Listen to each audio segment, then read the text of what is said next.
Homer's Odyssey. A commentary. By Denton Snider. Book First Introduction. The Odyssey starts by organizing itself. It maps out its own structure in what may be called a general introduction. Herein lies a significant difference between it and the Iliad, which has simply an invocation to the muse, and then leaps into the thick of the action. The Iliad, accordingly, does not formulate its own organization, which fact has been one cause of the frequent assaults upon its unity.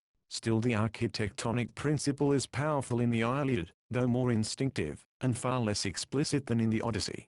It is reasonable to suppose, therefore, that the poet has reached a profounder consciousness of his art in his later poem. He has come to a knowledge of his constructive principle, and he takes the trouble to unfold the same at the beginning.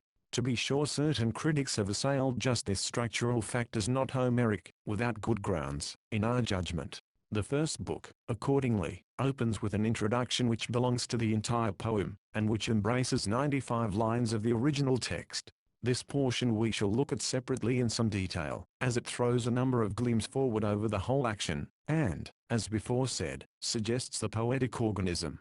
It has three divisions: the invocation, the statement of the obstacles to the return of the hero, and the assembly of the gods, who are represented as organizing the poem from Olympus. The divine thus hovers over the poem from the first, starting with one grand, all-embracing providential act, which, however, is supplemented by many special interventions of deities, great and small. The invocation. The first line speaks of the man, Ulysses, and designates his main attribute by a word, which may be translated versatile or resourceful, though some grammarians construe it otherwise. Thus we are told at the start of the chief intellectual trait of the hero, who wandered much, and who, therefore, had many opportunities to exercise his gift. In the second line our attention is called to the real starting point of the poem, the taking of Troy, which is the background of the action of the Odyssey, and the great opening event of the Greek world, as here revealed. For this event was the mighty shake which roused the Hellenic people to a consciousness of their destiny. They show in it all the germs of their coming greatness. Often such a concussion is required to waken a nation to its full energy, and send it on its future career. Note that Ulysses is here stated to be the taker of Troy, and this view is implied throughout the Odyssey.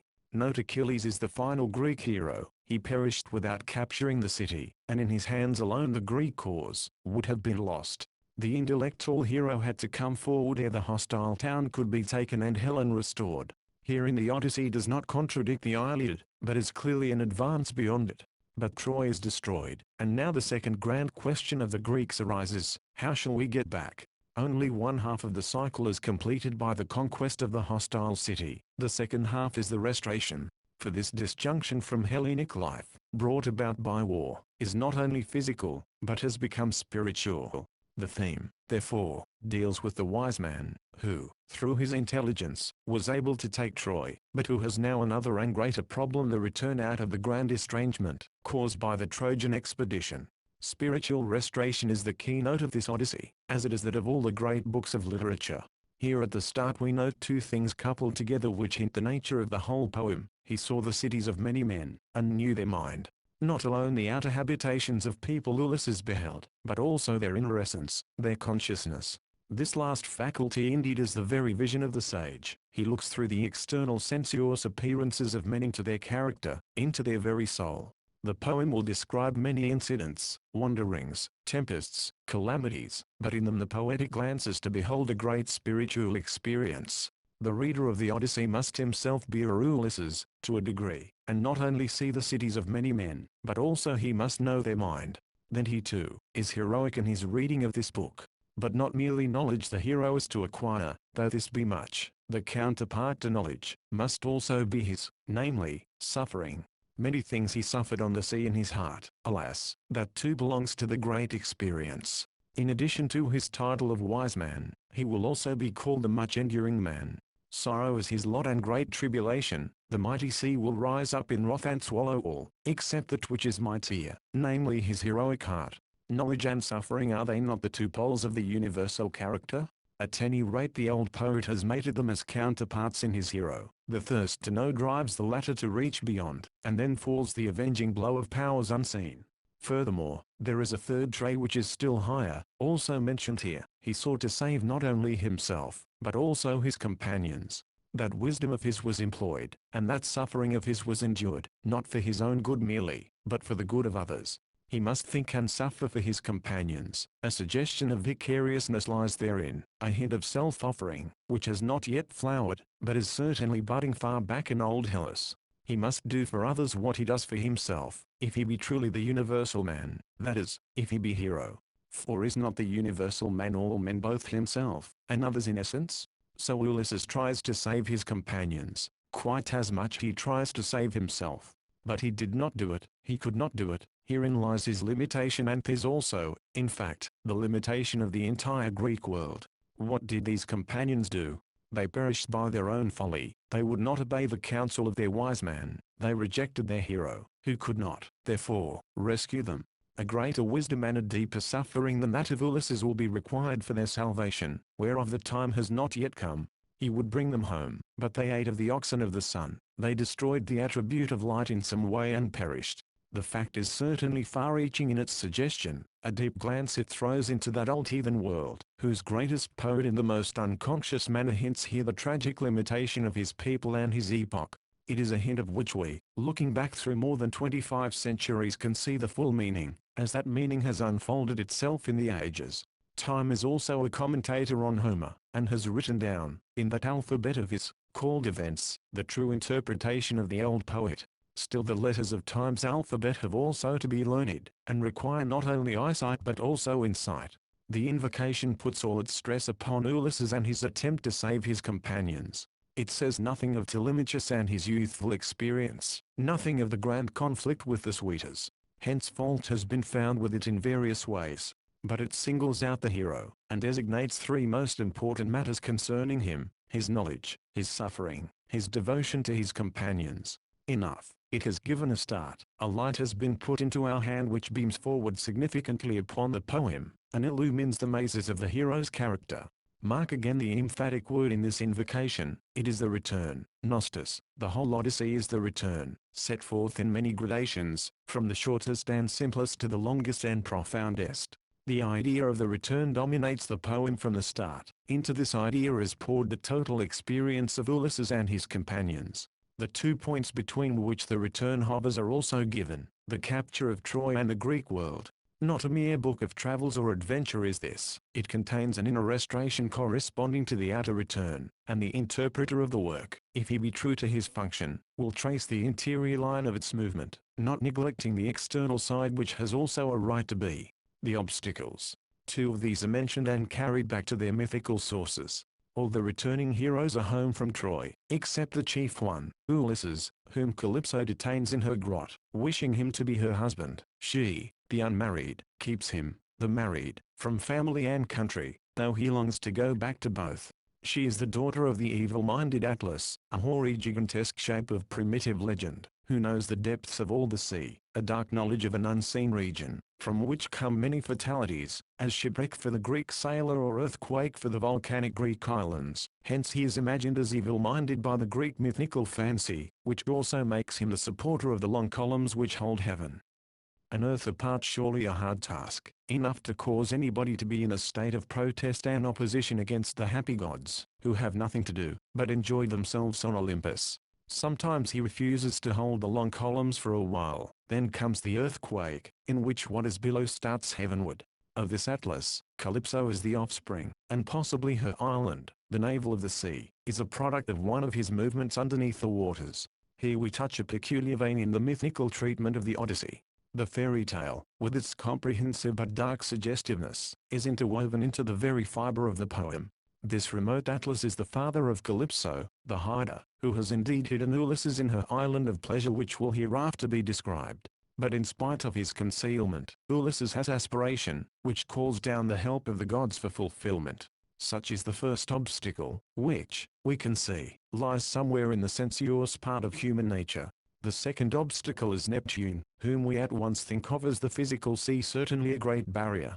The wrath of Neptune is also set off with a tale of wonder, which gives the origin of Polyphemus, the Cyclops, a gigantic monstrous birth of the sea, which produces so many strange and huge shapes of living things. But Neptune is now far away, outside of the Greek world, so to speak, among the Ethiopians. This implies a finite element in the gods. They are here, there, and elsewhere. Still they have the infinite characteristic also. They easily pass from somewhere into everywhere, and Ulysses will not escape Neptune. Such, then, are the two obstacles, both connected far back with mythical beings of the sea, wherein we may note the marine character of the Odyssey, which is a sea poem, in contrast with the Iliad, which is a land poem. The physical environment, in which each of these songs has its primary setting, is in deep accord with their respective themes, the one being more objective, singing of the deed, the other being more subjective, singing of the soul. And even in the two present obstacles we may note that the one, Neptune, seems more external, that of the physical sea, while the other, Calypso, seems more internal, that of the soul held in the charms of the senses. The assembly of the gods. The two obstacles to the return of Ulysses are now to be considered by the gods in council assembled. This is, indeed, the matter of first import. No great action, no great poem is possible outside of the divine order. This order now appears, having a voice. The supreme authority of the world is to utter its decree concerning the work. The poet at the start summons before us the governing principle of the universe in the persons of the Olympian deities. On the other hand, note the solitary individual Ulysses, in a lonely island, with his aspiration for home and country. With his plan, will it be realized? The two sides must come together somehow. The plan of the individual must fit into the plan of the gods. Only in the cooperation of the human and divine is the deed, especially the great deed, possible. Accordingly we are now to behold far in advance the sweep of the poem, showing whether the man's purpose and hope be in harmony with the government of the gods. Zeus is the supreme divinity, and he first speaks. How sorely mortals blame the gods. It is indeed an alienated discordant time like the primal fall in Eden. But why this blame? For they say, that evils come from us, the gods, whereas they, through their own follies, have sorrows beyond what is ordained. The first words of the highest God concern the highest problem of the poem, and of human life. It is a wrong theology, at least a wrong Homeric theology, to hold that the gods are the cause of human ills. These are the consequences of man's own actions. Furthermore, the cause is not a blind impersonal power outside of the individual. It is not fate but man himself. What a lofty utterance! We hear from the Supreme Tribunal a final decision in regard to individual free will and divine government. Not without significance is this statement put into the mouth of Zeus, and made his first emphatic declaration. We may read therein how the poet would have us look at his poem and the intervention of the gods. We may also infer what is the Homeric view concerning the place of divinity in the workings of the world. Such being the command of Zeus, the interpreter has nothing to do but to obey. No longer shall we say that the gods in this Odyssey destroy human freedom, but that they are deeply consistent with it. The divine interference, when it takes place, is not some external agency beyond the man altogether, but is in some way his own nature, veritably the essence of his own will. Such is truly the thing to be seen. The poem is a poem of freedom, and yet a poem of providence, for do we not hear Providence at the very start declaring man's free will, and hence his responsibility? The God, then, is not to destroy, but to secure human liberty in action, and to assert it on proper occasions. Thus Zeus himself has laid down the law, the fundamental principle of Homer's religion as well as of his poem. Have the gods, then, nothing to do in this world? Certainly they have, and this is the next point upon which we shall hear our supreme authority, Zeus. He has in mind the case of Gisthus whom the gods warned not to do the wicked deed. Still he did it in spite of the warning, and there followed the penalty. So the gods admonish the wrongdoer, sending down their bright flashing messenger Hermes, and declaring through him the great law of justice. The deed will return unto the doer. Zeus has now given expression to the law, which governs the world. It is truly his law, above all caprice. Moreover, the god gives a warning to the sinner, a divine mercy he shows even in the heathen world. The case of Gisthus, which Zeus has in mind, is indeed a striking example of a supreme justice which smites the most exalted and successful criminal. It made a profound impression upon the Greek world, and took final shape in the sublime tragedy of Schylus. Throughout the Odyssey the fateful story peeps from the background, and strongly hints what is to become of the suitors of Penelope, who are seeking to do to Ulysses what Gisthus did to Agamemnon. They will perish, is the decree. Thus we behold at the beginning of the poem an image which foreshadows the end. That is the image of Gisthus, upon whom vengeance came for the wrongful deed. The gods, then, do really exist. They are the law and the voice of the law also, to which man may hearken if he will, but he can disobey, if he choose, and bring upon himself the consequences. The law exists as the first fact in the world, and will work itself out with the gods as executors. Is not this a glorious starting point for a poem which proposes to reveal the ways of providence unto men? The idea of the Homeric world order is now before us, which we may sum up as follows: the gods are in the man, in his reason and conscience, as we moderns say, but they are also outside of men, in the world, of which they are rulers. The two sides, divine and human, must be made one. The grand dualism between heaven and earth must be overcome in the deed of the hero, as well as in the thought of the reader. When the God appears, it is to raise man out of himself into the universal realm where lies his true being. Again, let it be affirmed, that the deities are not an external fate, not freedom-destroying power, but freedom-fulfilling, since they burst the narrow limits of the mere individual, and elevate him into unity and harmony with the divine order. There he is truly free. Thus we hear Zeus in his first speech announcing from Olympus the two great laws which govern the world, as well as this poem that of freedom and that of justice. The latter, indeed, springs from the former. If man be free, he must be held responsible, and receive the penalty of the wicked deed. Moreover, it is the fundamental law of criticism for the Odyssey. Freedom and justice we are to see in it, and unfold them in accord with the divine order. Woe be to the critic who disobeys the decree of Zeus, and sees in his poem only an amusing tale, or a sun myth perchance. But here is Pallas Athena speaking to the supreme deity, and noting what seems to be an exception. It is the case of Ulysses, who always gave sacrifices to the immortal gods, who has done his duty, and wishes to return to family and country. Pallas hints the difficulty. Calypso the charmer seeks to detain him in her isle from his wedded wife and to make him forget Ithaca, but she cannot. Strong is his aspiration, he is eager to break the trance of the fair nymph, and the gods must help him, when he is ready to help himself. Else, indeed, they were not gods. Then there is the second obstacle, Neptune. He, only one, cannot hold out against all, for the all now decrees the restoration of the wanderer. Verily it is the voice of the totality, which is here uttered by Zeus, ordering the return of Ulysses, the reason of the world we may also call it, if that will help the little brain take in the great thought. But we must not forget the other side. This divine power is not simply external. The mighty hand of Zeus is not going to pick up Ulysses from Calypso's island, and set him down in Ithaca. He must return through himself, yet must fit into the providential order. Both sides are touched upon by Zeus. Ulysses excels mortals in intelligence, and he will now require it all, but he also gives sacrifices to the gods exceedingly, that is, he seeks to find out the will of the gods, and adjust himself thereto. Intellect and piety both he has, often in conflict, but in concord at last. With that keen understanding of his he will repeatedly fall into doubt concerning the divine purpose, but out of doubt he rises into a new harmony. When the decree of the highest has been given, Pallas at once organizes the return of Ulysses, and therewith the poem. This falls into three large divisions. Pallas goes to Ithaca to rouse Telemachus, who is just entering manhood, to be a second Ulysses. He is to give the divine warning to the guilty Suidas. Then he is to go to Pylos and Sparta, in order to inquire about his father, who is the great pattern for the son. Thus we have a book of education for the Homeric youth whose learning came through example, and through the living word of wisdom from the lips of the old and experienced man. This part embraces the first 4 books, which may be called the Telemachiad. Second, Mercury is sent to Calypso to bid the nymph release Ulysses, who at once makes his raft and starts on his voyage homeward. In this second part we shall have the entire story of the hero from the time he leaves Troy, till he reaches Ithaca in the 13th book. As Telemachus the youth is to have his period of education, Lurjaha, so Ulysses the man is to have his experience of the journey of life, Wandajaha. Both parts belong together, making a complete work on the education of men, as it could be, had in that old Greek world. This part is the Odyssey proper, or the Iliad.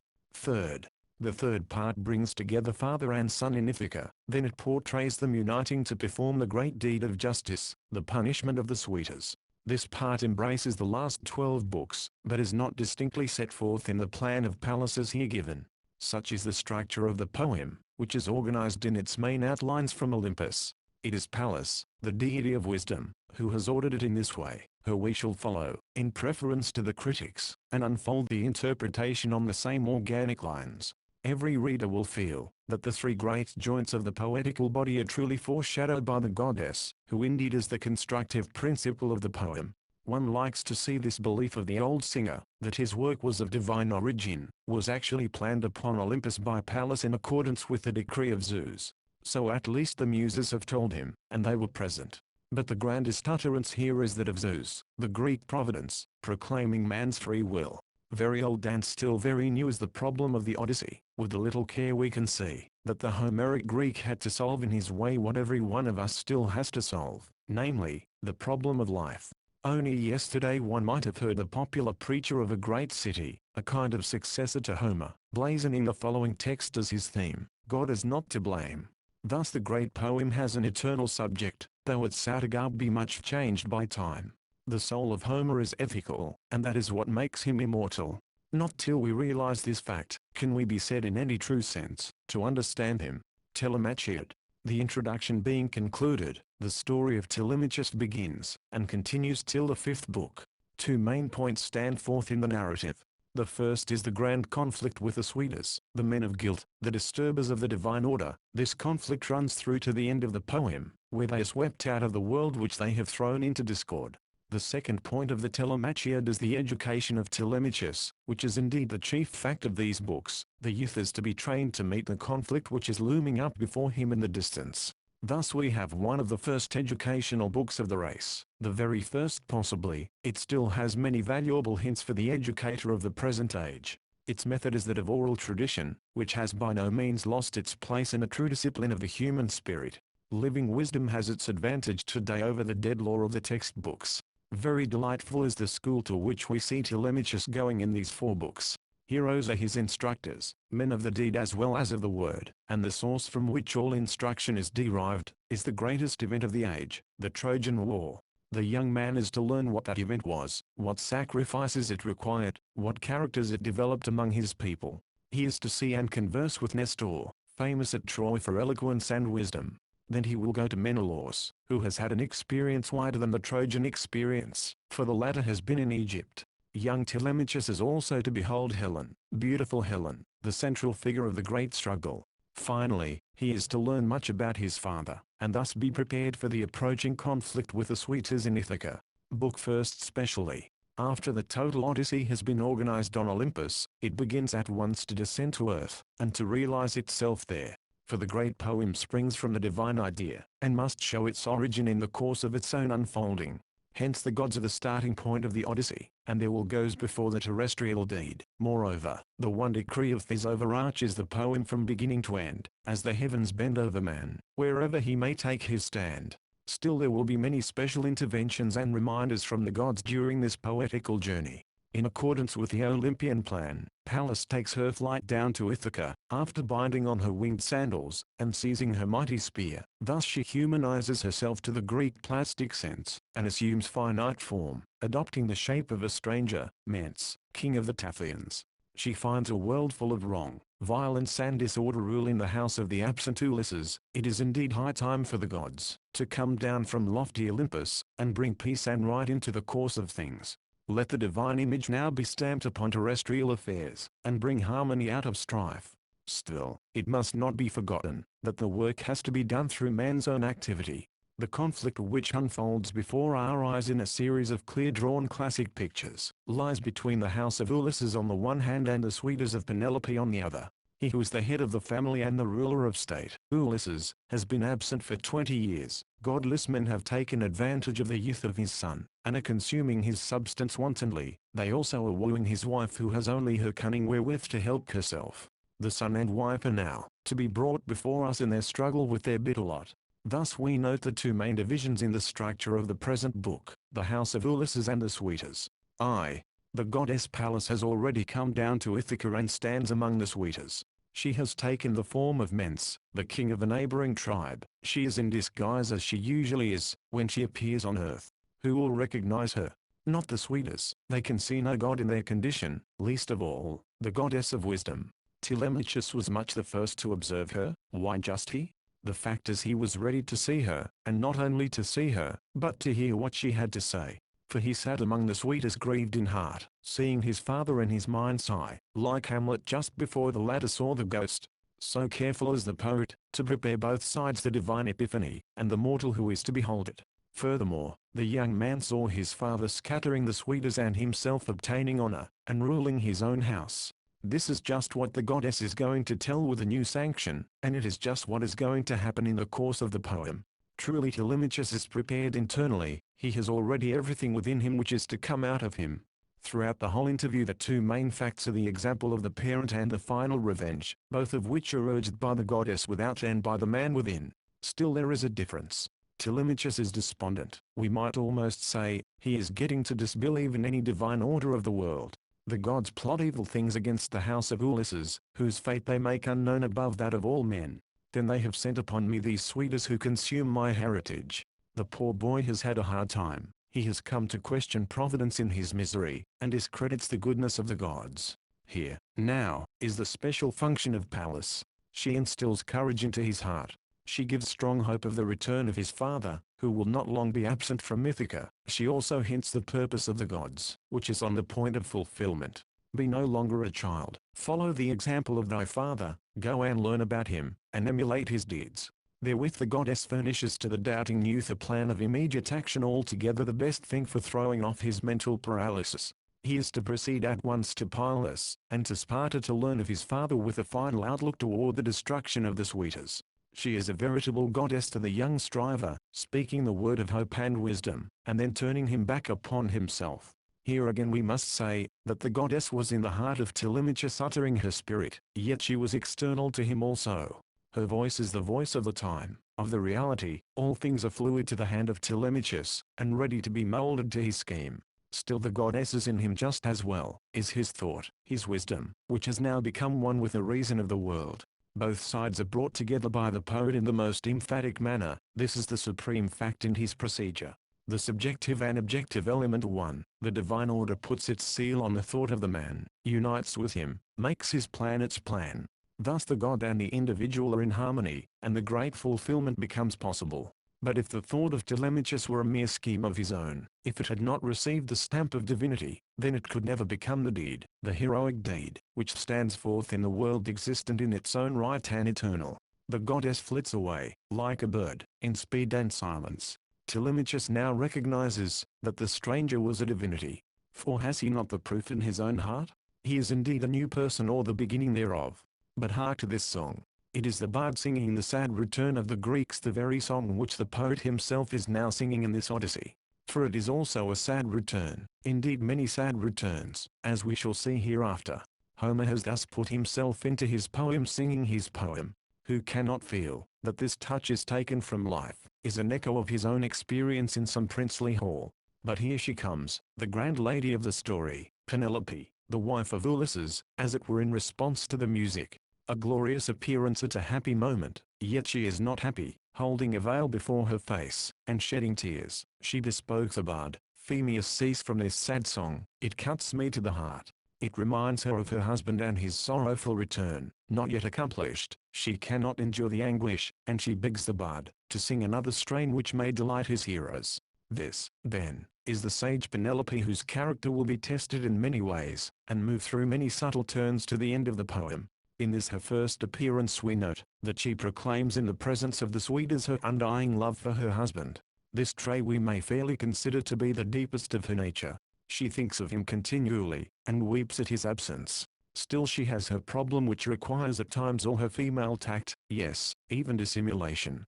Reckless suitors are pressing for her hand. She has to employ all her arts to defer the hateful marriage, otherwise she is helpless. She is the counterpart of her husband, a female Ulysses, who has waited 20 years for his return. She also has had a stormy time, with a full experience of life. Her adventures in her world rival his in his world. But underneath all her cunning is the rock of eternal fidelity. She went back to her room, and wept for her husband till Pallas closed her eyelids in sweet sleep. Nor can we pass over the answer of Telemachus, which he makes at this point to his mother. It may be called a little Homeric treatise on poetry. Mother, let the poet sing as his spirit moves him. He is not to be constrained, but must give the great fact. Poets are not to blame but Zeus, for the sad return of the Greeks. Men applaud the song which is newest, novelty being already sought for in the literature of Homer's time. But the son's harsh reproof of the mother, with which his speech closes, bidding her look after her own affairs, the loom and distaff and servants, is probably an interpolation. Such is the judgment of Aristarchus, the greatest ancient commentator on Homer. Such is also the judgment of Professor Nietzsche, the greatest modern commentator on the Odyssey. Second, the other side of the collision is the party of suitors, who assailed the house of Ulysses in property, in the son, in the wife, and finally in Ulysses himself. They are the wrongdoers whose deeds are to be avenged by the returning hero. Their punishment will exemplify the faith in an ethical order of the world, upon which the poem reposes as its very foundation. They are insolent, debauched, unjust, they defy the established right. Zeus has them in mind, when he speaks of Gisthus, who is an example of the same sort of characters, and his fate is their fate according to the Olympian lawgiver. They too are going to destruction through their own folly, yet after many an admonition. Just now Telemachus has spoken an impressive warning. I shall invoke the ever-living gods, that Zeus may grant deeds requiting yours. Still their insolence goes on. The ethical world of justice and institutions has to be cleared of such men, if it continue to exist. Who does not love this fealty of the old bard to the highest order of things? The suitors are indeed blind. They have not recognized the presence of the goddess, yet there is a slight suspicion. After she is gone, one of the suitors asks who that stranger was. Telemachus, to lull inquiry, gives the outer assumed form of the divine visitor, an ancestral guest, Ments of Taphis. The poet however, is careful to add, but he, Telemachus, knew the immortal goddess in his mind. The conflict with the suitors, is the framework of the entire poem. The education of Telemachus as well as the discipline of Ulysses reach forward to this practical end, the destruction of the wrongdoers, which is the purification of the country, and the re-establishment of the ethical order. All training is to bring forth the heroic act. The next book will unfold the conflict in greater detail. Appendix. The reader will have observed that, in the preceding account of Book First, it is regarded as setting forth three unities, that of the total Odyssey, that of the Telemachiad, and that of the book itself. We see them all gradually unfolding in due order under the hand of the poet, from the largest to the least. Now the reader should be informed, that every one of these unities has been violently attacked and proclaimed to be a sheer phantasm. Chiefly in Germany, has the assault taken place. What we have above considered as the joints in the organism of the poem, have been cut into, pried apart, and declared to make, so many separate poems or passages, which different authors have written. Thus the one great Homer vanishes into many little Homers, and this is claimed to be the only true way of appreciating Homer. The most celebrated of these dissectors is probably the German professor, Kirchhoff, some of whose opinions we shall cite in this appendix. His psychological tendency is that of analysis, separation, division. The very idea of unity seems a bugbear to him, a mighty delusion which he must demolish or die. Specially is his wrath directed against Book First, probably because it contains the three unities above mentioned, all of which he assails and rends to shreds in his own opinion. The entire introduction, lines 1 to 88, he tears from its present place, and puts it before the fifth book, where it serves as the prelude to the Calypso tale. The rest of the Telemachiad is the work of another poet. Indeed the rest of the first book, after the introduction, is not by the same man who produced the second book. Then the second book is certainly older than the first, and ought somehow to be placed before it. The real truth is, however, that the first book is only a hodgepodge made out of the second book by an inferior poet, who took thence fragments of sentences, and of ideas, and stitched them together. In the invocation Kirchhoff cuts out the allusion to the oxen of the sun, lines 6 to 9, as being inconsistent with his theory. After disposing of the introduction in this way, Kirchhoff takes up the remaining portion of the first book, which he tears to pieces almost line by line. In about 40 separate notes on different passages he marks points for skepticism, having in the main one procedure. He hunts both the Iliad and the Odyssey through, and if he finds a line or phrase, and even a word used elsewhere, which he has observed here, he at once is inclined to conclude, that the same must have been taken thence, and put here by a foreign hand. Every reader of Homer is familiar with his habit of repeating lines and even entire passages, when necessary. All such repetitions Kirchhoff seizes upon as signs of different authorship. The poet must have used the one, some redactor or imitator the other. To be sure, we ought to have a criterion by which we can tell which is the original, and which is the derived, but such a criterion Kirchhoff fails to furnish. We must accept his judgment as imperial and final. Once or twice, indeed, he seems to feel the faultiness of his procedure, and tries to bolster it, but as a rule he speaks thus: the following verse is a formula, repetition, and hence not the property of the author. Die Homer Odyssey, p. 174. Now such repetitions are common in all old poetry, in the ballad, in the folk song, in the Kalevala as well as in the Homeric poems. Messages sent are repeated naturally when delivered, the same event recurring, as when the boat is rowed, the banquet prepared, or the armor put on, is described in the same language. Such is usually felt to be a mark of epic simplicity, of the naive use of language, which will not vary a phrase merely for the sake of variety. But Kirchhoff and his followers will have it just the other way. The early poet never varies or repeats, only the later poet does that. So he seeks out a large number of passages in the rest of the Odyssey, and in the Iliad also, which have something in common with passages of this first book, especially in the matter of words, and easily finds it to be a cento, a mixed mass of borrowed phrases. But who was the author of such work? Not the original Homer, but some later matcher and patcher, imitator, or redactor. It is not easy to tell from Kirchhoff just how many persons may have had a hand in this making of the Odyssey, as it lies before us. In his dissertations we read of a motley multitude: original poet, continuator, interpolator, redactor, reconstructor, imitator, author of the older part, author of the newer part, not merely individuals, but apparently classes of men. Thus he anatomizes old Homer with a vengeance. Book second. The general relation between the first and second books is to be grasped at once. In the first book the main fact is the assembly in the upper world, together with the descent of the divine influence which through Pallas, comes to Telemachus in person, gives him courage, and stirs him to action. This action is to bring harmony into the discordant land. In the second book the main fact is the assembly in the lower world, together with the rise of Telemachus into a new participation with divine influence in the form of Pallas, who sends him forth on his journey of education. We behold, therefore, in the two books a sweep from above to below, then from below back to the divine influence. Earth and Olympus are the halves of the cycle, but the earth is in discord, and must be transformed to the harmony of Olympus. Looking now at the second book by itself, we note that it falls into two portions: the assembly of the people, which has been called together by Telemachus, and the communion of the youth with Pallas, who again appears to him at his call. The first is a mundane matter, and shows the lower world in conflict with the divine order, the sides being the Suitors on the one hand and the house of Ulysses on the other.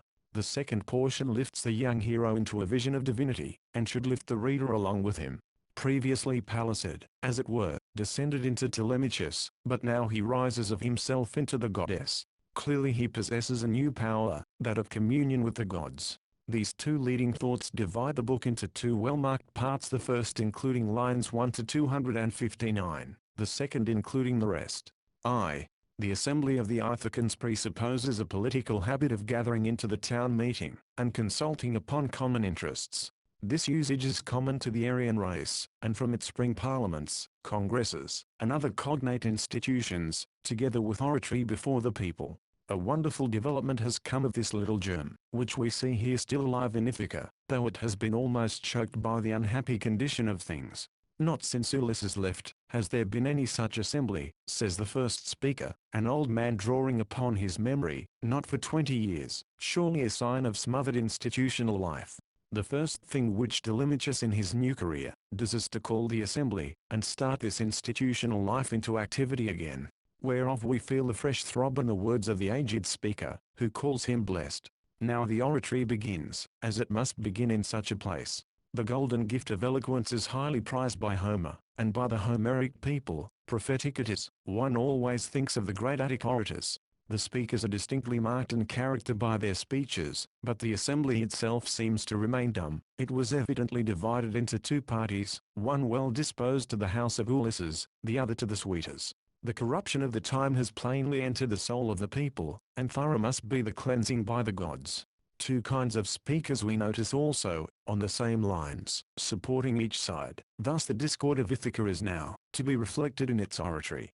Three sets of orators speak on each side, placing before us the different phases of the case. These we shall mark off for the thought, and for the eye of the reader.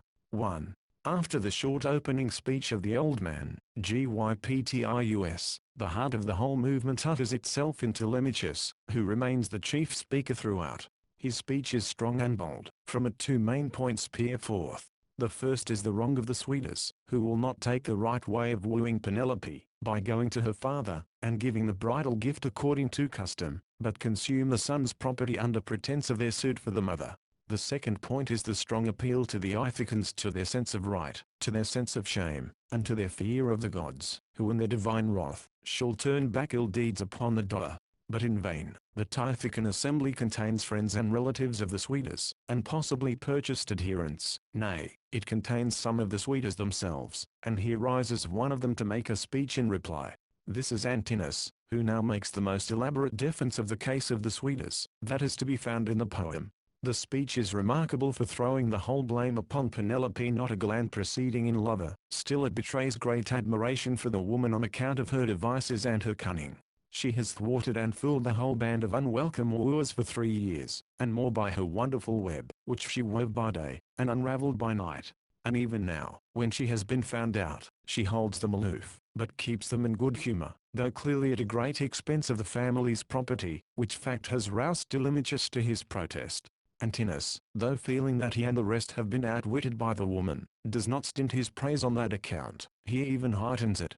But we hear also his ultimatum: send thy mother away, and bid her be married to whomsoever her father commands, and whoso is pleasing to her. So the will of the parent and the choice of the daughter had to go together even in Homer's days. Of course Antinous has no ground of right for giving this order. He is not the master of the house, though he hopes to be. His assumed authority is pure insolence.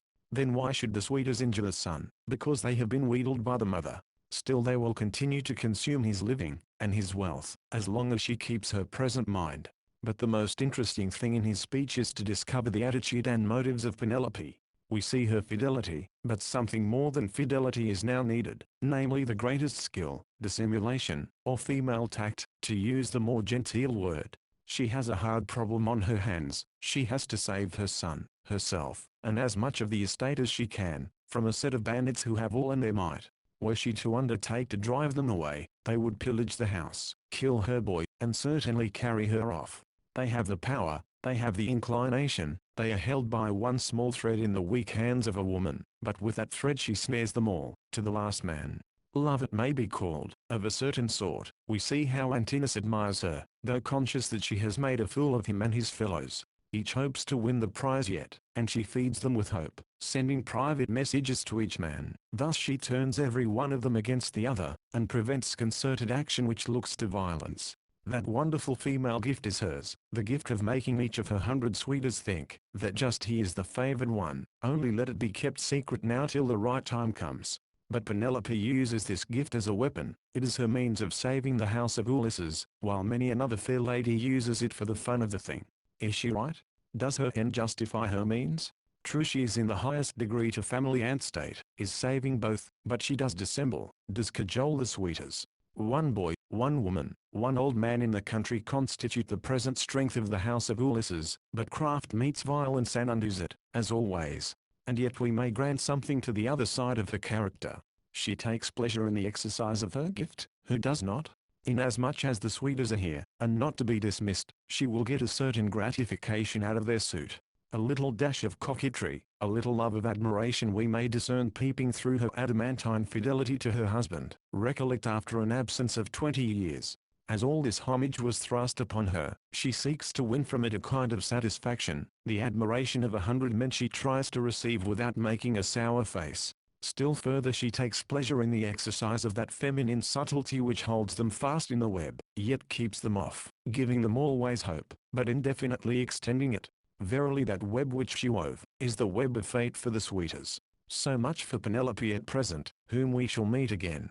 To this demand of Antinous to send the mother away, Telemachus makes a noble, yes, a heroic response. It would be wrong all around, wrong to the mother, wrong to her father, unless he, Telemachus, restored the dower, wrong to the gods. Vengeance from the Erinyes, and nemesis from man, would come upon him for such a deed. Thus the young hero appeals to the divine order, and puts himself in harmony with its behests. Boldly he declares that if the Sweeters continue in their ill-doing, I shall invoke the ever-living gods. If Zeus may grant fit retribution for your crimes, ye shall die within this palace unavenged. Truly a speech given with a power which brings fulfillment. Prophetic it must be, if there be any gods in the world. Already we have seen that Telemachus was capable of this high mood, which communes with deity and utters the decree from above. Behold, no sooner is the word uttered by the mortal, than we have the divine response. It is in the form of an omen, the flight of two eagles staring each other as they fly to the right through the houses of the town. Also the interpreter is present, who tells the meaning of the sign, and stamps the words of Telemachus with the seal of the gods. 2. Here we pass to the second set of speeches which show more distinctively the religious phase, in contrast to the preceding set, which show rather the institutional phase, of the conflict, that is, the gods are the theme of the one, family and state of the other. The old augur Halitherses, the man of religion, explains the omen in full harmony with what Telemachus has said. He prophesies the speedy return of Ulysses and the punishment of the Sweeters, unless they desist. Well may the aged prophet foretell some such outcome. After seeing the spirit of the sun, vengeance is indeed in the air, and is felt by the sensitive seer, and also by the sensitive reader. But what is the attitude of the Sweeters towards such a view? Eurymachus is the name of their speaker now, manifestly a representative man of their kind. He derides the prophet, "Go home, old man, and forecast for thy children." He is a scoffer and skeptic, truly a spokesman of the Sweeters in their relation to the gods, in whom they can have no living faith. Through long wickedness they imagine that there is no retribution. They have come to believe their own lie. Impiety, then, is the chief fact of this speech, which really denies the world government and the whole lesson of this poem. Thus the divine warning is contemned, the call to a change of conduct goes unheeded. 3. Then we have the third set of speeches which are personal in their leading note, and pertain to the absent Ulysses, whose kindness and regal character are set forth by a mentor, his old comrade, with strong reproaches toward the Ithacans for permitting the wrong to his house. It is intimated that they could prevent it if they chose, but they are evidently deaf to this appeal to their gratitude and affection for their chieftain. Leocritus, the third Sweeter, responds in a speech which is the culmination of insolence and defiance of right. The Sweeters would slay Ulysses himself, should he now appear and undertake to put them out of his palace. He dares not come, and claim his own. Right or wrong we are going to stay, and, if necessary, kill the owner. It is the most open and complete expression of the spirit of the Sweeters. They are a lot of brigands, who must be swept away, if there be any order in the world. Leocritus dissolves the assembly, a thing which he evidently had no right to do. The people tamely obey. The institutional spirit is not strong enough to resist the man of violence. Let them scatter, they're a rotten flock of sheep at any rate. Here the first part of the book concludes. The three sets of speakers have given their views, one on each side. Each set has represented a certain phase of the question. Thus we have heard the institutional, religious, and personal phases. In such manner the sweep of the conduct of the Sweeters is fully brought out. They destroying state and family, are defying the gods, and are ready to slay the individual who may stand in their way. Certainly their harvest is ripe for the sickle of divine justice, upon whose deep foundation this poem reposes. The assembly of the people now vanishes quite out of sight. It has indeed no valid ground of being. The young men seem to be the chief speakers, and show violent opposition, while the old men hold back, or manifest open sympathy with the house of Ulysses. The youth of Ithaca have had their heads turned by the brilliant prize, and rush forward forgetful of the penalty. It is indeed a time of moral loosening, of which this poem gives the source, progress, and cure. Telemachus, however, rises out of the mass of young men, the future hero who is to assert the law of the gods. In such manner we are to reach down to the fact that the spirit of the Odyssey is ethnical in the deepest sense, and reveals unto men the divine order of the world. Second, we now pass to the second part of the book, which shows Telemachus accomplishing with the aid of the deity, what human institutions failed to do. If the assembly will not help him in the great cause, the gods will, and now he makes his appeal to them. The Ithacans had refused a ship in order that he might go and learn something about his father. That is, they will not permit his education, which is at present the first object. He goes down to the seacoast, where he will be alone, communing with the goddess and with himself, and there he prays to Pallas, washing his hands in the grey surf which is, we may well think, a symbolic act of purification. Is it a wonder that Pallas, taking the human shape of Mentor, comes and speaks to him? She must, if she be at all, he is ready, and she has to appear. Her first words are, but the echo of his conduct all through the preceding scene with the assembly, Telemachus henceforth thou shalt be wanting neither in valour nor in wisdom. She rouses him by the fame and deeds of his father, because he is already aroused. Still she is a very necessary part, she is the divine element in the world speaking to Telemachus and helping him. She shows that his thought is not merely subjective, but is now one with hers, with objective wisdom, and will rule the fact.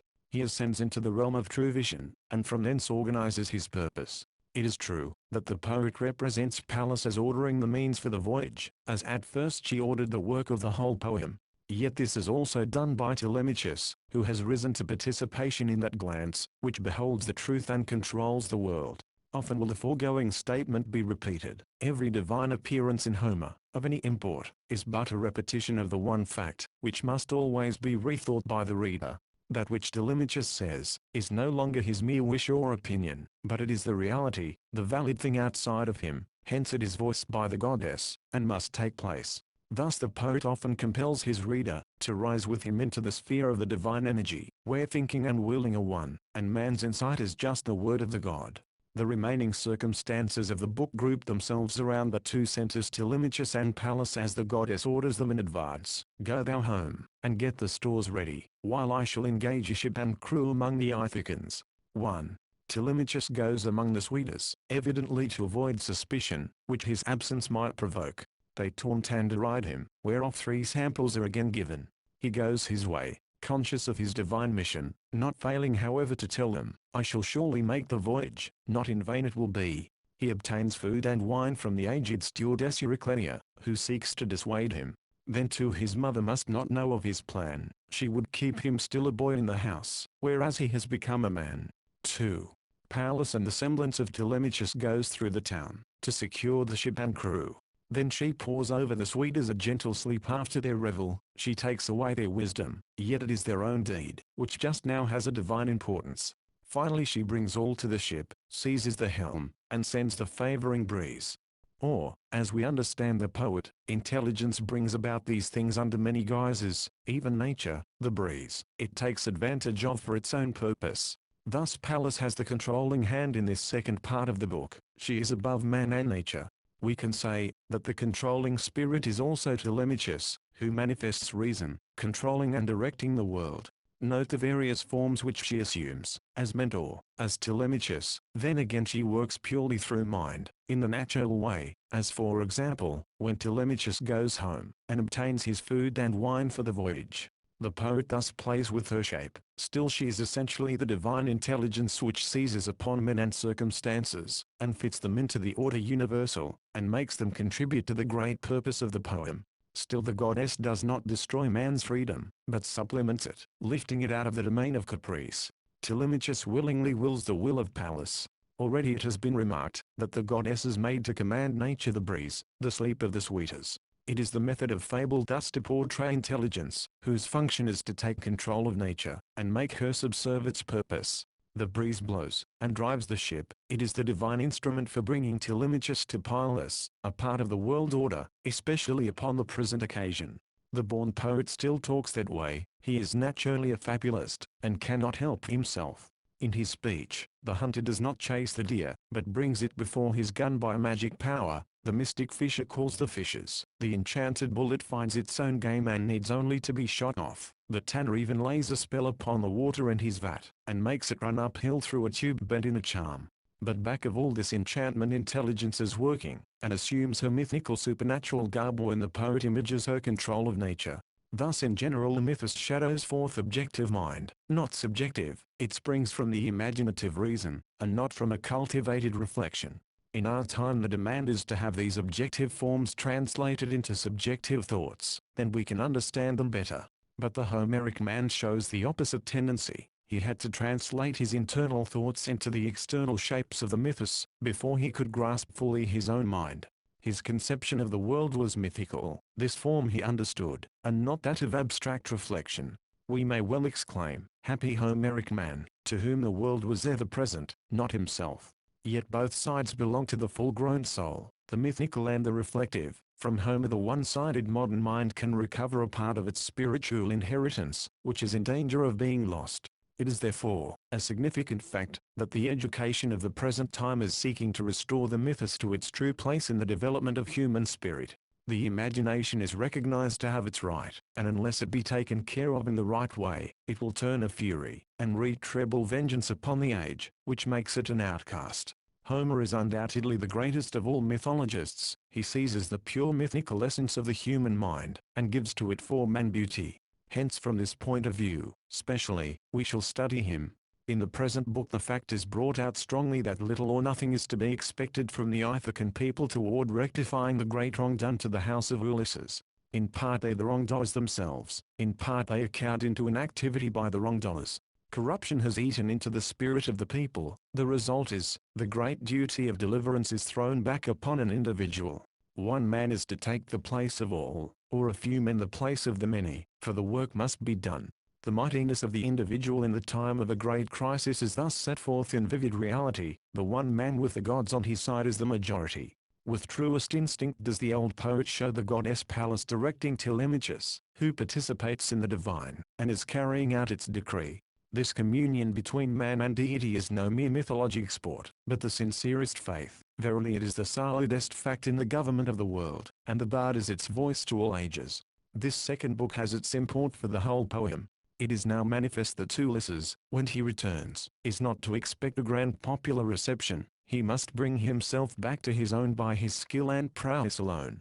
The people will not help him slay the wrongdoers, rather the contrary will happen. Again, the individual must work out the salvation of himself as well as of his family and his country. Telemachus has shown himself the worthy son of the heroic father. The present book connects him intimately with the return of Ulysses, and binds the entire Odyssey into unity. Especially does this book look to, and prepare for the last 12 books, which bring father and son together in one great act of deliverance.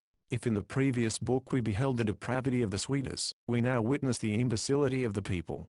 Still the spark of hope flashes out brightly in this Ithacan night. Something is at work, to punish the guilty and to redeem the land. Book 3rd.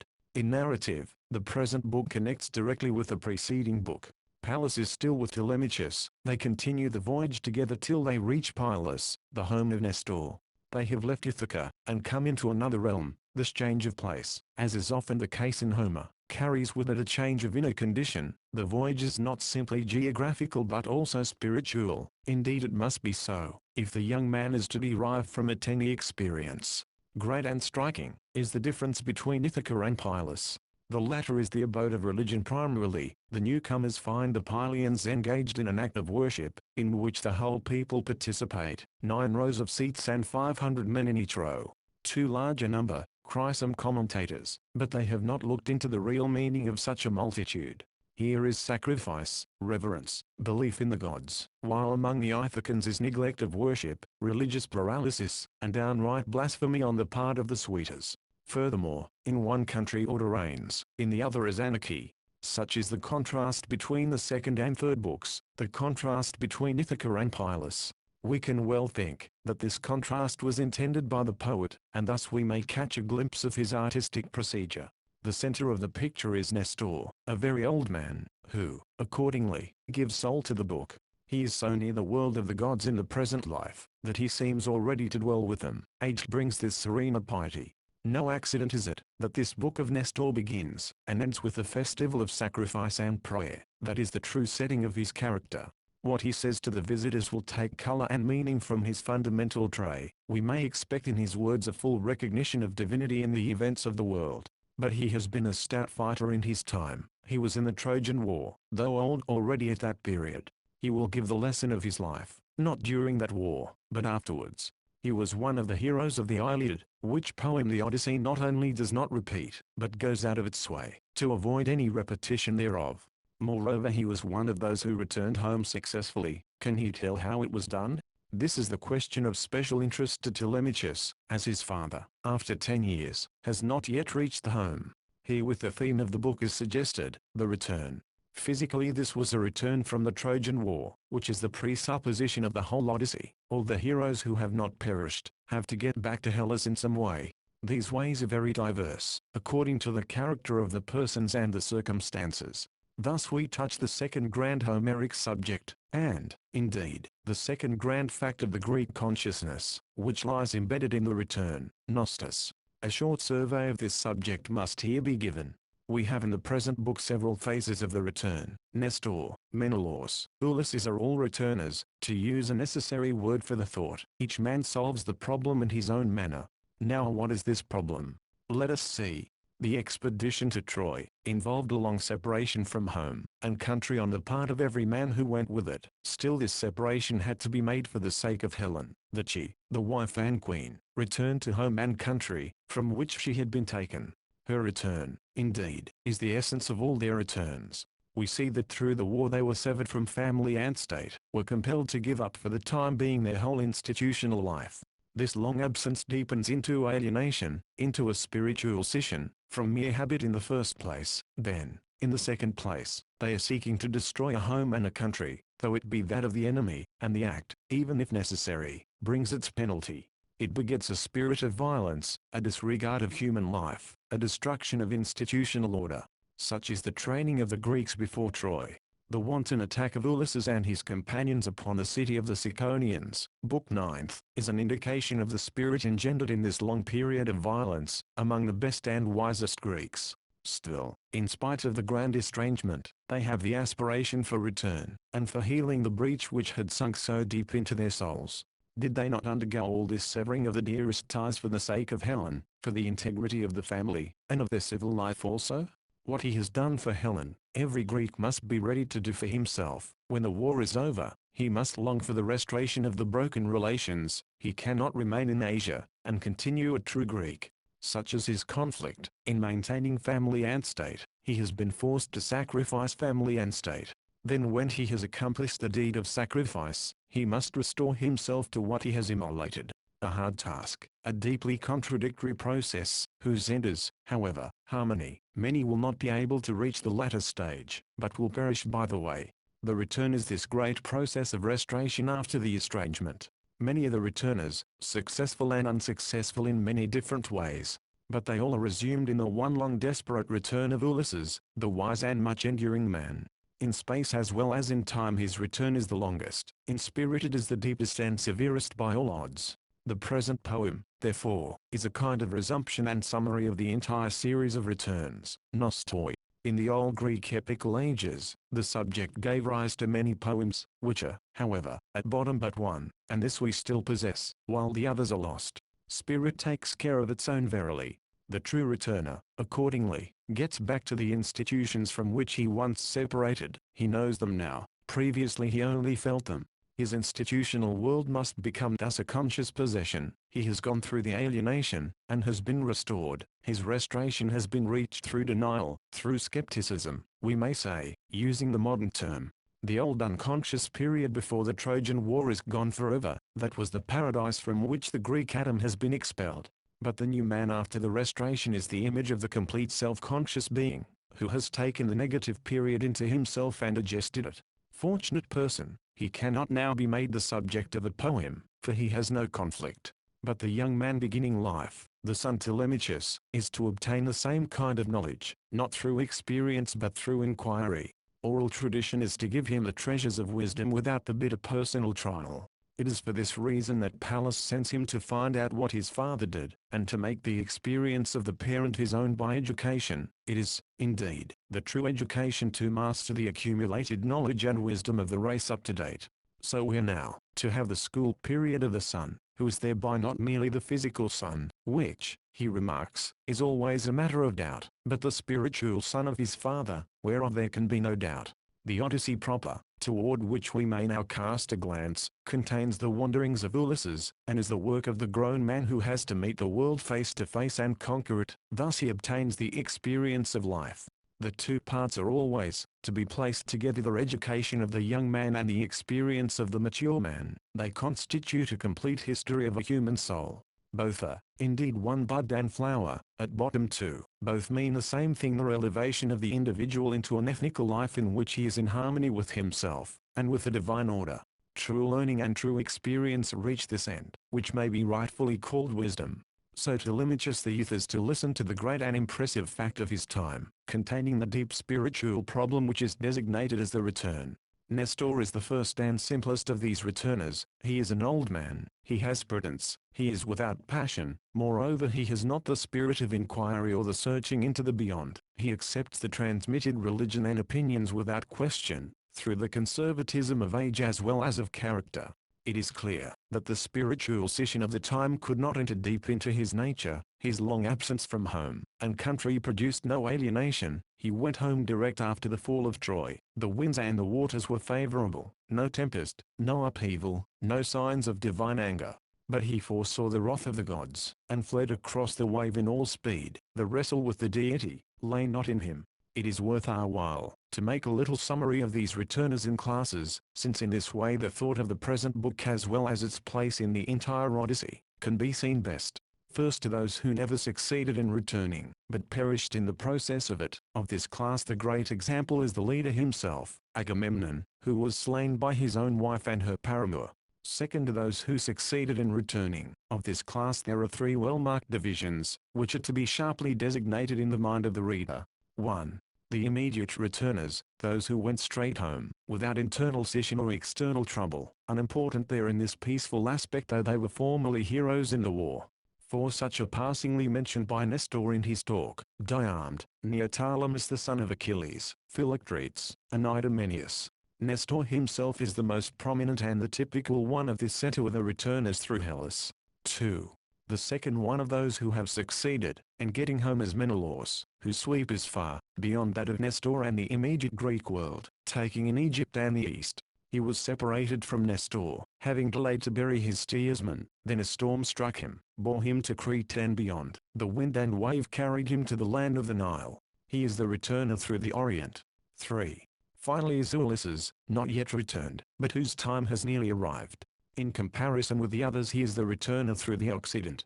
But his return gives name to the poem, of which it is the greater portion. Still the universal poem is to embrace all these phases of the return, and the son, through education, is to know them all, not by experience but by information. Thus his training is to reach beyond what the life of his father can give him. It must be universal, and in this way it becomes a true discipline. We must note too, that this poem reaches beyond the return of Ulysses, beyond what its title suggests, and embraces all the returns, Hellenic, Oriental, Occidental, as well as the grand failure to return. Such are some of the thoughts which gleam out the present book, and illuminate the whole Odyssey. We can now consider structure of the book, which falls into two distinct parts, determined by the goddess. When she makes ready to quit Telemachus, we enter the second portion of the book, and Telemachus continues his journey without direct divine supervision. As the previous book was marked by the coming of the goddess, the present book is marked by her going. The intercourse of the youth with Nestor is the extent of her immediate guardianship. After such an experience, he must learn to make the rest of the journey through his own resources. Even the deity teaches that there must not be too much reliance upon the deity. The first portion of the book extends to line 328, where Nestor ends his story of the returns, and suggests the journey to Menelaus for another phase thereof. The sun set, and darkness came on. The second portion embraces the rest of the book. Again we must note, that the fundamental Homeric division into the upper and lower worlds is what divides the book, thus giving to the same its organic principle. The religious setting of Nestor's world has been noticed already. Into it Telemachus comes, out of a realm of violence. It must indicate some cure for the ills of Ithaca. But he is now, to show himself a man. Pallas orders him to put aside his youthful modesty, and boldly make the inquiry concerning his father. And here the goddess utters a remark which the student may well ponder. Some things thou wilt think of in thine own mind, but a god will suggest others. Again the Homeric dualism, the human and the divine, and also their harmony. The two elements must come together in every high thought or action. The double relation of the individual to himself, and to the god is necessary for all worthy speech. His own activity and that of the deity run together in true discourse as well as in true action. So the whole poem is made up of man's self-determined energy and the interference of the gods, yet both are to be seen as ultimately one in the deed. The newcomers are asked to pray, and we hear the famous utterance, which is characteristic of Nestor's world: all men have need of the gods. This is said by one of his sons. Pallas makes the prayer a happy one, which brings forth a feeling of harmony between the strangers and all the people. The sympathy is complete, and Telemachus can proceed to ask concerning his father, after he has told who he himself is, and whence he has come. In response, Nestor begins to tell the fateful story of the returns after the fall of Troy. In his narrative we behold a starting point of the calamities, the difference between Agamemnon and Menelaus, followed by a series of separations in succession.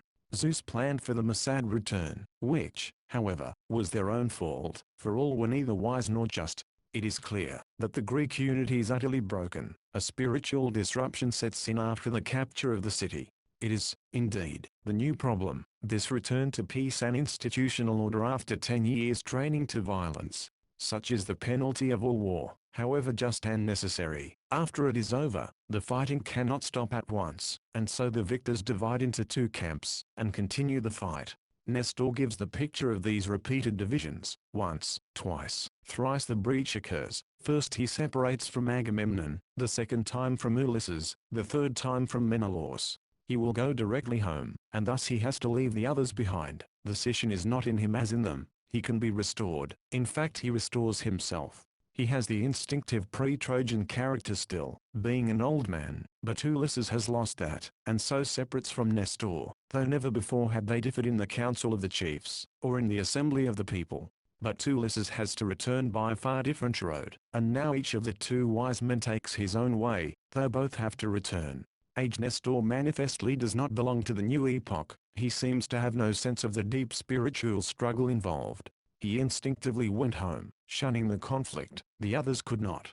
In the Iliad the relation between the two wise men, Nestor and Ulysses, is subtly yet clearly drawn. The one, the younger man, has creative intelligence, the other, the older man, has appreciative intelligence. In the Odyssey, the relation is plainly evolved out of that described in the Iliad. The one is the boundless striver, the other rests in the established order of things. Nestor, therefore, cannot tell much about Ulysses, who lies quite out of his horizon, at least in the Odyssey. He can only give hope that the man of wisdom will yet return. This Telemachus doubts, dropping into one of his low human moods, even in the presence of Pallas, who rebukes him sharply. It is, indeed, the great lesson. He must have faith in the reality of the gods. This is the basis of all his future progress, the chief attainment of wisdom. The young man must not fall away into denial. He must be taught that there is a divine order in the world. Old Homer too had his notions about religion in education, and the goddess herself is here introduced giving a lesson.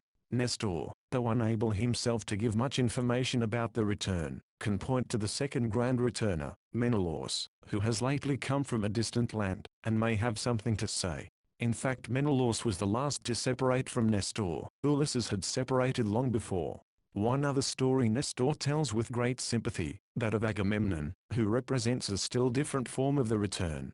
The great leader of the Greeks can master the Trojan difficulty, can even get back to home and country, but these are ultimately lost to him by his faithless spouse. Still, after the father's death, the son Orestes restores family and state. Therein Telemachus sees an image of himself, the son, who is to slay his mother's sweetness. He sees too, the possible fate of his father. Ulysses has essentially the same problem as Agamemnon, though he has not the faithless wife in addition. Telemachus beholds his duty in the deed of Orestes, according to Greek consciousness.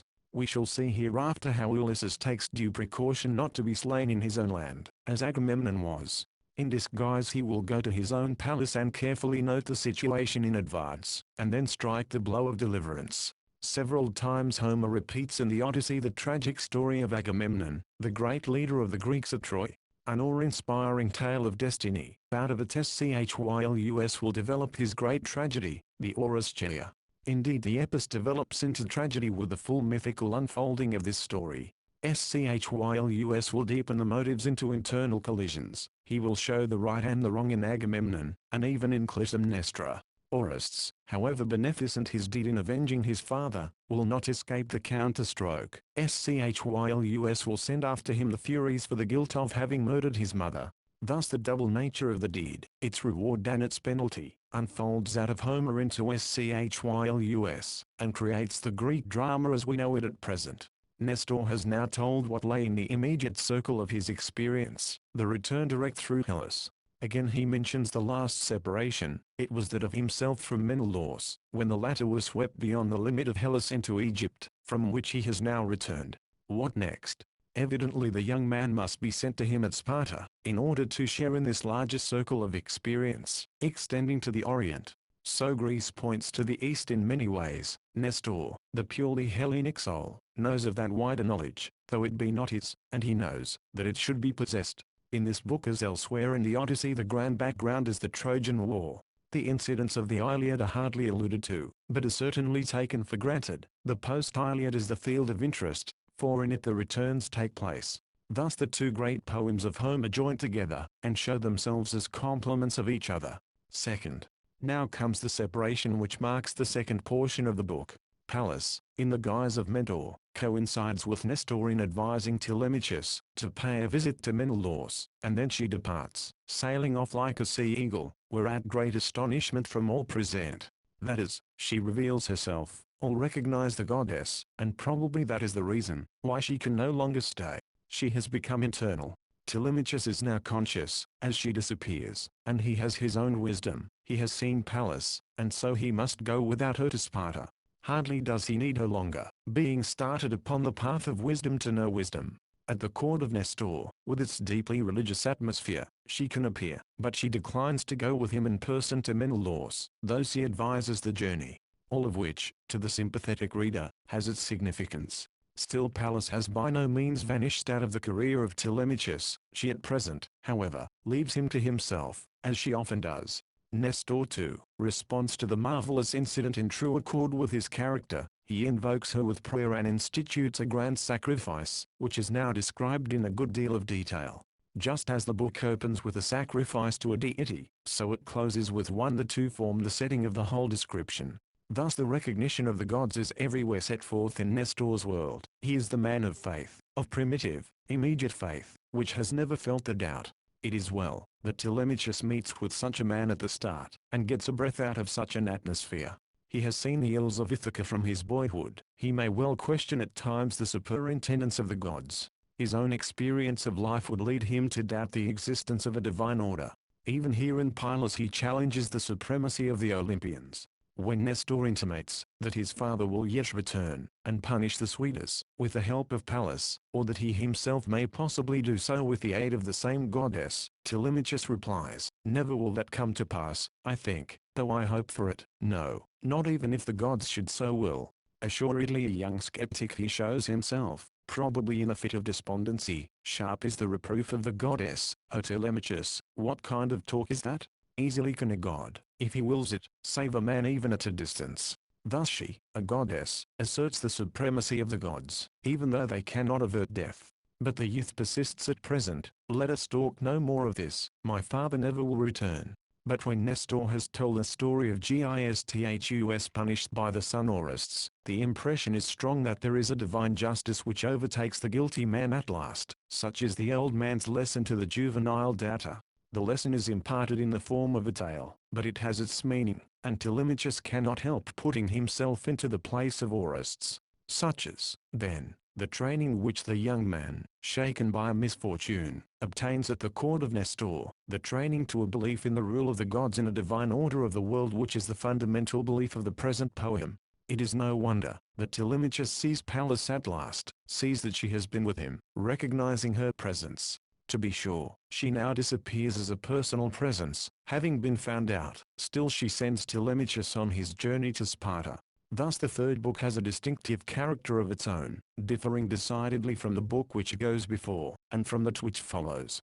Here is a religious world, idyllic, paradisaical in its immediate relation to the gods, and in the primitive innocence of its people, who seem to be without a jar or indecision.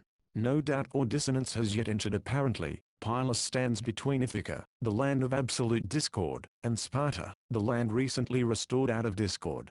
The book is a relation to the whole Odyssey in its special theme, which is the return, of which it represents in the ruler Nestor a particular face. It prepares the way for the grand return, which is that of Ulysses. It is a link connecting the whole poem into unity. Moreover, it shadows forth one of the movements of Greek spirit, which seized upon this idea of a return from Troy to express the soul's restoration from its warring, alienated, dualistic condition. It is well known that there were many poems on this subject. Each hero along with his town or land had his return, which became embodied in legend and song. All Hellas, in a certain stage of its spiritual movement, had a tendency to break out into the lay of the return. One of the so-called cyclic poets, Hageius of Troezen, collected a number of these lays into one poem, and called it the Nostoi or Returns, evidently an outgrowth of this third book in particular, and of the Odyssey in general. Thus Telemachus has witnessed and heard a good deal during his stay with Nestor. He has seen a religious world, a realm of faith in the gods, which certainly has left its strong impression. He has been inspired by the example of his father, whose worth has been set forth, and whose place in the great Trojan movement has been indicated by the aged hero. Still further, Telemachus has been brought to share in the idea of the return, the present underlying idea of the whole Greek consciousness. Thus he must be led to believe in it, and to work for it, applying it to his own case and his own land. Largely, from a negative, despairing state of mind due to his Ithacan environment, he has been led into glimpses of a positive believing one. This has sprung from his schooling with Nestor, who may be called his first schoolmaster, from whom he is now to pass to his second. The reader must judge whether the preceding view be too introspective for Homer, who is usually declared to be the unconscious poet, quite unaware of his purpose or process. No one can carefully read the third book without feeling its religious purport, an atmosphere it has peculiar to itself in relation to the other books of the Telemachiad. To be sure, we can read it as an adventure, a mere diverting story, without further meaning than the attempt to entertain vacant heads seeking to kill time. But really it is the record of the spirit's experience, and must so be interpreted. Again the question comes up, what is it to know Homer? His geography, his incidents, his grammar, his entire outer world have their right and must be studied. But let us proceed to the next book. Book Fourth. The transition from Book Third to Book Fourth involves a very significant change of environment. In Sparta, to which Telemachus now passes, there is occurring no public sacrifice to the gods, but a domestic festal occasion gives its own. He moves out of a religious into a secular atmosphere. Pylus allows the simple state of faith. The world unfallen, Sparta has in it the deep scission of the soul, which, however, is at present healed after many wanderings and struggles. Nestor, as we have seen, is quite without inner conflict. Menelaus and Helen represent a long training in the school of error, tribulation, misfortune. Pylus is the peace before the fall, Sparta is the peace after the fall, yet with many reminiscences of the latter. This fourth book reaches out beyond Greece, beyond the Trojan War. It goes beyond the Hellenic limit in space and time. It sweeps backward into Egypt and the Orient. It is a marvelous book, calling for our best study and reflection. Certainly it is one of the greatest compositions of the human mind. Its fundamental note is restoration after the grand lapse, witness Helen, and Menelaus too. The third book has no restoration, because it has no alienation. The account of the various returns from Troy is continued. In the preceding book we had those given by Nestor, especially his own, which was without conflict. He is the man of age and wisdom. He does not fall out with the gods. He does not try to transcend the prescribed limits. He is cold and conservative. The returns which he speaks of beside his own are confined to the Greek world. That was the range of his vision. But now in the fourth book we are to hear of the second great return, in which two Greeks participate, Menelaus and Helen. This return is by way of the east, through Egypt, which is the land of ancient wisdom for the Greek man, and for us too. It is the land of the past to the Hellenic mind, whither the person who aspires to know the antecedents of himself and his culture must travel, or he must learn of those who have been there, if he cannot go himself. Egyptian law, which had a great influence upon the early Greek world in its formative period, must have some reflection in this primitive Greek book of education. So Telemachus, to complete his discipline, must reach beyond Greece into the Orient. He must get far back of Troy, which was merely an orientalizing Hellenic city. He must learn of Egypt. Thus he transcends the national limit, and begins to obtain an universal culture. But the moment we go beyond the Greek world with its clear plastic outlines, the artistic form changes. The Hellenic sunshine is tinged with oriental shadows. We pass from the unveiled Zeus to the veiled Isis. Homer himself gets colored with touches of oriental mystery. The Egyptian part of this fourth book, therefore, will show a transformation of style as well as of thought, and changeful produce will become a true image of the poet. The work will manifest a symbolic tendency, It will have an aroma of the wisdom of the East, taught in forms of the parable, the apologue, with hints of allegory. The world, thrown outside of that transparent Greek life, becomes a fairy tale, which is here taken up, and incorporated into a great poem. We shall be compelled to look thoroughly into these strange shapes of Egypt, and, if possible, reach down to their meaning, for meaning they must have, or be meaningless. We shall find that this fourth book stands in the front rank of Homeric poetry for depth and suggestiveness, if not for epical lucidity. What did not Telemachus see and hear at Sparta? That was, indeed, an education. He saw the two great returned ones, the woman and the man. Helen he saw, who had passed through her long alienation, and was now restored to home and country after the Trojan discipline. In her, the most beautiful woman, the human cycle was complete: the fall, the repentance, the restoration. Then the eager youth saw Menelaus, and heard his story of the return. He is the man who seeks the treasures of the East, and brings them to Hellas in the Hellenic way. He finds them too, after much suffering, never losing them again in the tempests of his voyage, for does he not spread them out before us in his talk? Both the man and the woman, after the greatest human trials, have reached serenity in institutional and an intellectual harmony. The young man sees it, and feels it, and takes it away in his head and heart. The present book falls easily into two distinct portions. The first is the visit of Telemachus to Sparta and what he experiences there. Sparta is at peace and in order. The youth, to a degree, beholds in it the ideal land to which he must help transform his own disordered country.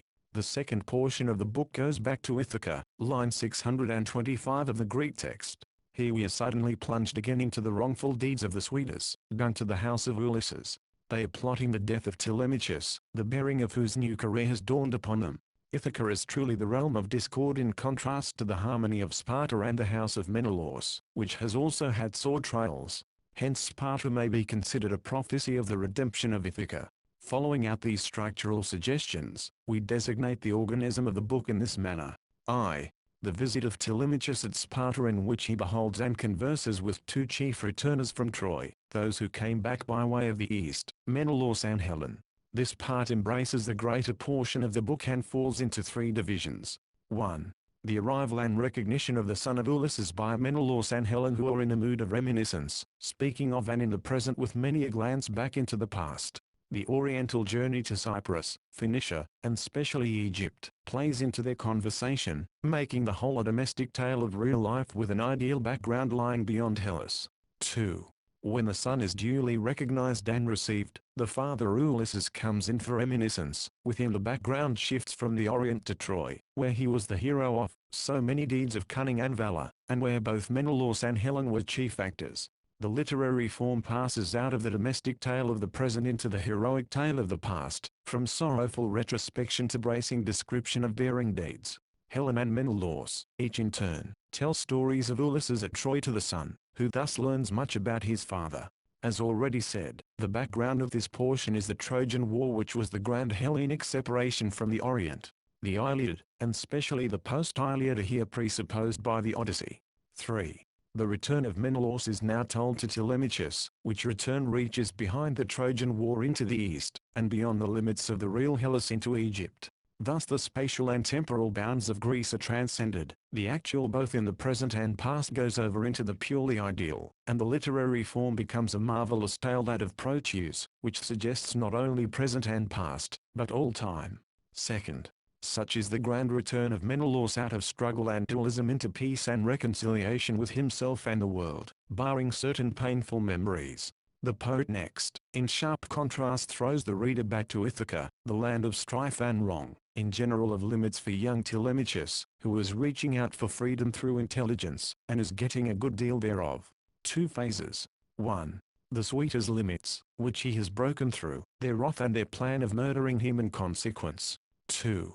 The mother's limits, which he has also broken through, her paroxysm in consequence, and final consolation.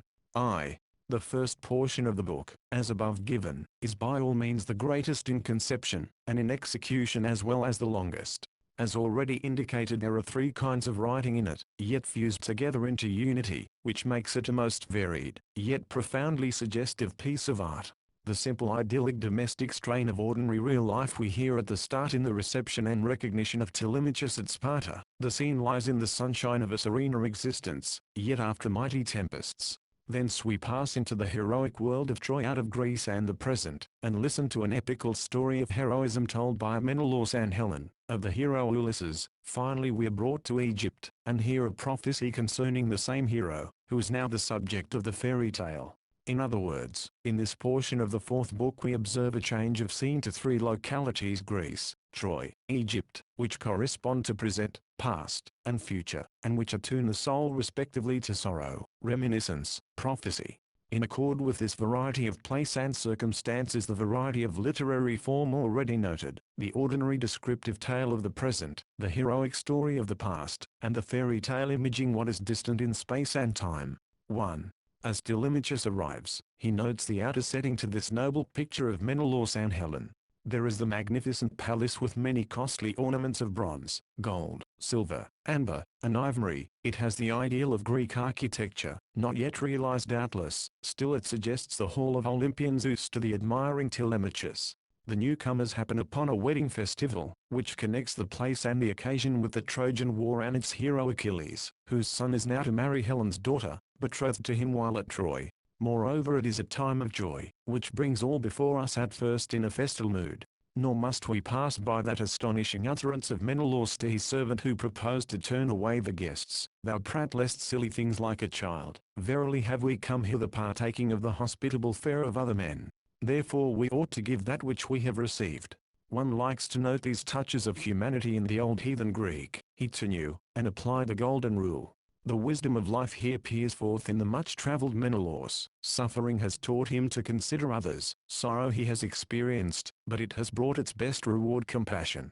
This sorrow at once breaks forth in response to the admiration of Telemachus for the outward splendor of his palace and possessions. The Spartan king takes a short retrospect of life as it has been allotted him. The sighs well out between his words as he tells his story.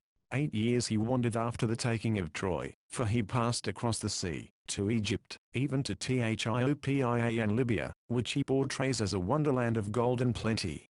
But while he was gone, gathering much wealth, his brother Agamemnon was slain. Therefore, small joy I have bearing rule over these possessions. But chiefly he laments the loss of one man, on account of whom sleep and food become hateful to me, when I think upon him. That man is Ulysses, who has suffered more than any other Greek. Thus a strong deep stream of sympathy breaks forth from the heart of Menelaus, and the son, hearing his father's name, holds up the purple mantle before his eyes, shedding the tear. A strong unconscious bond of feeling at once unites both. How can we fail to notice the clear indication of purpose in these passages? The poet brings Menelaus, as the culmination of his story, to strike the chord which stirs most profoundly the soul of Telemachus. The son is there, to inquire concerning his father. Without revealing himself he learns much about the character and significance of his parent. The same artistic forethought is shown, when, at this sad moment, Helen enters, the primal source of all these calamities, in a glorious manifestation of her beauty. Telemachus sees or may see, embodied in her the very essence of Greek spirit, that which had to be restored to Hellas from Asia, if Hellas was to exist. The poet likens her to a goddess, and places her in surroundings, which are to set off her divine appearance.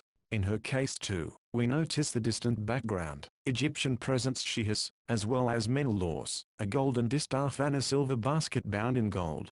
Mementos from far-off wonderland are woven into the speech and character of the famous pair. Now for a true female trait.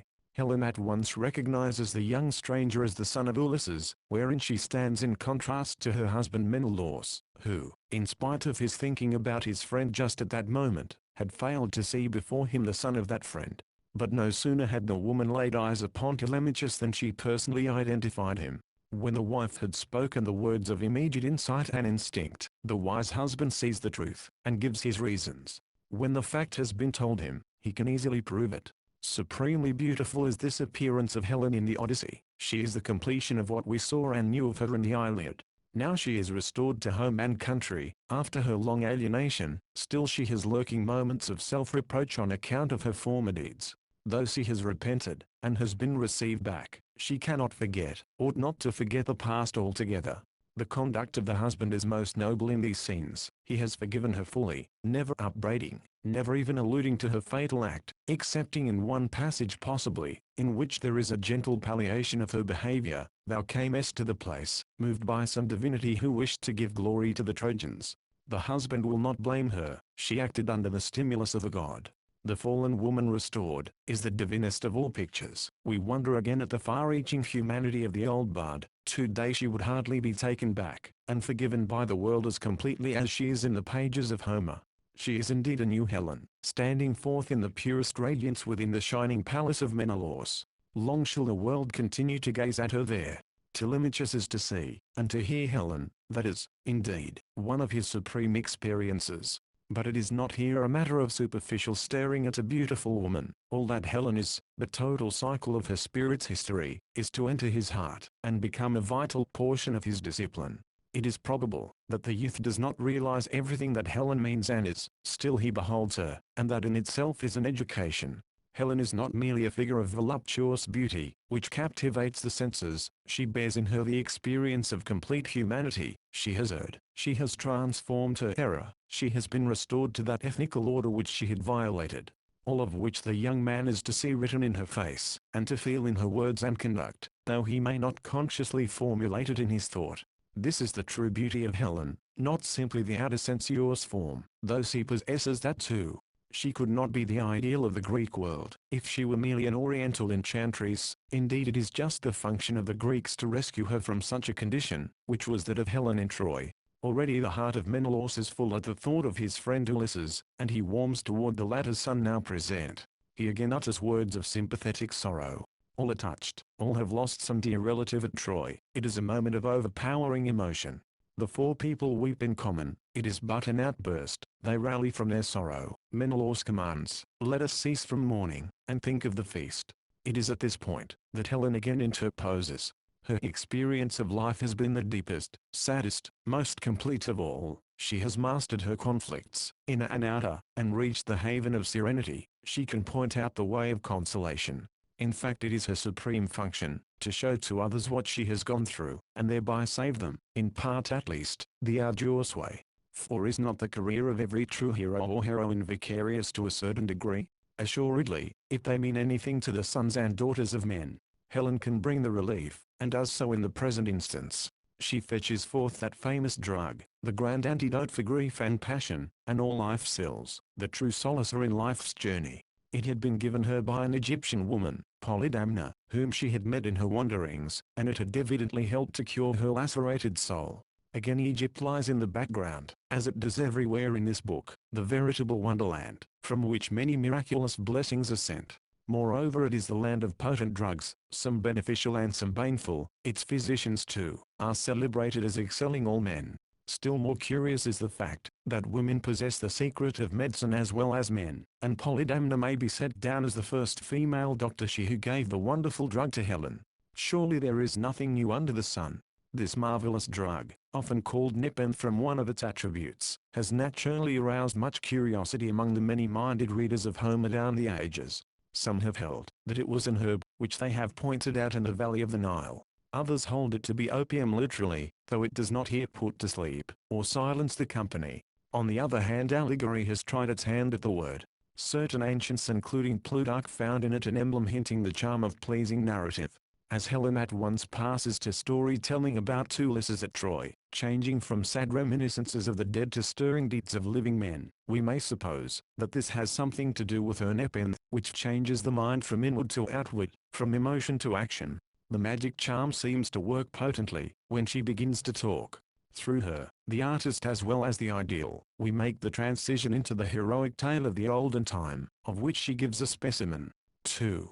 Very naturally the Trojan scene is next taken, that greatest deed of the Greek race, being that which really made it a new race, separating it from the Orient, and giving it a new destiny. Helen now tells to the company myths, particularly the labors of Ulysses. She narrates how he came to Troy in the disguise of a beggar. None knew him, but I alone recognized him, as she had just recognized Telemachus. Thus she celebrates the cunning and bravery of Ulysses, but she also introduces a fragment of her own history. I longed to return home, and I lamented the infatuation which Venus sent upon me. She wished to be restored to her husband, who was in no respect lacking in mind or shape. We must not forget that the husband was before her listening. She does not forget her skill. Also Telemachus was present, and hears her confession of guilt and her repentance, important stages in her total life, which he is to know, and to take unto himself. Menelaus has also his myth of Ulysses at Troy, which he now proceeds to tell. It brings before us the wooden horse, really the thought of Ulysses, though wrought by Epeius, by which the hostile city was at last captured. Here the Odyssey supplies a connecting link between itself and the Iliad, as the latter poem closes before the time of the wooden horse. Ulysses is now seen to be the hero again. He is the man who suppresses emotion, especially domestic emotion in himself, and others for the great end of the war. It suggests also the difficulty of Ulysses. He had so long suppressed his domestic instincts, and done without the life of the family, that he will have great trouble in overcoming the alienation whereof the Odyssey is the record. In this story of Menelaus, Helen has her part too. She came to the wooden horse, imitating in voice the wives of all the Greek leaders, who were deeply moved, yet restrained themselves except one, Anticlus, over whose mouth Ulysses clapped his powerful hands, and saved the Greeks. Truly a strong image of the suppression of feeling in himself and in others. But why did Helen do this? Was it a hostile act on her part? Menelaus hints that it was at least very dangerous to the Greeks, though he delicately lays the blame of it on some god, who must have inspired thee. She was testing the Greeks whom she supposed to be inside the horse. Will they answer the call of their wives? Do they still retain their affection for their families? Above all, does Menelaus love me still? Such was her test, in which we witness another of her many gifts. At any rate, she is not yet free. She is still married in Troy, though the hour of her release be near. With these two stories, the note changes, the sad turn of the talk is transformed into a quiet earnest joy, the sorrows of the present vanish in the glorious memories of the past. The moment Troy is introduced, the narrative becomes an heroic tale, a sort of Iliad, with its feats of arms. Thus we hear the story of Ulysses while at Troy, giving two instances of his craft and his daring. Next we're to hear of him after his Trojan experience. This now theme will give the new poem, the Odyssey, which, however, is seen to interlink at many points with the Iliad. But this is sufficient. Night has come on, Telemachus has heard, and beheld enough for one day. Helen disappears from the scene. She has contributed her share, her own selfhood, to the experience of the young man. Telemachus has seen Helen, and thus attained one supreme purpose of Greek education. Never can that face, beautiful still, yet stamped with all the vicissitudes of human destiny, pass out of his mind. Never can that life of hers with its grand transformation, pass out of his soul. The reader too, has at this point to bid goodbye to home as Helen, the most lasting creation of a woman, that has yet appeared upon our planet. A power she has too, of continuous re-embodiment. Every poet seeks to call her up afresh, that is, if he be a poet. It may be said that each age has some incarnation of Helen, the Greek myth for 2,000 years, medieval legend, even Teutonic folklore have caught up her spirit, and incorporated it in new forms. The last great singer of the ages has in our own time, evoked her ghost once more in the shining palace of Menelaus at Sparta. Farewell, Helen, for this time, but we shall meet thee again. Yesterday thou didst show thyself in a new book under a new garb, tomorrow thou art certain to appear in another. Thine is the power, to recreate thyself in the soul of man with every epoch, and in every country. Great is that discipline of Telemachus, which we still today have to seek. He has seen Helen. 3. The preceding story was the heroic tale, which goes back to the past, especially to Troy, as the grand deed done by the united Hellenic race, whereof the Iliad is a sample. But now we enter a new field, and a new sort of composition, which, in default of a better name, we shall call the fairy tale. Helen is not now present, nor is her struggle the theme. Menelaus, the man, is to recount his experience in his return to Hellas. The story is inspired by the desire of Telemachus to know about his father. As that father is not present, the question arises, where is he? Menelaus will undertake to answer the question by tale, which shadows forth the distant and the future, a prophetic tale, which casts its glance through the veil of time and space. A mythical figure appears, Proteus, the old man of the sea, who is to foretell to the inquiring mortal what may be needful for his safety. Not an Olympian god as Proteus, yet a supernatural shape standing between man and deity, and mediating the two, the human and the divine. For it is Proteus who sends Menelaus back to the gods, whom he has neglected and offended. The fairy tale which we are now to consider, is not to be looked upon as an allegory. It is a story with incident, movement, character, all in their own right, and not for the sake of something else. But we must not, on this account, imagine that it has no thought. In fact, the fairy tale is just the way in which primitive peoples think. It has thought, often the profoundest thought, which darts through it, not steadily, but fitfully in flashes at the important links, like electric sparks. This thought we are to catch and hold, and not rest satisfied with the mere outer form of the story. Persons we can always find who are strongly prepossessed against seeing any meaning in the fairy tale, or in the mythos. Modern usage of these literary forms, doubtless, justifies such an opinion. Still we must remember, that Homer was not playing, but thinking with his fairy tale. He had no technical terms, and almost no abstract language for expressing thought. The day of philosophic reflection had not yet dawned upon Greece. Homer has a great and deep thought to utter, but his utterances, and must be mythical.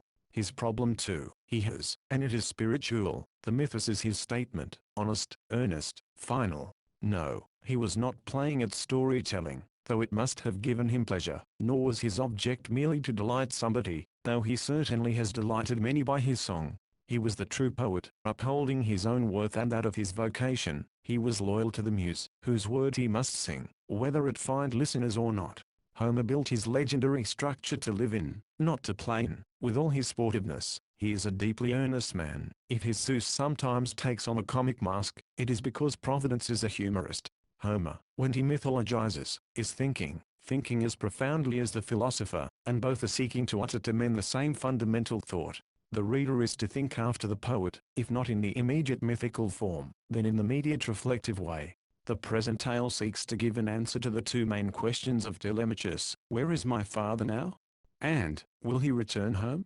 To answer the one question requires a knowledge of what is distant in space. To answer the other question requires a knowledge of what is distant in time. Can we not see that herein is an attempt to rise out of that twofold prison of the spirit, space, and time, into what is true in all places and times? In other words, Menelaus unfolds in a mythical form, the universal to his young pupil, and we may now see in what manner he gives the lesson. He leaps at once into the middle of his theme. He was in Egypt, and detained there by the gods, though longing to return home. Such is the great initial fact. He did not do his duty to the gods. Without their aid, or without their adequate recognition, he seeks to come home. This indicates the spiritual difficulty. He is indifferent to or a disbeliever in the divine. The gods are the upholders of the world order. They are the law and the spirit of the reality. Clearly Menelaus could not, or did not fit himself into the providential system. Neglect of the gods that detains him, must detain him. The result is, he and his companions are wasting away on an island, without any chance of return. The question of the hour is, how shall I get out of the difficulty? Only in one way: acknowledge the gods, put yourself into harmony with their order, then the outer world and the inner man will be one, and must bring about the deed, which is the return. We are now to witness the process whereby this reconciliation between man and the gods takes place, surely the supreme matter in life. It is told in the form of the fairy tale or marvelous legend, which shifts and changes. We, however, must cling to the essence, else it will escape us. Proteus himself we must hold fast, and not be misled by his many appearances. Menelaus begins to feel sorrow, which is a penitent condition antecedent to all help. Moreover, he wanders alone. He has gone apart from his companions. Behold, the goddess steps out of the air and speaks. She reproaches him with folly, and turns him to the deity, who can assist him.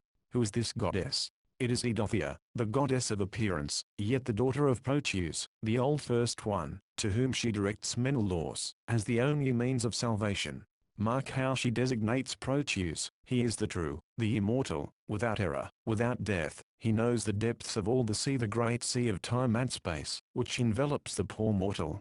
But he must be snared, and held. Surely not an easy task it is to catch him. The etymology of the names of these two deities indicates their meaning and relation. The grand dualism of the world is clearly suggested: appearance and substance, the transitory and the eternal, that which seems, and that which is. Menelaus had gone astray. He had neglected the gods. He had followed appearance, delusion, negation. The result could only be death. But even appearance points to something beyond itself, something true and eternal. So Eidothea suggests Proteus, who is her parent, that is, she is the manifestation of his being. She is the many, He is the one underneath, and in the many. She is change. He is the permanent in all change. He may well be designated as her father, whose transformations she knows and declares. These transformations are called his tricks or stratagems, the shapes he puts on in the world of appearance. They are indeed Idothea herself, along with her voice telling what is higher than herself. When this one first principle is clearly revealed, then all is revealed, the future becomes transparent, and the distant becomes near.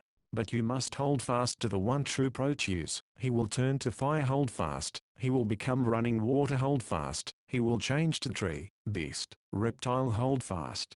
Then he will show himself in his right shape, and will speak a fact. Hold fast. The one is under all, and is a God, who will lift the veil of space and time from the visage of truth.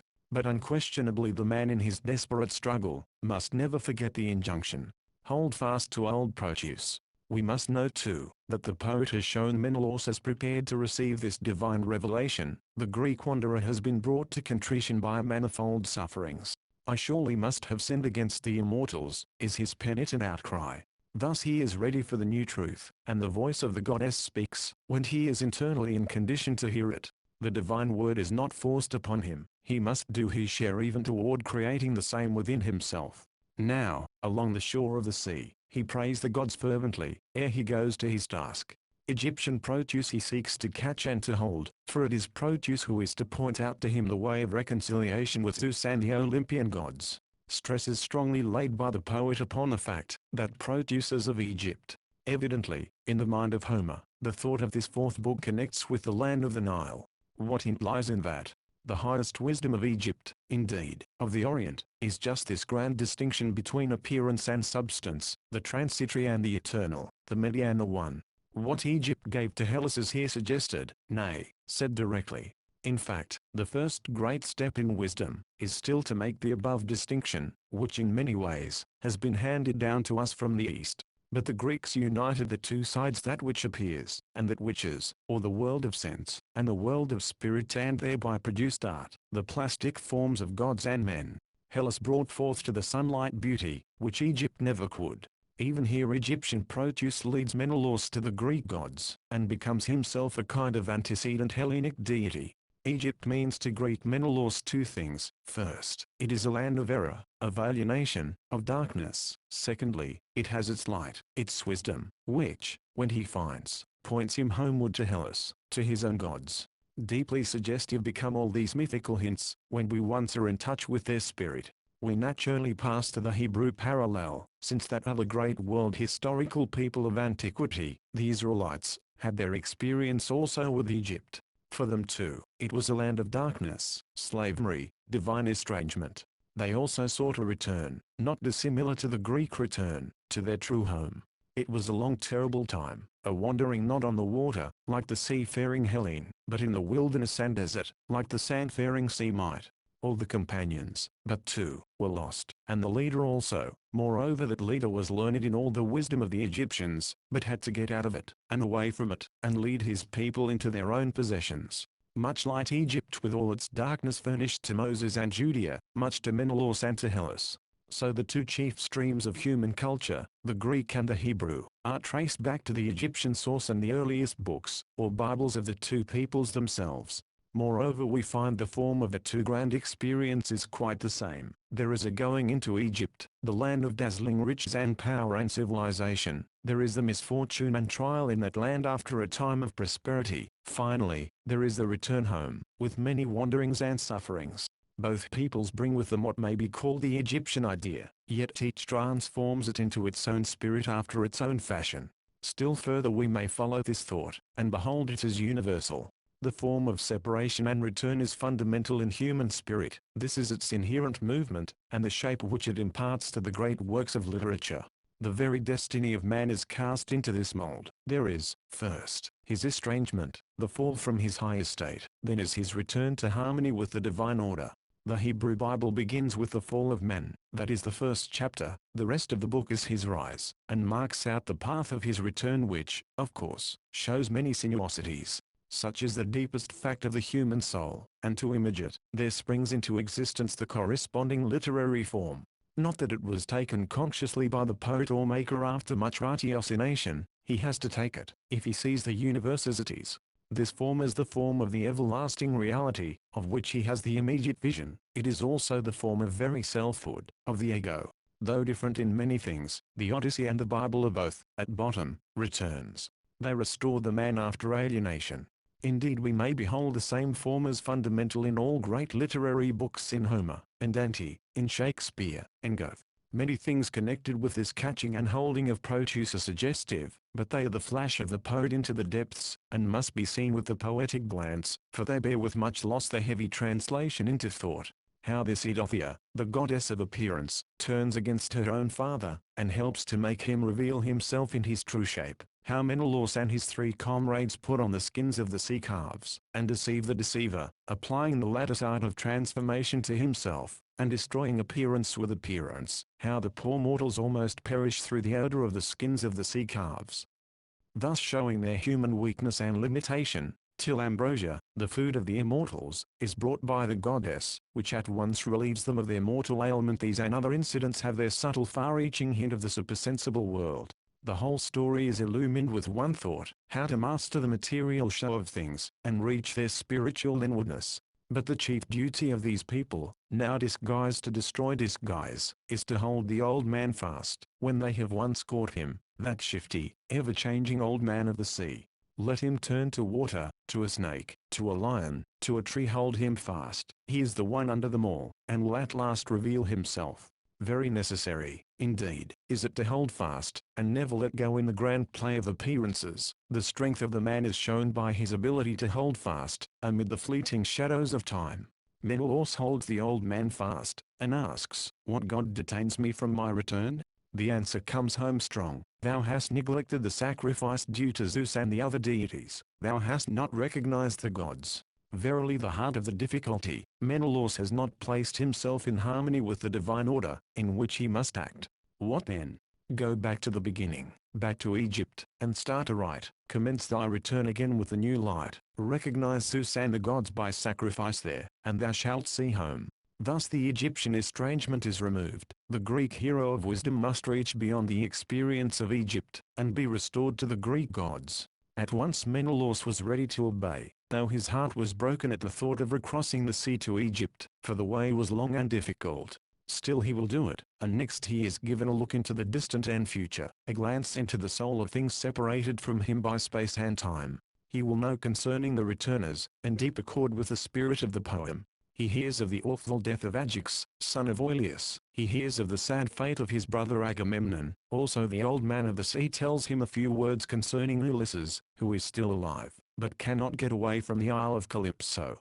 News just good enough to give hope to the son, who is eagerly listening, and hears that his father still lives.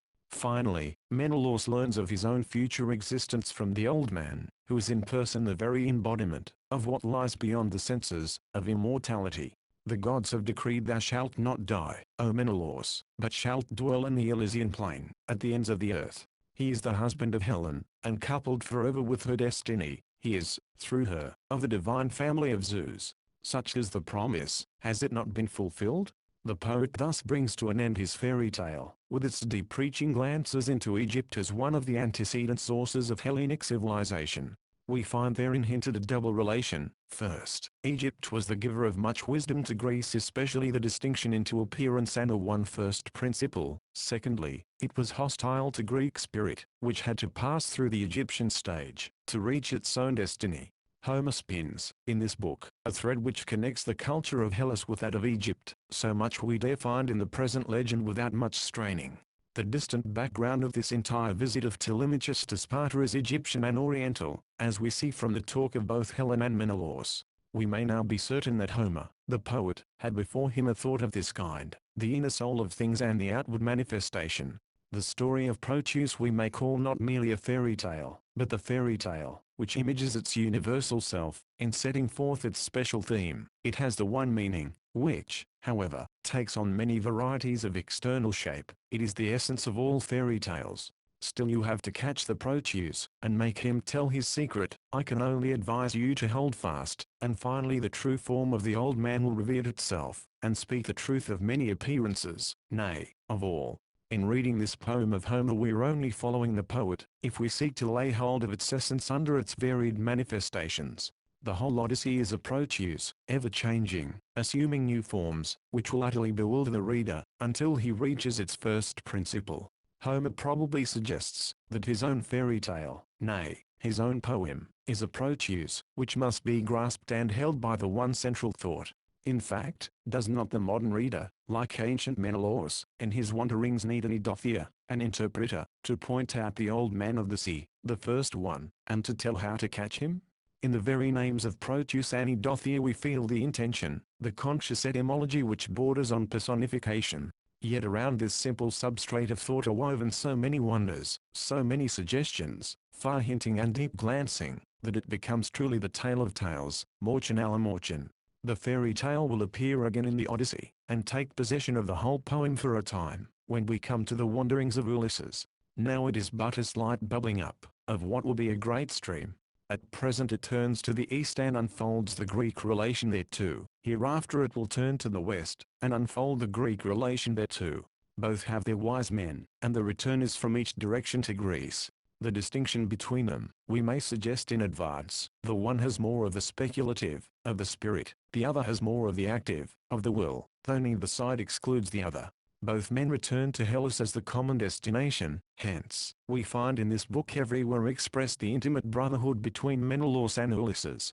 It is of great interest, to see the poet build his fairy tale, which is but one form of his mythical procedure. Instinctively he builds it, as the bee does the honey cell. He places the god or goddess at the center of every movement or event. By divine will it is all brought about. The sea which stands in the way of the return of Ulysses is a deity, Poseidon. Edothier is a person, the voice of the world of appearance, and she leads to Proteus, the primal one. To Homer personality is at the heart of this universe. Such is truly the mythical mind. All phenomena are the product of an intelligent will, not of blind law. Not a long chain of cause and effect hovers before Homer's soul. Thus his work would be prose, but he sees self-cause at once, and so cannot help being poetical, as well as religious. The culture of today tends too much to divest us of the mythical spirit which is not altogether a gain. Homer, if rightly studied, will help restore that lost gift of the early ages. But now we must turn our look to the youth for whom the tale has been told, the learned Telemachus. He hears of the Orient and its principle, the antecedents of his people, their origins, separations, their advance upon the older nations are significantly hinted. All this is an education, for its function is to bring together the scattered wisdom of the past and to give it to the youth, who is coming upon the stage of life. Thus he is made the spiritual heir of all that his race has achieved in word and deed. Telemachus has learned about the history of Troy, the great event of the early Greek world. He has heard the returns of the heroes, and he has seen Helen. But, chiefly, he has been taught the grand distinction between appearance and substance. He has come to know, if he has learned his lesson, the one and the many, he has been shown how to reach beyond the sensuous appearances of things, and enter the realm of spirit. Such is still the best education today, though the manner of it be so different. There were no books in those days, no schools, but the lips of the aged. Every Greek youth, to a degree, was a Telemachus, and had a similar discipline. Tradition, song, folklore are also means of education. We cannot do without the mythos even now, and we're in many ways seeking to restore it to its place in the training of the child, and of the grown man too. Telemachus has graduated, he can now go home, so he asks to be permitted to depart for Ithaca, where the hardest practical problem of life is awaiting him. But mark, he carries with him the grandest of all hospitable presents, the knowledge of the true and eternal, in contrast to the unreal and transitory. In these 4 books of the Odyssey the education of the Homeric youth has been given. Next we're to have the experiences of the man, those of the typical man Ulysses, as he works out his own problem. Menelaus could not tell that tale. The man himself must be seen doing, overcoming his obstacles by the deed. He will present a phase of life not known to the East, not known to Egyptian Proteus. Thus the Odyssey will be an entire book, a veritable Bible for young and old, with its complete cycle of human discipline.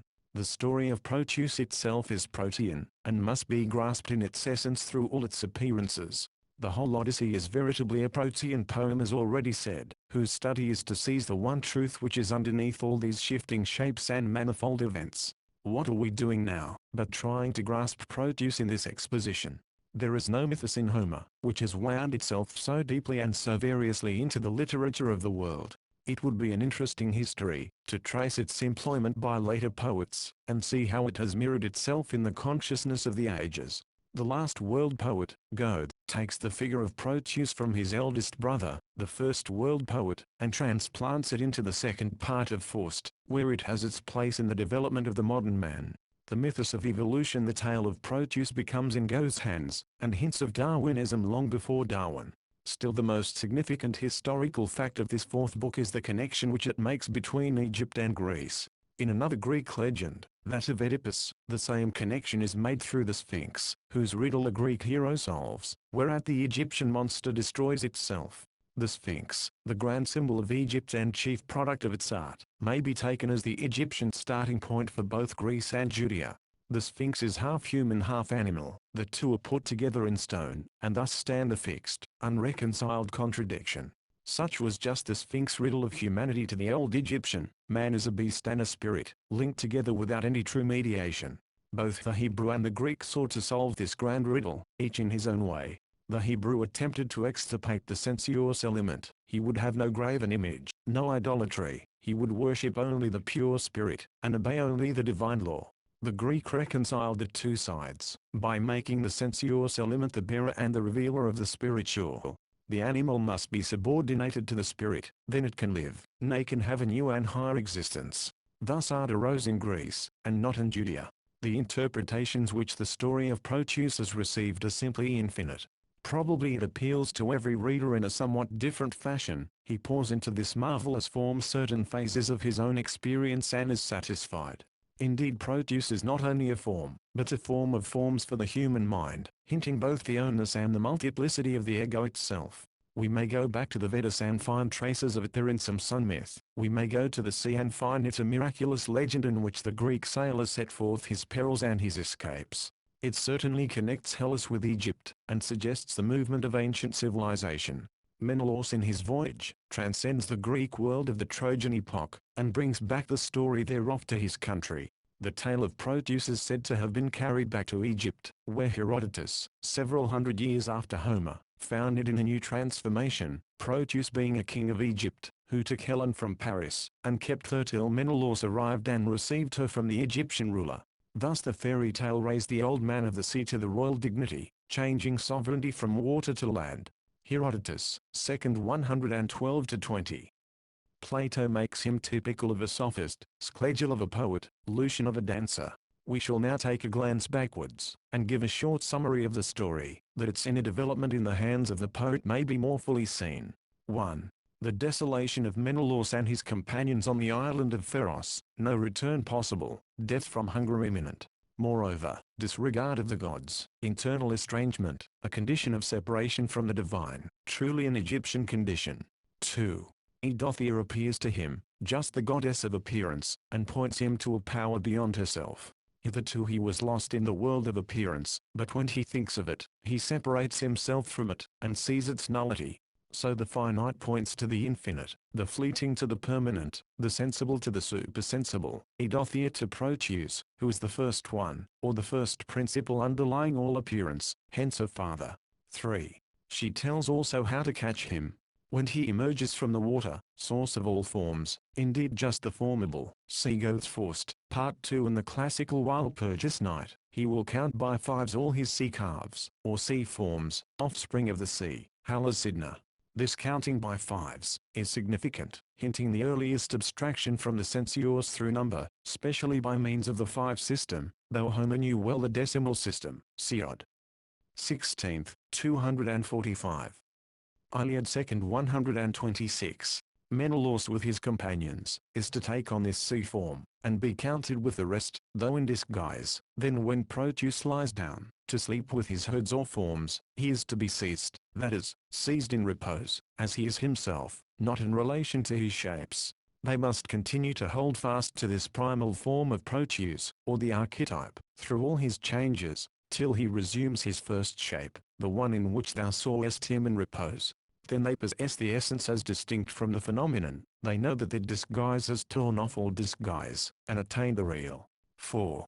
Proteus will now tell Menelaus the truth devoid of all delusive shows. Ere the latter can leave Egypt and return to Greece, he must put himself into harmony with the Greek gods, Zeus and the rest. So he has to go back to Egypt's river, and start over again in the right way.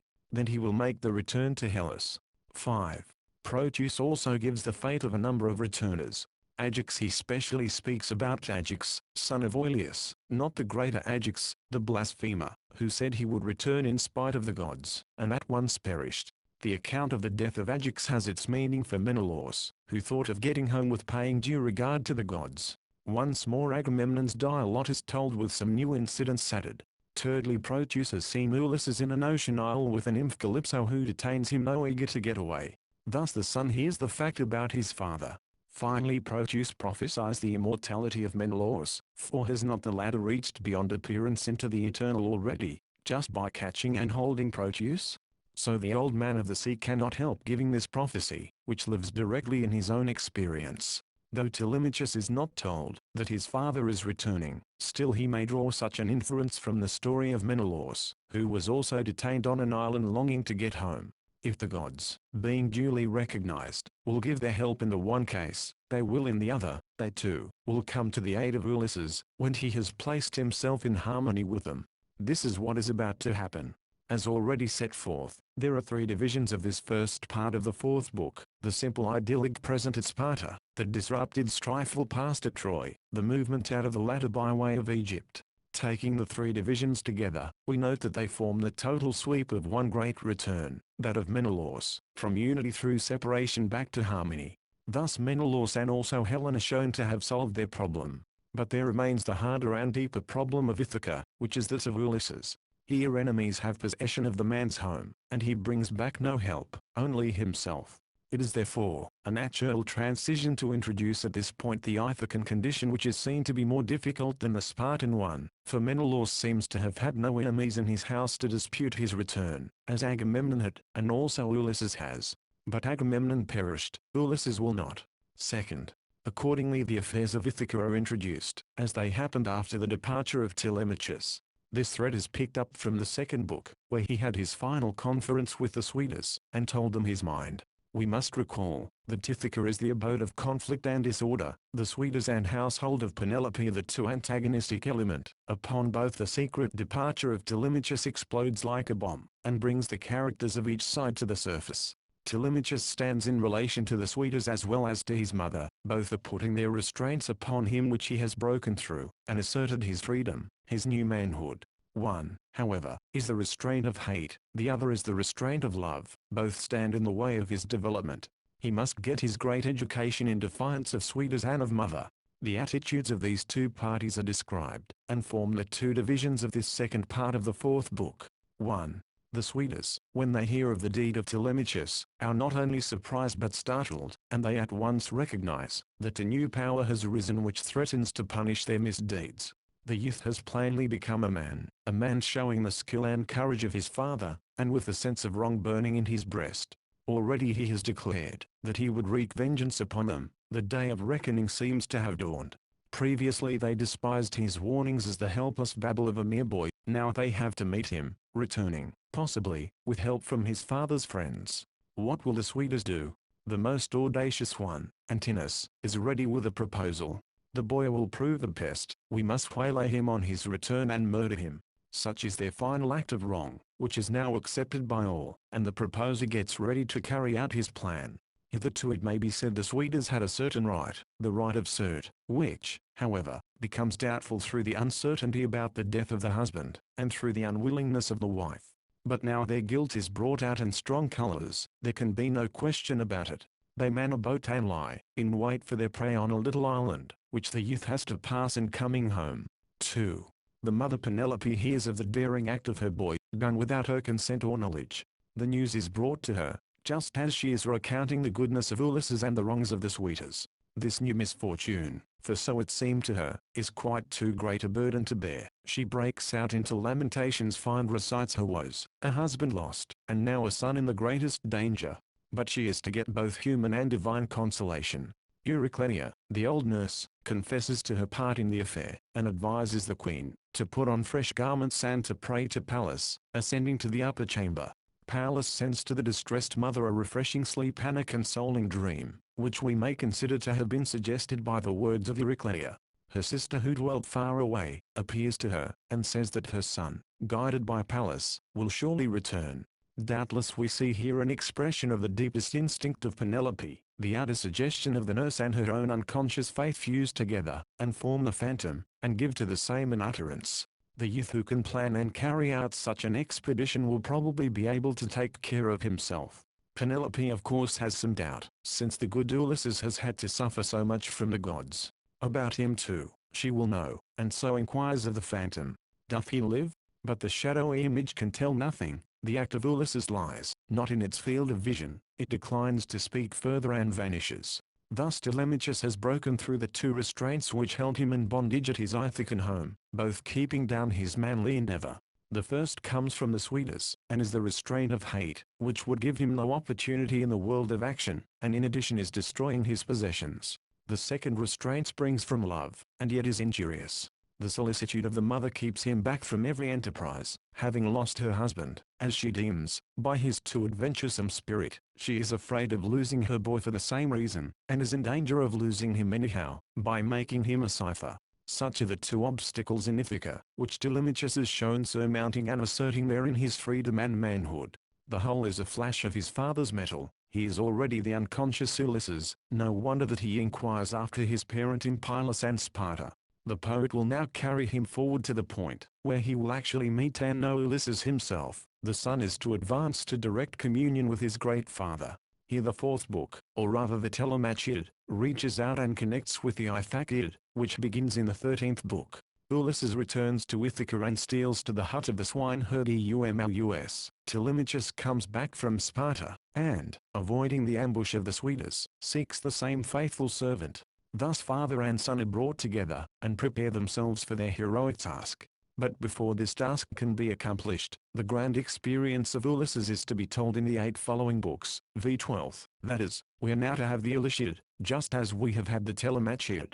Father and son are now separated from home and country, both are to return through a common deed of heroism. General observations. Looking back at the Telemachid, the first 4 books, we observe that it constitutes a very distinct member of the total organism of the Odyssey. So distinct is it, that some expositors have held, that it is a separate poem, not an integral portion of the entire action. The joint is, indeed, plain at this place, still it is a joint of the poetic body, and not a whole poetic body by itself. Only too easy is it for our thought to dwell in division, separation, scission, analysis. Let us now turn to the opposite and more difficult habit of mind, that of uniting, harmonizing, making the synthesis of what seems disjointed. In other words, let us find the bonds of connection between the last 4 books and the coming 8 books, or between the Telemachid and the Iliad. 1.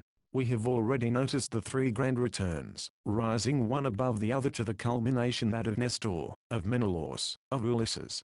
Now the first 2 are told in the Telemachid, but they openly lead up to the third, which is the complete return, and which is just the theme of the Iliad. Nestor makes the immediate return, without conflict, through Greece, but he points directly to Menelaus, and foreshadows the coming of Ulysses. Menelaus, however, prophesies the third return, and thus directly joins his account with the Iliad. In this manner we see and feel the intimate bond between these 2 grand divisions of the total Odyssey. 2. We notice the same general movement in the Telemachid, and in the Iliad, the same fundamental scheme underlies both. There is the real present, in the one case Ithaca, Pylos, Sparta, in the other is Phacia. Then there is in the same heroic past the Trojan War and its deeds of valor. Thirdly, there is a movement in both to an ideal world, to a fableland, outside of Hellas, and beyond even Troy. Finally there is a return in both to Greece, and to the present. Setting the stages of this movement down in definite numbers, we have, first in the Telemachid, 1. Hellas, the present. 2. Back to Troy, the past, in the reminiscences of Nestor, Menelaus, Helen. 3. Forward to the fairy world in the account of Proteus. 4. Return to Ithaca at the end of the 4th book. Secondly, in the Iliad we may here note, in advance, the same general movement. 1. Phacia, the present. 2. Back to Troy in the strains of Demodocus. 3. Forward to the fairy world of Polyphemus and Circe. 4. Return to Ithaca in the 13th book. Thus we reach down, and grasp the fundamental norm according to which the poet wrought, and which holds in unity all the differences between these two divisions of the poem. The spiritual basis of this movement, its psychological ground, we shall endeavor to unfold more fully hereafter. 3.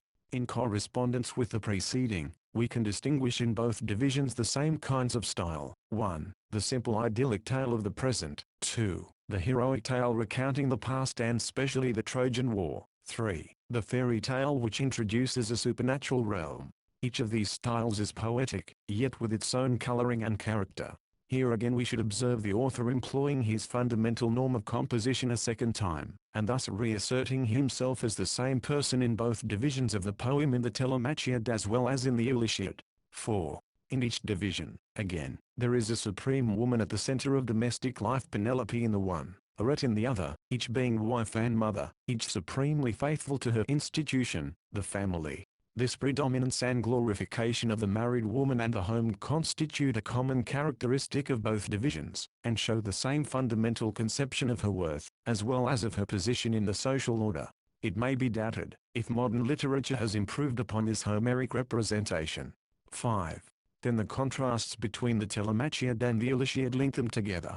Disturbed Ithaca, peaceful Phacia, the theoretic education of the son, the practical discipline of the father. Telemachus, the son of his father. Nausicaa, the daughter of her mother. The Ithacan boy and the Phacian girl. Such are a few of these contrasts. Finally, father and son, strongly contrasted, yet having their unity in this family of which they are members, suggest the unity of the poem of which they are characters. These bonds of connection are so strong, that they overbalance all discrepancies of single passages, interpolations, and inconsistencies of detail. Still, if the mind of the critic refuses the general sweep, and insists upon prying asunder the joints, and upon looking through its microscope at the little things, it will find only separation, discord, and many small Homers instead of a single great Homer. The particular always divides, but the general unites. So the Homeric poems will have two sets of reader, the dividers and the unifiers. The education of Telemachus. This is another name, which we have frequently used, for the Telemachiad. The Homeric youth is also, to get his training for life, he is to find, and to take possession of his inheritance transmitted from the past. The general statement of this educational fact occurs frequently in the work. Telemachus wishes to know about his father. That is his immediate inquiry, which will extend to knowing something about the fathers and what they did. Then his investigation will go beyond the fathers and the Greek world, reaching over into Egypt and the East. The function of education is to put into possession of the coming man the wisdom of the past, and specially the means for acquiring this wisdom. Then he can transmit the intelligence of the race to those who are to follow him.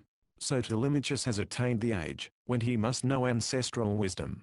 Such is his strong instinct. He feels his limitation. He is pent up in a narrow life at Ithaca, whose barriers cramp his free spirit.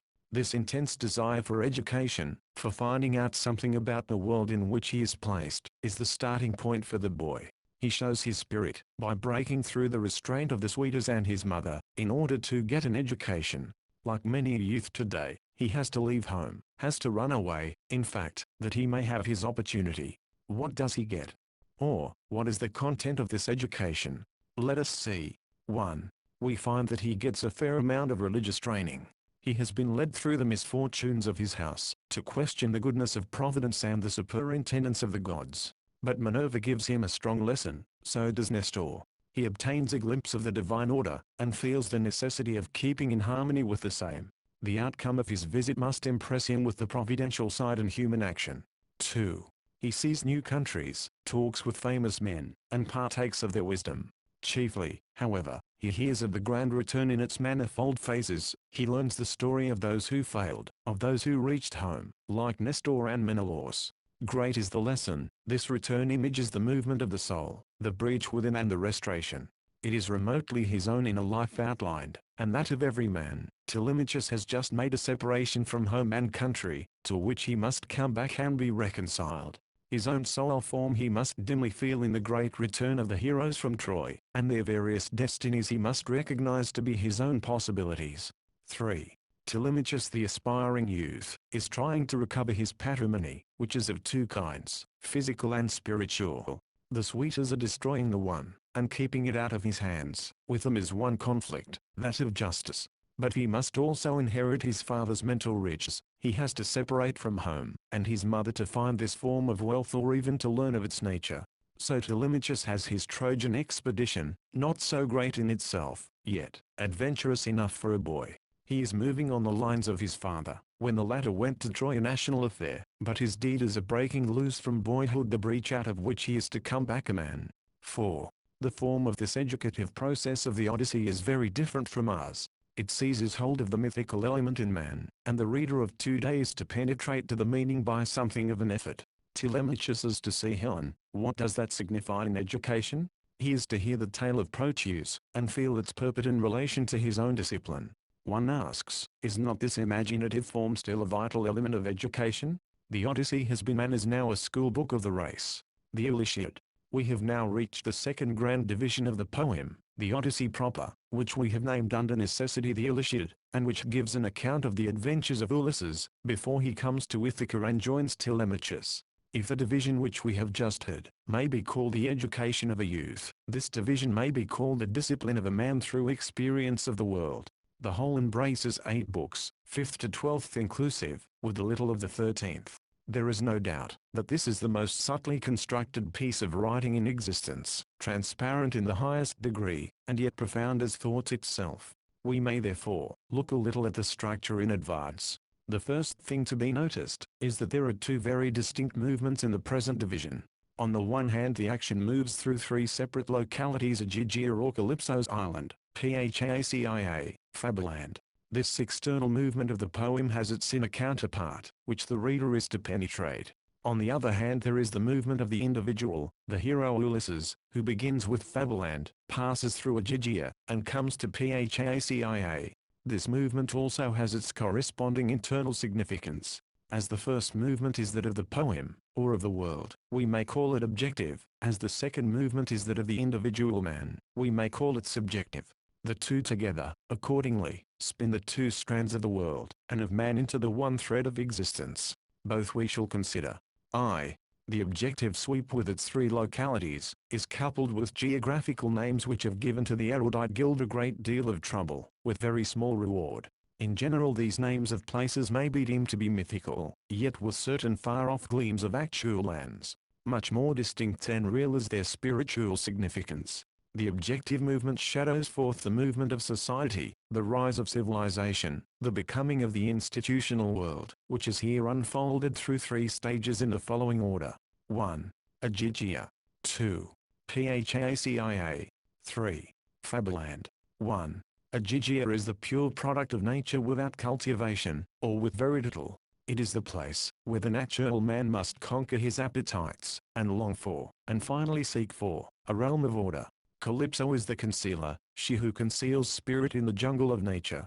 Here, then, occurs the primordial breach between the physical and spiritual, out of which an institutional world can rise. 2. Phacia now appears, in which we behold the fundamental institutions of man, family and state, in their primitive idyllic condition, yet transcendently pure and beautiful. The evolution of this new order from the savage Cyclops is hinted in the poem. Only after Calypso was put aside, do Arete the wife and Nausicaa the maid become possible. Upon such a foundation a social system can be developed, with commerce, navigation, etc. Still further, Phacia can begin to mirror itself in art, as it does here in the songs of the bard, and also in games. 3. Fableland comes next, really a product of self-conscious art. In it are set forth the struggles which arise between man and the civilized order. Phacia is the simple condition of peace. Man is in complete harmony with himself, and his institutional environment. But what if he falls out with both? That will be a new stage, represented by a new set of beings, who are to indicate not so much the conflict with nature as the conflict with spirit. The world of reality is transcended, marvelous shapes sweep into view, Polyphemus, Circe, the sirens, even the supersensible realm of Hades, all of which, however, must await a special exposition. Still, we should note that after this ideal realm of struggle and desperate enterprise comes the real world of strife, Ithaca, which is to be harmonized by the man who has passed through this fableland, and has reached an ideal harmony in Phacia. Second, We soon find that Ulysses has been thrown back to Calypso's isle from Fableland, of which in a certain sense it is the continuation. The circle which he has passed through is, therefore, the following. 1. Fableland. 2. Aegygia. 3. Phacia. This is, then, the movement of the individual, in contrast with the previous sweep of the poem as a whole, which represents the movement of the world. Both are bound together, both pass through the same stages, though in a different order. The process of social development begins with the state of nature, with Aegygia, unfolds into a simple institutional life, into Phacia, which then enters into certain negative phases, such as a scene in Fableland. But the man from Troy, Ulysses, begins with the last, and is whelmed back into the first, and finally rests in the second, before going to Ithaca. Let us note this personal movement in a little more detail. 1. Ulysses passes into Fableland, having wantonly done a deed of violence against civilized life and order, by destroying the city of the Ciconians, Book 9th, as he was returning from the Trojan War. Such is the negative element in him, which has been engendered by that war, and which now appears in various manifestations, such as his doings with Polyphemus and Circe, till his career in Fableland winds up with destroying the oxen of the sun. This is the extreme negative act which throws him back beyond Circe's into Calypso's realm. He assaults really his own will in this last act, he undermines his own power of recovery, he puts out his own light. Circe would have sent him forward again, leaving intact his willpower. Calypso detains him lulled in the sensuous delights of her bower. He denies his own reason. How then can he rise after a fall? Indeed, what use is there of rising? So he sinks down into Aegygia, the dark island. 2. It is no wonder, therefore, that he remained with Calypso 7 years and more, draining to the dregs the cup of that life. Still he has desired to return home, must have it. He must possess reason to deny reason. He longs for what he has not. Sensuous charms cannot drown his aspiration, such is the hell in which he has placed himself. Still even here, when he has passed his probation, he must be released by a decree of the gods, who, formerly favorable to Neptune, the divine foe of Ulysses, have now become friendly to Minerva, the hero's protectress. Why this change in the everlasting powers? When Ulysses is ready to leave Aegygia, the gods cannot keep him there. They have to change. The divine order must help him escape, if it be divine. This is just what happens. Zeus, voice of the Olympian law, commands his departure, and Calypso must obey. 3.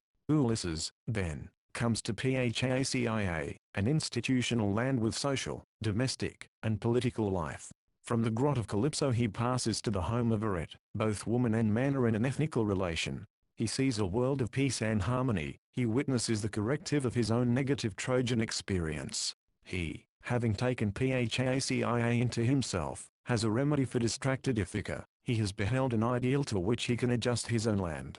He was not the man to bring civil order to Ithaca just after the destruction of Troy. Now he has passed through his own destructive phases, has become conscious of them, has told them to the Phacians, which long account has in it the character of a confession.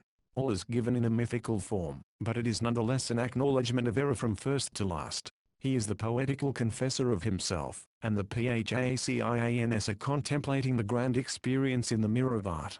We may now see the reason why the poet began the story of Ulysses with a stay at Calypso's isle. Thus the poem unfolds in the order of society, starting with the state of nature, passing thence to a civilized condition, and showing finally the conflicts of the same with the negative forces, which develop in its own bosom. Homer could have landed Ulysses at Phacia, and could have made the Iliad start in that sphere, placing Calypso's book just after the account of the slaughter of the oxen of the sun. But what a loss would that have been! No social development would thus be suggested in the movement of the poem, and the individual Ulysses would have to pass, not from institutional Phacia, but from savage Aegygia to the reformation of Ithaca. In this way we realize to ourselves the true instinct, or perchance the profound thought which underlies the structure of this portion of the poem. Thus we conceive the double movement of the Iliad through its three main stages, in which we feel strongly emphasize the idea of development, of a genetic process. These lands and peoples are generated by the wanderer's own spirit, though they all exist in their own right and are carefully set down in Homeric geography. Aegygia is the product of Ulysses himself, and so he goes thither to the reality. The misfortunes in these lands are the very deeds of the offenders returning upon them. As the gods are both subjective and objective, So are these poetic places and persons. They are both in Ulysses, and outside of him. They are the inner change of the individual and the outer development of the world. Each, however, fits into the other, is inseparably intertwined with the other. Both together form the double movement which is the fundamental structural fact of the present division of the Odyssey. Of course our unfolding of the subject must follow the movement of the poem, but we shall not neglect the movement of the individual. Accordingly Calypso's island, Aegygia, is the realm which is to be first considered. Book 5th. In this book the reader will observe two distinct parts, which are so often found in Homer and constitute the deepest distinction in his poems. These two parts are the upper world of the gods and the lower world of men, both of which are shown in action and counteraction. The grand dualism between the mortal and the immortal is fused into a living narrative, and makes the warp and woof of Homeric poesy. The general purport of both parts is seen to be the same at bottom. It is to remove the obstacles which stand in the way of the return of Ulysses to home and country. These obstacles arise from the gods above, and from nature below the divine and the physical, though the latter also is presided over by deities. Thus the Greek hero, with the aid of the higher gods, is to put down the lower ones, or convert them into aids for his advancement towards the grand end, which is his institutional life in family and state. In this way only can Ulysses, from his alienation, attain unto harmony with himself, and with the divine order. The first part of the book gives the counsel of the gods and its consequences reaching down to the mortal who is the subject of deliberation. We shall note three stages in this movement from Olympus to earth. 1. Zeus to Hermes. 2. Hermes to Calypso. 3. Calypso to Ulysses. Thus from the highest the decree is brought below, and opens the providential way. The second part deals with the mortal, who is brought into relation with three gods, all representing phases of the physical element of water. 1. Neptune, the great deity of the sea. 2. Leucothea, a lesser deity of the same. 3. The river god, through whose channel Ulysses comes at last to land. It is manifest that he must rise beyond these water divinities with their uncertain fluctuating element, and attain to the fixed earth with its life, ere he can find repose. We shall now develop these two parts of the book with their subdivisions in the order stated above. First then is the divine obstacle, which has to be removed by the gods in Homer, when the individual is ready to have it removed. This obstacle is at present centered in the goddess Calypso, the marvelous concealer and extinguisher of the hero in her island Aegygia. Neptune is not here spoken of, though his element, the sea, is mentioned as something which must also be met and transcended. The hero through his own will, can surmount this difficulty. Verily Calypso is the grand spiritual hindrance of Ulysses, and, to help him get rid of it, the Olympians assemble, and start the movement, the conditions being, that he is internally prepared to be helped by the gods. Of the latter fact we shall note a number of indications hereafter. Of this divine activity, in removing the first obstacle we may distinguish three phases. 1. The council of the gods on Olympus under the presidency of Zeus, and the decree there. 2. Hermes is sent by the supreme deity to Calypso, with a decree. 3. Calypso imparts the decree to Ulysses, who soon sets about doing his part. In this brief outline we see the descent of the divine influence from Zeus the highest, through Hermes messenger of the gods, to Calypso, a local subordinate deity, down to the mortal Ulysses who is to get the benefit thereof. Thus the poet makes his world order ready for the deed of the man, who is now to act with all the energy of his being, and not lie back expecting the gods to do everything for him. Such is the situation between the divine and human sides, of which we shall elaborate the former a little more fully. 1. The council of the gods in which the matter is now discussed, seems somewhat like a repetition of the one at the beginning of the first book, which indeed starts the whole poem. At present we may suppose that the poet wishes to recall that first council and its decree to the mind of the reader, inasmuch as the latter is now to begin the second grand division of the poem, the Odyssey proper, or return of Ulysses. Pallas takes up the complaint, and arraigns Providence on an ethnical ground. The good king is forgotten, and the good man suffers. To the face of the supreme ruler she draws the conclusion, let not any sceptred king henceforth be kind to his people and recognize justice, but always let him be harsh and work unrighteousness. Then she cites the unhappy lot of Ulysses. But Zeus throws the charge back upon Pallas, for she already had laid the divine plan, that Ulysses was to take vengeance on wrongdoing Suidas, and Telemachus she could save by her skill, if so she chose. Here Pallas again hints as she did in the first book, the two lines on which the poem moves, Telemachus and Ulysses, and she also notes the two present obstacles, Calypso and the sea, in the way of the return of Ulysses. The divine activity begins work at once. Zeus sends Hermes to Calypso with the Olympian decree. Ulysses, however, is to reach home without any escort of the gods, or of mortal men, that is, he must exercise his own free will tremendously. There is to be no special intervention of the gods without the corresponding human effort. Note this passage as indicating the consciousness of the poet respecting divine help. It is not to take the place of free agency, but to complement the same.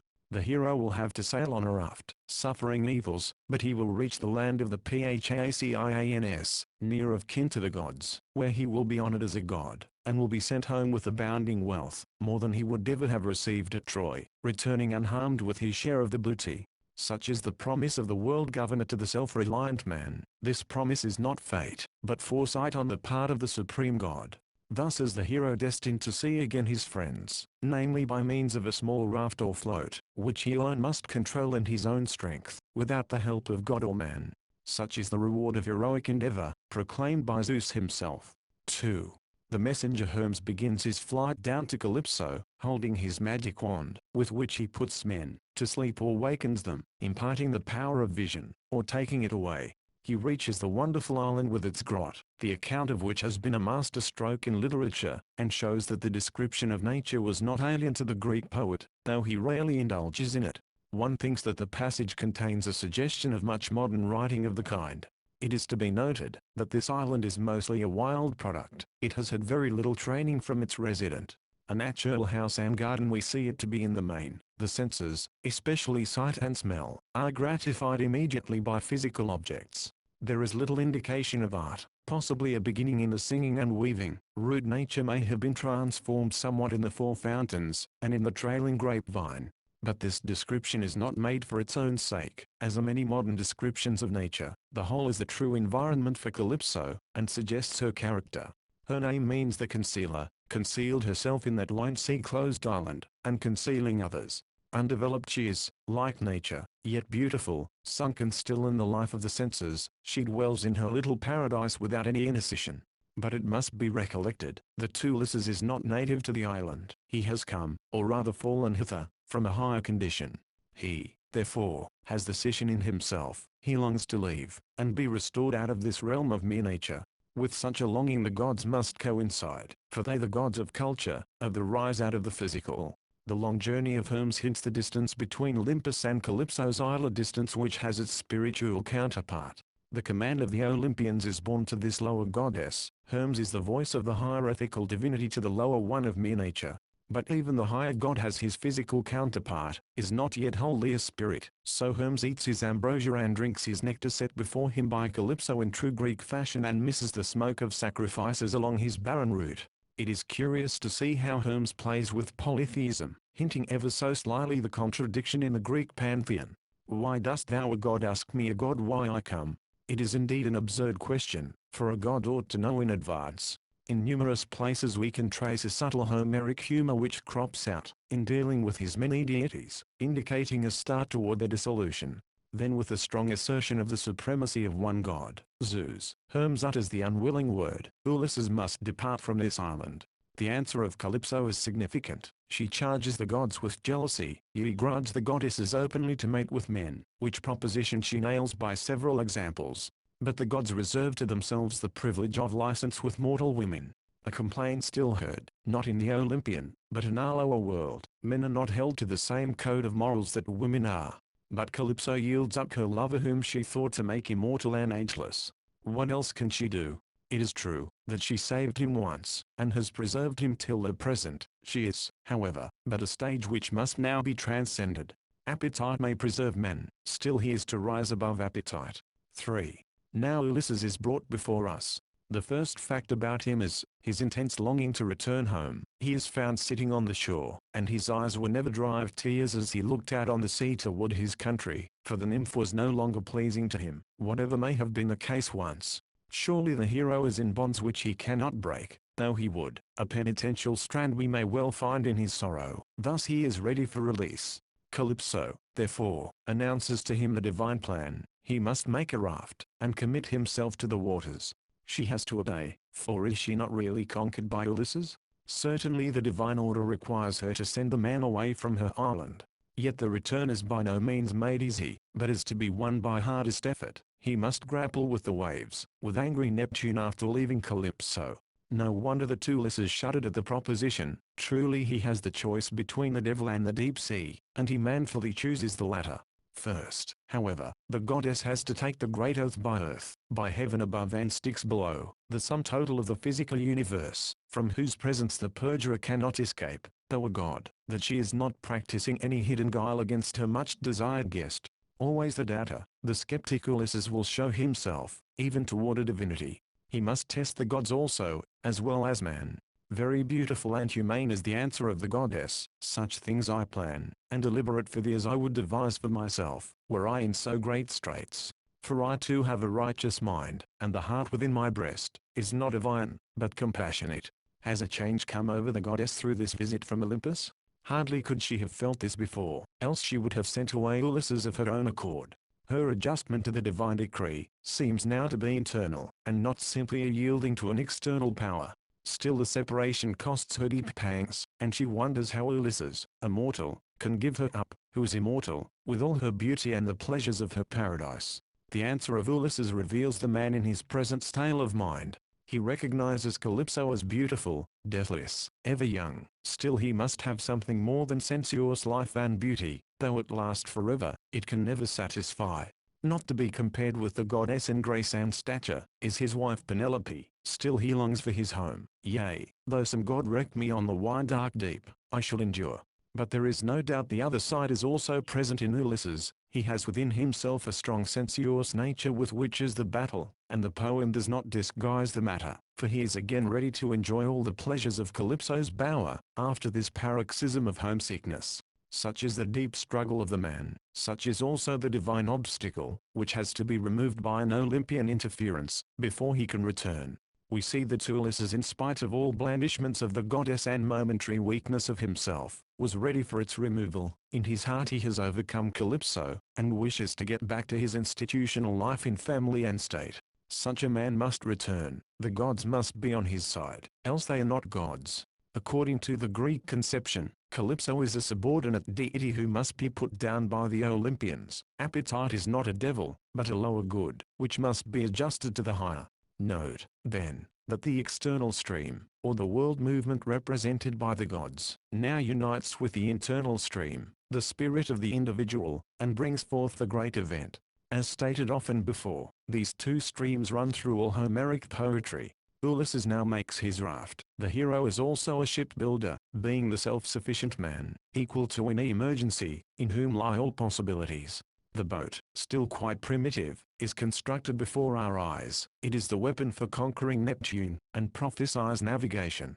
Calypso aids him in every way. She even supplies him with tools, the axe, the adze, the auger, which imply a more advanced state of civilization than has hitherto appeared in the Dark Island. Whence did she obtain them? No special answer is given, hence we thrown back upon a general answer. Calypso is the original wild state of nature, but her transformation has begun. She helps Ulysses in her new character.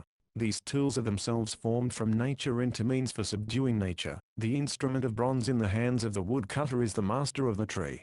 At present Calypso is also such an instrument. She, the wild product of nature, is herself transformed into a means for helping Ulysses conquer the mighty physical element before him. An implement she has become in the hand of the gods for restoring the heroic endurer, and hence she can emblematically hand him these material implements, for they are one with her present spirit. Indeed, we may carry the analogy one step further, turning it inwardly. Calypso, though once the inciter to sensuous desire, now helps the man put it away, and flee from it. Ethnically she is converted into an instrument against her former self. In like manner nature is turned against nature by the thinking artificer. Also food and drink and raiment the island goddess furnishes for the voyage. With rare skill she tells him how to direct his course by the stars. She is mistress over the winds, it seems, for she sends the right one to blow. Wonderful indeed is the change. All those forces of nature, formerly so hostile, have been transformed into helpers. Calypso herself being also transformed. Thus we catch the outlines of the fairy tale or marvelous story, which tells, in a supernatural way, of man's mastery of the physical world, once so destructive, now so obedient. Cloth for his sails she brought him, but we must recollect, that she was a weaver at the start of the story. At last Ulysses pushes his raft down into the Thessalt Sea. Aegygia, the place of nature's luxuriance and delight, is left behind. He must quit the natural state, however paradisaical, and pass to the social order, to Ithaca, though the latter be poor and rocky. Still we may well recall the fact, that the island and Calypso once saved Ulysses, when wrecked elsewhere, on account of the slaughter done to the oxen of the sun. This wild spot furnished him natural shelter, food, gratification, nay, it gave him love. To be sure, the other side is not to be forgotten. It had to be transcended, when it kept him away from the higher institutional life. Ulysses, the wonderful limit transcending spirit, unfolds within. Even while caught in this wild jungle, he evolves out of it, as man has evolved out of it. Thus he hints the movement of his race, which has to quit a cave life and a mere sensuous existence. Such is the decree of the gods. For all time, the man must abandon Calypso, who is herself to be transformed into an instrument of his progress. We may now begin to see what Calypso means, in outline at least. The difficulty of comprehending her lies in her twofold character. At one time she is nature, then she is the helper against nature. But just therein is her movement, her development. She is goddess of this island, where she rules, but she is a lesser deity who has to be subordinated to the Olympians, as nature must be put under spirit. The Greek deified nature, not being able to diabolize it, still he knew that it must be ruled and transmuted by mind. Thus Calypso is a goddess, inferior, confined to one locality, but having sensuous beauty as nature has. She, without ethical content, as purely physical, stands in the way of institutions, notably the family. She seduces the man, and holds him by his senses, by his passion, till he rise out of her sway. On this side her significance is plain. She is the female principle which stands between Ulysses and his wedded wife, she not being wedded. Thus she is an embodiment of nature, from the external landscape in which she is set, to internal impulse, to the element of sex. So it comes, that she is represented as a beautiful woman, but beauty without its ethical content, can no longer chain Ulysses. That charm is broken, in spite of passing relapses. Then comes the other side of Calypso's character, as already indicated. She changes, she turns and helps Ulysses put down herself, and get away from her world, furnishing him quite all the means for his voyage. Not without a certain regret, and parting display of her charms does she do this. Still the change is real, and at the last stage we must imagine a Calypso transformed or partially so. The enchantress on her magic island, is a favorite theme with the fairy tale, and the situation in itself rouses curiosity and wonder. The bit of land floating on the sea in appearance, yet withstanding wave and tempest, is, to the sailor, the home of supernatural beings. The story of Calypso has the tinge of nautical fancy. In like manner the story of Robinson Crusoe is that of a seafaring people. We see in it the shipwrecked man, the lone island, the struggle with nature for food and shelter. But Defoe has no supernatural realm playing into his narrative, no beautiful nymph, no Olympian gods. That twofold Homeric conception of an upper and lower world, of a human and divine element in the great experience, is lost. The Englishman is practical, realistic, utilitarian even in his pious observations, which he flings into his text from the outside at given intervals. Aegygia, the abode of Calypso, means the dark island, upon which Ulysses is cast after the destruction of the oxen of the sun. Calypso, in harmony with the name of her abode, signifies the concealer, and that is what has happened to Ulysses. His light is hidden. She is the daughter of Atlas, who has two mental traits assigned to him. He is evil-minded, and he knows all the depths of the sea. A demonic being endowed with his dark knowledge of things out of sight. He has a third trait also. He upholds of himself the long pillars which keep heaven and earth apart. Book I-53. Naturally under such a burden he is not in good humor. Calypso is the daughter who, along with her grot, may be conceived to have risen out of the obscure depths of the sea, with something of her father's disposition. Doubtless Greek sailors could behold in her image the dangerous rocks which lurked unseen beneath the waters around her island. The comparative mythologist finds in her tale the clouds obscuring or concealing the sun. Here Ulysses, till the luminary breaks out of his concealment and shines in native glory. Something of truth lies in these various views, but the fundamental meaning is not physical, but ethical. Second, we now come to the great physical obstacle standing in the way of the return of Ulysses, the sea, which, however, has always its divine side to the Greek mind. A series of water deities will rise before us out of this mighty element, assuming various attitudes toward the solitary voyager. Three of them, showing themselves as hostile, Neptune, as helpful, Leucothea, as saving, the river god. All three too seem in a kind of gradation, from the vast total sea, through one of its phases, to the small stream pouring into the sea from the land. Thus the Greek imagination, playing with water, deified the various appearances thereof, especially in their relation to man. The introduction of these three marine divinities naturally organizes this second part of the fifth book into three phases or stages. Such is the divine side now to be witnessed. Parallel to this runs the human side, represented by the lone hero Ulysses, who is passing through a fearful ordeal of danger with its attendant emotions of anxiety, terror, hope, despair. A very hard test is surely here applied to weak mortal flesh. We shall observe that he passes through a series of mental perturbations at each divine appearance. He runs up and down a scale of doubt, complaint, resolution. His weakness he will show, yet also his strength, dubitation yet faith. He will hesitate, yet finally act. Thus he saves himself at last through his own will, yet certainly with the help of the gods, for both sides have to cooperate to bring about the heroic act of his deliverance. Pallas also comes to the aid of her favorite, but in an indirect manner. The sea does not seem to be her element. She stops the winds, and informs his mind with forecast, but she does not personally appear and speak, nor is she dressed, as is the case with the water gods. She plays in by the way in this marine emergency. Her appearances now do not organize the action. But the three appearances of the water gods are the organic principle, their element being at present the scene of the adventure. On these lines we shall note the course of the poem in some detail. 1. Neptune, returning from the Ethiopians to Hellas, sees the lone sailor with his little craft from the heights of the mountain called Salima. At once the god's wrath is roused, and he talks to himself, shaking his head. The clouds, the winds, the ocean obeyed his behest, and fell upon the voyager in a furious tempest. A huge billow whirled the raft around, and threw Ulysses off into the deep. With difficulty he regained his place, and escaped death. A vivid picture of the grand obstacle to early navigation, of which Neptune is the embodiment. Why should he not be angry at the man, who seeks to tame him? The raft means his ultimate subjection. Nature resists the hand which subdues her at first, and then gracefully yields. To be sure there had to be a mythical ground for Neptune's anger at Ulysses. The latter had put out the eye of his son, the Cyclops Polyphemus, which was another phase of the subjection of wild nature to intelligence. For 17 days Ulysses had easy sailing, guided by the stars, but the sea has its destructive side which must also be experienced by the much-enduring man. Corresponding to this outer tempest, we observe an inner tempest in the soul of Ulysses. "O me wretched, what is now to happen to me?" Terror unmans him for the time being, regret weakens him. Thrice happy, 4 times happy the Greeks who fell on Troy's broad plain. Thus he goes back in memory to his heroic epoch and wishes for death then.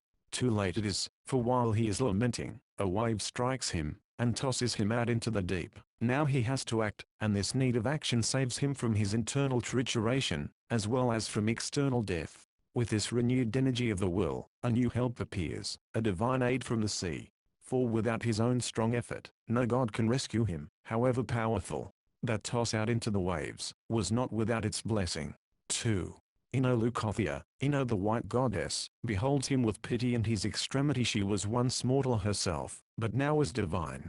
Her function seems to be, to help the shipwrecked mariner. Her name reminds the reader of the white calm of the sea, elsewhere celebrated by Homer, Book X, 94, Nietzsche's observation. Thus she appears to represent the peaceful placid mood of the marine element, which rises in the midst of the storm, and imparts hope and courage, nay predicts safety. She gives her veil to Ulysses, in which commentators trace a suggestion of the fillet or sacred cloth which was given out from a temple in Samothrace, and had the power of saving the endangered mariner, if he had tied it round his body. As it is here employed, it strangely suggests a life preserver. At any rate Ino is the calming power opposed to angry Neptune, and she works upon both the waters and the man. "Ill-fated man," she cries, "why hast thou so angered Neptune?" Then she changes her note, "Still he shall not destroy thee, however much he desires." She bids him give up his raft to the anger of Neptune, throw away his clinging wet garments of Calypso, and swim to the land of the Phacians. Then she hands him a veil which he is to bind beneath his breast, and, when he has reached land, he is to throw it back into the sea. A ritual of some kind, symbolic acts we feel these to be, though their exact meaning may be doubtful.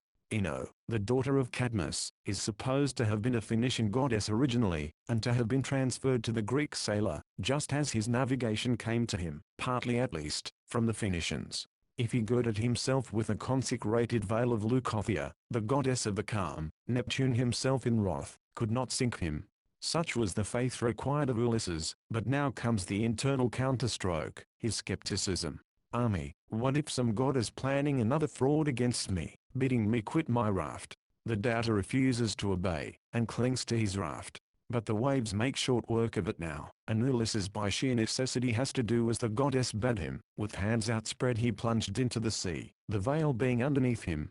When he quits his raft, and is seen in the water, Neptune dismisses him from view with a parting execration, and Pallas begins to help him, not openly, but indirectly. In such manner the great doubter is getting toward shore, but even here his doubts cease not.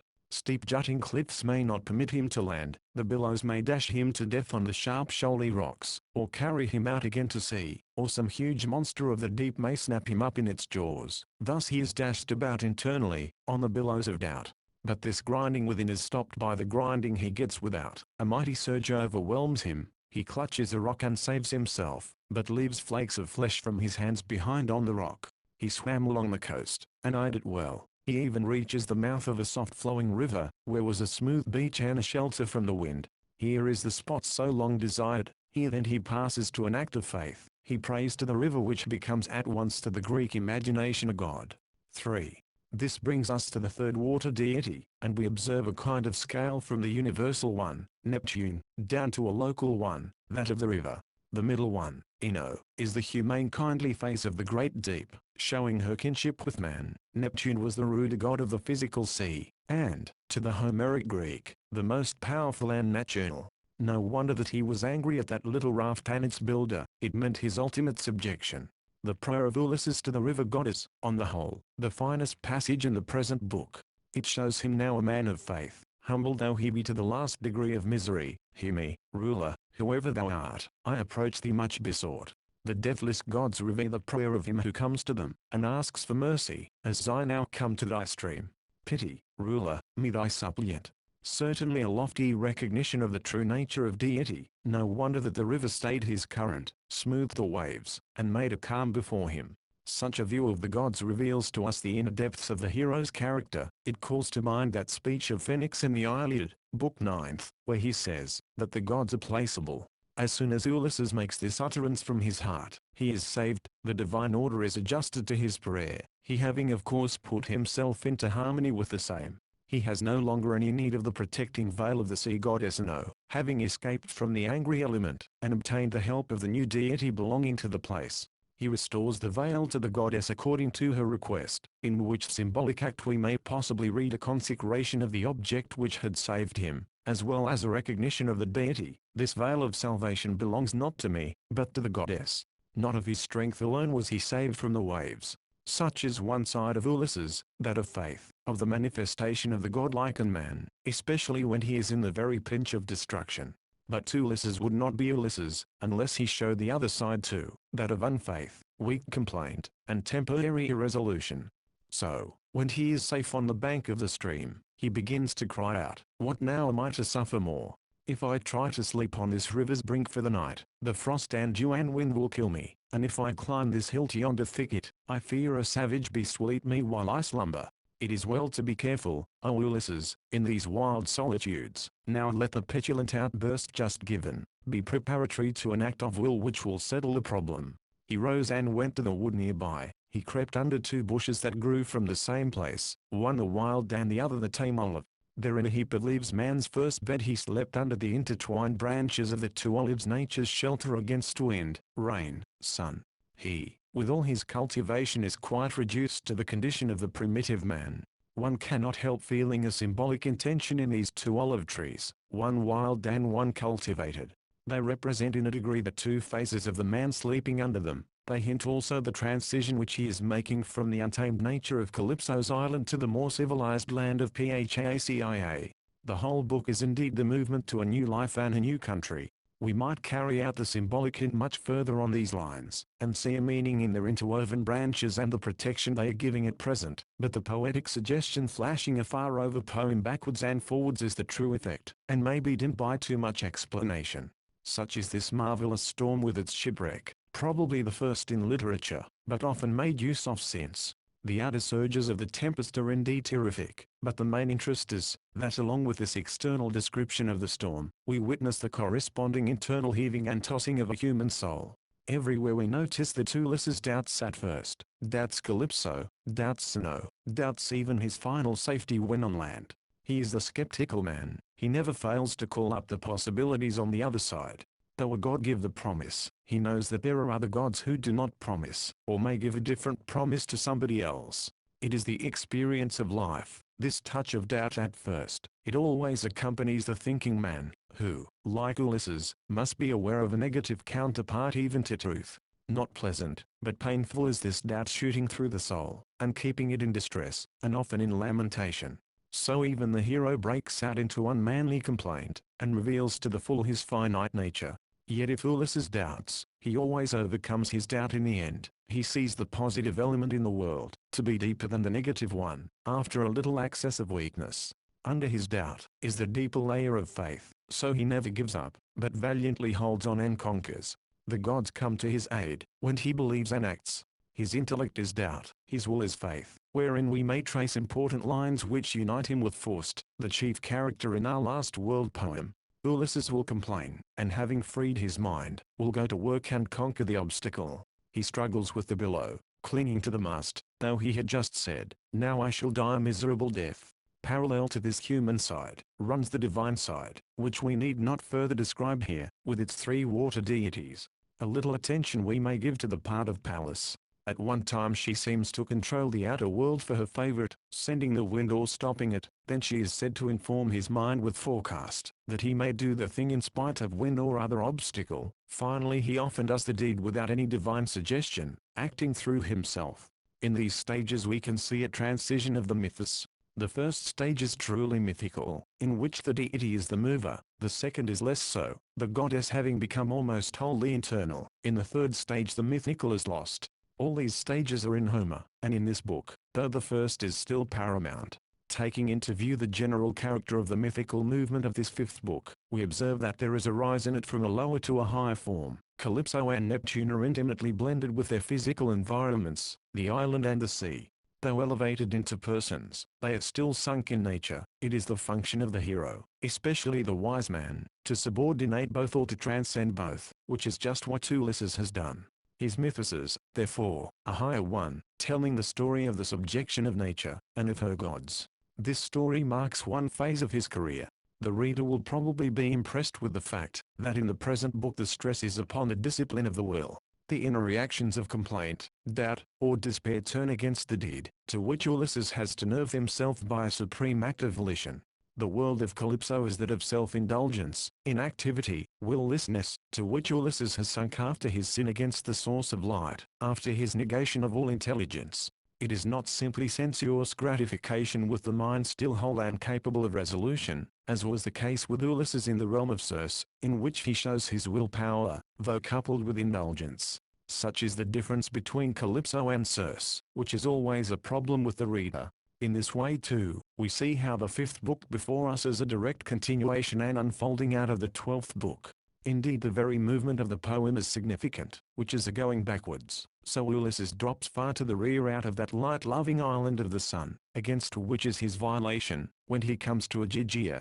But Ulysses has now, after long discipline, transcended this sphere, and has reached a new land, of which the account is to follow next. Book 6th. We are now to make one of the chief transitions of the poem. We are going to pass from the dark island and the stormy sea to Phacia, a bright, sunlit land, where reign peace and harmony. Moreover, we move out of the realm of nature to that of institutions. Still more significant to the central figures of the two localities, both women. One of these we have seen, Calypso, who is now to give way to Nausicaa. This book may, therefore, be called Nausicaa's book, and she is the leading character in it, imparting to it a marvelous mood of idyllic beauty and womanly purity. She is the person chosen by the poet to introduce the hero into the new realm, Phacia, being in sharp contrast to Calypso, who detained Ulysses in dark Aegygia away from his family, and whose character was adverse to the domestic relation. But Nausicaa shows from the start the primal instinct of the true woman for the home. She is still young, but she has arrived at that age in which she longs with every throb of her heart to surrender her own separate existence, and to unite it with another. She manifests in all its attractiveness the primordial love of the woman for the family, basis of all institutional life, as well as fountain of the deepest joys of our terrestrial sojourn. On this account she represents the place of Phacia in the Greek world as well as in the present poem, perhaps we ought to add, in the whole movement of civilization. That land may be called the idyllic one, a land of peace, and of freedom from all struggle, the borderland between the natural and the civilized spheres. Man has arisen out of the grossness of mere sensuous individualism, such as we see in Polyphemus, and in other shapes of fairyland, but he has not yet reached the conflicts of higher forms of society resulting from a pursuit of wealth, from ambition, from war. Here is a quiet halfway house on the road from nature to civilization, a sweet reposeful realm, almost without any development of the negative forces of society, a temporary stopping place for Ulysses in his all-embracing career, also for individuals and nations in their rush forward, to reach the great end. The deep collisions of social life belong, not to Phacia, nor to Nausicaa, its ideal image. It is the virgin land, the virgin world, which now has a young virgin as its central character and representative, to mediate Ulysses with itself, the universal man who must also have the new experience. Still she is not all of Phacia, but its prelude, its introductory form. Moreover, she is just the person, to conduct Ulysses out of his present forlorn condition of mind and body into a young fresh hope, into a new world. The Calypso life is to be obliterated by the vision of the true woman and her instinctive devotion to the family. We are aware that Ulysses has not been contented with the dark island and its nymph, he has had the longing to get away, and has at last gotten away, but to what has he come? Lost the one, and not attained the other, till he beholds Nausicaa, who grasps him by the hand, as it were, and delivers him wholly from Calypso, leading him forth to her home, where he is to witness the central phase of domestic life, the mother. The organism of the book easily falls into two parts, one of which portrays Nausicaa at home, the other gives the meeting between her and Ulysses. Yet over this human movement hovers always the divine. Pallas is the active supernal power which brings these events to pass, introducing both the parts mentioned. She is the providence which the poet never permits to drop out. Most deeply does the old singer's sincerity herein move the reader, who must rise to the same elevation. Homer's loyalty is to faith. Faith in the divine order of the world, for this is not suffered to go its way without a master spirit. The individual, especially in his pivotal action, is never left alone, but he fits in somewhere. The whole takes him up and directs him, and adjusts him into the providential plan, not simply from without but through himself. Such is this poet's loyalty to his idea. He has faith, deep, genuine faith, yet unostentatious, quite unconventional at times, a most refreshing, yes, edifying appearance today, even for religious people, though he be an old heathen. Such continual recurrence of the gods' interference with the course of events, what does it mean? This is unquestionably the fundamental problem with the earnest student of Homer. Let us observe, then, first, that the poet's principle is not to allow a divine intervention to degenerate into a merely external mechanical act, himself full of the spirit of the god. He puts the divine influence inside the individual as well as outside, and thus preserves the latter's freedom and the providential order. The faithful reader will never let these movements of the deity drop into mere machinery. When he does, he has lost the essence of Homer. Doubtless it requires an alert activity of mind to hold the gods always before the vision in their truth. They must be rethought, or indeed recreated every time they appear. The somnolescent reader is only too ready to spare himself the poetic exaltation in which the old bard must be read, if we would really see the divinities, and grasp the spirit of their dealings with man. Speak not, then, of epical machinery in Homer. The word is misleading to the last degree, is indeed libelous, belying the poet in the very soul of his art. In the present book there is not by any means as much divine intervention as in the preceding one. We pass from the lower realm of the water gods to that of Pallas, the goddess of intelligence, who is the sole active divinity in this book. She appears to Nausicaa at the beginning in the form of a dream, and bids the maiden look after some washing. Our first question is, why call in a goddess for such a purpose? The procedure seems trivial and unnecessary, and so it would be under ordinary circumstances. But through this humble and commonplace duty Nausicaa is made a link in the grand chain of the return of Ulysses, which is the divine plan underlying the whole poem, and especially the work of Pallas. To be sure this had no place in Nausicaa's intention, but it does have a place in the providential scheme, which has, therefore, to be voiced by the goddess. Yet that scheme does not conflict with the free will of the maiden, which finds its fullest scope just in this household duty, and brings out her character. She reveals to Ulysses her nature. This is the occasion. She had to be free to represent what she truly was to the much experienced man. An ordinary wash day has little divinity in it, but this one is filled with a divine plan. Thus small events, otherwise immediately forgotten, may by a mighty coincidence be elevated into the sphere of the world's history, and become ever memorable. That French soldier who threw a camp kettle over the head of Mirabeau's ancestor, and thus saved him from being trampled to death by a passing troop of cavalry, made himself a factor in the French Revolution, and was inspired by whom, demon or angel? As already hinted, the structure of the book is determined by the two interventions of Pallas, which divide it into two portions. These are shown in the following outline. I.1. Pallas appears to Nausicaa in a dream, and gives the suggestion. 2. Nausicaa, when she awakes, obeys the suggestion, and proceeds to the place of the washing. 2nd. 1. Ulysses, also asleep, lies in his cover not far from the same spot, when Pallas starts the plan for his waking. 2. Meeting of Ulysses and Nausicaa, and the going to the city. In both parts we observe the same general method. The divine influence, beginning above, moves below and weaves the mortal into its scheme through his own action.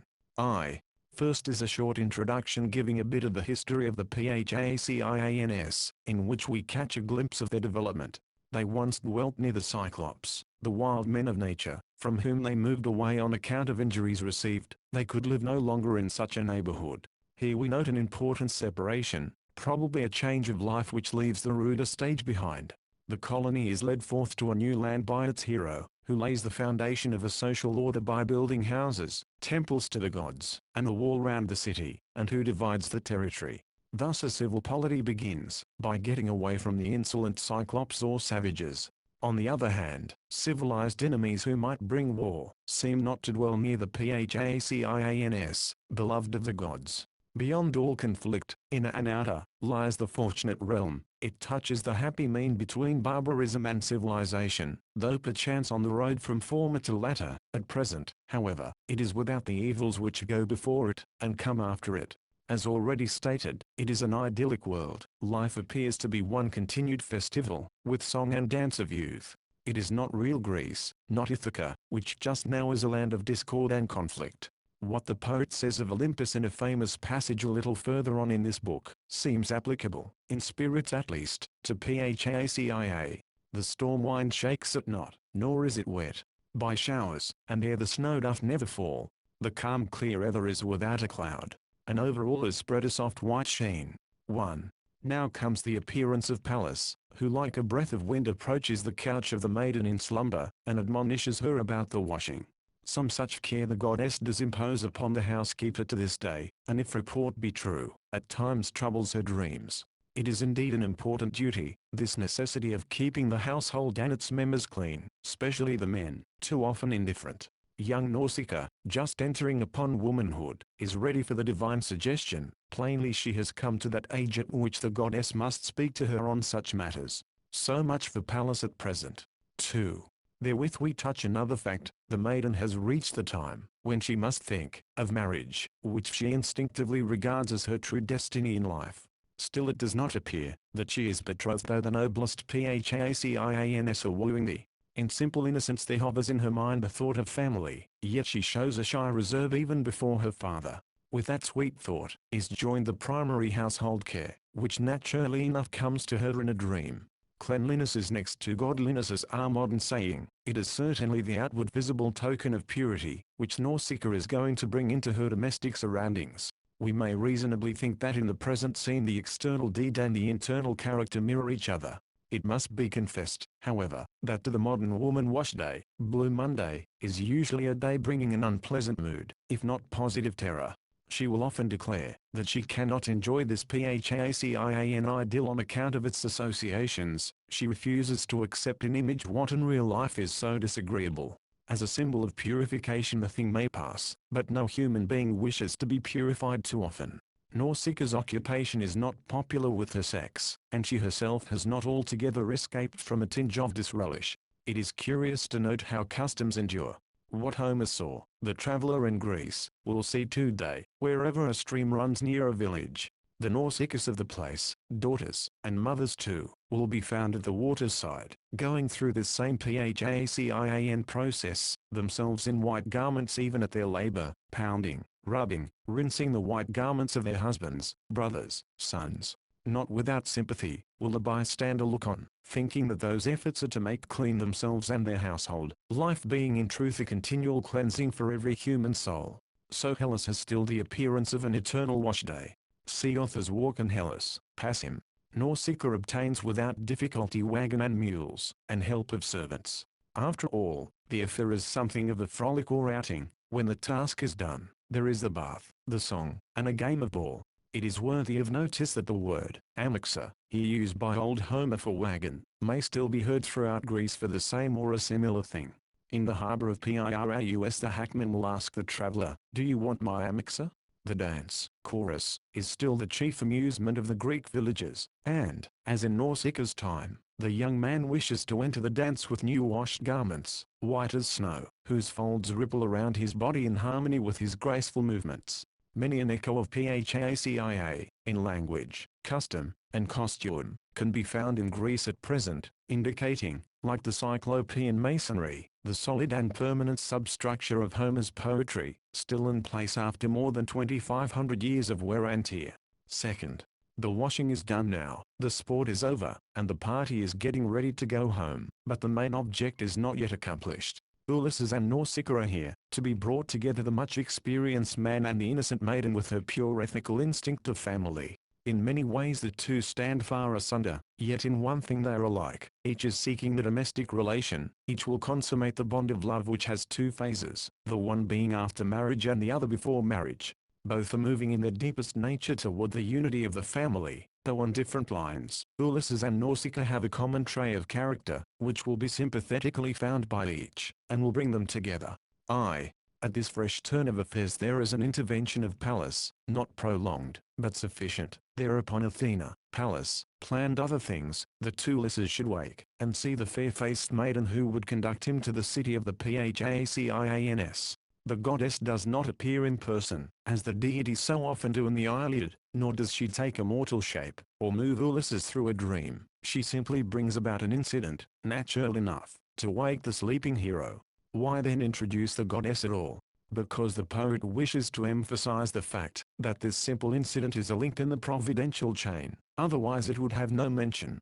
The ball is thrown at one of the servants, it falls into the stream, whereat there is an outcry and Ulysses wakes. Of course, the latter had at first his usual fit of doubt and complaint, just when the gods are helping him. To what land have I come? What men are here wild, insolent, unjust, or are they hospitable, reverencing the gods? I shall go forth, and test the matter, and so by an act of will he rescues himself from inner brooding, and finds out the truth. 2. Now we're to witness the gradual outer approach between Ulysses and Nausicaa, till it becomes internal, and ends in a strong feeling of friendship, if not in a warmer emotion. The wanderer, almost naked, with only a branch of thick leaves bound about his loins, comes forth from his hiding place, a frightful object to anybody, a wild man apparently. All the servants run, but Nausicaa stands her ground before the nude monster. Being a princess she shows her noble blood, and, being innocent herself, what can she be afraid of?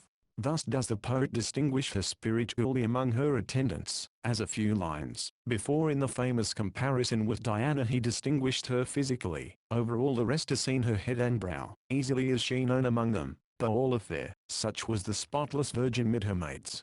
Thus is hinted the outer, and also the inner superiority which has now revealed itself in the Phacian princess. Henceforth a subtle interplay takes place between her and Ulysses, in which we observe three main stages. First, the wild man in appearance he steps forth, yet he succeeds in touching her sympathy, wherein her charity is shown. Second, the transformed man, now a god in appearance he becomes, at whose view the maiden begins to show deep admiration, if not love. Third, the passing of Ulysses to the city to which he is conducted by the maiden, who also tells him how to reach the heart of the family, namely, the mother Arete.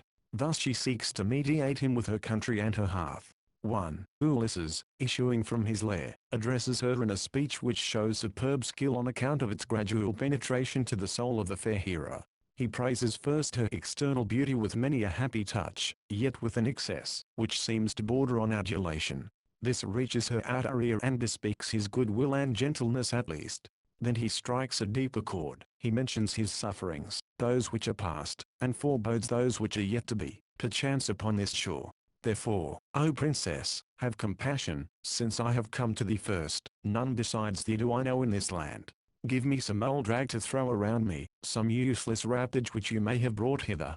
Pathetic indeed is the appeal. Therewith comes sympathy. The man is no wild cyclops, whom all Phacians still remembered with terror, but a victim of misfortune. Now comes the culmination of his speech, which shows his keen insight into human nature, as well as his own deepest longing. May the gods grant thy heart's desire husband, home, and wedded harmony. With this praise of domestic life upon his lips he has touched the profoundest chord of her heart. He has divined her secretest yet strongest instinct, and has appealed to it in deep emotion. Yet mark, in the same general direction lies his own dearest hope. He also will return home, to wife and family. Thus he has found the common meeting place of their souls. The two strike the absolutely concordant note, and are one in feeling, he the husband, she the maiden. In her answer she expresses her strong sympathy. Her words indeed rise into the realm of charity. It is no mark of baseness to be unfortunate, but these must endure what Zeus lays upon them. Such is the exhortation of the young maiden to the much-enduring man. She has divined to the groundwork of his character. But now, since thou hast come to our land, thou shalt not want for garment or anything else proper for the needy suppliant. Then she recalls her attendants, reproving them for their flight, and orders them to give to Ulysses food and drink, oil to be used after bathing, and ample raiment. Nor should we pass by that other expression of hers, all strangers and the poor are Jove's own, under the special protection of the supreme God, who will avenge their disregard. Such is this ideal world of Phacia, still ideal today, for where is it realized? The old poet has cast the imago of a society which we are still trying to embody. Well can she say, that the Phacians dwell far apart from the rest of the nations, nor does any mortal hold intercourse with us. Thus too, she marks unconsciously the limit of her people. 2. The reader, along with Nausicaa, is to see the transformation of the beggarly wanderer, who, having taken his bath, and put on his raiment, comes forth like a god. This is said to be the work of Pallas, who caused him to appear taller and more powerful, with flowing locks, like the hyacinth. He becomes plastic in form, beautiful as a statue, into which the divine soul has been transfused by the artist. Such a transforming power lies within him, yet is granted also by a deity. The godlike in the man now takes on a bodily, or rather a sculpturesque appearance, and prophesies Greek plastic art. The echo of this change is heard in the words of the maiden, "Hear me, attendants, not without the will of the Olympians does this man come to us. Lately I thought him unseemly, now he is like the gods who hold the broad heavens." Such is her lively admiration now. But what means this? Would that such a man might be called my husband, dwelling here in Phacia. That note is indeed deeper than admiration. 3. The third phase of this little play is the bringing of Ulysses to the city, and home of Nausicaa. He, having satisfied his hunger, and being ready to start, receives some advice from the maiden, who seeks to conduct him at once to the center of the home. They will pass first through the outlying country, which shows cultivation, then they will go up into the city, with its lofty tower and double harbor. The seafaring character of the people is especially set forth by Nausicaa, whose name is derived from the Greek word for a ship. Particularly we must notice her fear of gossip, which also existed in Phacia, ideal though the land was. She must not be seen with Ulysses. Men with evil tongues would say, "What stranger is this following Nausicaa? Now she will have a husband." The sharp eye of Goethe detected in this passage the true motive. It is love, always having the tendency to deny itself, which dictates so carefully this avoidance of public report. The thing must not be said, just because there is good reason for saying it. Her solicitude betrays her feeling. In pure simplicity of heart she pays the supreme compliment to Ulysses, likening him indirectly to a god, called down from heaven by her prayers, to live with her all her days. Still further she intimates in the same passage, that many noble suitors woo her, but she treats them with disdain. Phacins. To be sure she puts these words into the mouth of a gossipy and somewhat disgruntled countryman, but they come round to their mark like a boomerang. Does she not thus announce to the much-enduring man, that she is free, though under a good deal of pressure? All this is done in such an artless way, that it becomes the highest art, something which she does not intend but cannot help. Surely such a speech from such a source ought to repay him for suffering shipwreck, and for 10 years wandering. We cannot, therefore, think of calling this passage spurious, with some critics both ancient and modern.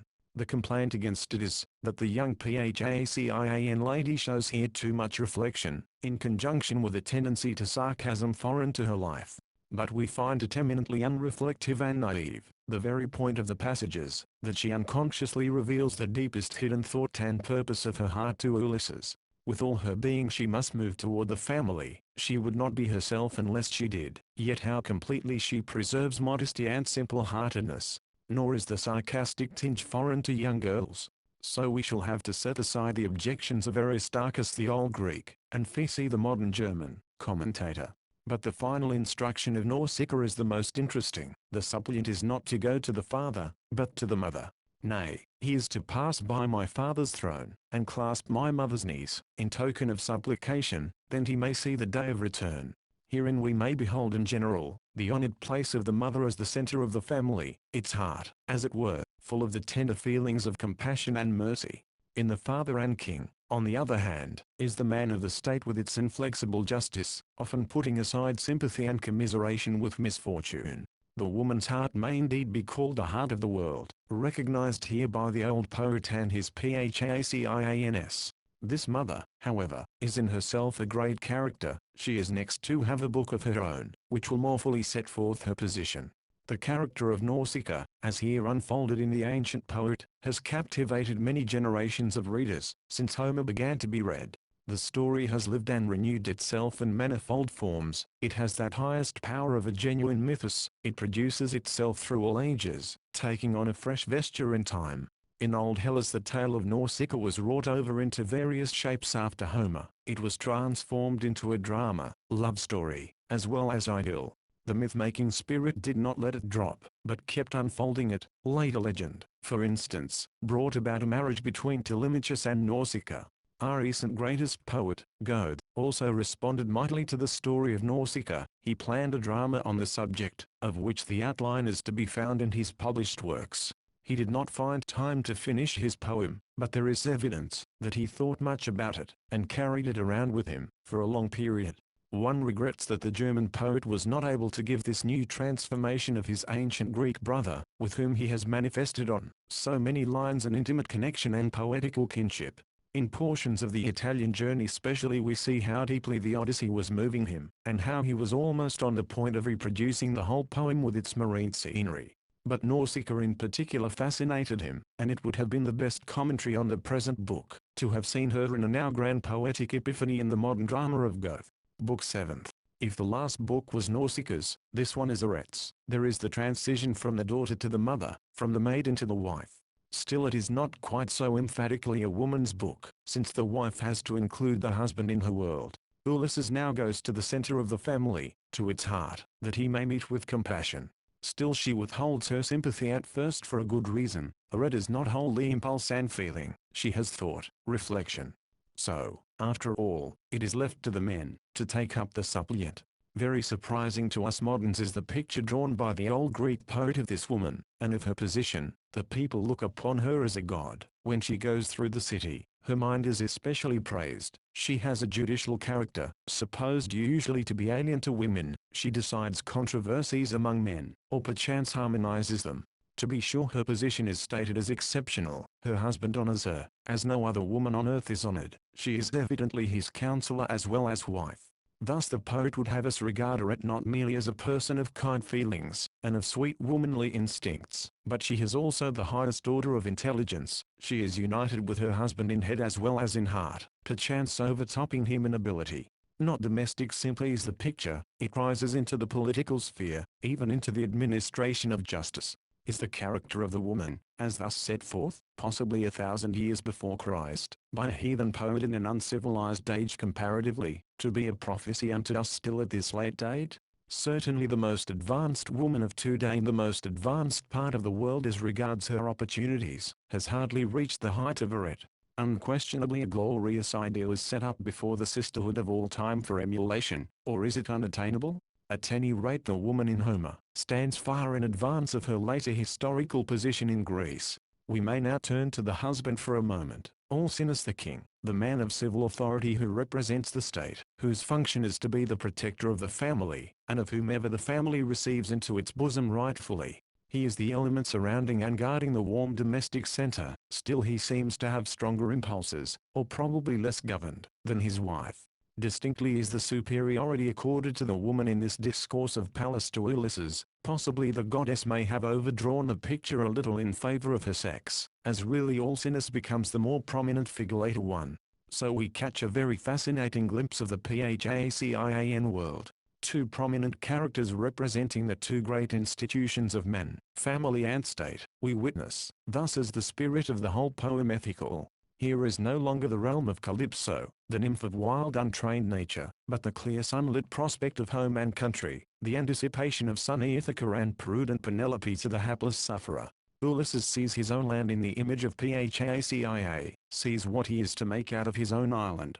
Verily it is a great and epoch-making experience for him just before his return. He finds the ideal here which he is to realize. Accordingly we have in line three women, Calypso, Nausicaa, Arete, through whose spheres Ulysses has passed on his way to his own female counterpart, Penelope. We may see in them phases of man's development out of a sensuous into an institutional life. Nor is the suggestion too remote, that we may trace in this movement certain outlines in the progress of mankind towards civilization. In the mythical history of Phacin which is also here given, we can observe the same development suggested with greater distinctness.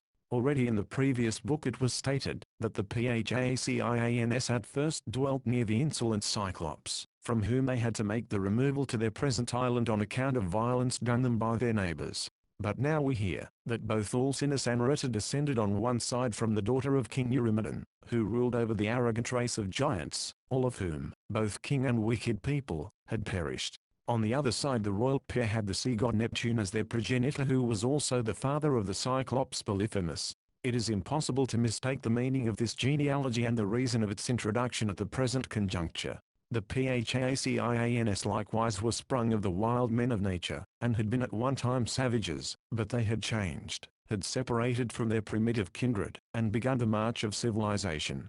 The poet has manifestly before his mind this question: why does one branch of the same people develop, and another branch lag behind? Why, of two brothers, does one become civilized, and the other remain savage? Of this dualism Greece would furnish many striking illustrations, whereof the difference between Athena and Sparta is the best known.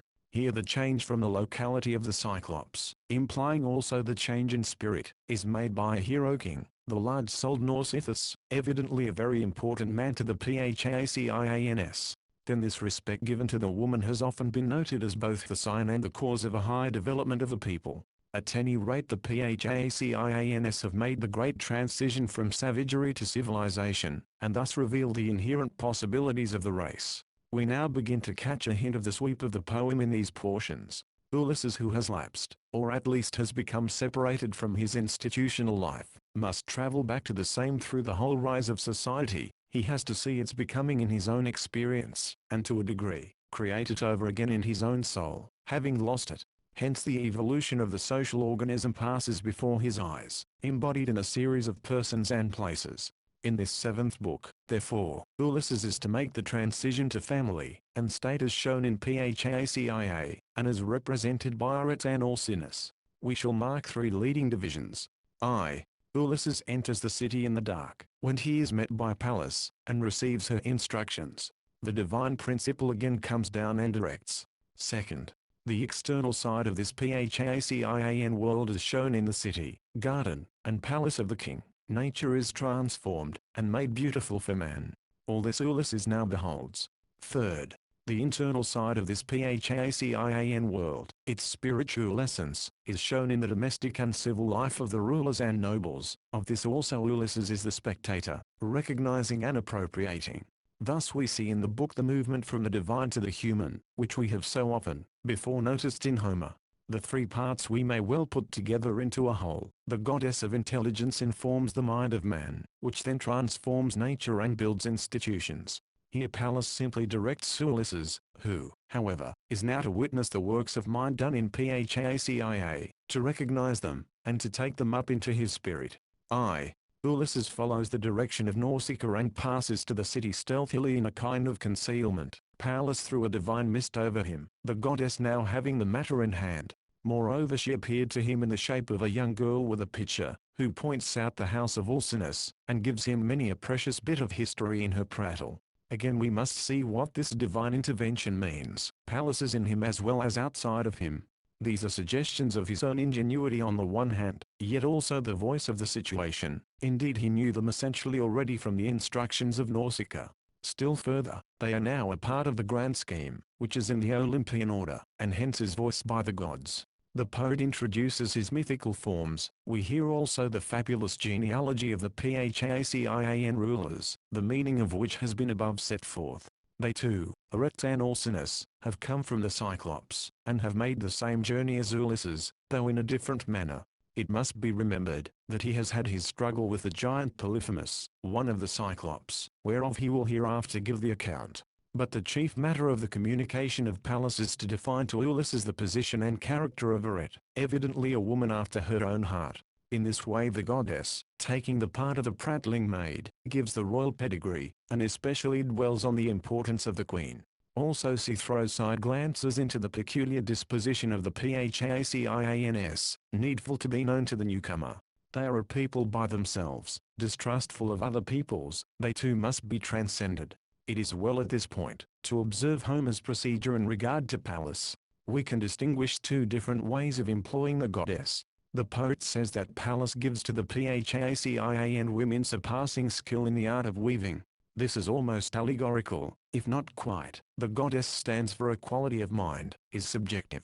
Again, when she endows Ulysses with forecast in an emergency, it is only another statement for his mental prevision. Many such expressions we can find in the Odyssey. Pallas is becoming a formula, indicating simply some activity of mind in the individual.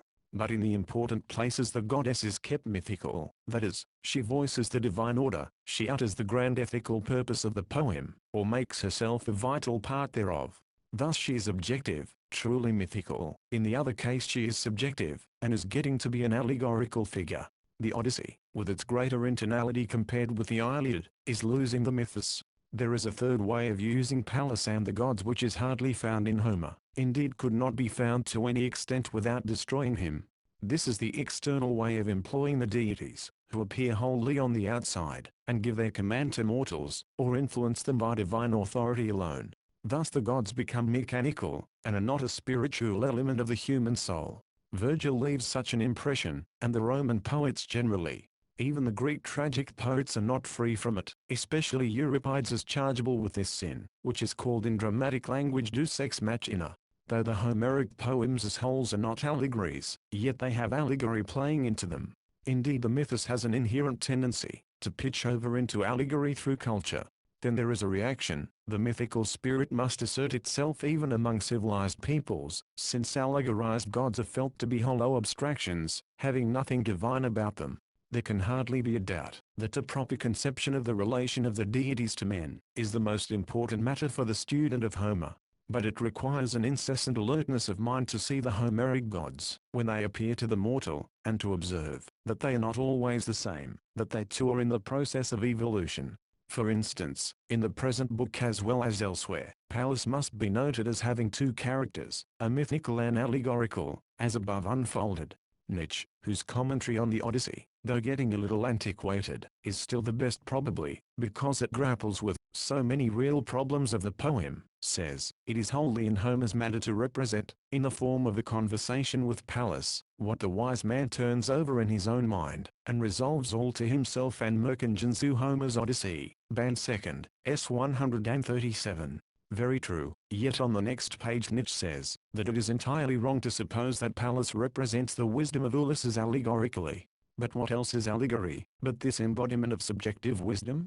Now Nietzsche truly feels that Pallas is something altogether more than an allegory, but he has failed to grasp distinctly her mythical character, the objective side of the goddess, and so gets confused and self-contradictory. One of the best books ever written on Homer is Norgelsbach's Homerisch Theology, which also wrestles with the most vital questions of the poem.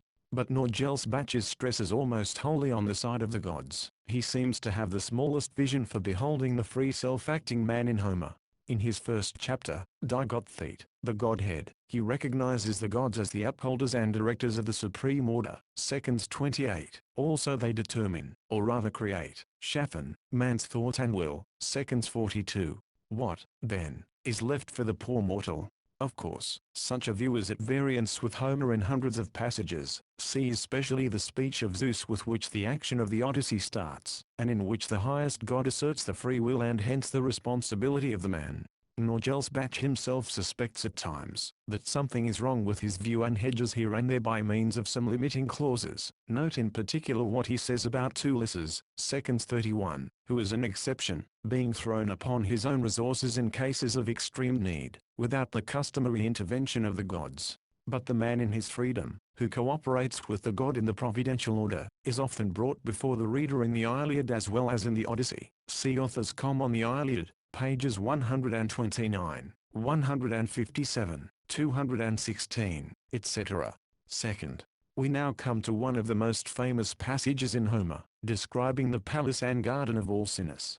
First of all, we must deem it the outer setting of this Phacian world with its spirit and institutions, the framework of nature transformed which takes its character from within. Civilized life assumes an external appearance corresponding to itself. It remodels the physical world after its own pattern. The result is, this garden is in striking contrast with the bower of Calypso, which is almost a wild product of nature. The two localities are mirrored surrounding each home respectively. Again we observe how Homer employs the description of scenery. He makes it reflect the soul as its center.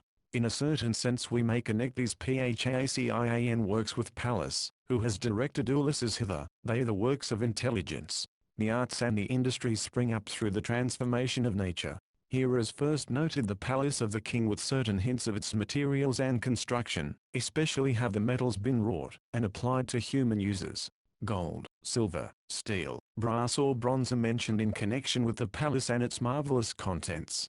Thus an ideal sense of architecture we note, still more strongly indicated, is the feeling for sculpture, the supreme Greek art. Those gold and silver watchdogs at the entrance, which Vulcan made by his skill, deathless and ageless for all time. Those golden boys upon their well-built pedestals holding lighted torches in their hands, are verily indications that the plastic artist has already appeared. The naive expression of life which the old poet gives to the sculpturesque shapes in the palace of Alcinous, is fresh as the first look upon the new world, which is indeed now rising. But not only the fine arts, the industries also are touched upon. Weaving is specially emphasized along with navigation, one being the Phacian woman's and the other being the Phacian man's most skillful work. Other occupations are involved in these too. Thus is marked the beginning of an industrial society. After the palace the garden is described with its cultivated fruit trees pear, pomegranate, apples a good orchard for 2 days. Of course the vineyard could not be left out, being so important to the Greek. 3 forms of its products are mentioned: the grape, the raisin, and wine. Finally the last part is set off for kitchen vegetables, though some translators think that it was for flowers. Nor must we omit the 2 fountains, such as often spout up and run through the Greek village of the present time. Undoubtedly fabulous threads are spun through this description. Quite too lavish a use is made of the precious metals in the house of Alcinous, as in some fairy tale or romantic ballad. So much gold is found nowhere outside of Wonderland. In the garden fruit is never wanting, some of it just ripe, some still green, some in flower. no change of season, yet the effect of all seasons. Surely a marvelous country it appears. Still we learn that in Campania are some sorts of grapes which produce thrice a year. A mythical garden is indeed the delight of human fancy. Eden has its counterparts everywhere. Indeed, a significant parallel might be drawn between Greek Phacea and the Hebrew paradise. In the one, man unfolds out of savagery. In the other, he is created at once by a divine act. Can we not see Orient and Occident imaging themselves in their respective ideal products? The one from below upwards, the other from above downwards. Both movements, the Greek and the Hebrew, belong to man, and have entered into his civilization. The next world poet, Dante, will unite the two streams. Third, Ulysses now comes to the internal element of Phacea, to its soul as it were, manifested in the institutional life of family and state. From this indeed is derived the beautiful world which we have just witnessed. Art builds up a dwelling place, which images the spirit of the people to themselves and to others. In accord with his instructions from both Pallas and Nausicaa, he first goes to Arete, and clasps her knees in supplication, begging for an escort to his country. But behold, she hesitates, notwithstanding his strong appeal to her domestic feeling, and her sympathy with suffering. What can be the matter?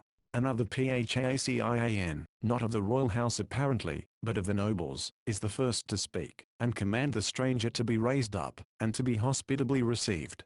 An old religious man who sees the neglect of Zeus and the neglect of the suppliant, a man of long experience, knowing things many and ancient, is this a genius? Him at once the king obeys, the queen still remaining silent. Soon, however, we catch the reason of her conduct in the question, "Stranger, where did you get those garments?" She noticed Ulysses wearing the mantle and tunic which she herself had made with her servants, and which Nausicaa had given him. Surely this is a matter which must be accounted for before proceeding further. Herein the woman comes out in her own peculiar province. No man would ever have noticed the dress so closely, Alcinous did not, and wise Ulysses in this case did not forecast so far out of his masculine domain. But the poet had made the subtle observation, and uses it as a turning point in his little drama. Now we see the queen before us. Imagine a pair of dark eyes shooting indignation upon the man, clothed with garments entrusted this very morning to the daughter. Nor should we fail to scan her second question, "Do you not say, that you have come hither a wanderer over the deep?" Verily the case is suspicious. Ulysses sees his plight, and at once offers the most elaborate explanation, going back and giving a history of himself for the last 7 or 8 years. Now we know why the poet specially praised the mind of Arete, and why her husband so honored her, and why she could be judge of disputes among men. She shows the keenest observation united with reasoning power. She stands out in contrast with the Phacea men, who follow impulse more readily than she, as she keeps the judicial balance, though a woman, and a man's evidence of truth from the uncertain stranger. We may draw from this scene certain traits of the Phacans, as we see here a man, a typical man probably who is outside of the royal family. An ideal humanity seems to live in them. They will receive the unfortunate wanderer, and succor him to the fullest extent. More impressive still is their religious faith. They live in intimate communion with the gods, who appear in person at the feast sitting among us, nor do the deities conceal themselves from the solitary wayfarer, since we are as near to them as are the Cyclops and the wild tribes of giants. So speaks Alcinous, hinting that kinship, which has been previously set forth, both himself and Arete are the descendants of savages, who were children of the gods of nature. But they have risen into fellowship with the higher gods of Olympus. The words of the king seem to be tinged with sarcasm at those inferior deities, parents of savagery, from whom, however, they themselves are sprung. He cannot forget the Cyclops, the men of violence who once did his people wrong. In these mythical allusions, obscure enough just here, we have already traced the rise of Phacea into an ethnical existence. The worship of the higher gods is the emotional side of such a condition, and the treatment of the suppliant marks an advance toward the conception of a universal humanity. Still Phacea has its spiritual limits, genuine Greek limits, of which hereafter something will be said. It is sufficient to state that the speech of Ulysses has its effect. It contains a great deal which appeals to the character of Arete. His leaving Calypso and his desire to return to his home life must be powerful motives towards winning her sympathy. Then she cannot help recognizing and admiring his skill. There is an intellectual bond between them, as well as an ethnical one. Not much does she say hereafter. Her part being finished, her husband takes the lead henceforth. She has tested the wanderer. All sinners can now perform the ceremonies. We soon see that the king needs a counterpart in such a wife. He being impulsively generous, he blames his daughter for her backwardness in not coming to town with Ulysses, whereat the latter frames one of his smallest fibs in excuse of the maiden. Still further, the king in a surprising burst of admiration, wishes that Ulysses, or such an one as thou art, might stay and be called his son-in-law. Altogether too sudden. Arete would not have said that, though the woman be the natural matchmaker. Still Alcinous, in a counter-outpouring of his generosity, promises to send Ulysses to his own land, though this should be further off than Newby, the most distant country. Thus overflows the noble heart of the king, but he clearly needs his other half, in the thorny journey of life. Thus has Ulysses reached the heart of Phacia, and found its secret beat. He has felt its saving power, not simply externally but also internally. It rescues him from dangers of the sea, and of himself too. The truly positive side of life begins to dawn upon him again, after his long career of struggle with dark fabulous shapes. Well may he praise Zeus for Alcinous, may his fame be immortal over the fertile earth of prayer which has been fulfilled, and is still in the process of fulfillment. Arete gives the order to the servants to spread his couch for the night's repose. She has received him. In the sweep of the present book, many origins are suggested. The genealogy of the king and queen and people is significant. It might be called the genealogy of civilization. The woman is placed at the center, out of her springs the family, and with it comes society, state, the institutional world. Of such a world the external environment is seen in the garden, palace, and city of the Phacians, which are built by the spirit for its dwelling place, and reflect the spirit. The Greek world of beauty is born, and its course is foreshadowed. This ideal Homeric realm is prophetic, of what Greece is to become. The plastic arts and the industrial arts are suggested, and to a degree realized. The artistic soul of Hellas is fully felt in Homer's Phacia. The formative impulse is everywhere alive and at work. The instinctive need of shaping and transforming nature and life is here in its first budding, and will bloom into the greatest art people of all time. Those two supreme fine arts of mature Greece, architecture and sculpture, are present in examples, which foretell plainly Phidias and the Parthenon. King Alcinous, thy fair palace has had fairer offspring. Thou art ruling the world still by the beautiful form.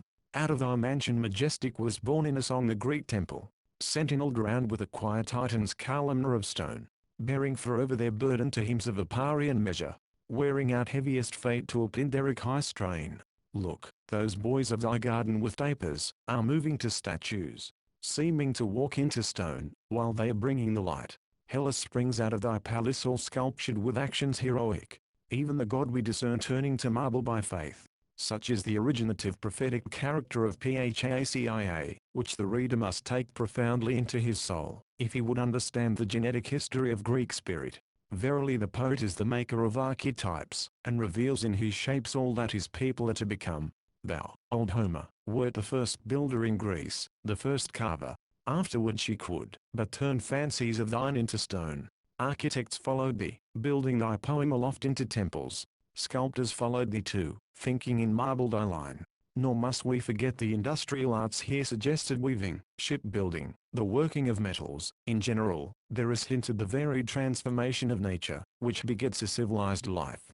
Agriculture is present, also horticulture, which the garden of Alcinous presupposes. Such, then, is the grand framework for the social order as here portrayed.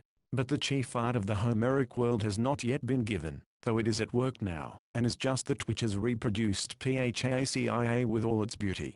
This is the poet's own art, which having set forth the other arts, is next to set forth itself.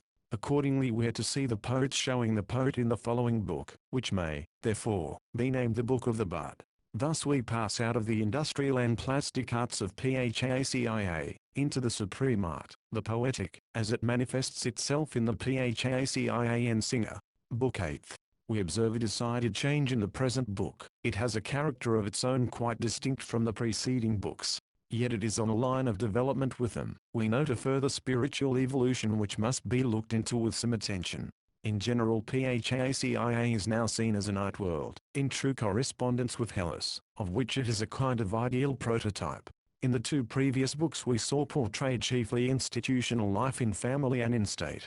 But in this book institutional life, though present and active, is withdrawn into the background, and becomes the setting for the picture, yet also is the spirit which secretly calls forth the picture. A poetic art world now passes before us in entrancing outlines, a world filled with song, dance, games, with all the poetry of existence. Such an artistic development follows from what has gone before. Man, having attained culture, civilization, and a certain freedom from the necessity of working for his daily bread, begins to turn back, and look at his career. He observes the past and measures how far he has come. The image of himself in his unfolding he beholds in art, especially in the poetic art, whose essence must at last be just this institutional life which has been described in PHACIA. He attains it, and then steps back, and portrays his attaining of it. Having done the heroic deed, he must see himself doing it forever, in the strains of the bard. Art is thus the mirror of life and of institutions. It reflects the grand conflict of the times and the people. It seizes upon the supreme national event, and holds it up, in living portraiture along with its heroes. Now the great event which lies back of PHACIA at the present time, in fact lies back of all Greece for all ages, perchance lies back of all Europe, is the Trojan War.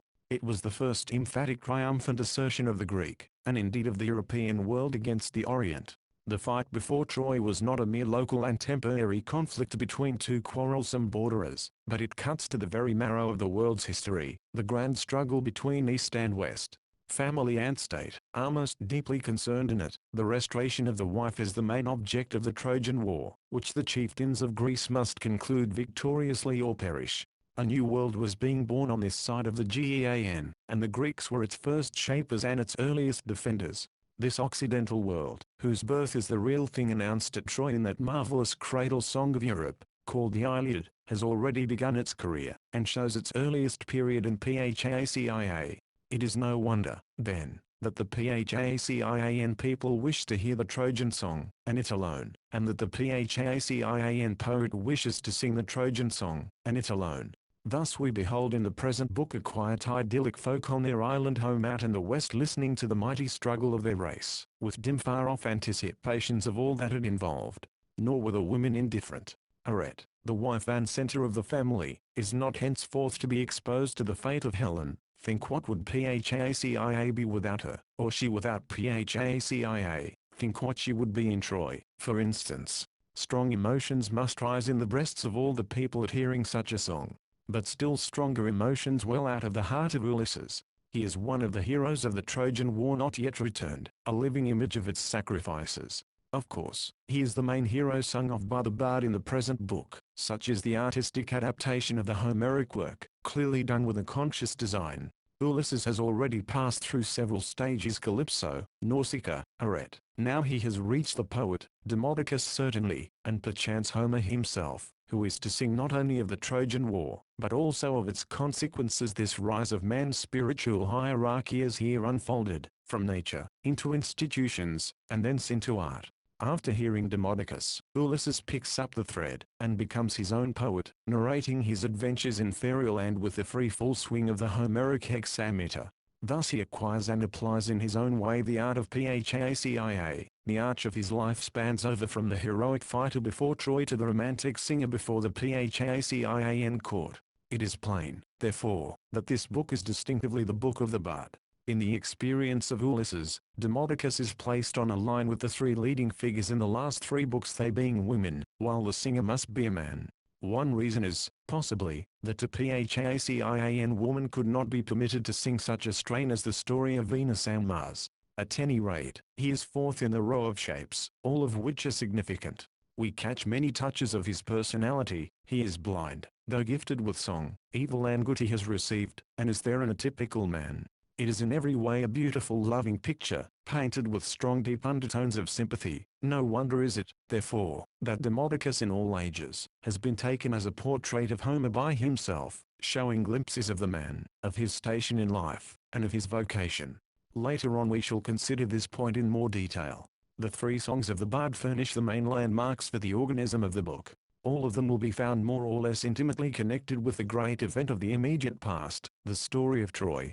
PHACIA shows an intense interest in that story, and the bard approves himself its worthy singer. Indeed, the three songs stand in direct relation to the Iliad. The first deals with an event antecedent to the Iliad, the second has the theme of the Iliad, though in a changed form, inasmuch as the seducer, the wife and the husband are here gods, Mars, Venus, Vulcan, instead of mortals, Paris, Helen, Menelaus. The third deals with an event subsequent to the Iliad, yet the singer carefully avoids repeating anything in the Iliad. It is almost impossible not to think that he had not that poem in mind, or, rather, we are forced to conclude that the present author of the Odyssey knew the Iliad, and we naturally think that both were by the same man. Demodocus is the singer of the Trojan War, yet he shunned singing what has already been sung about it. Herein we may catch another faint reflection of Homer, the organizer, the transfigurer of old legends into his two poems.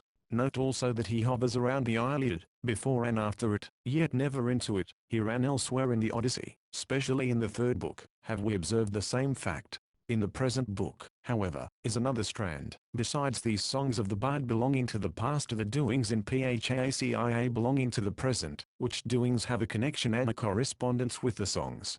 Thus we observe three divisions in the book, and two threads which run through these divisions. The following outline may serve to show the general structure. There is the representation of the struggle between the physical and mental in what may be called Phacian art. Skill and strength have an encounter shown in two ways. 1. Past heroic, ideal, the contest between Ulysses and Achilles at Troy, intelligence versus mere courage, sung by the bard. Pre-Iliad. 2. Present, real, not heroic, the games in which there is a contest also, and in which both skill and strength are involved, with a preponderance of the physical. Second. Now we drop to the sensuous inactive side of the Phacian world, the luxurious self-indulgent phase of their life, which is also imaged in their art doubly. 1. Past, an Olympian episode, a story of illicit love among the gods, corresponding to the story of Helen on earth, sung by the bard. 2. Present, hints concerning the sensuous life of the Phacians who love the feast, the song, the warm bath and bed, along with dance and music, showing their pleasure in art. Return of the men from the marketplace to the palace, and into the presence of Arete. Third, we pass to what may be called the triumph of intelligence and the recognition thereof. Phacian art is again introduced. Ulysses is revealed. 1. Past heroic, ideal. Troy is taken by skill, by the wooden horse, not by the physical might and courage of Achilles, sung by the bard. Post-Iliad. This may be considered also a triumph over Venus who favored Troy. 2. Present, Ulysses weeps. His tears are noticed by Alcinous, who demands his name, country, travels. Ulysses has already in a number of ways discovered himself as connected with the past, with the Trojan War. In the next book he tells his name, country, character, adventures. If we scan the sweep of this outline, we observe that it opens with a conflict between brain and brawn, or between mind and might, and ends in the victory of mind in the grand Trojan conflict. Similar has been the movement hitherto, from Calypso onwards, which, however, shows the ethical conflict. Still the intellectual and the ethical spheres have to subordinate the natural, and mind is the common principle of both. As an introduction to the book we have an account of the men assembling in the marketplace, where they sat on polished stones near one another. Palaces, of course, to be employed, though in a passing and very subordinate way. She acts as herald, to call the assembly together, and thus stamps it with a divine import. We must grant to the poet his right, but the goddess seems almost unnecessary here, as the herald could have done the same work. One small palace interferes. She sheds a godlike grace upon the head and shoulders of Ulysses, imparting to him majesty and beauty, that he might be dear to all the Phacians, those lovers of the beautiful in art and life. Thus, like a visible deity, he was to be feared, and to be revered. Strength also the goddess gave him, that he might accomplish all the contests which the Phacians would try him with. Thus is the hero prepared divinely. Alcinous makes a speech to the assembly, touching the wanderer, who is again promised an escort to Ithaca. The king chooses the crew, and the ship is launched. Meanwhile, however, there is to be a sacrifice with festival. The bard is led in, and his harp adjusted, his portion of food and drink not being omitted, for he is not a hired musician, but an equal at the feast. We are now to witness two kinds of entertainment, both of which according to the Greek conception, belong to the sphere of art. The one is an heroic song, and is thrown into the past. The other is a trial of bodily skill and strength, and belongs to the present. Both kinds show contest, and this contest is mainly between the physical and the spiritual element in man. Which is paramount? Each is necessary, yet one must be subordinate. 1. Note, first of all, the theme of the bard. The muse inspired him to sing the strife between Ulysses and Achilles, the fame whereof had reached high heaven. The Trojan War lies manifestly in the background of the quarrel. When did it take place? At what period during the struggle? There is nothing to settle the question decisively. Such a dispute might have arisen almost at any time. But as it is the antecedent trouble in the Greek army, a dualism which this army brings with itself in its leaders, we may reasonably put it somewhere towards the beginning.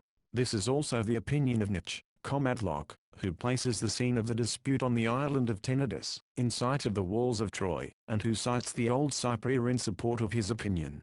Other ancient authorities place it after the death of Hector, not long before the fall of the city. Concerning the subject of the dispute there is little difference of opinion. The Greek commentator, Eustathius, died about 1200 AD, cites the following legend in reference to it. Agamemnon, having consulted the Delphic oracle about the result of the Trojan War, received the answer that Troy would be taken when the best men of the Greeks would begin to quarrel. A dispute arose between Achilles and Ulysses, the former maintaining that Ilion would be captured by bravery, the latter by skill and cunning.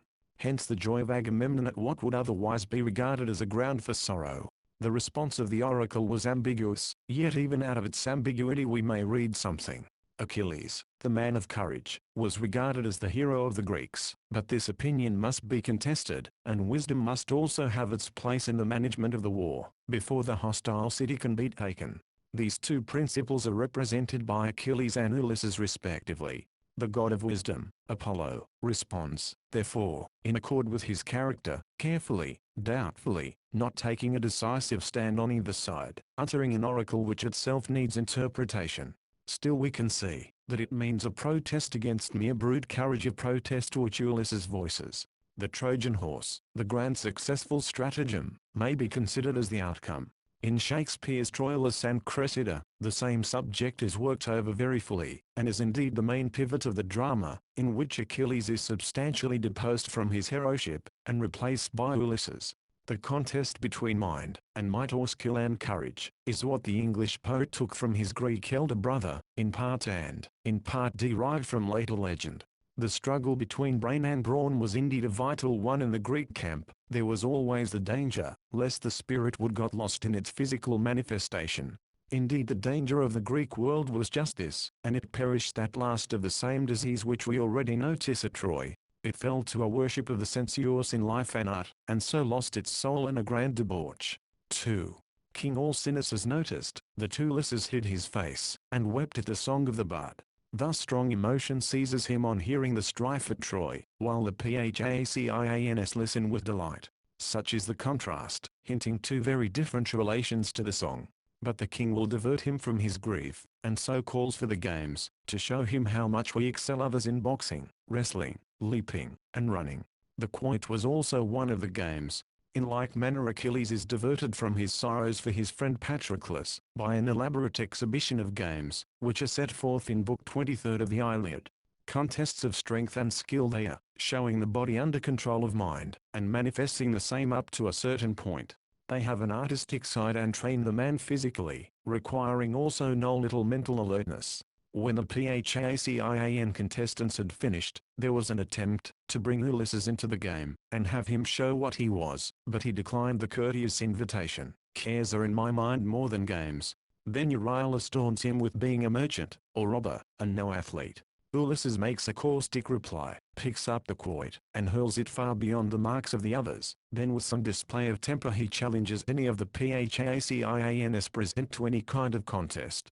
He even becomes boastful, and tells what he is ready to do in the way of games. Still further, he can shoot a bow and throw the javelin in heroic fashion, which accomplishments he will employ with telling effect against the suitors hereafter.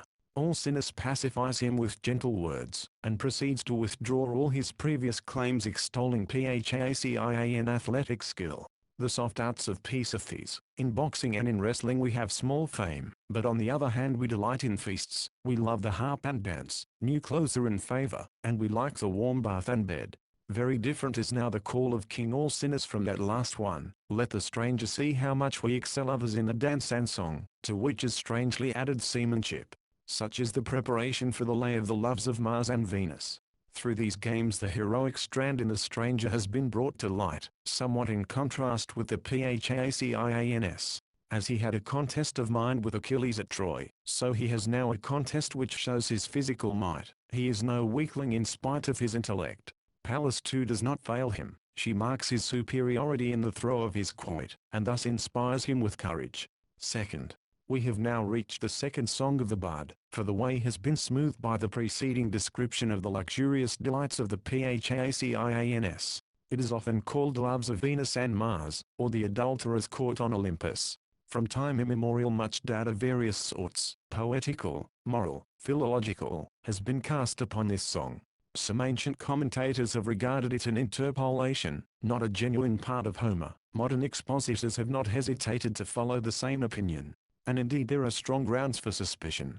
Almost every reader feels at the first perusal its jar with the general character of this idyllic Phacin world. It is decidedly adverse to the spirit of Arete and Nausicaa, as previously unfolded. The fact would almost seem impossible that, in an atmosphere created chiefly by these two women, there could be such a kind of artistic enjoyment. The most conservative reader is inclined here to agree with those who perform an act of excision upon the text of Homer. The whole passage grates too harshly upon nerves, which have been attuned to the sweet innocent life depicted in the two preceding books. The objections to the song may be summed up in the following heads. 1. It is inconsistent and deeply discordant with the ethical tone of Phacins already given. 2. It does not further Ulysses in any way. It shows no trait in his character, unless his faint approval signifies his liking for such songs. Nor does it seem on the surface to connect him with Troy, as do the other two songs of Demodocus. 3. It gives an unworthy view of the gods, degrading them far below Homer's general level, reducing them to ordinary burlesque figures which violate all decency, not to speak of morality. 4. Philologists have picked out certain words and expressions peculiar to this passage, which, not being employed by Homer elsewhere, tend to indicate some other author. Still, if the passage be an interpolation, this must have taken place early in the history of the poems. Pausanias the traveller declares that he saw the dancing scene of the Phacins depicted upon the throne of Apollo at Amycla, the artist of which probably flourished about 600 BC. The old philosopher Heraclitus, who would scourge Homer from the festivals of the gods, doubtless had this passage in mind.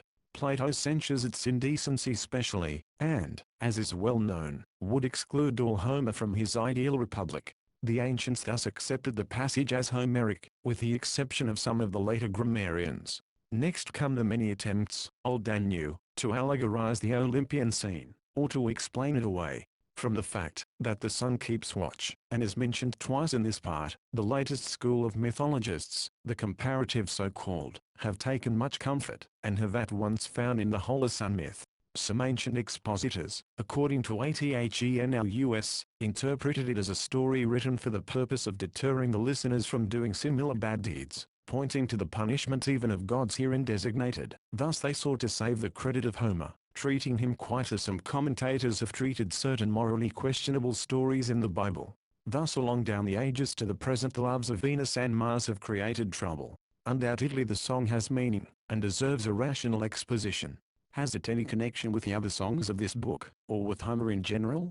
Is it certainly a product of early Greek poesy? Can it be organically jointed into anything before it and after it? The burlesque tone which it assumes towards certain Olympians has caused it to be connected with the battle of the frogs and mice, and with the war of the gods in the Iliad, Book 21st. Let us extend our horizon, and take a new look in various directions. In the first place this song connects with Troy and the Iliad like the other two songs of Demodocus. The cause of the Trojan War, and of its poem was the deed of Paris. The seducer, the wife, the husband Paris, Helen, Menelaus are the three central figures of the legend. Here this legend is thrown up among the gods themselves, who furnish three corresponding characters: Mars, Venus, Vulcan. Then there is the wrong and the punishment of the wrong in both cases. Such is the theme of the Trojan War as it appears in the Iliad.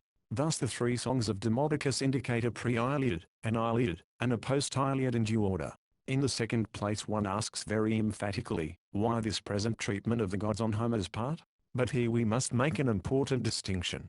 The supreme god, Zeus, does not appear, nor does Juno, nor does Pallas, indeed none of the goddesses except the guilty one. The disgrace falls upon two mainly, Mars and Venus. In the Iliad they are Trojan deities hostile to the Greeks, and here the Greek poet serves them up together in an intermezzo, which makes them comic. Indeed the Greek hero Diomed fights, and puts down just these two Trojan deities in the 5th book of the Iliad.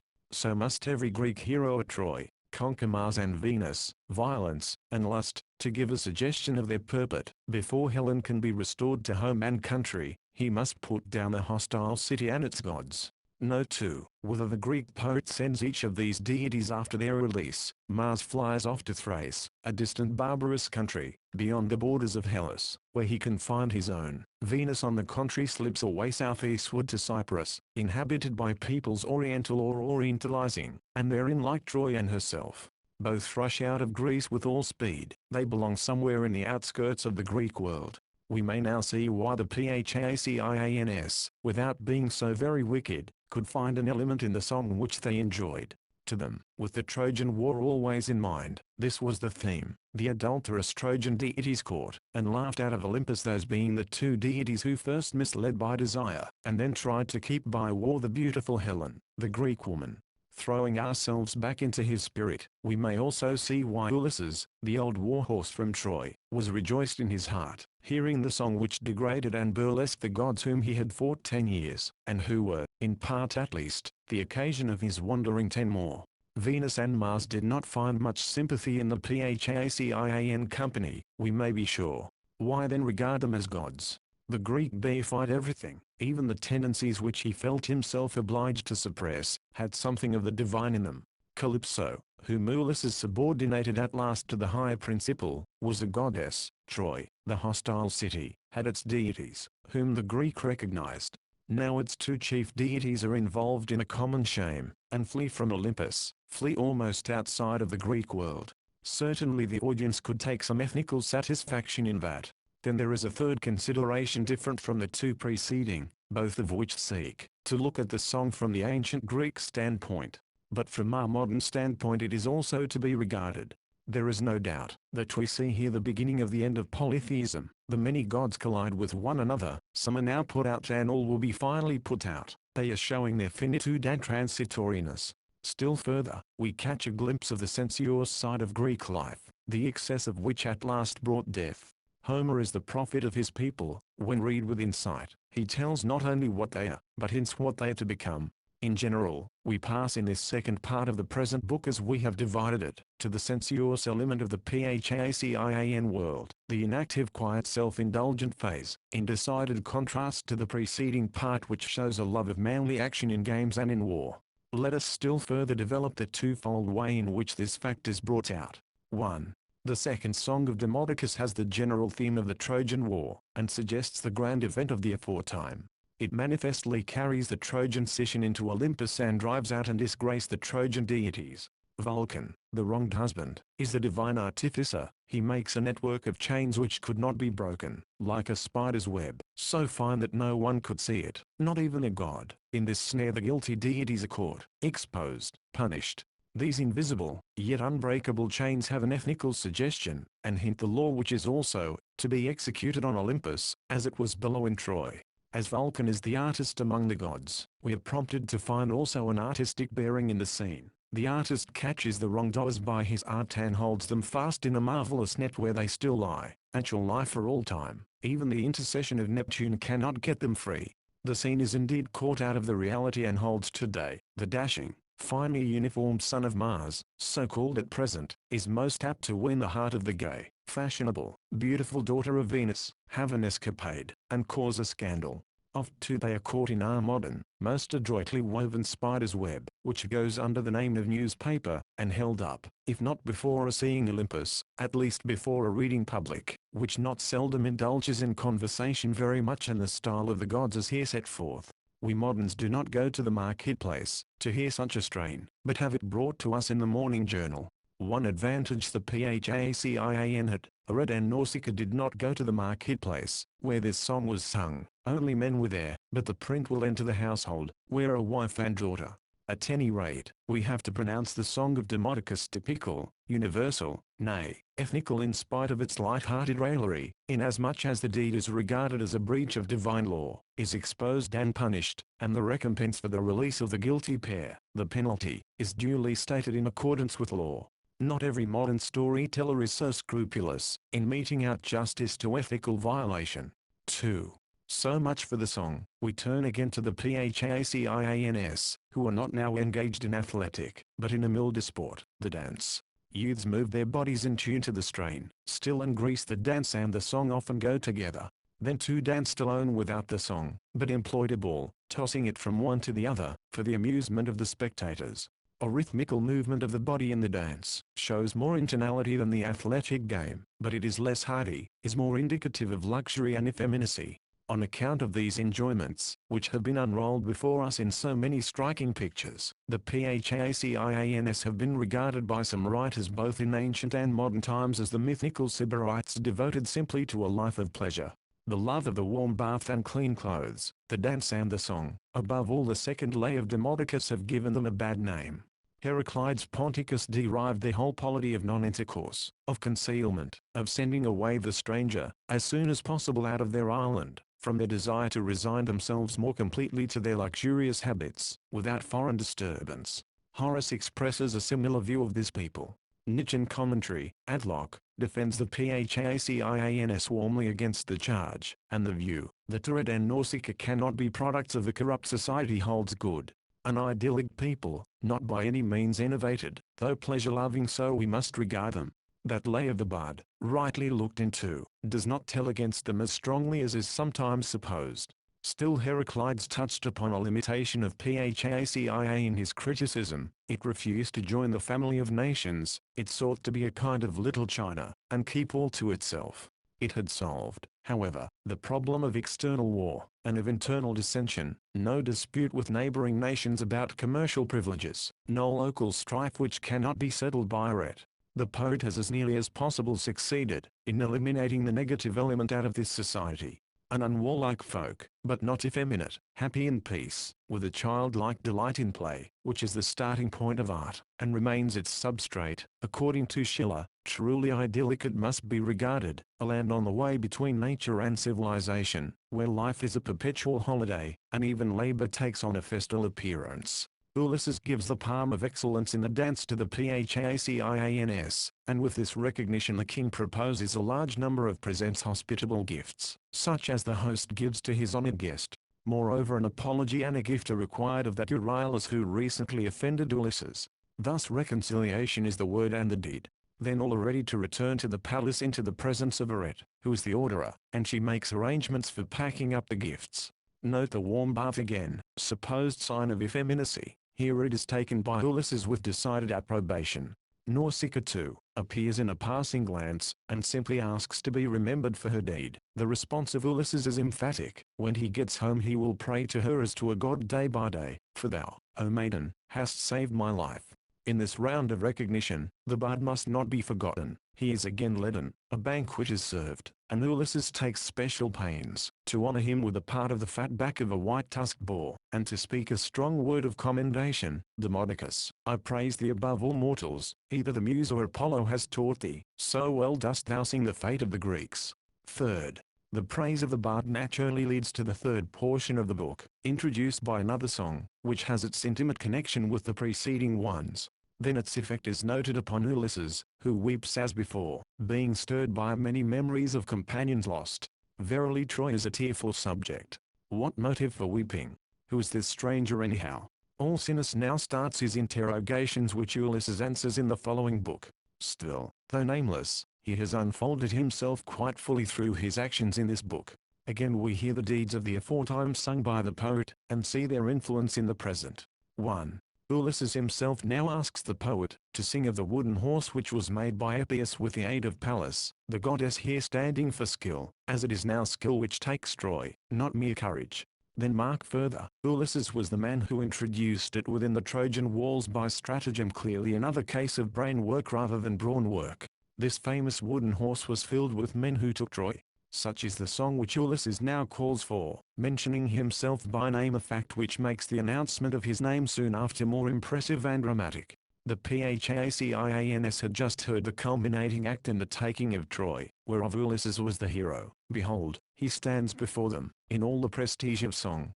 Some critics have wondered why the name of Ulysses was withheld so long, and have imagined all sorts of interpolations. Surely they have not seen the plan of the poet.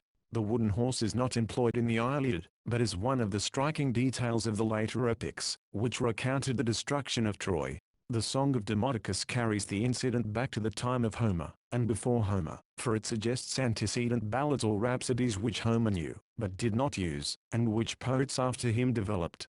The Odyssey takes for granted that its heroes knew the lay of the wooden horse, and also the lay of the strife between Ulysses and Achilles, the fame of which had reached the broad heavens. Thus we get a peep into the workshop of Homer, and catch a glimpse of his materials, which he did not invent, but found at hand.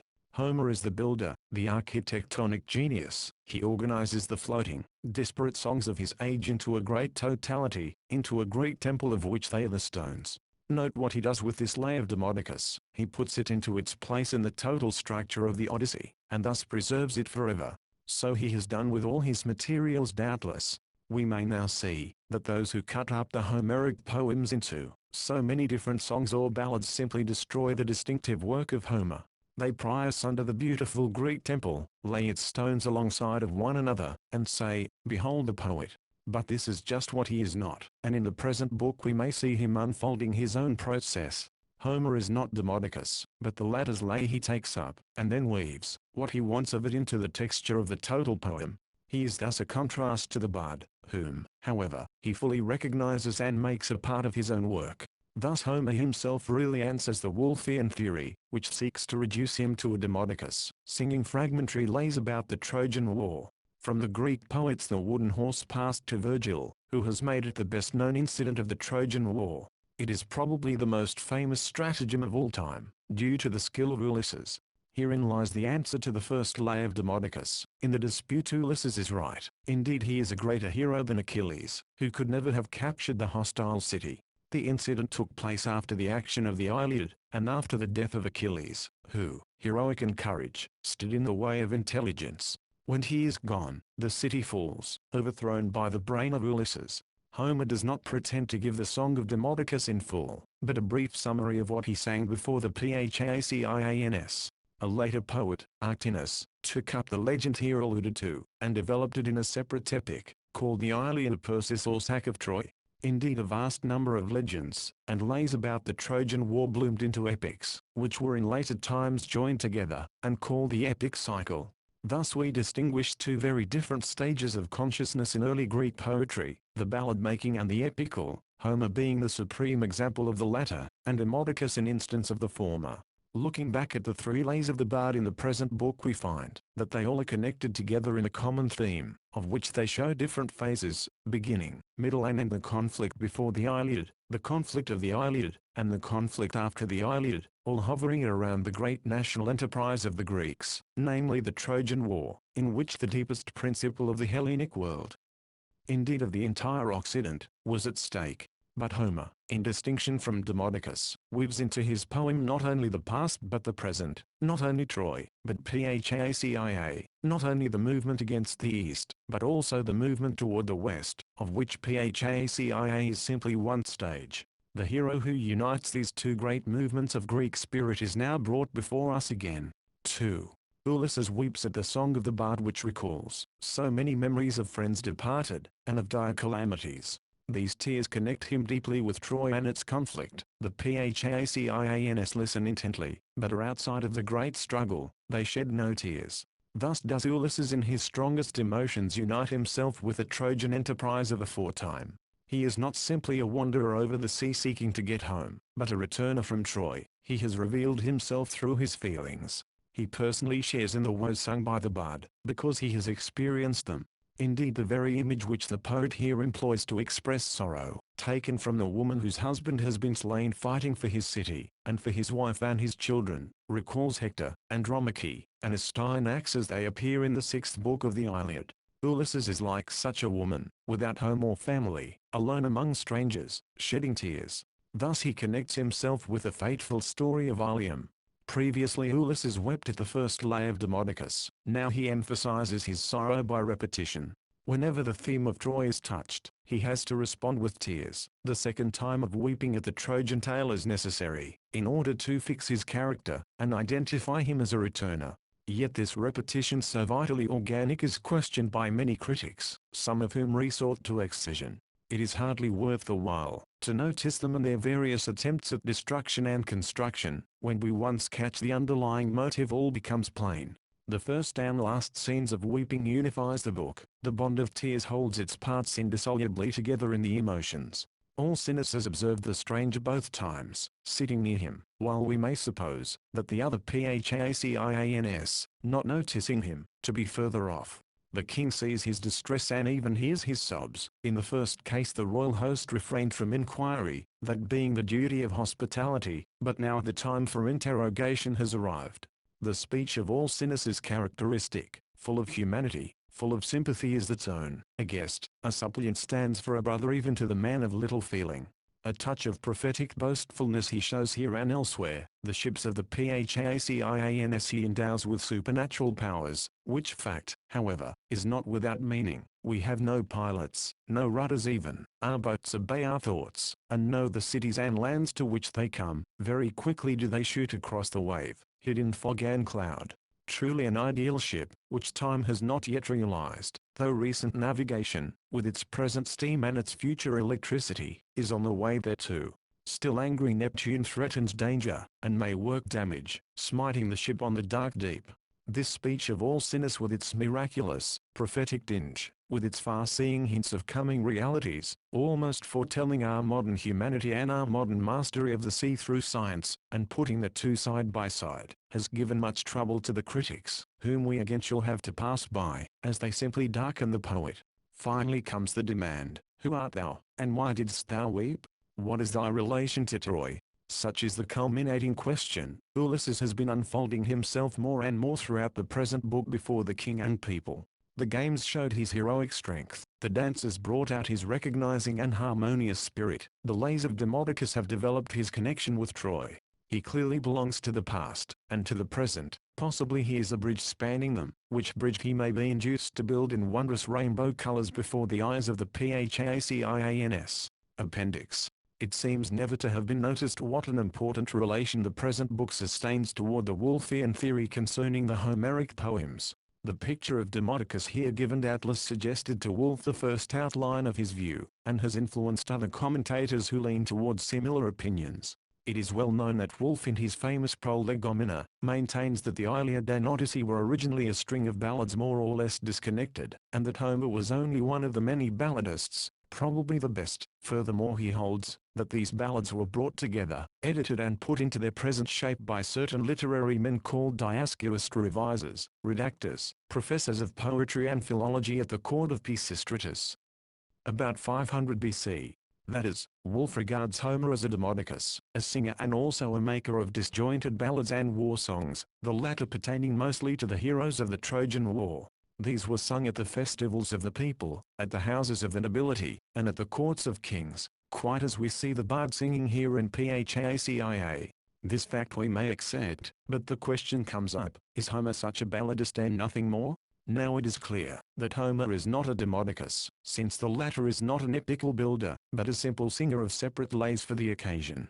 Mark well that Homer in this book does not unfold the themes, strife between Ulysses and Achilles, and the wooden horse, but simply alludes to them as well known. He barely gives the title and a little of the argument, then drops the matter, leaving us to suppose that the bard sang a somewhat lengthy lay, of which the effect upon the hearers, and specially upon Ulysses is duly noted. Homer, therefore, in this book as well as in the first book, where Phemius is introduced, makes the bard or balladist merely one of his figures, and the song one of his incidents, while he, the veritable Homer, portrays the total environment, showing the court, the games, the household, the complete Phacin world. Here we come upon the main distinction. Homer's eye is upon the totality, of which the ballad singer is but a small fragment. Demodocus appears in but one Phacian book, and is by no means all of that, though for once the leading figure. A step further we may carry the thought. Homer is not only not a Demodocus, but he very distinctly contrasts himself with Demodocus by his poetic procedure. If he is at such pains to show himself a world builder, and then puts into his world a ballad singer as a passing character, he certainly emphasizes the difference between himself and the latter. It is also to be noticed that Demodocus does not sing an Iliad, though he chants Lays of Troy. The Iliad is an organized work, not a collection of ballads strung together. Everything about Demodocus indicates separate songs. Everything about Homer, the Iliad and the Odyssey, indicates unity of song. Hence with the separatists, dissectors, anatomizers, Demodocus is a greater favorite than Homer. Indeed, he has taken the place of Homer. Moreover, the poet has plainly marked another stage, a stage between himself and Demodocus. In the next book Ulysses will begin singing, and continue through 4 books, giving his adventures in Fableland, which by itself possesses a certain completeness. Still it is but an organic part of the total Odyssey, whose poetical architect is Homer. Ulysses as singer is clearly higher than Demodocus, but Homer is above both, for he takes both of them up into his unity, which is the all-embracing poem. Most emphatically, therefore, Homer shows himself not to be a Demodocus, not to be a ballad singer, which is an essential point in the Wolfian argument. Homer himself refutes Wolf some 2,500 years beforehand, and his is still the best refutation. A careful study of this 8th book settles the relation between balladist and poet by a simple presentation of the facts in their proper coordination, and also puts the alert reader on the track of the genesis of the Wolfian prolegomena. For there can hardly be a doubt that Wolf, consciously or unconsciously, directly or indirectly, derived his main conception of Homer from the present book, and from the part that Demodocus, the bard, plays in it. To be sure, the idea that Demodocus, in a general way, is Homer, is old, coming down from antiquity, and suggesting itself to the modern reader, who very naturally thinks that Homer is giving some trace of himself in his picture of the blind singer. So much we may grant, some trace of himself, but not all by any means. Homer doubtless upon occasion, could sing a short lay of Troy for the amusement of his audience, like Demodocus, but in such a part he is only a wee fragment of the author of those magnificent works, the Iliad and the Odyssey. The total Homer builds totalities, by the very necessity of his genius. Who, then, according to the theory, put these ballads together? Wolf, fully possessed of the notion that Demodocus is Homer, starts to account for the present form of the poems, which he assigns to the shaping hand of Pisistratus and his college of editors, critics, and poetasters. That is, the grand marvel of Homeric poetry, the mighty constructive act thereof, he ascribes to a set of men essentially barren and uncreative, for all of which he cites some very dubious and inadequate ancient authority. Here again we may be permitted to trace the Wolfian consciousness to its origin, for origin it has in time and circumstance. Wolf was a professor in a university, and his department was philology. His ideas on Homer are really drawn from his vocation and his surroundings. Why should he not make a philologer and a professor the author of the Homeric poems? So he came to imagine that the tyrant Pisistratus 500 BC had under his patronage a kind of German university, or at least a philological seminary, whose professors really constructed Homer as we now have him, having put him together out of antecedent ballads which the actual Homer and many others may have made ages before. Wolf, therefore, is the founder of 2 philological seminaries, one at the University of Berlin, and the other at the court of Pisistratus. Great is the professor, in smelling out the professor anywhere. Still we cannot help thinking that what Wolf ascribed to the old Greek seminary, was done only at his German seminary, namely, the patching together of Homer out of ballads. Fableland. The movement of the second grand division of the poem, the Iliad, has passed through 2 of its stages, which have been already considered. The third is now reached, which we have called Fableland, though it may be said that the 2 previous lands are also fabulous. Let it then be named the fairy world, though this term also does not state or suggest the fact with precision. Without troubling ourselves further about names, we shall proceed to seize the meaning by an exposition, given in some detail. No careful reader can doubt that the poem changes decidedly at the present juncture in color, style, environment, and purpose. What reason for it? And what is the connection with the preceding portion of the poem? 4 books, 9th 12th, of the same character essentially, unfold themselves before us, and demand a new kind of appreciation. They are not idyllic, not epical, they form a class of a peculiar sort, which class, however, we have before noticed in the Odyssey, showing itself in short but suggestive interludes. We shall, accordingly, first grapple with the leading facts of this new poetic order and seek to interpret them, or rather let them interpret themselves. Phacia, which we have just seen, lies before Fableland, though the story of the latter is now told in Phacia. 1. The first fact which strikes us is the decided contrast between the two realms. Phacia is the land of pure idyllic delight. Its supreme characteristic is peace. Its happy people seem to have no conflict. Fableland, on the contrary, is one incessant course of strife, struggle and calamity, beginning with the unprovoked attack on the Ciconians. Polyphemus the savage Cyclops is the opposite of the civil ruler Alcinous. Circe, the enchantress, is the insidious foe to domestic life represented by Rhett. State and family in Phacia are counterbalanced by an anti-state and an anti-family in Fableland. Thus man and woman are shown in the two different places as institutional and anti-institutional. Still deeper does the opposition reach. Phacia lies wholly in the upper world, with its sweet sunlight, while Fableland has a dim underworld, beyond the sunlight, the realm of the supersensible. Finally Fableland witnesses the supreme negative act of man, typified in the slaying of the oxen of the sun. We may, therefore, affirm that Fableland, as compared with Phacia, shadows forth the realm of negation. The one stands for the ideal Greek world of ethical order and harmony, the other is the denial and destruction of the same. But we must not omit the reverse side of the contrast. In Fableland there is one continued striving of the human soul, a chafing against all limits, a moving forward from one stage to another. The spirit of man is shown transcending its bounds everywhere. In Phacia, however, there is no striving apparently, it is contented with itself, and stays with itself, seeking no neighbors. It is the land of rest, of cessation from conflict, possibly of stagnation, unless it is stirred by indecision. The transition from Phacia to Fableland is, therefore, full of meaning. It is possible that Ulysses or the poet wished to show these people the struggles which were slumbering in their society, for all civilized order has the possibility of them. The negative spirit will rise hereafter in their midst, so it rose in legendary Greece after the Trojan War, so it rose in historical Greece after the Persian War. Thus we may catch a prophetic tinge in this web of marvelous tales. On the other hand, we should note also, that Ulysses has reached the land of peace just through the realm of strife and negation. 2. The next important thing is to observe how the poet is going to locate and environ this negative world. As it is the opposite of the civilized order of Hellas, he throws it outside of Hellenic boundaries. Over the Greek border somewhere it has to be placed. Thus it passes easily from the known to the unknown, out of the civilized to the barbarous, out of the natural to the supernatural. All this we feel at once in the narrative. It is true that the first destructive deed, the attack upon the Ciconians, occurs within the limits of historical Hellas, in a region well known, but this act is the prelude and the example. The offenders are at once borne to the Lotus Eaters, who have the faintest touch of historical reality, and thence to Polyphemus, who is wholly fabulous. In this realm of pure fable they stay till the end, having been cast out of Greece by the poet on account of their hostile spirit.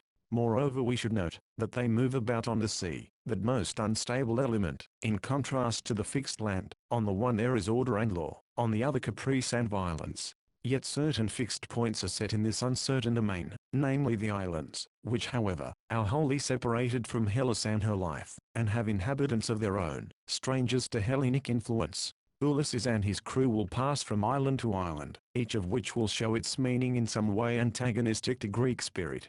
Out of the pale they all lie in the boundless billowy waters. Thus the Odyssey in this part becomes a sea poem, while in the other two parts it is essentially a land poem. The Greek was, and still is, a native of both sea and land, which are physically intertwined and bound together in Greece as in no other portion of the globe. His great poetical book envisages his country as well as himself. The main point, however, is that Fableland, being negative to the Greek world, is put outside of all of its known geographical limits, and thus becomes the setting for the marvelous story. It may here be added, that Grimm's tales have a similar border which lies between civilized life and the forest, since the forest was, for our Teutonic ancestors, the fairy realm, in which their supernatural beings dwelt for the most part. Out of culture back to nature, the human being sometimes has to go and have strange communings with the spirits there, such is often the movement of the fairy tale. But who are these spirits or weird powers dwelling in the lone island, or in the solitary wood? 3. This question brings us to the pivotal fact of all Fableland. It is ruled over by a new order of deities, not Olympians. The poet, throwing it out of Hellas below, throws it out of Olympus above. Indeed, what else could he do? The gods of Greece are the protectors of its institutions, state and family. They are the embodiment of its spirit, of its civilization. But a spirit is now portrayed which is negative to Greek spirit, which denies and defies it in its very essence. The result is a new set of supernatural shapes which dominate the separated world. The negation also must be seen taking on a plastic form, and appearing before the Greek imagination. The deities of Fableland, or its supernatural powers, are therefore opposite to the deities of Olympus. Hence their shape is changed. They can be even monstrosities, such as Polyphemus, the Lastrigonians, Scylla and Charybdis. Circe and Calypso are beautiful women, yet not natural women. In spite of their beauty, there is something superhuman about them, divine, though they be not Olympians. Shapes of wonder they all seem, unreal, yet in intimate connection with mankind. Moreover, they are local, attached to a given spot, or island. They are not universal. They have no general sway like the Olympians. Limited, confined. Particular is their authority, which the human being can and must transcend. At this point Olympus can descend into their world and give command. So, after all, the Greek gods rule over the realm, which is negative to them, must do so, else they were not gods. But they are in a far-off background, namely, in civilized Hellas, beyond whose border Ulysses passes in these books. Still Zeus, the supreme Greek god, sends his decree to Calypso, when Ulysses is ready to leave the dark island. Thus the Olympians exercise a final jurisdiction even here. It is to be noticed, however, that Pallas has little to do with Ulysses in Fableland, for is she not substantially negated? But when he touches Greece again, and even in Phacia, she will not fail to be at his side. She belongs not to Wonderland, but to the clear rational realm of light and order. She cannot follow even her darling mortal through these dark mazy wanderings.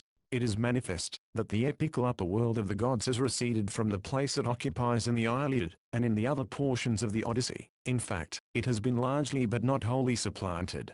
A new order of deities is portrayed, subordinate, yet authoritative in their limited domain, which is cut off by the vast sea from united Hellas, and is thus made merely individual and antisocial by its situation. What are these shapes, and why? Man has created them, that he may indicate his own spiritual state, when he has fallen out with the established order. Really they are phases of the development of the hero, who is reaching out through disbelief, denial, defiance, toward a restoration. He is negative to the Greek consciousness, and this negation takes shape by mind, yet has to be put down by mind. The whole process he projects out of himself into two lines of movement. The first is the row of preternatural forms arranged, as if in a gallery of antique sculpture. The second is himself passing through these forms, grappling with them, mastering them, or fleeing from them. Such is this fairy world which has crept in under the grand Olympian order in response to a true necessity. Its beings are not natural, its events are not probable. Thus the poet forces us to look inward, if we would see his meaning. Spirit is portraying spirit, and not externality, which is here made absurd. In this manner we're driven out of the real into ideal, or we drop by the way, in reading those 4 books. 4. But it must not for a moment be thought, that Homer created this fairy world or made, single-handed, these fairy tales. The latter are the work of the people, possibly of the race. Comparative folklore has traced them around the globe in one form or other. The story of Polyphemus is really a collection of stories gathered about one central person. Some portions of it have been found in the East as well as the West, in Arabian and Tartar legend as well as in Celtic and Esthonian. The subtle play upon the word nobody as a name is known far and wide by many people, who never heard of Homer. Wilhelm Grimm took the trouble to collect a lot of examples from a great variety of sources, ancient, medieval and modern, European and Asiatic, in a special treatise called The Legend of Polyphemus. Circe, the enchantress, has been discovered in a Hindu collection of tales belonging in the main to the 13th century of our era. But the witch who has the power of turning men into animals is as universal as folklore itself. The werewolf superstition will furnish instances without number. The descent into Hades has its parallel in the Finnish epic Kalevala, which reaches far back into Turanian legend. Even the North American and Australian savages have their heroes enter the world beyond, and bring back an account of what is there. Truly one of the earliest needs of the human soul is this striving to find, and to shadow forth in mythical outlines the realm of the supersensible. Dante's journey through Inferno goes back to Virgil, Virgil goes back to Homer, and Homer to the folk tales of his people, and these folk tales of Greece reach out to still more remote ages and peoples. Thus into Christian legend the old heathen stories are transformed, many descents to hell and purgatory, as well as visions of heaven are recorded in the Middle Ages. It may be said that folk tales have an ancestry as old as man himself, and have followed him everywhere as his spirit's own shadow, which he casts as his body casts its visible shadow. A collection of fairy tales we may, then, consider these 4 books, with its giants, cannibals, enchantresses, with its bag of winds, which is still furnished by the town which to the outgoing sailor in some countries, if report be true. In fact, a little delving among the people, who are the great depositories of folklore, would probably find some of the stories of the Odyssey still alive, if not in their completeness, at least some shreds, or floating gossamers thereof. Indestructible is the genuine tale when once made and accepted by the people, being of their very essence. It is also the primordial material, of which all true poetry is produced. It is nature's Parian marble of which the poetic temple of Greece is built, specially this Homeric temple. 5.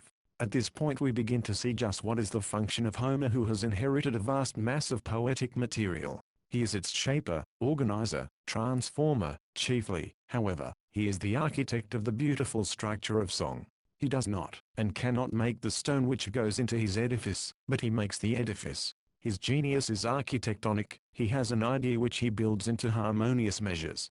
What the ages have furnished, he converts to his own use, and orders into a poetic whole. The store of fairy tales in those 4 books was unquestionably transmitted to him, but he has jointed them into the Iliad, and into the total Odyssey, of whose structure they form the very heart. The question arises, did Homer find those tales already collected? Possibly he did. To a certain extent, they seem to come together of themselves, making a marvelous romance of the sea. Some storytelling Greek sailor may well have given him the thread of connection. Certainly they are sprung of nautical experience. But in whatever shape they may come to the poet, we may be certain of one thing: his constructive spirit transformed them, and put them into their present place, where they fit to perfection, forming a most important stage in the grand return. In the development of the folktale, we can in a general way mark 3 grades. 1. There is first the story which sets forth the processes in nature, the clouds, the winds, the storms, the sun and moon, the conflict of the element. Such is mainly the mythical character of the old Vedas. Many a trace of this ancient conception we can find in Homeric fableland, which has a strong elemental substrate in the wrath of Neptune, in the tempests, in the winds of Olus, in the oxen of the sun. Still the Odyssey has passed far beyond this phase of mythical consciousness. It cannot be explained, by resolving it back into mere nature myths, which method simply leaves out the vital fact, namely, that of development. 2. In the second stage of the fairy tale the physical meaning begins to withdraw into the background, and an ethical element becomes dominant. The outer conflicts of nature, if they be present, are taken to portray the spirit struggle, in which a supreme moral order of some kind is brought to light. Here we may well place Grimm's collection of folk tales in many ways an epoch-making book. In those simple stories of the people we observe the good and the bad marked off distinctly, and engaged in some kind of a wrestle, which shows at last the supremacy of the good. Not in every case perhaps, but such is the tendency. But these tales of Grimm, though collected, are in no sense united. The architect never appeared. Though they the material of a great Teutonic epos, they are the stones of the edifice, not the edifice itself by any means. 3. Out of this second stage easily rises the third, the poet being given, whereof the best example is just those 4 books of the Odyssey. Now the folktale stands not alone, in widowed solitariness, but is made to take its place in the great national, or perchance universal temple of song. We may say, therefore, that Homer not only gathered these tales, but organized them into a whole, so that they no longer fall asunder into separate narratives, but they are deftly interwoven, and form a great cycle of experience. No segment of this cycle can be taken away without breaking the totality. Moreover, the entire series is but an organic part of the Odyssey. It is now manifest that those who resolve these tales into a disconnected bedroll have really fallen back into the second stage before mentioned. They have undone the work of Homer. If these 4 books be simply a string of stories without an inner movement from one to the other, or without any organic connection with the rest of the poem, the entire poetic temple is but a pile of stones and no edifice. And this is what Woolf and his disciples make out of Homer. In one way or other they tear asunder the structure, and transform it backwards in a collection, allowing it hardly as much unity as may be found in the Canterbury Tales of Chaucer. A school more recent than that of Woolf, the comparative philologists, have gone still further backwards, and have reduced Homer to the first stage, to a nature myth. The merit of both schools is that they have called attention to Homer's primitive materials. They have rendered impossible the idea that Homer created the Greek gods or his mythology, or even his little stories. The defect of these schools is that they fail to see the architectonic Homer, the poet who builds the crude materials furnished by his people into an enduring structure of the noblest art. They recognize in the edifice the stone, and also the stone cutter, but no master builder. Homer, therefore, is not merely the editor, collector, redactor. He is not a Grimm, gathering his tales from the mouths of the people with a scientific accuracy. He gathered them, doubtless, but he transfigured them into an image reflecting the experience of a human soul. Our age is indeed scientific. It is collecting the folk songs and the folk tales from every quarter of the globe, and stringing them on a thread, like so many beads, not being able to transmute them into poetry. Woolf heralded the coming time, by starting to reconvert Homer into his primitive materials, by making him scientific and not poetic, at least not architectonic. Still we may be permitted to hope, that these vast collections of the world's folklore will yet be transmuted by some new Homer into a world poem. 6. The careful reader will also weigh the fact, that Ulysses is now the storyteller himself. The entire series of adventures in Fableland, is put into his mouth by the poet. Herein, we note a striking difference from the previous book, the 9th, in which Demodocus is the singer. What is the ground of such a marked transition? Demodocus has as his theme the war at Troy with its lays of heroes, and its famous deeds. He celebrates the period portrayed in the Iliad. His field is the heroic epos, or the songs of which it is composed. But he cannot sing of the world outside of the Greco-Trojan consciousness. He cannot reach beyond the Olympian order into the new set of deities of Fableland. Ulysses, however, has transcended the Trojan epoch, has, in fact, reacted against Hellenic life and institutions, though he longs to get back to them, out of his alienated condition. This internal phase Demodocus does not know. It manifestly lies beyond his art. He does not sing of the return at all, though Phemius, the Ithacan bard, did in the first book. A new strain is this, requiring a new singer, namely the man who has had the wonderful experience himself. The result is, another art form has to be employed, the fairy tale, of which we have already spoken. The individual now turns inward, and narrates his marvelous adventures in the region of spirit, his wrestlings there, his doubts, his defeats and escapes. For Fableland is not actual like Hellas, not even like Phacia, it is a creation of the mind. In order to express mind, and its shapes have to be removed from sensuous reality, to fulfill the law of their being. Such is plainly Homer's procedure. Once before he sped off into fairyland, toward Egypt and the East, leaving Hellas and Troy behind, quite as Ulysses here does. It was the story of Menelaus in the 4th book, who also found Proteus and Eidothea, a new order of deities, though Olympus and Zeus lay in the distant background. Moreover, Proteus and Eidothea represent the two sides, the supersensible and the sensible, the latter of which must be transcended, and the former grasped, ere return be possible. Nestor also tells his own experience in the 3rd book, but he keeps inside of Hellas, and under the direct control of the Greek gods. Hence no fairy realm rises in his narrative, he needs none for self-expression.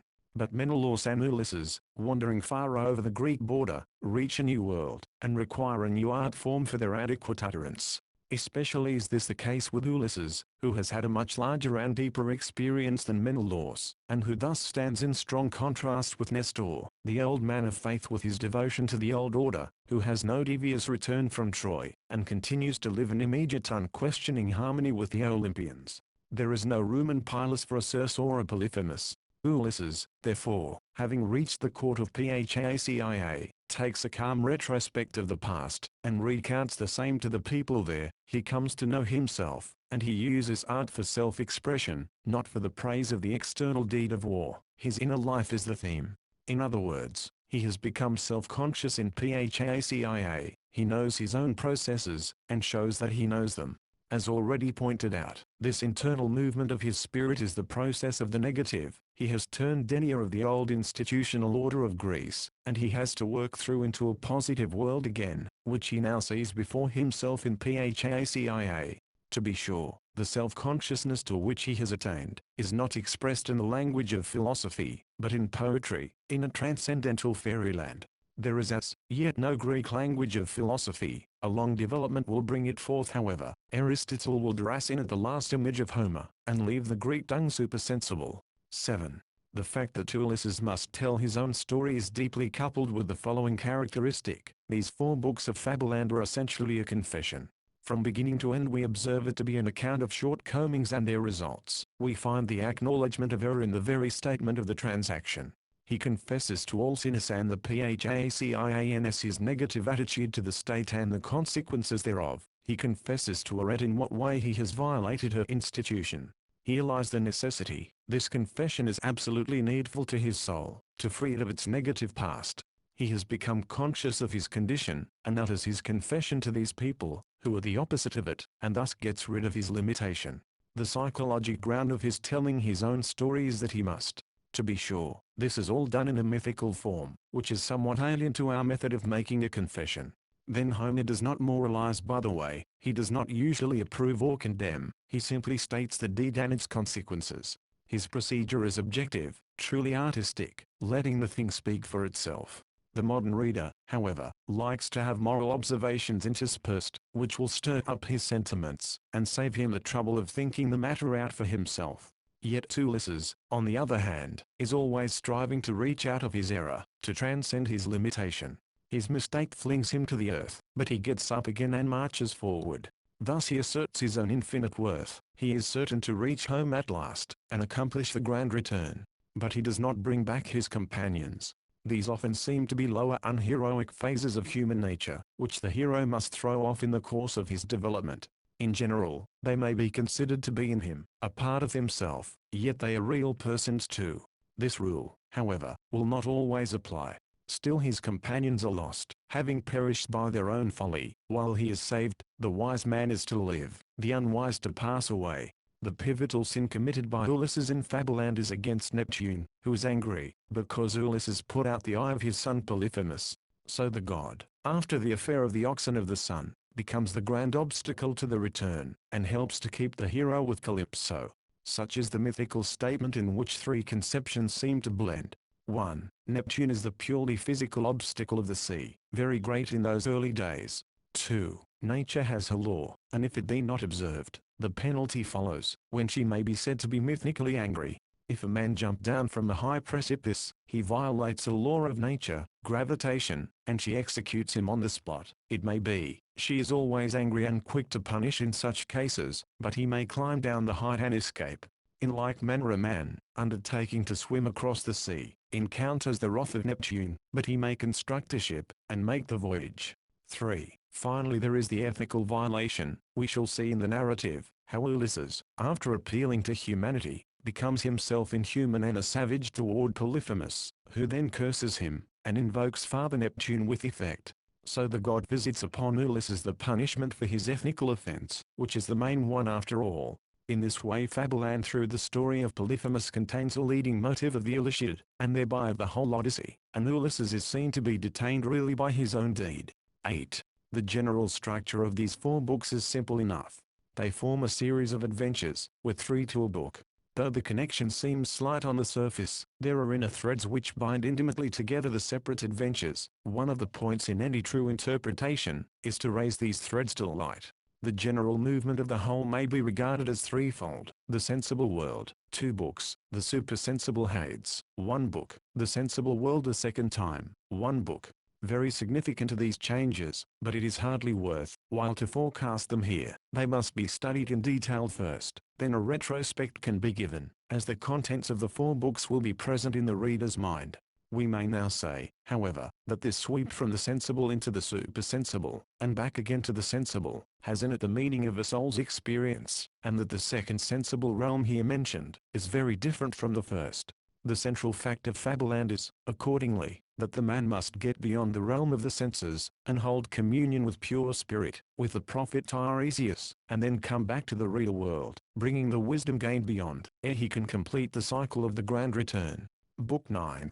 Ulysses is now called for by Alcinous, and he is to be the singer.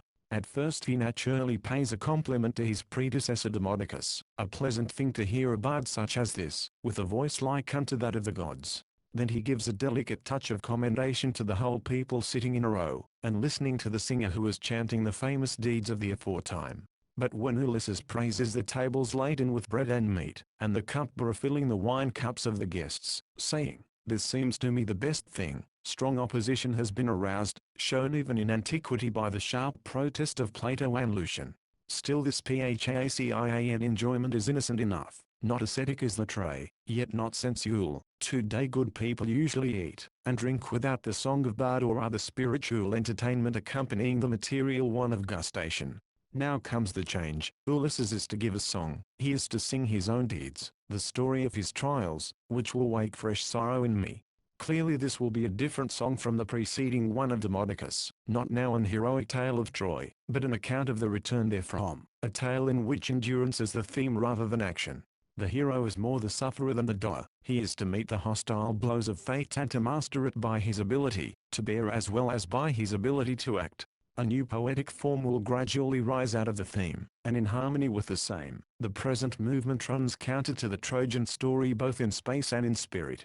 The first act of Ulysses in this novel procedure is to be duly noted. He declares who he is, gives his father's name and utters a hint of his own character.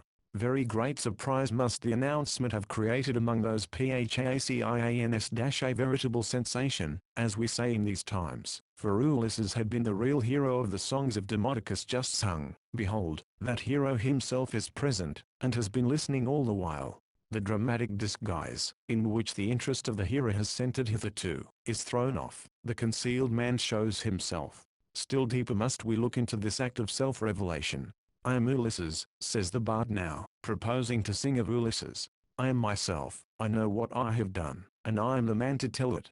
Really here is a statement of self-consciousness. The singer is no longer a Demodocus singing of another man, of Ulysses, at Troy, but it is Ulysses himself, now singing of himself, of his profoundest experiences, which none other, but he can tell. His internal life opens, not that active heroic one. The trials of his spirit are the theme. Therewith must follow a new manner of utterance, a poetic form which can express what is within and still remain in the domain of the imagination. A self-conscious art we must now be prepared for, which seeks to express just the self-consciousness of the poet going through his inner experiences, with a counterstroke from the outer world. What new art form, then, will Homer, the grand constructive poet, who seizes every object necessary for his temple of song, assign to Ulysses singing of himself? The fairy tale is taken with its strange supernatural shapes, which have no reality, and hence can only have an ideal meaning. We are ushered into the realm of the physically impossible, where we have to see the spiritually actual, if we see anything. Polyphemus is not a man, not an animal, not a direct product of nature. He is a creature of the mind made by the mind, in order to express mind. Undoubtedly he has external shape, but that shape is meaningless till we catch the spirit creating him. The fairy tale removes the vision from an outer sensuous world, and compels an internal vision, which looks into the soul of things, and there beholds the soul. The fairy tale existed long before Homer. It is a genuine product of the people. The stories which here follow, have been traced among the remotest races. They spring up of themselves out of the popular heart and imagination. Homer picks them up, and puts them into their true place in his grand edifice, polishing, transforming them, by no means creating them. Certainly he never created this art form. His merit is, that he saw where they belong, and what phase of human experience they express. To this merit must be added his special power, that of poetic transfiguration. Not simply a redactor or putter together externally of odd scraps, but the true architect of the totality. Thus he comes before us on the present, and on all other occasions. Ulysses, having told us who he is, proceeds to inform us of a second important fact, his soul's strongest aspiration. He longs to return to home and country. Ithaca, a small rocky island, is the sweetest spot on earth to him. Circe and then Calypso tried to detain him, each wishing to keep him as husband, but they could not shake the purpose of my heart. One thinks that he must, while saying this, have cast a sly glance at Arete, for whose approval it must have been intended, for she was no friend of Circe and Calypso. It is a curious fact that Homer, in this short description, makes two mistakes in reference to the topography of Ithaca. The island can hardly be called low as here stated, nor does it lie westward of Cephallenia, but northeastward. A reasonable inference is that Homer was not an Ithacan, and did not know the island very well, though he may have seen it in a passing visit. Anaximander with his first map, comes after Homer several hundred years. The present book has three plainly marked portions. First comes the wanton attack on the Ciconians, which connects immediately with the Trojan experience of Ulysses. Second is the country of the Lotus Eaters, to which he and his companions are driven by wind and storm. Third is the land of the Cyclops, especially of Polyphemus, with whom he has his chief adventures. The first two portions are quite brief, are in fact introductory to the third, which takes up more than 4/5 of the book, and is the fairy tale proper. We may observe the gradual transition. The Ciconians are a real people in geography and history, the Lotus Eaters are getting mythical, are but halfway historical, the Cyclops belong wholly to Fableland. Thus there is a movement out of the Trojan background of reality into the fairy world. Having marked the dividing lines, the next thing will be to find the connecting links between these three portions. They are not thrown together haphazard or externally joined into one book, they have an internal thought which unifies them, and which must be brought to light. The poet sees in images which are separate, but the thinker must unite these images by their inner necessity, and thus justify anew the poet. The first sentence strikes the leading thought. The wind, bearing me from Troy, brought me to the Ciconians. Troy is the starting point, the background out of which everything moves. After the fall of the city, Nestor gives an account of the disputes of the Greek leaders and their separation. Book 3 L 134 et seq. Ulysses is driven alone with his contingent across the sea toward Thrace, where he finds a city in peace, though it had been an ally of Troy. I sacked the city, I destroyed its people, he treated them as he did the Trojans, taking as booty their wives and property. Such is the spirit begotten of that 10 years' war in the character of Ulysses, a spirit of violence and rapine, totally unfitted for a civilized life, at bottom negative to family and state. This is the spiritual starting point from which he is to return to home and country through a long, but very needful discipline. He is well aware that he has done something for which vengeance awaits him, so he urges his companions to flee at once. But they would not obey. They stayed there drinking much wine, and slaughtering sheep and oxen along the seashore. Revel and feasting follow, till the Ciconians rouse the outlying neighbors, and drive the Greeks to the ships, with a loss of 6 companions for each ship. Such is the first incident after the Trojan War, showing clearly the destructive phase thereof, which has been drilled into the character by so long a period of bloodshed. This is not yet fairyland, but a real people and a real conflict. The Ciconians in the later historic time of Herodotus still dwelt in Thrace. Grotius in his famous book on the rights of peace and war cites the present instance as a violation of international justice. The grand positive ground of attacking Troy is not found here. There was no Helen detained in wrongful captivity. The sack of Ismarus pictures the evil results which spring from all war, even the most just. Again we must affirm that this deed of wrongful violence is the start toward the great return, and hints what has to be overcome internally by the journey through fairyland. Later we find a fact, not here mentioned, pertaining to the sack of the city of the Ciconians.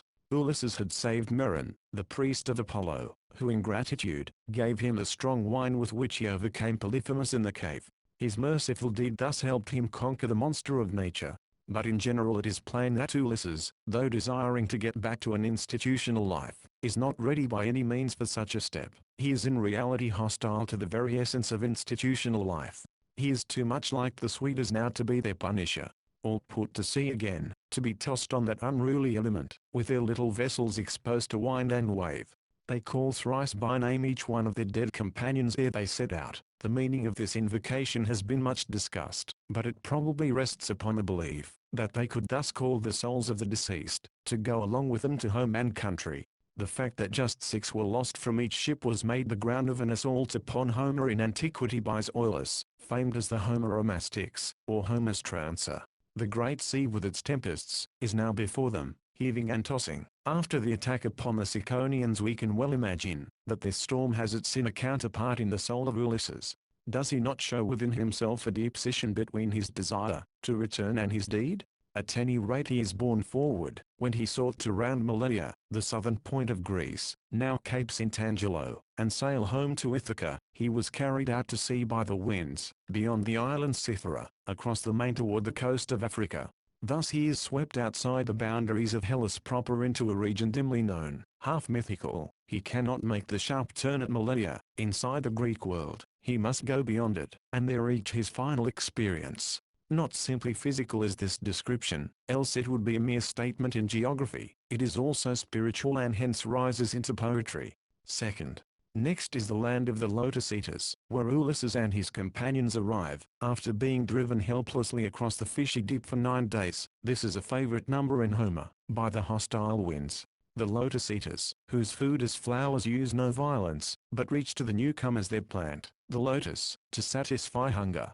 Whoever has once tasted of that pleasant food, straightway forgets home and the return, and wishes to live always among the Lotus Eaters. The will is broken, all activity is sapped, the land of idlers it is, relaxed in a sensuous dream life, in which there is a complete collapse of volition. Now the point is to connect this country with the Ciconians, or rather to see this internal condition evolving itself out of the preceding one.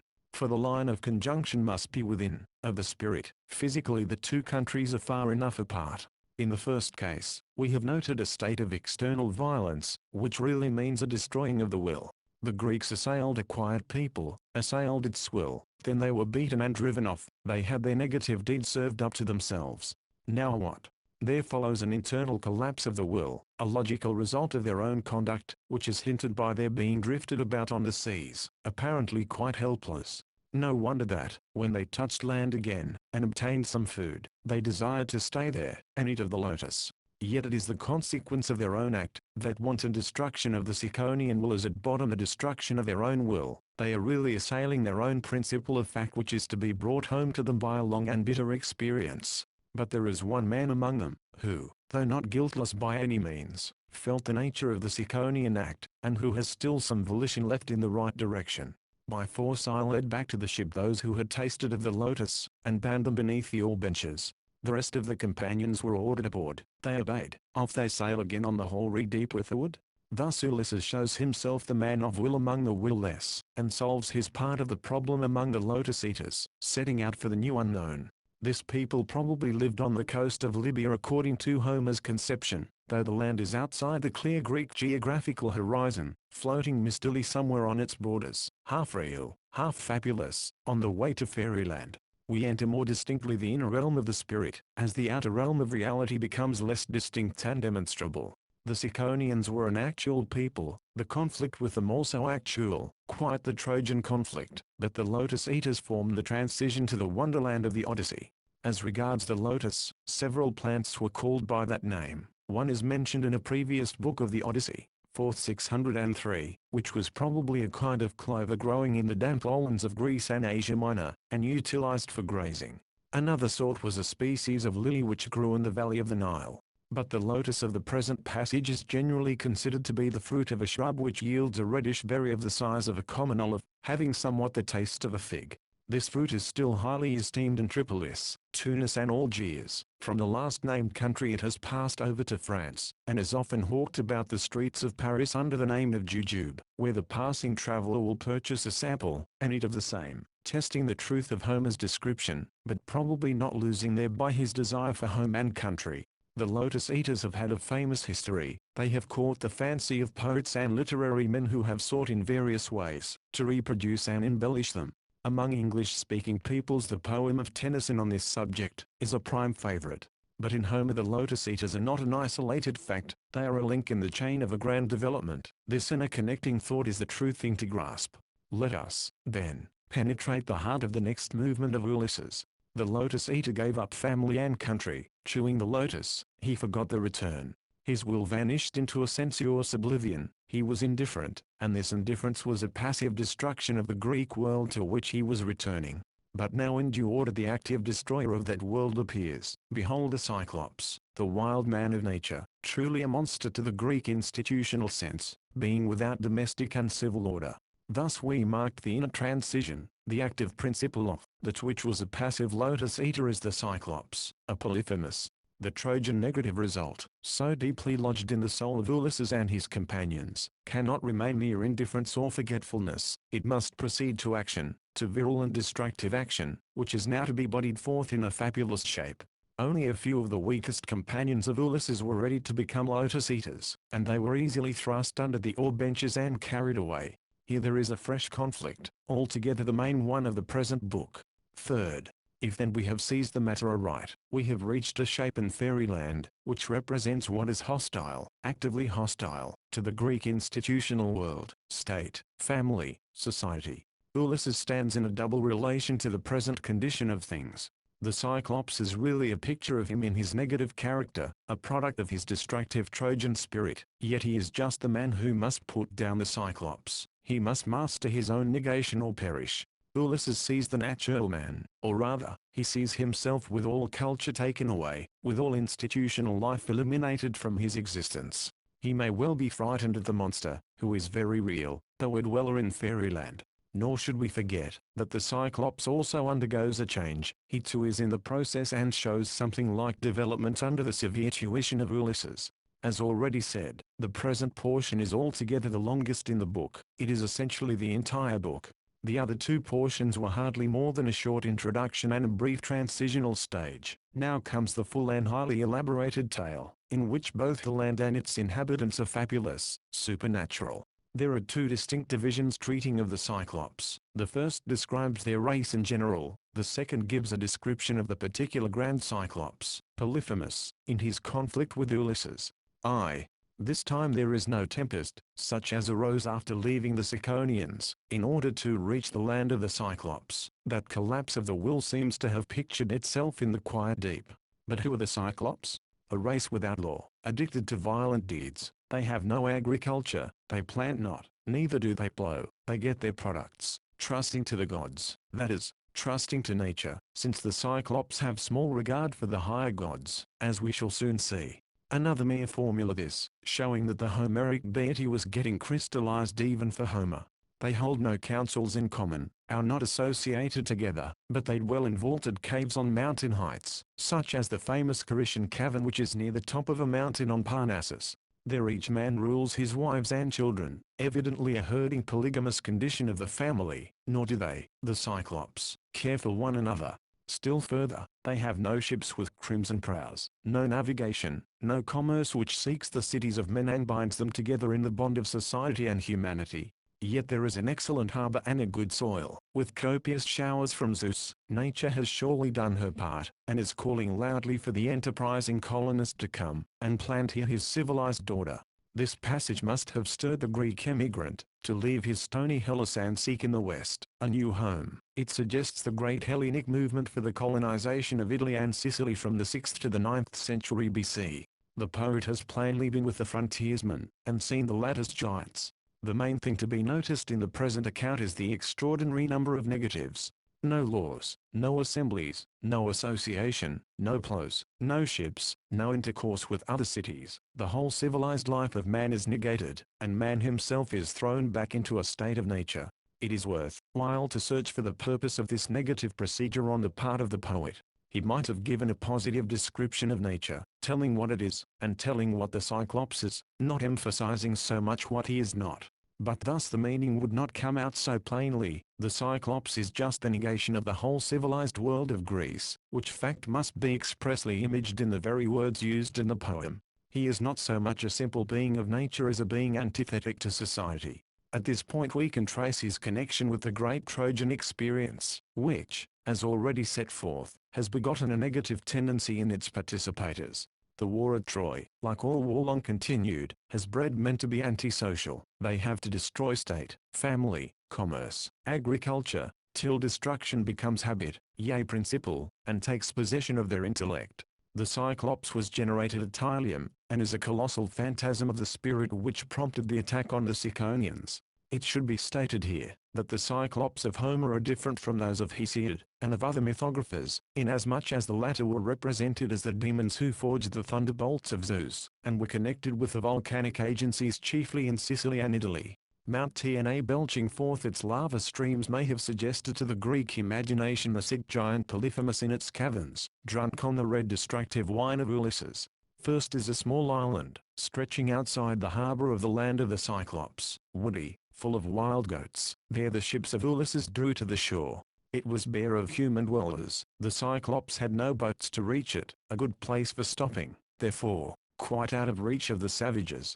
Nor is the fountain forgotten, sparkling water flowing from a hollow rock down to the harbor, an adjunct still necessary to every Greek village or encampment. Some god led us through the dark night without our seeing the island till the boat struck it, surely a providential intervention on our behalf. Leaving behind the other ships at this point, Ulysses takes only his own and its crew, and goes forth to test these people, whether just or unjust, hospitable, or godless. He cannot rest in ignorance, he must have the experience, and know the unknown. He soon sees a cave high up the mountain, not far from the sea, overarched with laurel shrubs. He observes also an enclosure, made of stones set in the earth. These stones are not hewn, as some translators say, since the so-called Cyclopean walls, so common in Greece, were not built by this kind of Cyclops. In the enclosure, were resting many herds of sheep and goats, just such a scene as can be witnessed in the rural parts of Greece today. This is the environment of the man-monster, who is now to be the theme of song. Second, Polyphemus is a Cyclops, but he has characteristics of his own. He has no family in his cave, he lives wholly for himself apparently, he seems to be the largest of his race. Like no man who lives by bread, he towers alone like the peak of a high mountain shaggy with woods. Apart from others he plans his unjust deeds. A portentous shape with but a single eye in his head, a cave dweller similar to the primitive man, he has to an evil disposition in his huge bulk. This is the being with whom Ulysses is now to engage in conflict, which becomes highly dramatic. The conquest of the man of nature by the man of intelligence, such is the theme through its various fluctuations. This man of nature, however, we are always to consider from his negative side, as hostile to a civilized order, so the poet has carefully represented him. He is to be put down, yet even Polyphemus has his right. He is brought to a gleam of self-knowledge, and Ulysses has to pay the penalty of his deed, which is also its curse. A very deep current runs through the poem in this part, which we shall divide into 5 different scenes, hoping thus to make its movement and thought somewhat more distinct. 1. Ulysses, taking 12 of his bravest companions from his ship, not forgetting a goatskin of wonderful wine, for he had a presentiment that he would meet a huge wild man, who is wont to succumb readily to civilized drink, enters the cave, while Polyphemus is absent. A vivid picture of that primitive dairy with its cheese, milk, curds. The men fell to and helped themselves, as was natural. Then the companions wished to depart at once, taking what quantity of cheese they could carry, but Ulysses refused. He must see the Cyclops and test his hospitality. Just the opposite was the case in the land of the Ciconians. There Ulysses wished to flee, but his companions would not. Why this difference? He must know Polyphemus, must see the giant and subordinate him. That is just his supreme necessity now. He really can no more run away from the monster than from himself.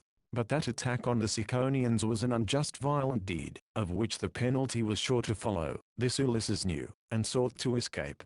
In the present case, however, no wrong has been done as yet, and he must meet and solve his problem, while his weaker companions would shun the trial. Polyphemus returns with his herds in due time, and closes the mouth of the cave with a huge rock, which not 22 wains could move from the threshold. Soon by the light of his fire he sees the lurking strangers and asks, "Who are you?" Ulysses replies, stating that they are returning from Troy, but have been driven out of their way by adverse winds. Then he makes his human and religious appeal. "We come as suppliants, receive us, revere the gods, specially Zeus the protector of suppliants." But the Cyclops scoffs at Zeus and the rest of the gods. We're their betters. Thus is witnessed in the monster the denial of the Greek religion, and an atheistic turn of mind. Next follows in logical sequence his supreme negative act. He is a man-eater. He seized 2 of my companions, and hurled them against the ground, as if they were dogs. Then he devoured them piecemeal, swallowing all entrails and flesh and marrowy bones. Surely Ulysses is getting some experience on the line of that Trojan deed. Now we catch the entire sweep of this particular Cyclops. He has shown himself as the representative of three mighty negations, of civilized life, of religious life, and of human life. He destroys man, feeds on him, so negation, war, revolution, must do in the end. The horrid phantasm is the true image of the destroyer of the race. Nor does he belong to the old Greek world, and to the Trojan time only. He is among us, and he can be translated into modern terms quite familiar. Polyphemus is an anarchist, an atheist, and a cannibal. The ancient poet wraps the three together in one mighty monstrosity. In the morning the Cyclops devoured two more companions for his breakfast, then drove his flocks afield, leaving the rest of the strangers shut up in the cave with the big stone in the opening. During the day the man of many shifts has an opportunity for reflection in that dark recess. He dares not kill the giant outright, with my sharp sword stabbing him where the midriff holds the liver, for how could they then get out? No, the man of nature must be saved and utilized. With all his might he is to be overborne by the man of intelligence, and made to remove the big stone. 2. The plan of Ulysses with its successful execution, is the subject of the next phase of the conflict. By this plan three things must be done, in order to counteract the giant, and to negative his power. He must be deprived of physical vision, which becomes the more easily possible from the fact that he has but one eye. If he had two eyes like the ordinary man, he could still see though one be put out. That this purpose be accomplished, he must somehow be shorn of his physical strength. Finally, any resistance which might come from the rest of the Cyclops outside must be rendered nugatory. Such are the three chief points of the impending problem, which Ulysses has to meet, and does meet with astonishing skill and foresight. The Cyclops is blinded, is made helpless by drink, and is befouled by pun. Ulysses burns out the eye of the monster with the charred end of a stick of olive wood, which he prepares beforehand. Huge round eye, the meaning of the word Cyclops, has no eye now. Ulysses by means of that miraculous wine, product of culture, makes the giant drunk, who thus loses his physical superiority. The Ithacan evidently knew, as well as the American, the power of firewater over the wild man. That the wine had some strength, is shown by the fact that 1 cup of it had to be diluted with 20 measures of water, when taken by ordinary mortals. Not without significance, does the exhilarated Cyclops lord this civilized wine in contrast to that of the wild grapes of his own land. But the third scheme of Ulysses is the most subtle of all, and touches the heart of the whole problem, though it be merely a pun. He calls himself nobody to Polyphemus, who, without sight or insight, is the victim of a word. For a complete man must have not only a double sight from his eyes, but a double insight from his mind, seeing before and after, in the latter case especially. The result is when the other Cyclops, roused by the cries of Polyphemus, ask him from outside the cave, "What is the matter?" He answers, "Nobody is killing me." Whereat off they go, dropping a word or two of cold advice, or perchance of sarcastic humor. We should, however, reach down to the essence of what appears on the surface as a mere trick of speech. It may seem far-fetched to say, but it is nonetheless the actual fact, that Ulysses is a nobody, and a very active one to Polyphemus. That is, he has shown himself the negative power which overwhelms the giant, who is now himself quite reduced to a nobody by Mr. Nobody. Or, in abstract terms, Ulysses has negated the negation, and has here suggested the subtle work of the process in doing so. Has he not negatived Polyphemus, who was himself a negative, so carefully and fully defined by the poet at the start? Thus we come upon the deepest pun ever made, or possible to be made, a literary form which the greatest geniuses have been fond of sporting with. We can find puns in Dante, Goethe, and notably in Shakespeare. The pun of Ulysses rests upon the duplicity inherent in the negative. No man is the man, especially to Polyphemus, whose brain cannot span the two sides of the punning idea, who is not two-eyed but one-eyed by nature, and this one eye is soon put out by the man with two eyes. Such is the earliest instance of what may be called the play of the negative, which is still subtly ensconced in the spoken and written word, and winds in an elusive game of hide-and-seek through all literature. Many men, both writers and readers, are its victims, like Polyphemus. And all these floating metaphysical gossamers are found in Homer. Yes, but not in a metaphysical form. Homer's organ is poetic. He lived in the age ere philosophers had dawned. Still he too had before him the problems of the soul, and of the world. Nor would he have been a true Greek, unless he had grappled with this play of the negative, which had some marvelous fascination for the Greek mind. It is the leaven working in the sophists with their subtle rhetoric, in Socrates with his negating elenchus, in Plato with his confounding dialectic. Homer, as the prophet of his people, foreshadowing all forms of Greek spirit, and of Greek literature, bring to light repeatedly this play of the negative. The modern German, in more respects than one the spiritual heir of the ancient Greek, has not failed to give evidence of his birthright in the same direction. Kant's critique, and Hegel's logic are the most desperate efforts to grasp this slippery, double-doing and double-thinking negative, infinitely elusive, verily the old serpent. But the supreme attempt is the modern poetic one, made by Goethe in his Faust poem, in which is embodied anew the mighty negative, who is now none other than the devil, Mephistopheles.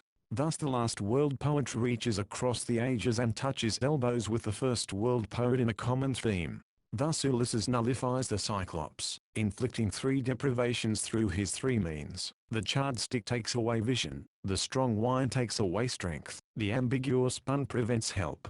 The pun also announces covertly to Polyphemus the nature of the power which is undoing him, but he does not, and cannot understand that. But the problem of Ulysses is not at an end with simply nullifying the Cyclops. He and his companions are not yet outside of the cave. Herewith we come to a new stage of process. 3. This is the escape, to which the strong giant must be made to contribute. He is skillfully turned against himself. The great stone is removed by him from the mouth of the cave, but he places himself there at the entrance, and no human being can pass. Still, the herds have to go out to their pasture. Ulysses dexterously binds 3 large sheep together, fastens a companion under the middle one, while he clings beneath a huge ram, and out they move together. But the giant stops just this ram and talks to it, being his favorites of the flock. The man of nature is again outwitted by the man of intelligence, allowing his enemy to slip through his very fingers. The conversation of the blind Cyclops with the dumb animal is pathetic. His one solitary friend, apparently, the only creature he loved, is compelled to silent service against its master. Why art thou last to leave, who wast always first? Dost thou long to see the eye of thy ruler, which has been put out by that vile wretch, nobody? So the Cyclops speaks, without seeing or knowing, yet with a touch, which excites sympathy for his misfortune. The special characteristic of this scene is, that Ulysses does not now destroy, but employs Polyphemus and his property. Nature must be used by intelligence to overcome nature. The strength of the giant must be directed to rolling away the big stone. His herds are taken to bring about the escape of his foes, and he is turned into an instrument against himself. Thus he is no longer negated as in the last scene, but utilized. Having been subdued, he now must serve. Ulysses and his companions are outside the cave, having gotten rid of those dark and fearful limits which wall them in with the monster. Mind, thought has released them. Soon they are on their ship in a free element. But the end is not yet. Even Polyphemus, the natural man, must come to know who, and what has subjected him. He too is in the grand discipline of the time. 4. 2 things Ulysses is now to tell to the Cyclops in the distance. The first is the wrong and the penalty thereof. Amply have thy evil deeds been returned to thee, namely, his treatment of men. Zeus and the other gods have punished thee. There is a divine order in the world, which looks after the wrongdoer. Thus Polyphemus the anarchist, atheist, and cannibal gets a short missionary sermon on justice, religion and humanity. But he does not receive it kindly. He hurls a fragment of a mountain peak, and almost strikes the ship. The line of danger is not yet passed. Still Ulysses must tell something else, though his frightened companions try to dissuade him. But he must. He cannot help it. If anyone ask thee, say it was Ulysses, the city destroyer, who put out thine eye. A great light this word brings to the poor blind Cyclops, almost the light of self-consciousness. He recalls, he knows his conqueror, and therein begins to know himself, to recognize his error. Ah, woe is me, the ancient oracles about me are fulfilled. Of old there had been prophecies concerning his destiny, but he did not understand them, seemingly did not regard them. How could he, with his bent toward the godless? The prophet Telemus had foretold, that I would lose my sight at the hands of Ulysses. How shall we consider this prophecy? A dim far-off presentiment among the Cyclops themselves, that they were to be subjected to a higher influence. Their limited, one-eyed vision was to vanish through a more universal, two-eyed vision. Such a presentiment nature everywhere shows, a presentiment of the power beyond her, of the spiritual. What else indeed is gravitation? a longing, a seeking which even the clod manifests in its full earthward, a prophetic intimation. So the Cyclops, the natural man, had his prophet whom he now begins rightly to recognize. Truly he is getting religious. Quite different is his present utterance from his previous blasphemy. We're better than the gods. Nay, he offers to intercede with his father Neptune, praying the god to give a sending of the stranger over the sea. Moreover, he recognizes his divine father as the only one who can heal him in his present distress. Possibly the words are spoken to beguile, but Polyphemus here offers to do his duty to the stranger on his shores, and he recognizes the gods. Manifestly we witness in this passage a striking development of the rude Cyclops under the tough discipline of experience. He acknowledges first his mistake in regard to the prophecy. I expected to see a man tall and beautiful, and of vast strength, not this petty worthless weakling who has put out mine eye. A hero of visible might, a giant like himself, not a man of invisible intelligence, he imagined he was to meet. Great was his mistake. The conflict between brain and brawn was settled long ago before Troy, and has been sung of in the preceding book. Here then is certainly a confession of his mistake, and, if his words are sincere, an offer to undo his wrong. 5. At this point there is a change in Ulysses. His victory has begotten insolence. He becomes a kind of Cyclops in his turn. Such is the demon ever lurking in success. Listen to his response to the confession and supplication of his wretched victim. Would that I were as sure of taking thy life, and sending thee down to Hades, as that the earth shaker shall never heal thine eye. The implication is, that the god cannot do it, an act of blasphemy which the god will not be slow to avenge. But how true to human nature is this new turn in Ulysses, how profound. No sooner has he escaped, and experiences the feeling of triumph, than his humanity, nay his religion vanishes. He sweeps over into his opposite, and becomes his savage enemy. What follows? The law must be read to him too, his own law. He will hear it from the mouth of Polyphemus, and it is essentially this: as thou hast done to me, so shall it be done to thee. Accordingly we have next the curse of the Cyclops denounced upon the head of the transgressor. This curse is to be fulfilled to the letter. The poet has fully shown the ground of it. Ulysses has really invoked it upon himself. It lies in his deed. Possibly Polyphemus, when he offered to give the dues of hospitality and to send a guest home, was merely using the words of deception, which he had just had the opportunity of learning, and was trying to get possession of his enemy's body. Doubtless it was well for Ulysses to keep out of the giant's hands. But that does not justify his speech, which was both cruel and blasphemous. Here then the curse of the Cyclops, which hints the great obstructing motive to the return of Ulysses, and marks out the action of the poem. Give Ulysses no return to his home, but if he returns, may he arrive late, and in evil plight, upon a foreign ship with loss of all his companions, and may he find troubles in his house. Of course Neptune heard the prayer, had to hear it, in the divine order of things. The curse lay inside of Ulysses, else it could not have been fulfilled. He himself could drop from his humane and religious mood in adversity, and become a savage in prosperity. His chief misfortunes follow after this curse. But for the present he escapes to Goat Island, though another portentous rock is hurled at him by the Cyclops. There he sacrifices to the highest god, Zeus, who, however, pays no heed. How is it possible? Such is this far-reaching fairy tale, certainly one of the greatest and most comprehensive ever written. It shows a movement, an evolution both of Polyphemus and Ulysses. This inner unfolding indeed is the main thing to be grasped. It is worth the while to take a short retrospect of the 5 leading points. 1. The completely negative character of the Cyclops as to institutions, religion, and even the physical man. 2. This negative being is negated by the man of intelligence, who puts out his eye, nullifies his strength by drink, and thwarts all help for him by a punning stratagem. 3. He is made to help his enemies escape from his cave by the skill of Ulysses, who turns the force of nature against nature. 4. The Cyclops reaches self-knowledge through Ulysses, who tells his wrong and its punishment, who also tells his own name, whereat the Cyclops suddenly changes and makes a humane offer.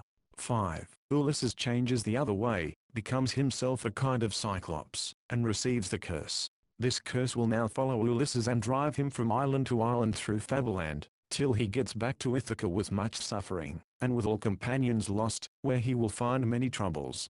In this manner the return of Ulysses becomes intertwined with Polyphemus and this Fableland, which furnish an underlying motive for the third part of the Odyssey, the last 12 books. The curse here spoken is still working when Ulysses reaches home, and finds the suitors in possession. Verily his negative spirit lies deep. In cursing Polyphemus, he has cursed himself. Thus the impartial poet shows both sides, the guilt as well as the good in Polyphemus and in Ulysses. The man of nature has his right when he offers to transform his conduct, and it shows that Ulysses still needs discipline when he scorns such an offer. Polyphemus too is to have his chance of rising, for he certainly has within himself the possibility. Has not the poet derived the nobler eternal sinus and institutional PHACIA from the savage Cyclops? But Ulysses negatives Polyphemus just at the start upward. The character which he showed in sacking the city of the Ciconians is in him still. He is not yet ready to return. The 9th book has thus run through its 3 stages, and has landed us in pure fableland. These 3 stages, the attack on the Ciconians, the Lotus Eaters, the adventure with the Cyclops, may now be seen to be parts of one entire process, which we may call the purification of the spirit from its own negative condition. The man, having become destructive-minded, Aleufron, must be put under training by the gods, and sent to battle with the monsters of Fableland.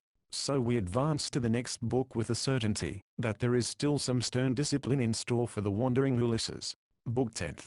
At the first glance we can observe a certain similarity between this book and the last one. There are in each 3 distinct portions or adventures, 2 very short and simple, and 1 very long and intricate. Each book culminates in a fabulous being with whom the hero has a wrestle for supremacy, and in both cases he comes out victorious.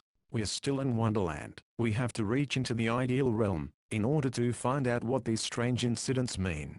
The 2 central figures are Polyphemus and Circe, respectively, each of whom imparts the dominating thought to the book in which he or she appears. The first thing we ask for is the connection, the inner thread which joins these books together. It was stated that Polyphemus was the negation of the institutional world. He was individualistic. He belonged to neither family nor state. No laws, no councils, no civil polity. He is a huge man of violence, hostile specially to man's social life. Circe, on the contrary, is the woman hostile to woman's domestic world, the family. First of all, she is the grand enchantress, representing the power and seductiveness of the senses. She is the enemy of what we call morals. To be sure, we shall find in her something more, whereof the full unfolding will be given hereafter. Ulysses is the one who is to meet those negative forces, and put them down. His companions give him special trouble in the present book. They seem to represent the weaker phases of men, possibly of Ulysses himself. Already he has suppressed Polyphemus, or the institutional negation. Now he is to subordinate Circe, or the moral negation. The latter is a woman, because she must have sensuous beauty and all the charm of passionate enticement. The former is a man, because he must show strength and violence, rather than the allurement of pleasure. Nor should we forget that these forms are in Ulysses himself, and were really generated out of his Trojan life. That spirit of his, shown at the start by the attack on the Ciconians, has all these phases in its process. He is traveling through an inferno, seeing its entire demonic brood, which he has begotten, and which he has to fight and subject. At the same time these fantastic shapes are typical, and shadow forth the universal experience of men, belonging to all countries and all ages. As already stated, there are 3 different localities to which Ulysses is brought. 3 islands, bounded, yet in a boundless sea, through which he moves on his ships. Such is the outermost setting of nature, suggestive of much. No tempest occurs in this book. The stress is upon the 3 fixed places in the unfixed aqueous element. First is the island, where dwells Oulus with his family. Hither Ulysses comes, after putting down Polyphemus, who was hostile to domestic life. In this spot the bag of winds is given into the possession of the navigator, whose companions, however, release them, and he is driven to the starting point, with the winds at large. Oulus refuses to receive him the second time. Next is the city of the Lastrigonins, where is a civil life, a state, to which Ulysses can come, after subjecting the Cyclops, who had no polity of the sort. But the state is verily a giant, a cannibal to him now, with all the winds loose. Hence he has to flee for his life. Whither now does he go? Third, not to Penelope and Ithaca, but to Circe, and her isle. She is the form which next rises before Ulysses, banished from the domestic world of Oulus, and fleeing from the civil life of the Lastrigonins. We shall try to bring the threads of connection to light, for it is our emphatic opinion, that these 3 islands with their shapes, are spiritually bound and wound together. Still further, they reach back and interlink with the forms of the previous book, which furnish antecedent stages of the grand total movement of fairyland. Separated in image are these islands and their inhabitants, but they have to be united in thought. Not a mere accident is the sequence, but a necessity, a strict evolution.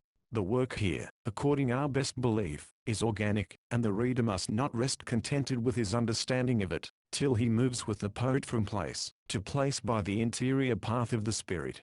The first fact about the Olian Isle is that it was afloat in the waters of the sea, as Delos and other islands of antiquity were reported to be. Not stationary then, the king of it, Olus, has a name which indicates a changeable nature, veering about like the winds, of which he is king. The second fact pertaining to this isle is, that a wall of brass encircles it not to be broken through, and the cliff runs up sheer from the sea. Manifestly two opposite ideas are suggested in this description, the fixed and the movable. The island within itself is bound fast, and cannot be driven asunder, yet it floats in the most unstable of element, in the sea and winds. Such is the physical environment, clearly mirroring the meaning. Something permanent in the midst of all that is mutable we may expect to find here.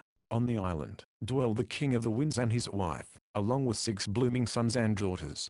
He gave his daughters to his sons for wives, a custom not elsewhere found in Homer outside of the realm of the gods, yet is claimed to have been a very ancient custom, which the Ptolemies revived in Egypt. At any rate, here is the picture of the family in its patriarchal form, wholly separated from other connections and set apart by itself, on the brass-bound precipitous island. The family is abstracted from the rest of the world, and given a dwelling place. At this point we begin to catch a glimpse of the significance of the story. The family is the first power which seizes the emotions and passions and caprices of men, the winds of his soul, and starts the taming of them. The marriage tie is fixed, is not for a day. Thus the family makes itself permanent, and makes the human being stable through feeling and duty. None but married people are here. Very different will it be hereafter in the island of Circe. The king of the winds is not only Olus, but also his institution, the family, rules here, for there is no state to be governed. Not polygamy, but monogamy, as the great Homeric principle of domestic life, do we witness the mutual devotion of one man and one woman.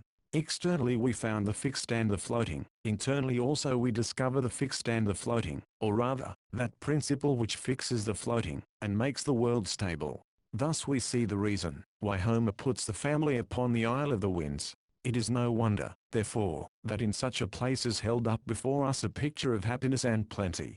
All feast from day to day with endless change of meats. Why ask whence the vines come? The inner peace provides them. Even the sound of flutes is heard round about. According to one way of translating the passage, music attunes the everlasting festival.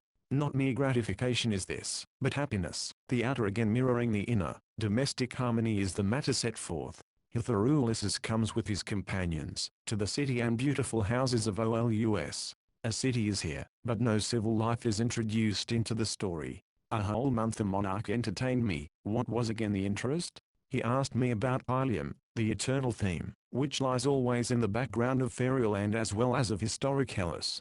The Trojan War, and also the return of the Greeks were accounted, we may say, sung by Ulysses. The Iliad and the Odyssey delighted also those domestic Olins. Was not Troy destroyed, because of a wrong done to the Greek family? Finally Ulysses was gotten ready to be sent home by his host. Olus, the ruler of the winds, gives them into the might of Ulysses. He confines them in a bullock's bladder, which, tied by a silver chain, he places in the ship. It is manifest that the sea, deprived of these windy powers, cannot hinder the passage. Again we behold the main fact of the island. The unstable, uncertain, capricious, is held by the fixed, the permanent. During his sojourn with Olus, Ulysses has obtained an inner hold, an anchorage of the moral kind, which he sorely needed. This was given him by his view of the family, which was the real security of the island. All the conditions of his return, but one, are placed in his hand, tied up in a bag. Only the west wind was allowed to blow, which sent him homewards. Still the supreme condition was not, could not be given by Olus, or by anybody else, could not be tied up in a bag. The free man must be alert, he must watch, and win his own salvation. His prime duty is to keep the bag tied, and therein to exercise his will. This is just what he failed to do at the last moment. He went to sleep when in sight of Ithaca, his companions, led by curiosity and avarice, two blasts of the soul, opened the bag, expecting to find gold and silver, and find the rushing winds. Of course all are driven back to the starting point, to the island, on which they soon land. What will Ulysses do in such extremity? Shall I drop into the sea and perish, or shall I still endure and stay among the living? Suicide will not solve his problem. I remained and suffered. Here and also we trace the stamp of the hero, whose special call it is to master fate. So Ulysses tries again, to get the bladder of winds from Olus, confessing that it was equally the fault of himself and his companions. But the opportunity is gone. The sum total of conditions, all bagged and tied up, and put into his hands, presents itself only once. Moreover the sleep of Ulysses, just at the nick of destiny, showed an internal weakness. He became careless, almost insolent under such circumstances. He manifested a similar trait to that which led to the curse of the Cyclops. Again he hears a malediction, now uttered by his former host: "Get thee out of my island quickly, most guilty of men, hated by the gods." Thus Olus regards the man before him, and reinforces the curse of Polyphemus. But if Ulysses had to fall asleep by sheer fatigue, which construction the passage hardly demands, then he did not look properly after his companions, making them the sharers of his knowledge. A foolish question has been asked here and much discussed. How did Ulysses know what his companions said during his sleep? Easily enough, but the answer is not worth a candle. Olus, therefore, refuses to receive Ulysses and his companions a second time. They have fallen. They must experience the full meaning of their conduct. They must go to Circe, and some of them, at least, be changed into swine, till they know the nature of their deed. Olus cannot receive them. They have destroyed his gift. They would repeat their act, if he gave all into their hands again, without the deeper penalty. The law thus is clear. They, having disregarded the fixed control of appetite and passion, which the king of the island imparts, are swept back into brutishness. Many have been the interpretations of this marvelous king, and his children and his island. The supporters of the physical theory of mythology have maintained that the 12 sons and daughters are the 12 months of the year, 6 of summer and 6 of winter, while Olus, the father, is the son who produces them. Others regard Olus as a mortal king, who, on account of certain traits or certain deeds, was transformed into the fabled monarch of the winds. There has been much dispute over the location of Olia. The most of those who have searched for its geographical site are in favor of one of the Lipari Islands, on the northern coast of Sicily. Finally Virgil has somewhat transformed the legend, and put it into his Aeneid. Second, Ulysses and his companions now had to use the, or on seas without wind. Their spirit was worn out, hope had fled from them toiling through the becalmed deep. They arrive at the land of the Lastrigonians, a race of giants, into whose narrow harbor surrounded by its high precipices the ships enter, with the exception of that of Ulysses, who has learned caution. A kind of cave of the giant despair is that harbor, reflecting outwardly the internal condition of the men, after their weary labor coupled with the repulse from Olus. First of all we here observe a city with a civil order. There is the place of assembly, a king over men, with a royal palace. No husbandry appears, but there are wagons fetching wood to town on a smooth road, probably a made road, shepherds especially designated, so that we may suppose a pastoral life prevails. Yet these people in their city are not roving nomads. The family also is noticed, being composed of the king, queen, and daughter. The latter is bringing water from the town fountain, a primitive idyllic touch. But the stress is manifestly not upon the domestic, but the civil institution. The state is here in full operation, in which fact we mark the contrast with the preceding island, Olia. Another sharp contrast may be drawn between the Lastrigonians and the Cyclops. The latter are giants also, but have no civil order. Ulysses, therefore, witnesses the state, in due gradation after the family. He can come to both these institutions now, and see them at least, for he has put down Polyphemus, who, we recollect, was the negation of both. But only see them, not share in them. The curse of the Cyclops is still working upon him and in him. Though he destroy a destroyer, that does not make him positive. The devil destroys the wicked, but that does not make him good. Hence the state rejects him as did the family. He is by no means ready to return to Ithaca and Penelope. Such is his experience at present. But why should the Lastrigonians be portrayed as giants? Of course the fairy tale deals in these huge beings for its own purpose. Olyus and his children seem to have been of common stature. The fancy can often play into the meaning, or suggest a glimpse thereof. The state may be called the big man, the concentrated personality of many persons. He strikes hard, he overwhelms the wrongdoer. Therefore he seems now so terrible to Ulysses, and is really so to the latter's companions, of whom all perish here except one shipful. It is the function of the state to punish. In the sweet domestic life of Olyus, there was no punishment, only banishment. Thus we behold now the penalty, at the hands of that institution which is specially to administer it.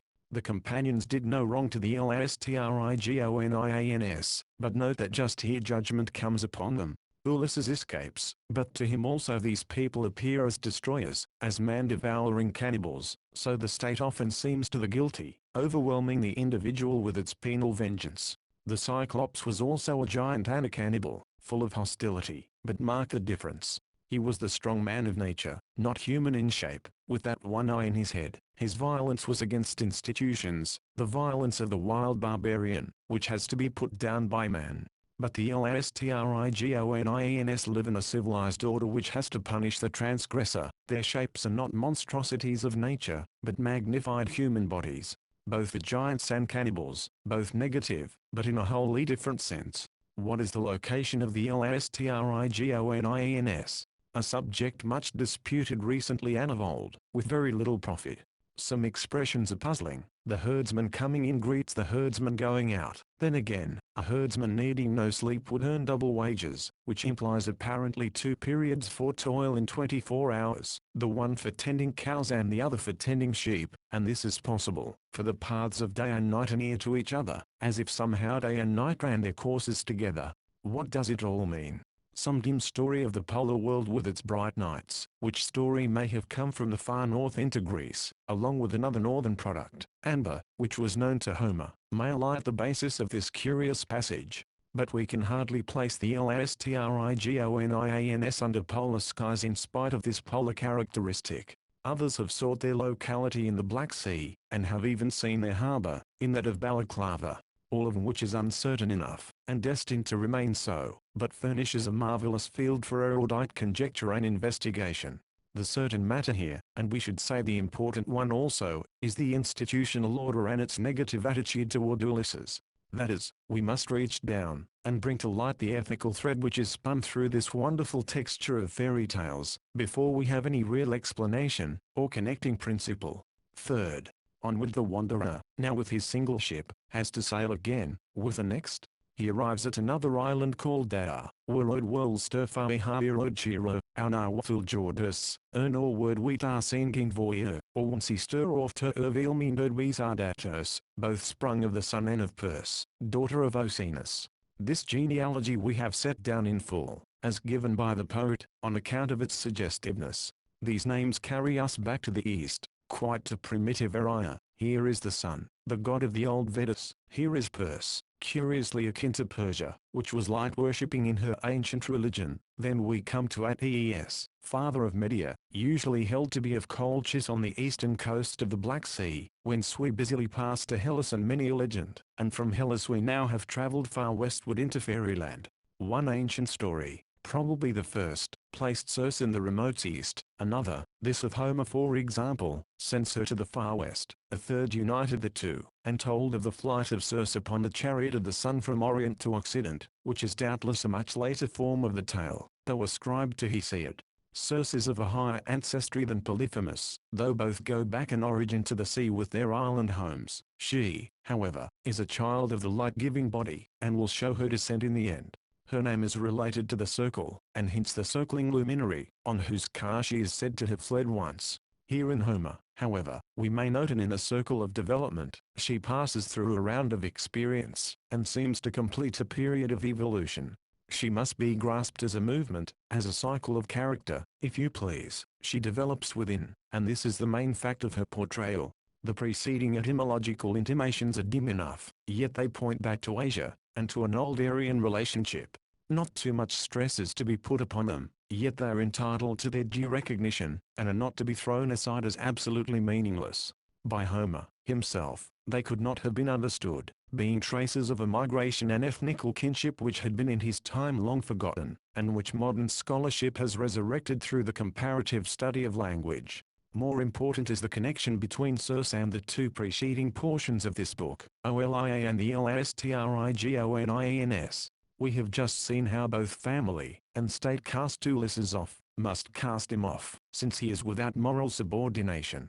The inner self-control demanded by an institutional life he has not been able to reach. After the alienation produced by the Trojan War, the bag of winds given into his hand by Oulus he could not keep tied. Why? Behold Circe rise up, and take on shape after his twofold experience. Really she is evolved out of Ulysses in a certain sense. He sees her just now and not before, because he has created her. Why is he thus repelled by family and state? Circe is the answer. She is the enchantress who stands for sensuous pleasure in its most alluring form. With her is now the battle. Thus we approach another struggle of the hero, the longest and by far the most elaborately unfolded, of the present book. In many respects it is the counterpart of the story of Polyphemus in the previous book. There he meets and puts down the anti-institutional man. Here he meets and puts down the anti-moral woman. The one represents more the objective side of man's spirit, the other more the subjective. Both together image the totality of the ethical world, in its two supreme aspects, institutions and morals. Very famous has this story of Circe become in literature. It has furnished proverbs, allusions, texts for exhortation. It has been wrought over into almost every possible form: drama, novel, poem, pyramid. From the nursery to old age it retains its charm and power. Its meaning is plain enough, especially at first, but it grows more weird and more profound as it develops. At last it ascends quite into the beyond and points to the supersensible world. Now the main point to be seized in this tale is the movement, the development of Circe through her several stages, which are in the main three, showing Circe victorious, Circe conquered, and Circe prophetic. Ulysses and his companions move along with these stages, being also in the process, but the center of interest, the complete unfolding, is found in Circe. These three chief stages we may give somewhat more fully, before entering upon the detailed exposition. First, the island is reached. Some of the companions under a leader, not Ulysses, go to Circe's abode, and are turned into swine, after partaking of her food. Circe triumphant. Second, Ulysses himself then goes. Having obtained the plant moly, he subdues, enjoys, he releases his companions. He finally asks to be sent home, according to the promise she had given. Circe subordinated. Third, then she reveals her prophetic power, and announces the future journey to Hades, ere he can return home. Thus she sends him on beyond herself, and reaches her culmination in this book. Of these three stages the last seems inappropriate to Circe's character, and is always a puzzle to the reader, till he probes to the thought underlying the tale. Circe, then, is to show herself a seeress, and foreshadow the world beyond the present. Why just that in her case? But before the question can be answered, we must unfold the first two stages. After an introduction which names the new island and its occupant, as well as gives a bit of her genealogy, the tale takes up Ulysses and his companions. After a rest of 2 days and 2 nights, the hero goes forth, to spy out the land, ascends a hill, whence he sees the smoke of Circe's palace rising through the bushes and the trees. His last experience makes him careful. His thirst for knowledge does not now drive him to go at once into her presence. He returns to his companions with his information, and on the way back he kills a high-horned stag, which had come down from the woods to the stream to slake its thirst. The result is a good meal for all once more, and a restoration of hope. 1. In such a mood he imparts his discovery: I have seen with mine eyes smoke in the center of the island. Terror-striking was the announcement to his companions, who at once thought of the cannibals, Cyclops and Lastrigonians, and they had cause for fear. It may, however, be said in advance, that Circe is not a man-eater, but a man-transformer. She is a new phase of the great experience. She bestializes. She is negative, not so much from without as from within, not consuming the human shape, but transmuting it into that of an animal. A curious expression here needs some explanation. We know not where is east, and where is west, not where the sun goes under the earth, nor where he rises. Why not? There have been several ways of viewing this passage. Ulysses did not know the countries, where the sun set or rose, though he must have seen the direction. A statement from Voss may be here translated, the side of night, and of day he knew well, for he saw sunrise and sunset, but he does not know into what region of the world he has wandered away from home.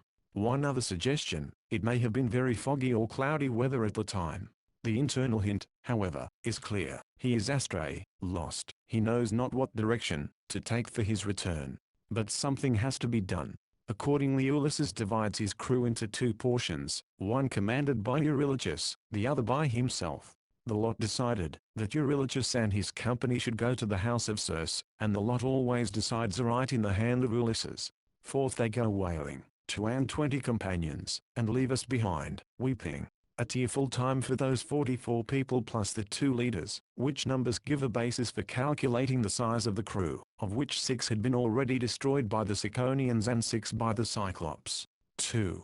Soon they reach the abode of Circe, whose picture is now drawn with characteristic touches. She is beautiful, sings with a beautiful voice, and makes beautiful things, weaving webs such as the goddesses weave. Surely an artistic being. Her palace is built of hewn stone, not of natural rock, yet it lies in the depths of the forest. Here again she shows her power. Wild animals, wolves and lions, lie around fawning upon, not attacking men, tamed by her powerful drugs. That is, she shows herself the mistress of nature, or rather the transformer thereof. Her mighty spell can change character and shape. There has been a difference of opinion from antiquity down to the present about these animals. Are they transformed men, or merely wild animals tamed? The matter is left in doubt by the poet Ani. The view will answer for the passage. The connection, however, with the transformation of the companions of Ulysses, would suggest the first meaning. These partake of her food, with which she mingles her drug, in order that they might wholly forget their native country. But here is something more than the indifference of the lotus eaters. These eaters and drinkers at once become swine as to their heads, voices, and hair, and eat the acorn and the fruit of cornel tree, like wallowing pigs. Yet their mind remained firm as before. There can be no doubt that time has interpreted this scene in but one way, and time is probably correct. Still it is not here expressly said that the companions indulged to excess in food and drink, though they apparently had just had a sufficiency of feasting along the seashore, on venison and wine, unspeakable meat and sweet drink. We must, however, consider the whole to be a phase of that same lack of inner subordination which led these people to untie the fatal bag of winds upon a former occasion. 3. One man alone escaped to tell the story. As so often happens in such adventures, it is Eurylochus, who remained outside the palace suspecting guile. When Ulysses hears the account, he proposes to go at once, and release his comrades. Eurylochus beseeches him not to attempt it, but he persists, saying, "I shall go, a strong necessity is upon me." Possibly in his contemptuous expression, "You stay in this place eating and drinking," is hinted just that which he is now to put down, in contrast with his companions. Eurylochus is the man who is unable to solve the problem. He runs away from it, is afraid of it, and leaves his wretched associates behind. But the problem must have a positive solution, which here follows. Second, we are now to witness the dealings of Ulysses with Circe. He is to subordinate her, making her into a means, not an end. She will recognize him and submit completely, taking an oath not to do him any harm. She will release his companions and restore them to their natural forms at his behest. She will then properly entertain the entire crew, no longer turning them into swine. The world of the appetites and the senses will be duly ordered and subjected to the rational. From an imperious enchantress Ulysses changes Circe into an instrument of life and restoration. He is the transformer of her, not she of him, for she will reduce man to a beast, unless he reduces her to reason. 1. Ulysses on his way to Circe's palace is met by a seeming youth, really a god, Mercury, who warns him, and gives him a plan potent against the drugs of the enchantress. It is manifest that Ulysses has a divine call. He knows already his problem from Eurylochus. The god reiterates it, and inspires him with courage. In addition he receives a plant from the divine hand, whereof the description we may ponder. The root is black, its flower white as milk. The gods call it moly. Hard it is for men to dig up. Very hard indeed. And the whole account is symbolical, we think, consciously symbolical. It has an Orphic tinge, hinting of mystic rites. At any rate the hero has now the divine antidote. Still he is to exert himself with all his valor. When she shall smite thee with her staff, draw thy sword and rush upon her, as if intending to kill her. Thus he is to assert the godlike element in himself, the rational, and subject to it the sensuous. It is clear that Ulysses is beginning to master the lesson of his experience. 2. He does as the god, and his own valor directed, and Circe cowers down subdued. She is not supreme, there is something higher, and she knows it. At once she recognizes who it is. Art thou that wily Ulysses whose coming hither from Troy in his black ship has often been foretold to me? Such a prophecy she must have known and felt. She had mind, and was aware of a power above her, which would some day put her down. After the Trojan time, in like manner Polyphemus, the man of nature, has heard of a coming conqueror, and actually named him. This one kind of subjection, however, is not enough. It must be made universal. Every kind of subordination of the sensuous, not merely in the matter of eating and drinking, is necessary. The next thing to be guarded against is carnal indulgence, which may make me cowardly and unmanly. Hence Circe has to swear the great oath, not to plot against me any harm. Thus in the two chief forms of human appetite, that of eating and drinking and that of sexual indulgence, she is subjected. Ulysses is beginning to have some claims to being a moral hero. Still he is not by any means an ascetic. He has the Greek notion of morality. We have a right to enjoy, but enjoyment must not make us bestial. Rational moderation is the law. He drinks of Circe's cup, but does not let it turn him into a swine. He shares in all her pleasures, but never suffers his head to get dizzy with her blandishments. Every seductive delicacy she sets before him, mingled with the most charming flattery. I did not like the feast. Why? This leads us to the next and higher point. 3. Lofty is the response of Ulysses. O Circe, what right-minded man would endure to touch food and drink, before seeing his companions released? At once she goes to the sty and sets them free, restoring their shapes, and they became younger, larger, and more beautiful than they were before. A great advantage is this to any man. It is worth the hard experience to come out with such a gain, especially as the companions must have been getting a little old, stooped and wrinkled, having gone through so many years of hardship at Troy, and on the sea. 4. Thus Ulysses has transformed Circe into an instrument for restoring his fallen comrades. Surely a noble act. Next she of her own accord asks Ulysses to go to the seashore for the rest of his men and to bring them to her palace for refreshment and entertainment. This he succeeds in doing after some opposition from the terrified Eurylochus, who has not yet gotten over his scare. Sorely did the companions need this rest and recuperation after their many sufferings on land and sea. Weak and spiritless they were, always thinking of the bitter wandering. But now in the palace of Circe they feasted every day for a whole year, eating and drinking without being turned into swine. Even Eurylochus follows after, for he feared my terrible threat. Thus we catch the sweep of this grand experience of and with Circe. If she governs, she bestializes man. If she serves, she refreshes and restores. Her complete subordination is witnessed. From transforming people into swine, she is herself transformed into the helper, and she becomes an important factor in the great return to home and country.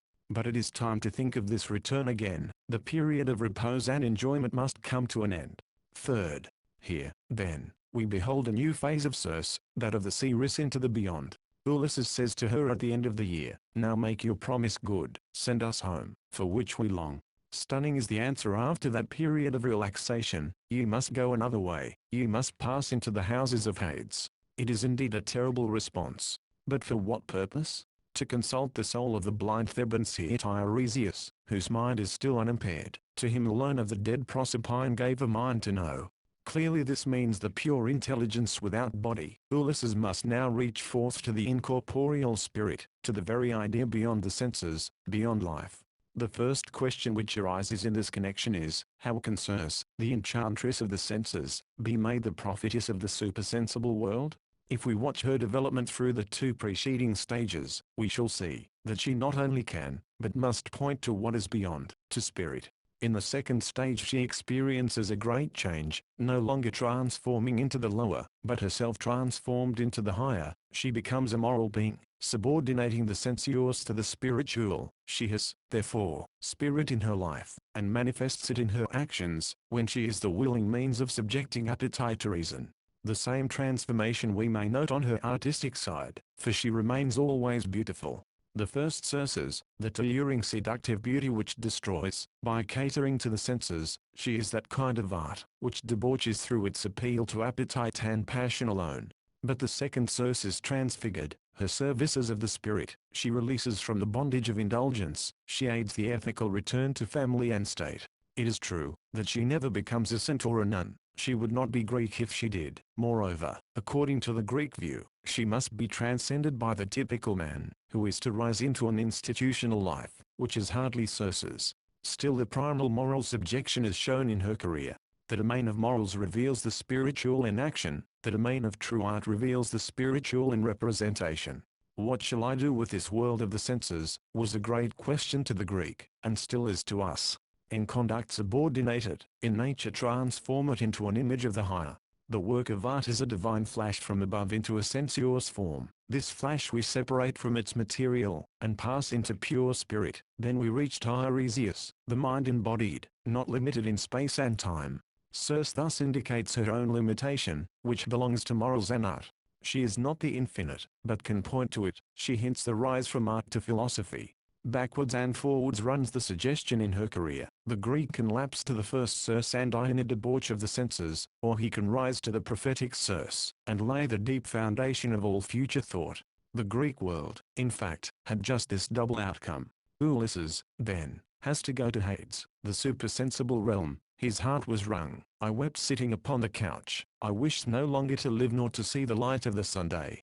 But after such a fit, he is ready for action. When I had enough of weeping and rolling about, I asked Circe, who will guide me? Then he receives his instructions, which have somewhat of the character of a mystic ritual, with offerings to the dead, who will come and speak. Messages from the spirit world he will get, but he must pass through the ocean stream, to the groves of Proserpine.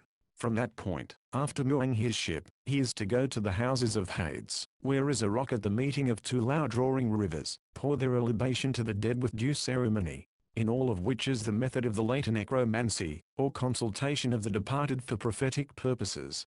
Very old is the faith, that the souls of deceased persons can be made to appear, and to foretell the future, after a proper rite and invocation, nor is such a belief unknown in our day. Ulysses departs from Circe's palace, and tells his companions concerning the new voyage, whereat another scene of lamentation. To the Greek the underworld was a place of gloom and terror. He liked not the spirit disembodied, he needed the sensuous form for his thought. He was an artist by nature. The Homeric Greek in particular was the incarnation of the sunny upper world. He shuddered at the idea of separating from it, and its fish shapes. But the thing must be done, as it lies in the path of development as well as in the movement of this poem. Ulysses must therefore go below, inasmuch as this world with its moral life even, is not the finality. There is aught beyond. The limit of death we must surmount in the present existence still. A glimpse of futurity the mortal must have before going thither. So Homer makes the hero transcend life as it were, during life, and extend his wanderings into the supersensible world. The reader has now witnessed the three stages of this 10th book OLUS, the LASTRIGONIANS, and Circe. The inner connection between these three stages has also been investigated and brought to the surface, at least such has been the persistent attempt. Especially has Circe been unfolded in the different phases which she shows, all of which have been traced back to a unity of character. The intimate relation between the 9th and 10th books has been set forth along with their differences. Both belong to the upper world of this fableland, hence they stand in contrast with the nether world, which is now to follow. Book 11th. The present book is one of the most influential pieces of writing which man has produced. It has come down through the ages with a marvelous power of reproduction. In many ways poets have sought to create it over, indeed time has imitated it in a series of fresh shapes. Virgil, not to speak of other attempts in ancient Greek epics, has rewritten it in the 6th book of the Aeneid. From Virgil it passed to Dante, who has made its thought the mold which shapes his entire poem, the Divine Comedy. It is one phase of the great mythos of the apocalypse, or the uncovering of the future state, which in some form, belongs to all peoples, and which springs from the very nature of human spirit. Man must know the beyond, especially the hero, the spiritual hero of his race, must extend his adventures, not only over the world, but into the other world, and bring back thence the news concerning those who have already departed. This then is the supreme return of the hero, the return from beyond life, still alive. He is to conquer not only the monster Polyphemus and the enchantress Circe, but also the greatest goblin of all, death. Common mortals have to make the passage thither without returning. The hero must be the grand exception, else he were no hero. Transcendent must he be, rising above all limits, even the limit of life and death. We have, therefore, in the present book the Greek glance into immortality. This is the essence of it, hence its prodigious hold upon humankind. That the conscious individual persists after the dissolution of the physical body is here strongly affirmed. Indeed, the world beyond is organized, and its connection with the world on this side is unfolded, in a series of striking pictures for the imagination. It is thus a grand chapter in the history of the soul's consciousness of its eternal portion, is in fact the middle link between the Oriental and the Christian view of immortality. Ulysses, as the wise man, or rather as the intellectual hero of his age, must go through the experience in question. He cannot return to home and country, and be fully reconciled with his institutional life here and now, without having seen what is eternal, and abiding in the soul. The wanderer must wander thither, the absolute necessity lies upon him, and he must fetch backward about what he saw, and thus be a mediator between the sensible and supersensible, between time and eternity. In that way he means something to his people, becomes, in fact, their great man, helping them vicariously in this life to rise beyond life.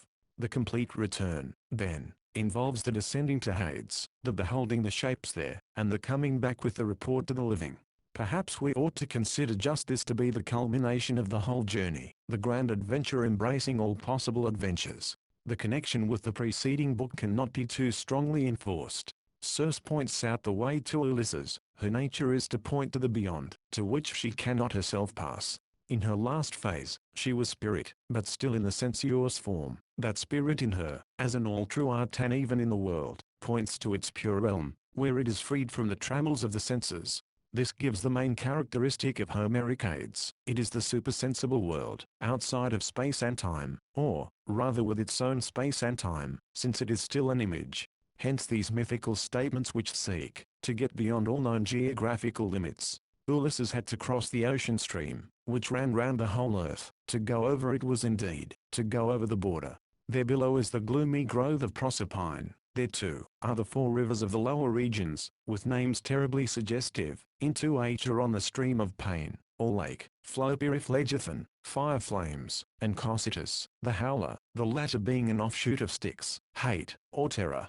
Where the 2 loud-sounding rivers meet, the third one, Acheron, is a rock, a firm protected spot seemingly. There with mystic rites is the invocation of the dead to take place. Thus we see that the poet's description remains spatial in his attempt to get beyond space. He has to express himself in images, taken from the sensible world, even while pushing them beyond into the supersensible. He makes us feel that the image is inadequate, though he has to use it. Poetry is driven upon its very limit. At this point specially we note the kinship of the Odyssey with romantic art, which through the finite form suggests the infinite.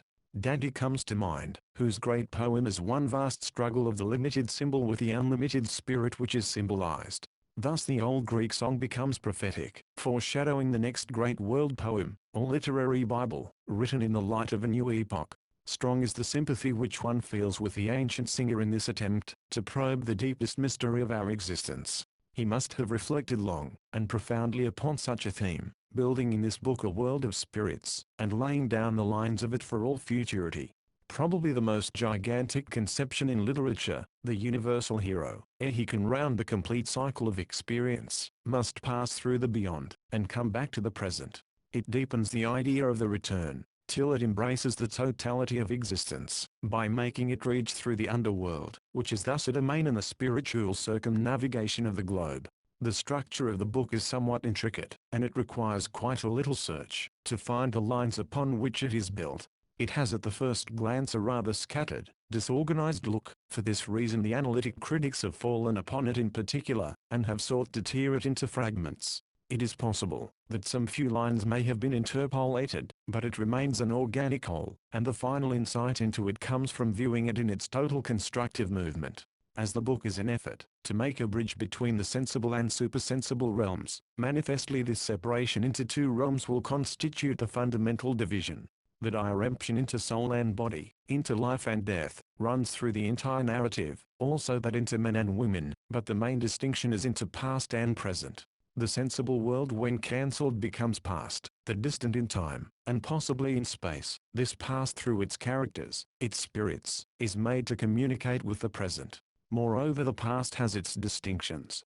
To the Greek mind of Homer's age, especially in Phacea, the Trojan War is the grand central fact of the aforetime. Thus the past divides into the pre-Trojan, Trojan, an immediate past. In the book before us, a complete sweep down into the now is given the sweep of the supersensible. Also the present has two representatives, Ulysses along with his companions, and the Phacins. In the past, therefore, is arranged a long gallery of souls speaking to the present, which listens and also has its communication.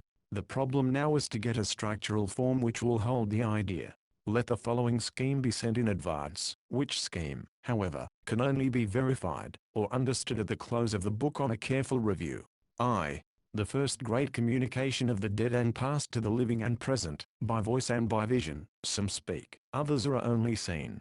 1. The present and living element is made up of Ulysses and his companions who are invoking by their rites and prayers the souls of the underworld. The companion Elpina dead, but not yet buried, forms the transition between the present and past. 2. The past and dead element, pre-Trojan, is called up in two general forms, the ancient seer Tiresias who is both past and future through his mind, and, secondly, the souls of famous women, who pass in review before the present. The hint of a world justice runs through both the prophecies of the seer and the destinies of some of these women. Second, the second grand communication of the dead and past, now Trojan to the living and present, now Phacin prominently, given by voice and vision. 1. The present is here not only Ulysses far off in Hades, but the Phacins in their actual sensible world. The latter demand again the grand background and presupposition of their present life, the Trojan epoch represented in its great spirits. 2. The past, Trojan, in three typical Greek heroes, Agamemnon, Achilles, Ajax. The three typical Greek women of the Trojan epoch are also mentioned. An implicit idea of punishment, or of heroic limitation brought home to the hero, is traceable in this portion. Third, the idea of a world justice with its universal judgment, hitherto only implied, now becomes explicit in Hades and organizes itself, showing 1. The judge, Minos; 2. The culprits in 4 condemned ones; 3. The saved one, Hercules, who rises out of Hades through the deed. By implication so does the living Ulysses, hence the journey is at an end, Hades is conquered. Ulysses follows the direction of Circe, indeed he is propelled by the wind which she sends, to the confines of the ocean stream, to the limits of this terrestrial upper world. Here is the land of the Cimmerians, hid in fog and in cloud, which veils the realm of the dead. Here the sun sends no beam, either rising or setting. Again it is possible, that the poet may have heard some dim account of the regions of the extreme north.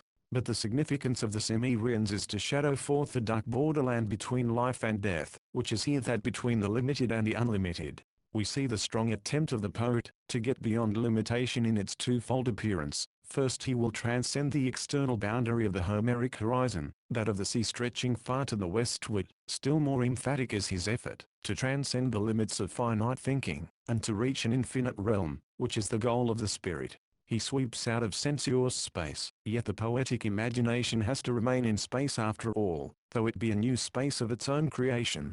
In like manner, he has to give the disembodied souls some finite nourishment in the shape of food and blood, in order that they become real. We feel in these dark Cimmerian limits his wrestle, to pass over to the supersensible by thought. The present is represented by Ulysses and his companions, who now perform the rites consisting of a sacrifice and prayer to the nations of the dead. We may find in the libation of mingled honey, sweet wine, and water, a suggestion of the tissues and fluids of the body, while the blood of the sacrificed animals hints the principle of vitality. When the disembodied spirit tastes these elements, it gets a kind of body again, sufficient at least to be able to speak. That the sheep must be black is curiously symbolical, hinting the harmony expressed in the color of the animal and of Hades. The souls came thronging out of Erebus, eager to communicate. This aspiration must thus be their general condition. They wish to hear from us as much as we wish to hear from them. Hence there must be a selection, which involves a new rite, the flaying and the burning of the carcasses of the animals along with prayer to Pluto and Proserpine, king and queen of the underworld. Yet this choice requires activity from the hero, who has to draw his sword, and keep off the crowd of spirits, till the right one comes, the Theban seer Tiresias. Thus is the past linked into the present, which to receive the communications of the departed by means of a ritual, in whose symbolism we see the effort of the living to know the beyond. Now occurs a curious incident. Ulysses beholds his companion Elpina, dead, yet unburned, and hears his first message. This soul can still speak, and be seen. It hovers halfway between the two worlds, having still a material phase of the body which has not yet been burnt. Elpenor tells the nature of his death. Some deity and too much wine did the thing, a combination which is usually effective in Homer. An unhappy condition, suspended between matter and spirit. He begs that it be ended. But the poor fellow has another request which shows the longing of the humblest Greek, the longing for the immortality of fame. Make a tomb beside the seashore for me, an unfortunate man, of whom posterity may hear. Thus he too will live in the mouths of men, wherein we catch possibly a gleam of Homer himself, who has certainly erected an imperishable monument to Elpenor, voicing the aspiration of the soul even in Hades. It is the hint of a deep maternal instinct that Anticlea, my mother deceased, comes at once to the blood and wishes communication. But Ulysses must first hear Tiresias. The strongest ties of family are subordinate to the great purpose. Surely all are now ready to listen to the past with its message. Here comes its spirit, voiced with a fresh power. Second, we have just had a present, and in the case of Elpenor, the immediate past, which is not yet wholly gone. Next we take a leap to the past of long ago, to the pre-Trojan time, whose spirits will appear. Two sets of them, divided according to sex into man and woman, we behold. But the man here is the prophet, hence what he says, belongs to the future, into which Ulysses now gets a glimpse. Thus both future and past are given their place in the supersensible realm, both being abstractions from the present, which is the reality, the world of the senses. Yet that which is abiding, and eternal knows not past, present, or future, or knows them all equally, having that which is common to them all, being indeed the principle of them all. In a sense we may say, that Tiresias is past, present, and future. He is the voice of the past speaking in the present, foretelling the future. Then the famous women come forth, whose fame causes them to appear now, and to be recorded. Thus the poet takes the two ancient sets and suggests that which underlies them both, and makes them ever present. 1. Tiresias, though he spans the three dimensions of time, is essentially the prophet, and so his stress is upon the future. His body has been long dead, but his mind is left in its untrammeled activity. He may be considered as the purest essence of spirit. No senses obstruct his vision. He sees the eternal and unchangeable law, yet he must throw it into images, and apply it to special cases. What a conception for a primitive poet! We feel in this figure of Tiresias that Homer himself is prophetic, foreshadowing the pure ideas or archetypal forms of Plato, and that he, in his struggle for adequate expression of thought, is calling for, and in fact calling forth, Greek philosophy. Tiresias speaks at first without drinking of the blood, yet he has to drink of it to tell his prophecy. This little contradiction is not vital, let it not trouble us.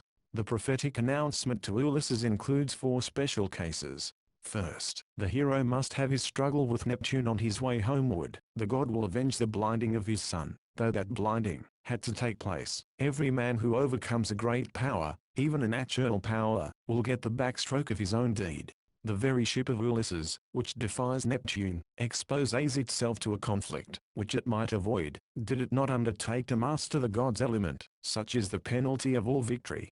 Secondly, he must keep down appetite, particularly at the Trinacrian Isle, and not slay the oxen of the sun, else the penalty will follow thereto. Not to keep down passion and appetite is clearly, to eat of those oxen in some way, which will be more carefully scrutinized hereafter. Then, thirdly, thou shalt avenge the violent deeds of the Suidas, when thou hast returned home. The common ground in these 3 cases of prophetic insight is retribution for the act done there above on earth.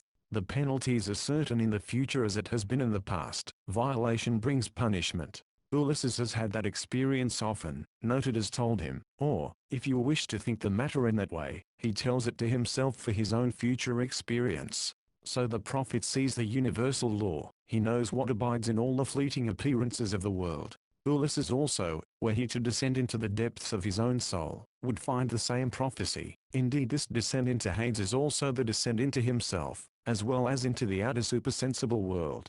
The hero in his intellectual journey has gone far. We can now behold him near the eternal verities. But the 4th statement of the prophet is here too. It is the word of promise.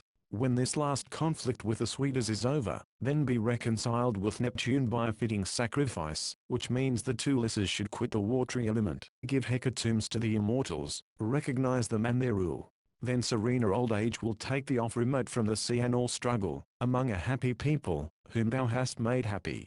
Such is the promise, extending quite beyond the limits of the Odyssey, which ends not at the death of Ulysses, but with his last conflict. So there is hope amid all this struggle, hope of becoming the complete man, who has reached harmony with the gods, with his people, and with himself. In such fashion Tiresias calls into vision the course of the entire poem, and reaches even beyond it, embracing the whole life of Ulysses, till he too descends for the last time into Hades. Verily the prophet is past, present, and future. His true abode is in the realm of pure spirit. He foretells, but the future is prefigured as the outcome of what is universal. It must be so and not otherwise, else is the world a chaos. Thus Tiresias is put at the beginning, he being the typical person of this underworld, in which the deities, Pluto and Proserpine, do not appear, being held in the dark background. The prophet telling his prophecy is the very figure of the supersensible. But again let us be reminded, that these hints of pure universal thought are born to us in images, in particular shapes, whereby ambiguity rises, and meaning runs double. Nevertheless the true-hearted reader will go down with the old poet into Hades, and there behold in these images things which lie beyond the senses. He will behold the very spirit of ancient Tiresias. 2. Having seen the man, Ulysses is next to behold the famous women of the past, which is still pre-Trojan with one exception. Examples from all the relations of the woman in the family are given: the mother, the maiden, the wife.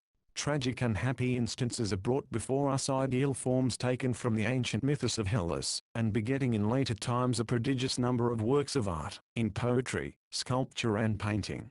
Here they are put into Hades, the place of the spirit unbodied, which will hereafter take on body in the drama, in the statue, and in the picture. Ulysses witnesses these shapes in advance, and gives their idea, which is to be realized in the coming ages of Hellas. Truly is Homer the primordial Hellenic seer, he who sees, and sets forth the archetypal forms of the future of his race. Undoubtedly he drew from mythical stores already existent, but he ordered them, shaped them anew, and breathed into them the breath of eternal life. No wonder the universal Greek hero must go to Hades to see these forms of the past which are, however, to live afresh in the future. We must also consider the audience of the singer, who are present. First of all, Arete, mother, and wife, together with Nausicaa, the maiden. To these he is specially singing. Their importance in the Phaeacian world has been already indicated. Naturally they wish to hear of woman in the family. Accordingly this portion of the 11th book, the Catalogue of Famous Women, or Homer's Legend of Good Women, is organized after the relations of domestic life. 3 classes are suggested: the mothers, the maidens and the wives, of the grey aforetime. But by all means the glory and the stress of the song are given to the mothers. The other 2 classes are very briefly dismissed, as being essentially described in the first. Arete is indeed the grand center and end of womanhood. Nausicaa as maid is but a transitory phase, and as wife she is to become mother, and then take her supreme place in the chain, which upholds and perpetuates humanity. So the old Greek poet must have thought, was he very far from right? The first of these mothers to appear is Anticlea, the mother of the hero Ulysses, of the hero who has made this remarkable voyage to the world beyond, of its kind the supreme heroic act done by a living mortal. She, however, belongs to the immediate past, and thus corresponds to the man, Elpenor, in the previous section, though she of course has been buried. Note, therefore, this mark of symmetrical structure. It is the beautiful instinct of the mother, that she flits in the ghost world to her son at once, when the chance is afforded. She has already appeared, even before Tiresias came. Now she is the first after that prophet, who gives directions to Ulysses supplicating, "Tell me, O prophet, how shall my mother recognize me as her son?" Ulysses learns much from her about Ithaca, especially about his father Laertes, who now never goes to the town, but stays in the fields, with a great sorrow in his heart, desiring thy return, while old age weighs hard upon him. Such is the father, still living, whom Ulysses may yet see. The mother died from longing for her son, and the memory of his gentleness, still her longing, brings her to him in the life beyond. The great revelation is concerning the future state. The soul is immortal. This fact Ulysses is to tell in Phaeacia.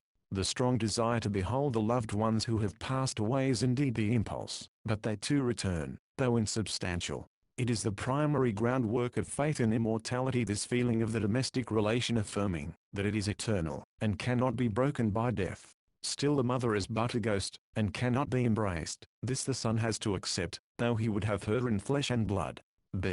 At once there is the transition to the famous mothers of legend, wives and daughters of heroes, says the poet, with an eye to his audience, which has men in it also, so he does not mention mothers, though they the burden of his strain. Here follows a catalogue of women, giving them their due place in the genealogy and destiny of distinguished houses. Three groups of these mothers we may distinguish. First is the group of mortal women who were embraced by some god, and gave birth to heroic offspring. Tyro met Neptune, and brought forth Peleus and Neleus. From the latter sprang Nestor, who connects the pre-Trojan and Trojan ages, since he appears both in the Iliad and Odyssey. In the third book of the latter epos we have already seen Nestor sacrificing to his divine ancestor, so the present passage has its pertinence to the total poem.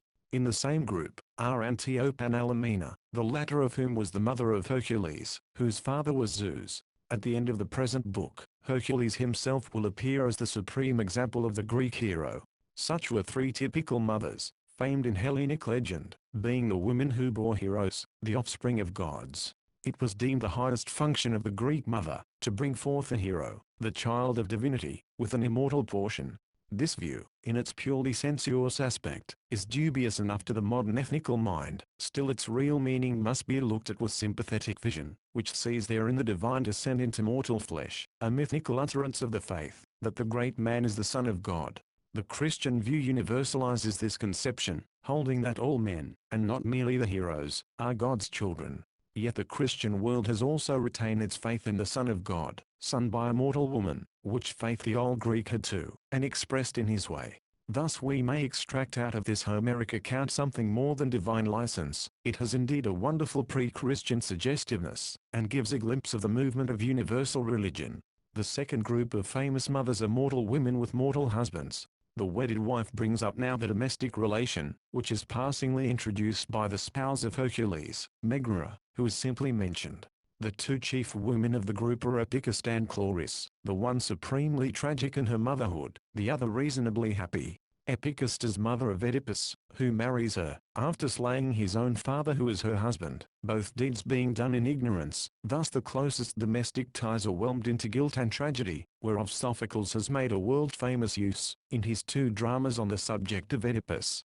Chloris is, on the contrary, the mother of Nestor, not a tragic character by any means. Also she is mother of Pero, the beautiful maiden, whom all the people around were wooing, and who was happily won by an heroic deed. Mark the interest of those listeners, Arete and Nausicaa, mother and daughter in this tale. Thus the two women, Epicus and Chloris, have opposite destinies, and show the sharp contrasts of life.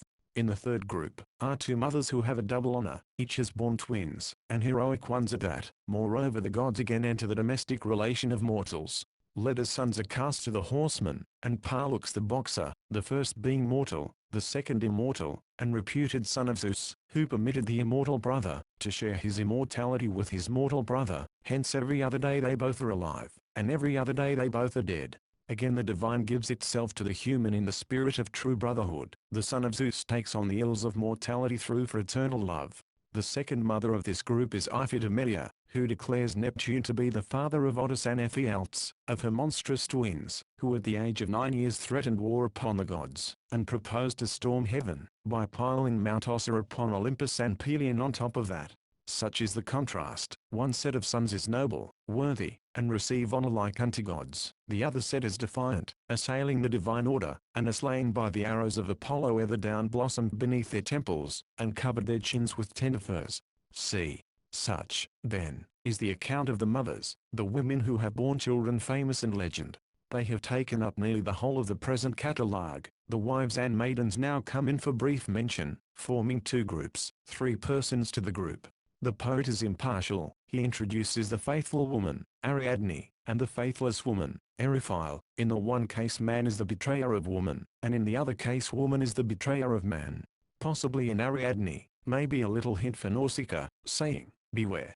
But the singer is tired and sleepy. Moreover, has he not told the essence of the matter in this portion of his song? He at once dismisses any further account of famous women, wives and daughters of heroes, whom he saw in Hades.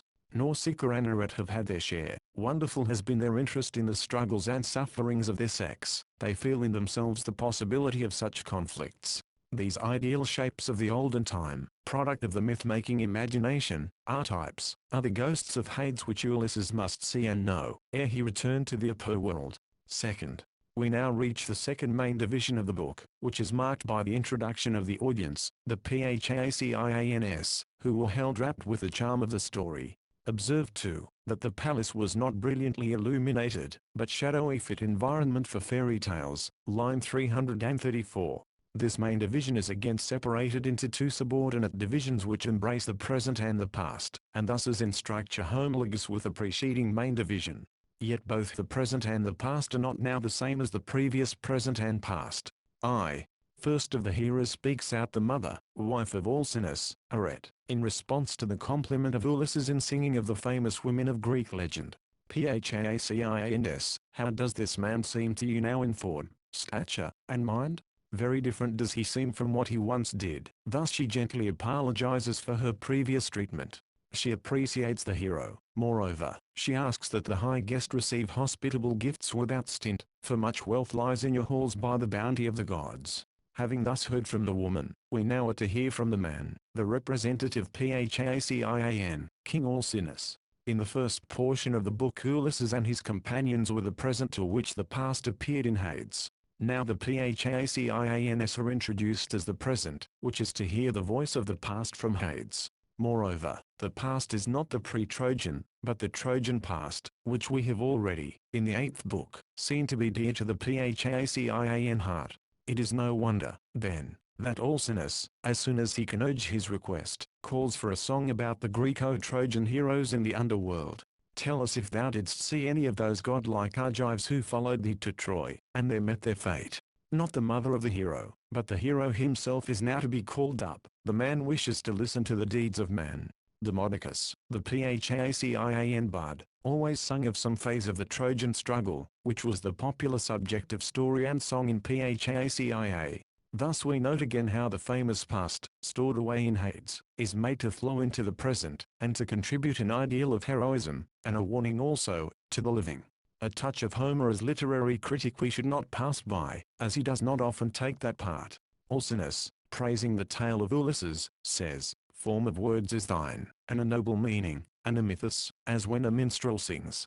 Three important qualities of poetry are therein set forth: beauty of language, nobleness of content, and the fable in its totality, all of which belong to the preceding narrative. Moreover, Alcinous draws a sharp contrast with that other sort of storytellers, mere liars, of whom the dark earth feeds many, who go about fabricating lies, out of which we, looking into them, can get nothing, can draw no meaning. Such at least is our view of this passage, line 366, about which there is a difference of opinion among commentators. At any rate we catch a glimpse of Homeric literary criticism in Homer, who states the requirements of good poetry, and contrasts them with the liar or fabricator of yarns, which are certainly devoid of the noble spirit or worthy content. So Ulysses is asked to begin his Trojan story, always more interesting than that catalogue of women, at which everybody began to yawn. "It is not yet time to go to sleep," cries Alcinous, "the night here is unspeakably long, and still further, I would hold out till daylight, listening to thy story." Second, the Trojan past, then, is the theme. We are to behold the ghosts of those who were famous during the war at Troy, and immediately afterwards, both men and women. But the women are not here given a special portion to themselves, but are woven into the general narrative. This part of the book is sung for the men, the opposite sex is withdrawn into the background. Still they will be duly mentioned, since the whole conflict is over a woman. Moreover, Alcinous wishes to hear what the heroic men are doing in the future world. Would that to he must go. 1. 3 Greek shades will pass before us: Agamemnon the leader, Achilles the hero, and Ajax the man of strength. We shall find them placed in a certain contrast with Ulysses, who is shown greater than any of the three. All have been overwhelmed by fate through their own folly or weakness, while Ulysses still lives, the master of fate, and beholds them in Hades. Such is his triumph, which the shades themselves declare. First comes the soul of Agamemnon, the great king, who has the bond of authority in common with King Alcinous. He tells the story of his own murder in considerable detail, which story has been given twice already in the poem. A most impressive event to the Greek mind of Homer's age. The greatest of the rulers is wretchedly cut off from his return by his wife Clytemnestra and her paramour Gisthus. This return is what points the contrast between him and Ulysses. Moreover, the contrast is also drawn between the wives of the two men, one the faithless and the other the faithful woman. Still the wrong of Agamemnon is suggested by himself. I heard the piteous voice of Cassandra, whom Clytemnestra slew, crying for me. I, though dying, grasped for my sword, to no purpose. However, surely the wife had her wrongs as well as the husband, out of which double guilt Schylus will construct his mighty tragedy. Next after the leader, in due order comes the hero of the Greeks before Troy, Achilles. He recognizes this descent to Hades as the greatest deed of Ulysses. What greater deed, rash man, wilt thou plan next? It is verily the most wonderful part of his return, overtopping anything that Achilles did. Still Ulysses pays him the meed of heroship. We Argives honored thee as a god, while living, and now thou art powerful among the dead. Therefore do not sorrow or die death, O Achilles. But he answers, that he would rather be the humblest day laborer to a poor man than to be king of the shades. It is not his world. He longs for the realm of heroic action. Here he has no vocation, no Troy to be taken, no Hector to be vanquished down in Hades. The heroic man must sigh for the upper world with its activity. Some consolation he gets from the account which Ulysses gives of his son, who was in the wooden horse, and distinguished himself at Troy for bravery. Thus the father lives in his son and strides off delighted through the meadow of asphodel. This plant is usually regarded as the Asphodilus ramesis, a kind of lily with an edible tuberous root, still planted, it is said, on graves, to furnish to the dead some food which grows in the earth. This ancient custom has been supposed to be the source of the legend of its being transplanted to Hades. The third heroic shade is that of Ajax, son of Telamon, with whom Ulysses had a rivalry, the story of which runs as follows. After the death of Achilles, Thetis his mother offered his arms, the work of Vulcan, to the worthiest of the remaining Greek heroes. The contest lay between Ajax and Ulysses. Agamemnon would not decide, but referred the question to the Trojan prisoners present, asking them which of the two contestants had done them the most injury. They said Ulysses, whereupon Ajax went crazy and slew himself. Now he appears in Hades, still unreconciled. It is really the most wretched lot of all. Ulysses here speaks the reconciling word, growing tender and imploring, but the hero answered not, darting away with the other shades into Erebus, wherein we may well see how much greater in spirit Ulysses was than his big muscular rival. He has reached in this respect the true outcome of life's discipline, to have no revenges, and to speak the word of reconciliation. In fact, the superiority of Ulysses over all these heroes is clearly manifested. He brings no captive woman home to his domestic hearth, and hence he has a right to count upon Penelope's fidelity, though certainly he shows himself no saint in his wanderings. Moreover, Agamemnon lacked foresight in his return, which Ulysses will exhibit in a supreme degree, when he first touches his native soil. The second hero, Achilles, could not conquer Troy, then he could not conquer Hades, yet both are conquered by Ulysses, who is thus the greater. Finally, unreconciled Ajax all are limited, incomplete, in contrast with the complete limit-removing hero, who has just removed even the limit of death in the only way possible. Verily to him, they have become shadows. That whole heroic world before Troy is now put by him into Hades. Thus we see that, while the characters belong to the Trojan time, there is a movement out of that period. It is transcended. The background here is the Iliad, yet the incidents are taken from the Trojan War after the action of the Iliad is brought to a close. The fates of the three great heroes of that poem are not given in the poem, here they are given with a tragic emphasis. Thus the Odyssey carries forward the Iliad, supplements it, and forms its real conclusion, both being in fact one poem. In the full blaze of the glory of Achilles the Iliad ends, but he cannot take Troy, and still less, after his death, can Ajax. The divine armor must go to Ulysses who has brain, then can the city be taken. Even the son of Achilles will fight under Ulysses, and then to the Trojan horse, the work of Pallas, of intelligence. Thus we catch here as in other places, glimpses of the unity of both the Iliad and the Odyssey, the great work reflecting the one national consciousness of Hellas in its complete cycle. 2. We should not fail to cast a separate glance at the three typical women of the Trojan epoch: Helen, Clytemnestra, Penelope, in contrast with the three heroes already described. They are all mentioned and compared in the speech of Agamemnon, but do not form an organic part of the book by themselves, as do the pre-Trojan women. They are wives, and wifehood not motherhood, as in the previous case, is the phase of the domestic relation which is the theme of song and struggle in their lives. Possible its present importance is the reason why wifehood was dismissed with so brief mention in the portion concerning the famous mothers. Note, then, the gradation of the three. Clytemnestra is the fallen unrested, Helen is the fallen restored, Penelope is the unfallen, who keeps a home for her absent husband during 20 years. The tragic, the mediated, the pure, or, to take a later analogy, the infernal, the purgatorial, the paradisaical, such are the three typical female characters of Homer, ranging from guilt, through repentance, to innocence. In this framework lies quite all possible characterization. Naturally Agamemnon shows a bit of vein of misogyny, with only his wife in view, but he takes it all back when he thinks of Penelope.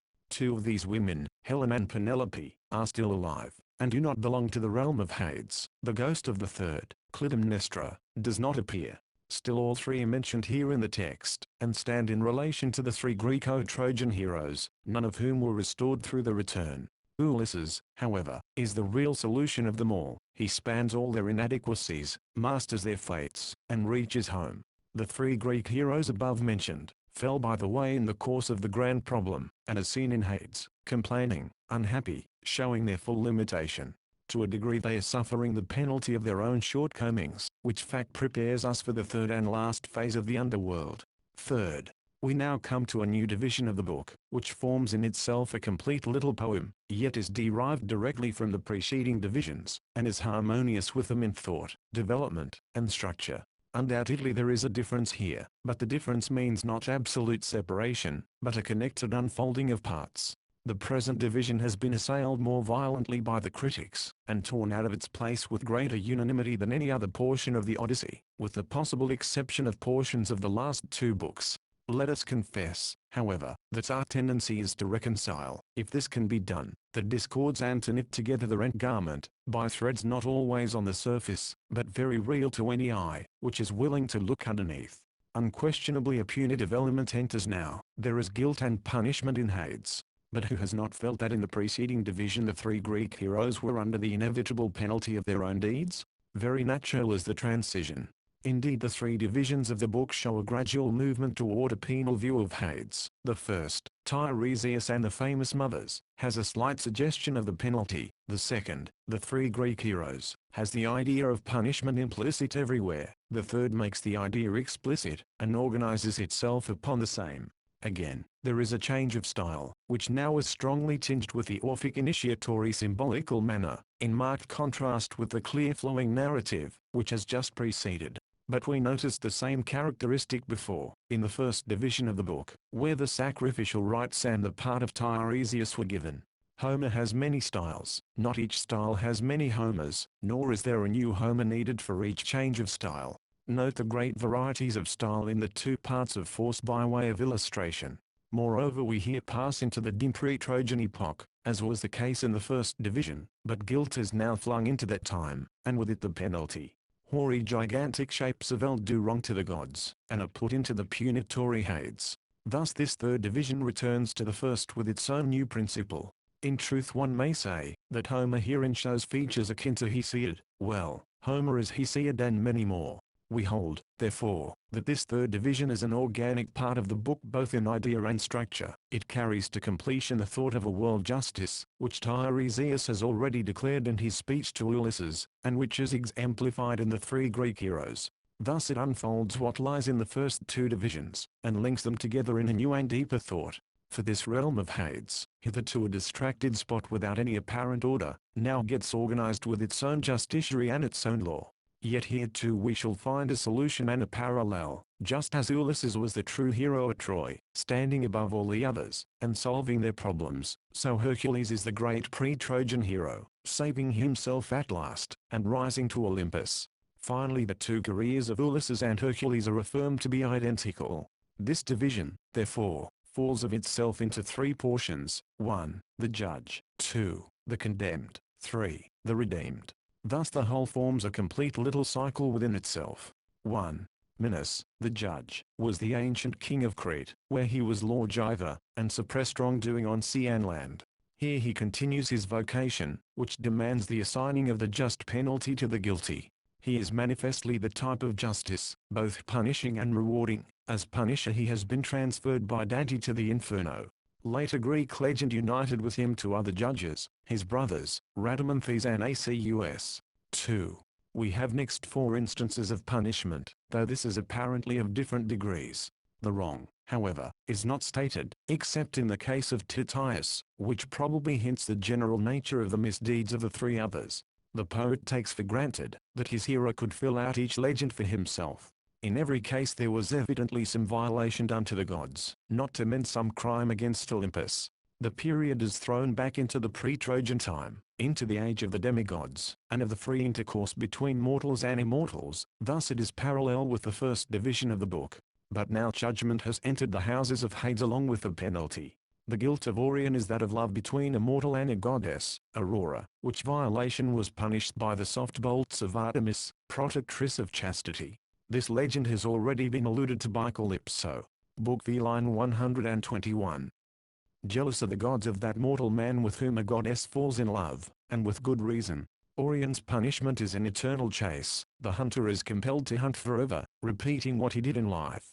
Perhaps not a heavy punishment for one who is fond of hunting, yet a tremendous burden, if never interrupted with rest. Indeed it becomes a labor quite like the labor of Sisyphus, ever repeated. Of Titius both the guilt and punishment are indicated. The legend is similar to, and yet in contrast with that of Orion. In the one the goddess approaches the mortal, and in the other the mortal approaches the goddess, hence too, the severer punishment in the latter case.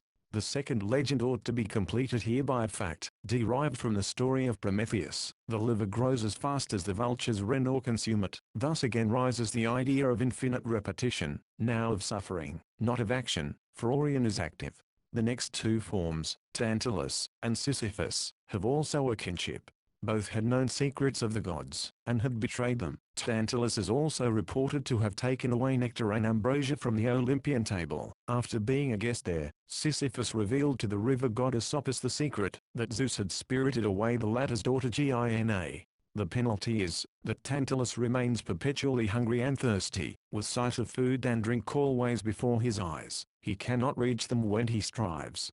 The finite, with an infinite longing, cannot compass the infinite. The man loses it, just when he grasps for it, a truly Greek penalty for a sin against the Greek world, which rests upon the happy harmonious unity of the spirit with the body and with nature. The Christian or romantic longing and grasping for the beyond is to the Greek soul a punishment of Hades. Tantalus with his hunger and thirst seems to represent more the striving of the intellect to attain the unattainable, while Sisyphus suggests the effort of the will, practical endeavor, the eternal routine of mechanical employment, which always has to begin over again. Etymology brings also a suggestion. Both names are duplicated. In Tantalus is the root of the word which means to suffer. In Sisyphus lurks the signification of craft. It hints the wise or crafty planner, Sophus, who always pushes the act to a point where it undoes itself, or must be done over again. Note the effect of this reduplication of the first syllables, which means repetition, over and over again. In an infinite series must the matter be gone through. In suffering and in doing, the very words are in labor. Indeed this indicates the common element in these 4 punishments, the endless repetition of the struggle of finitude. The first 2, Orion and Titius, reached out for goddesses, being mortals. The second 2, still mortals, but in communion with deities, attempted to bring down divine secrets to earth. The one set strove to make the finite infinite, the other to make the infinite finite. Both were contrary to the nature of the Greek mind, which sought to keep the happy balance between the 2 sides, between body and spirit, between the temporal and eternal. Now the punishment of these people is to give them their infinite, but in the form of an infinite repetition of their finite act, which is just the spirit-crushing penalty. The power of these 2 types, Tantalus and Sisyphus, is shown by the fact that all ages, since Homer, have adopted them, and wrought them over into many forms of art and poetry. Here then is the unsolved problem of the Greek world, a problem which the Christian world has met and answered. Tantalus and Sisyphus are in pain, and toil simply through themselves. Man, however, must have the power to reach the apples, and roll the stone uphill. He must assert himself as limit transcending, as infinite, for once and for all, and not caught in an infinite series, which is a veritable mill of the gods, that is, of the Greek gods. Now this strange fact comes to light. Homer, seeing that he has a dim consciousness of this solution, and faintly but prophetically embodies it in a new figure, namely, that of Hercules, which we shall now consider. 3. The Homeric solution is to divide the man, or to double him, into his shade, Eidolon, and his self. The former belongs to Hades and appears now. It is the finite Hercules with his striving and labors. He still has his bow and arrow, is ready to slay beasts, snakes, and birds. He is in quite the same punishment as Orion or even Sisyphus. The penalty of all finitude is upon him. Yet the other side is given, that of victory.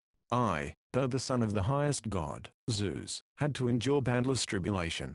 Strangely Christian does this sound. I was put under service to a far inferior man to myself, who laid upon me bitter labors. The higher must serve, and save the lower. Then the mightiest labor I performed, I came down hither to Hades alive, and dragged thence the dog Cerberus conquered the great terror of the underworld. Thus Hercules has really transcended Hades, and so we read here, that he himself is among the immortal gods, in bliss, that is, his infinite nature is there, while the finite part is still below in Hades. Such is the old poet's far-cast glance, reaching deep into the future, and beyond the Greek world. Still another significant word is spoken. O Ulysses, unhappy man! Thou dost experience the same hard fate which I endured upon the earth. Thus does Hercules identify the career of Ulysses with his own, the same striving and suffering, and the same final victory, the peace of Olympus. Who cannot attain the latter is a Tantalus, seeking but never reaching the fruit. Such is the outcome and culmination of Hades. After Hercules has spoken, no further word is heard by Ulysses. Dante, whose poem on so many lines grows out of this 11th book, has also the same duplication of the person in his paradise. The soul is in its special planet, Venus, Mars, etc., and also it is in the highest heaven, enjoying the vision of God.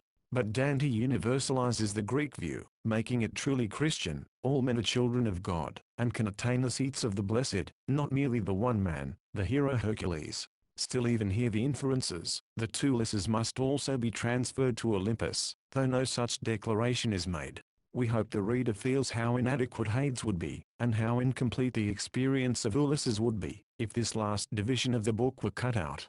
The wanderer has now gone through the total cycle of the underworld, not only outwardly, but inwardly. He is just ready to step out of it, because he is beyond it in spirit. This last step is now to be given in Homeric fashion.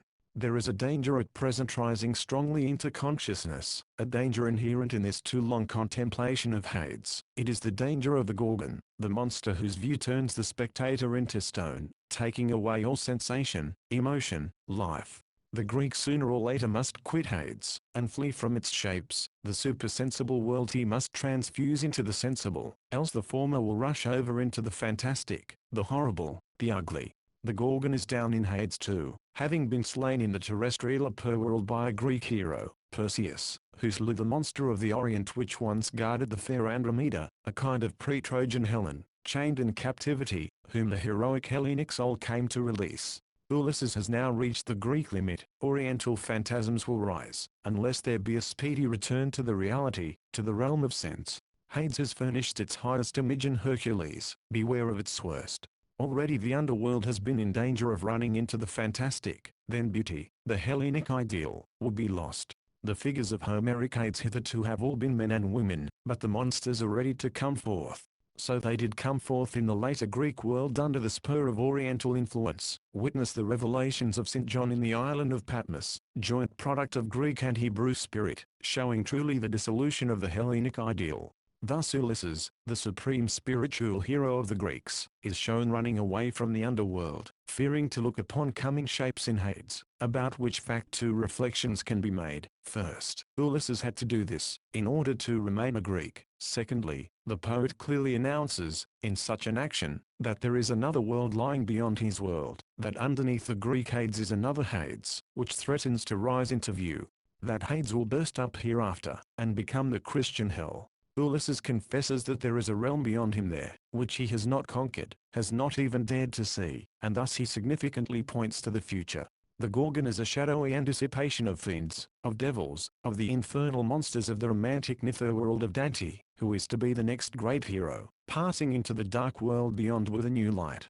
To be sure, Virgil sends Aeneas into Orcus, and makes such descent a book of his poem, but Virgil too speaks of a realm beyond his Orcus, which his hero does not enter. Thus the Roman poet shows substantially the same limits as the Greek poet, whom he has for the most part copied. Here again we find a conception embodied in song, on which the human mind has moved through many ages. Poetry, art, theology, have taken from this 11th book of the Odyssey many creative hints. It is truly an epoch-making work in the history of man's spiritual unfolding. As already stated, Virgil repeats it, Dante grows out of it, and makes it over, in accord with the spirit of Christendom, which has many a root running back to this Homeric Hades. The present book may be called the Greek prophecy heralding medieval art, and shows old Homer foreshadowing Romanticism. Did he not see the limits of his world? The particular connecting link between two literary Bibles, Homer and Dante, is just the present book, even if Dante never read Homer. For the study of universal literature it is, therefore, a specially important document. A many-sided production also, its poetic, its religious, its artistic, its philosophical sides are all present in full activity, and put to test the spiritual alertness of the reader. Wherein does the negative nature of Hades lie? The question rises from the fact that Ulysses in Fableland has been declared to be passing through various negative phases, such is the expression often used already. First of all, it is a negating of the sensible world and a going into the supersensible, a seeking of the spirit without the body. Hades was quite the opposite of the Greek mind, which demanded embodiment, and hence was inherently artistic. Still the Greek mind created a Hades, and finally went over into the pure idea in Plato and the philosophers. Even Homer seems to feel that philosophy is at last a needful discipline, that the abstract thought must be taken from its concrete trappage, that the universal must be freed from the particular. Ulysses has to pass through Hades, in order to complete the cycle of his experience, and realize what is beyond the senses. He must know the spirit apart from the body in this life. He must see the past as it is in its great disembodied minds. He must behold the famous heroes of Troy as they are in reality, not as they are in the glamour of poetry.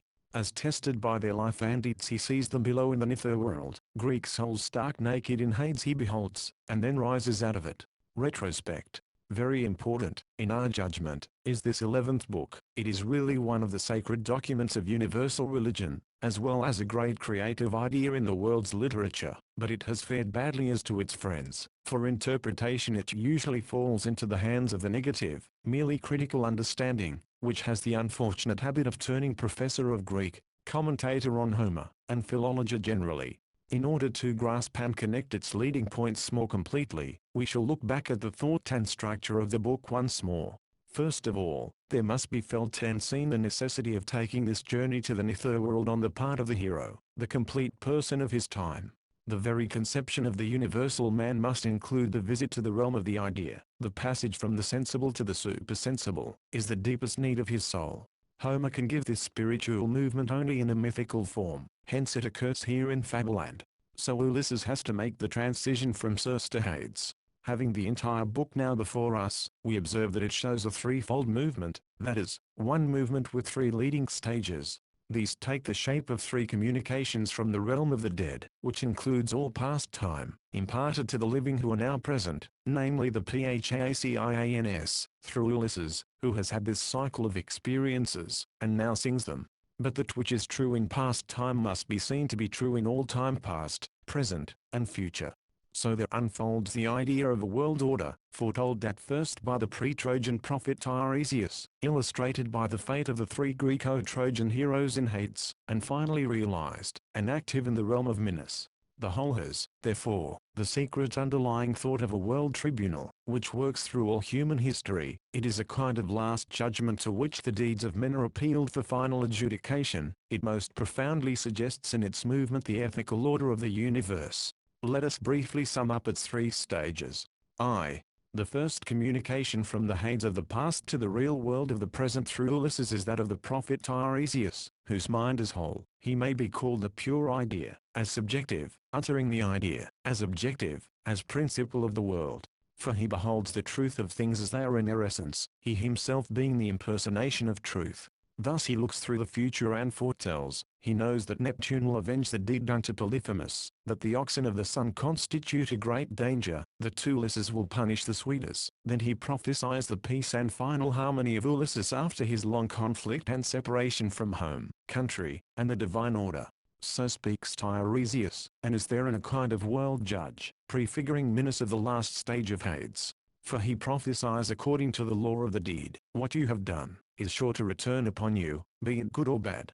Hence he can tell what will happen to Ulysses for acts already committed. The wrath of Neptune, he can give a warning concerning things which Ulysses may do. The slaying of the oxen of the sun, he can affirm the certain punishment of guilt, the case of the Suitors. Thus the prophet voices a world justice, which inflicts the penalty unflinchingly, but also bears within itself reconciliation. Such is the prophetic idea, appearing in advance, not yet ordered and realized. Second, the second communication from Hades to the Phacins through Ulysses comes from the Trojan past, and is voiced by the three most famous heroes of the Iliad: Achilles, Agamemnon, Ajax. The last one, however, does not speak, but acts out his communication. All three are tragic characters, are the victims of fate, that is, of their own fatal limitations. Such is the world judgment here. It is really pronounced by themselves upon themselves in each case. Agamemnon states his own guilt, Achilles shows his limit by his complaint, Ajax does not need to speak. Ulysses simply listens and sees. Now he tells the story of Troy and its heroes anew to the present, indicating how they have put themselves into Hades. The intimate connection between this part and the preceding part of Tiresias is plain. The prophet has forecast the law which rules these heroes also. They are truly illustrations of his prophecy, or of its underlying principle. They expose the heroic insufficiency of that Trojan time. They are the negative tragic phases of greatness, which have also to submit at last to the law of compensation. Thus is the illustrious Trojan epoch judged, and sent down below. But mark, Ulysses, of that same epoch, survives, is present, and is singing the judgment. Third, the world justice which ideally underlies the prophecies of Tiresias in the first part of the present book, and which is the secret moving principle in the fates of the three Greco-Trojan heroes in the second part, becomes explicit, recognized and ordered in the third part, which is now to be given. There is first the world judge, Minos, famous for his justice during life, distributing both penalties and rewards in the nether world. Secondly, we see the condemned ones, Orion, Titius, Tantalus, Sisyphus. Mark the significant reduplication of the root in the names of each one of them. All four are represented as having wronged the gods in some way. They have violated the divine order, according to the Greek conception. Hence the tribunal of world justice, now organized and at work in Hades, takes them in hand. To be sure, the text of Homer does not say that they were sentenced by the decree of Minos, but such is certainly the implication. These four had a common sin. To the Greek mind, they sought to transcend the limit which the gods have placed upon finite man. Hence the image of their penalty lies in the endless repetition of their acts, which is also suggested in their names. Orion has always to pursue and slay the wild beast, never getting the work done. The liver of Titius grows and swells afresh. Root from two, meaning to swell Latin tumor, though being consumed by the vultures. In like manner Tantalus and Sisyphus have ever repeated labors. Such is the glimpse here of the Greek Hades of eternal punishment. Now comes the curious fact, that the heroic man through labor and suffering can rise out of this Hades of finitude. He can satisfy the demand of world justice, and rise to Olympus among the blessed gods. Such was Hercules, and such is to be Ulysses, who now having seen the culmination of Hades, and heard its prophecy of his future state, leaves it and returns to the upper world. Undoubtedly these thoughts of future punishment and reward are very dim and shadowy in Homer. Still they are here in this 11th book of the Odyssey, and find their true interpretation in that view of the life to come into which they unfolded with time. The best commentary on this book, we repeat, is the Divine Comedy of Dante, the grand poem of futurity, which carries out to fullness the order, of which we here catch a little glimpse. Book 12. Ulysses flees from the underworld. There is something down there which he feels he cannot master, something which he has not seen, but of which he has a vague presentiment. The Gorgon stands for much, dimly foreshadowing a Hades beyond or below the Greek Hades, with which, however, it is not his call to grapple. Hence the poet puts upon his hero a limitation at this point, strangely prophetic, and sends him in haste back to the terrestrial upper world. The bark crossed the stream of the river Oceanus, then it entered the wide wide sea in which lay the island of Circe, where are the houses of the Dawn, and her dances, and the risings of the Sunday. Verily the hero has got back to the beginning of the world of light, in which he is now, to have a new span of existence after his experience in the supersensible realm. From the brief geographical glances which we catch up from the voyage, as well as from a number of hints scattered throughout the Odyssey, for instance, from what is said of the Ethiopians in the first book, we are inclined to believe that Homer held the earth to be round. We like to think of the old poets seeing this fact, not as a deduction of science, not even as a misty tradition from some other land, but as an immediate act of poetic insight, which beholds the law of the physical world rising out of the spiritual by the original creative fiat. The poet witnesses the necessity by which nature conforms to mind. Homer knew the spiritual return. This whole Odyssey is such a return, whereby the soul is rounded off to completeness, and becomes a true totality. Why should he not apply the same law to nature, to the whole earth, and behold it, not indefinitely extended as it appears to the senses, but returning into itself, whereby the line becomes a circle and the plane a globe? Some such need lay deep in his poetic soul, to which he had to harmonize the entire universe, visible as well as invisible. Not science is this, but an immediate vision of the true, always prophetic, which observes the impress of spirit everywhere upon the realm of matter. The old Greek sages seem to have known not merely of the rotundity of the earth, but also of its movement round the sun, and upon its own axis, both movements being circular, returns, which image mind. Did they get their knowledge from Egypt or Chaldea? Questionable. If they looked inwardly deep enough, they could find it all there. Indeed, the sages of Egypt and Chaldea saw the fact in their souls ere they saw it, or could see it in the skies. So these Homeric glimpses into the realm of what is to become science are not to be neglected or despised, in spite of their mythical, ambiguous vesture. Moreover, they are in profound harmony with the present poem, to which they furnish remote, but very suggestive parallels, making the physical universe correspond to the spiritual unfolding of the hero. Ulysses, accordingly, comes back to the sensible world, and there he finds Circe again. Indeed, whom else ought he to find? She is the bright Greek realm of the senses reposing in sunlight. She has been subordinated to the rational. She is no longer the indulgence of appetite which turns men to swine, nor is she, on the other hand, the rigid ascetic. Hence we need not be surprised at her bringing good things to eat and drink, bread and many kinds of meat, and sparkling red wine.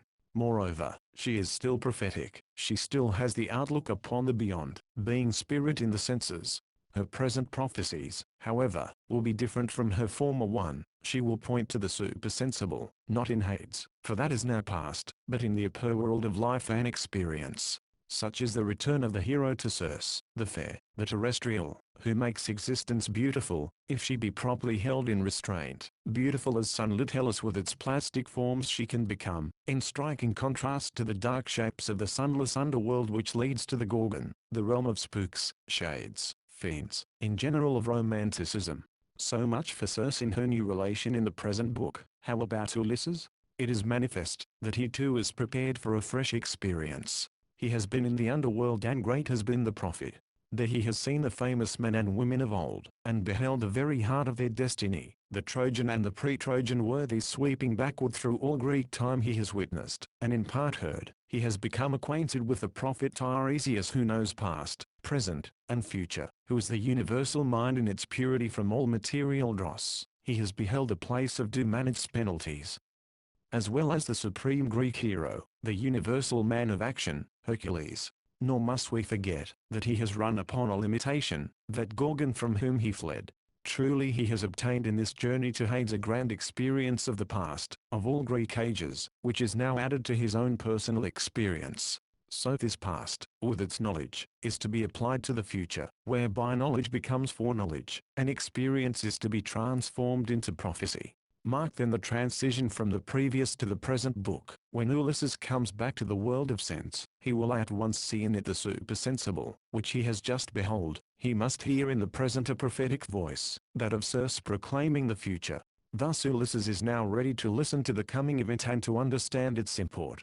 It is to be observed that up to the 11th book he has had experience merely. He took everything as it came, by chance, without knowing of it beforehand. He simply happens upon the Lotus Eaters, Polyphemus, Circe, though the careful reader has not failed to note an interior thread of connection between all these adventures. As to Hades, it is pointed out to him in advance by Circe, though all is not foretold him, but in the 12th book, now to be considered, he has everything in detail, laid open to him beforehand.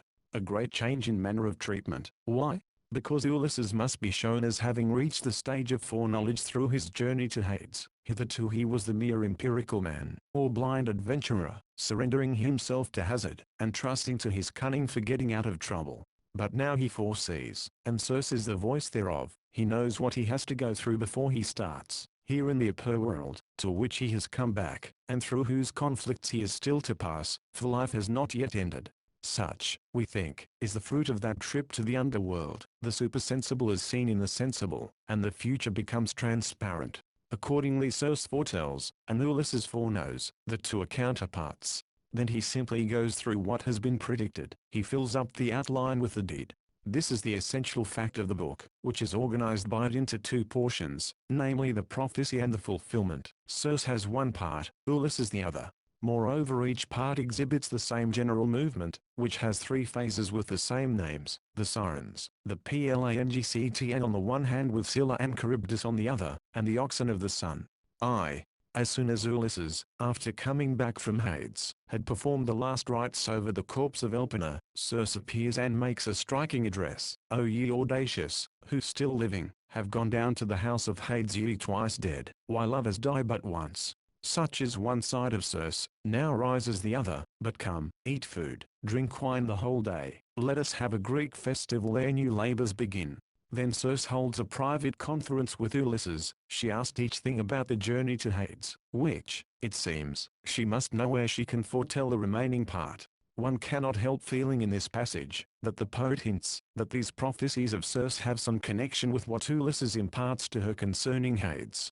Indeed, she repeats what Tiresias had already foretold in reference to the oxen of the Sun, a matter which she probably heard from Ulysses.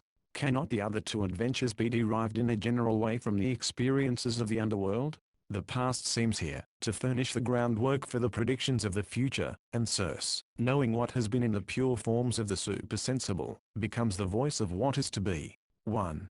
First come the Sirens, whom Ulysses will have to meet again, as he has often met them before.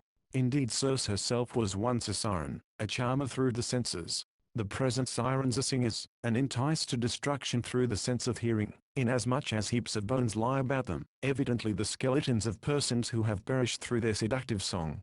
Pass them the man must. What is to be done? He will have somehow to guard against his sensuous nature, and keep it from destroying itself. Yet on the other hand he must enjoy, which is his right in this world of sensations. Each good music must be heard. So Circe tells of the scheme of putting wax into his companion's ears, while he is bound to the mast. Already Tiresias warned Ulysses in the underworld, to hold his appetite in check and that of his companions, if he wished to return home. This warning Circe now repeats. Indeed, she repeats in a new mythical form her own experience, for she, the siren, has also been met by Ulysses and mastered. Yet these later charmers seem to have been more dangerous. When they are past, a new peril rises of necessity. 2. Next we behold an image, or rather two sets of images, of the grand dualism of existence. That escape from the sirens is really no solution of the problem. It is external and leaves the man still unfree, still subject to his senses. There must be somehow an inner control through the understanding, an intellectual subordination. But just here trouble springs up again. The mind has two sides to it, and is certain to fall into self-opposition.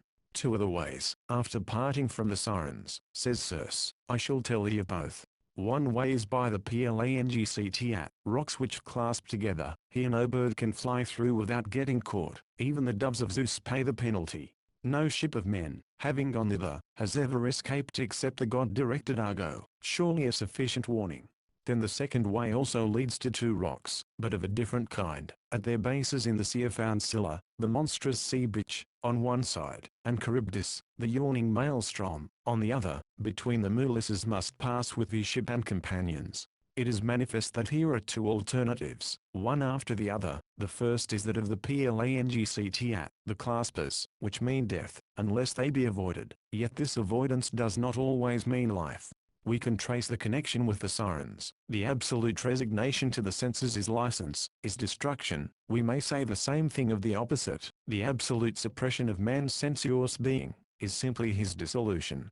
Hence the extremes appear. The moral and the immoral extremes land us in the same place. They are the two mighty rocks which may smite together, and crush the poor mortal who happens to get in between the closing surfaces. If we understand the image, it holds true of excess on either side. Excessive indulgence is overwhelmed by its opposite, so is excessive abstinence. They cooperate, like two valves, for the destruction of the one-sided extremist. Truly Greek is the thought, for the Greek maxim above all others was moderation, no overdoing. Such then are the plangct, which Ulysses must avoid wholly, if he wishes to escape. Still, even the danger is by no means over. There is the second way which introduces a new alternative. The path of moderation has its difficulty, it too forks, and produces perplexity and peril to the voyager.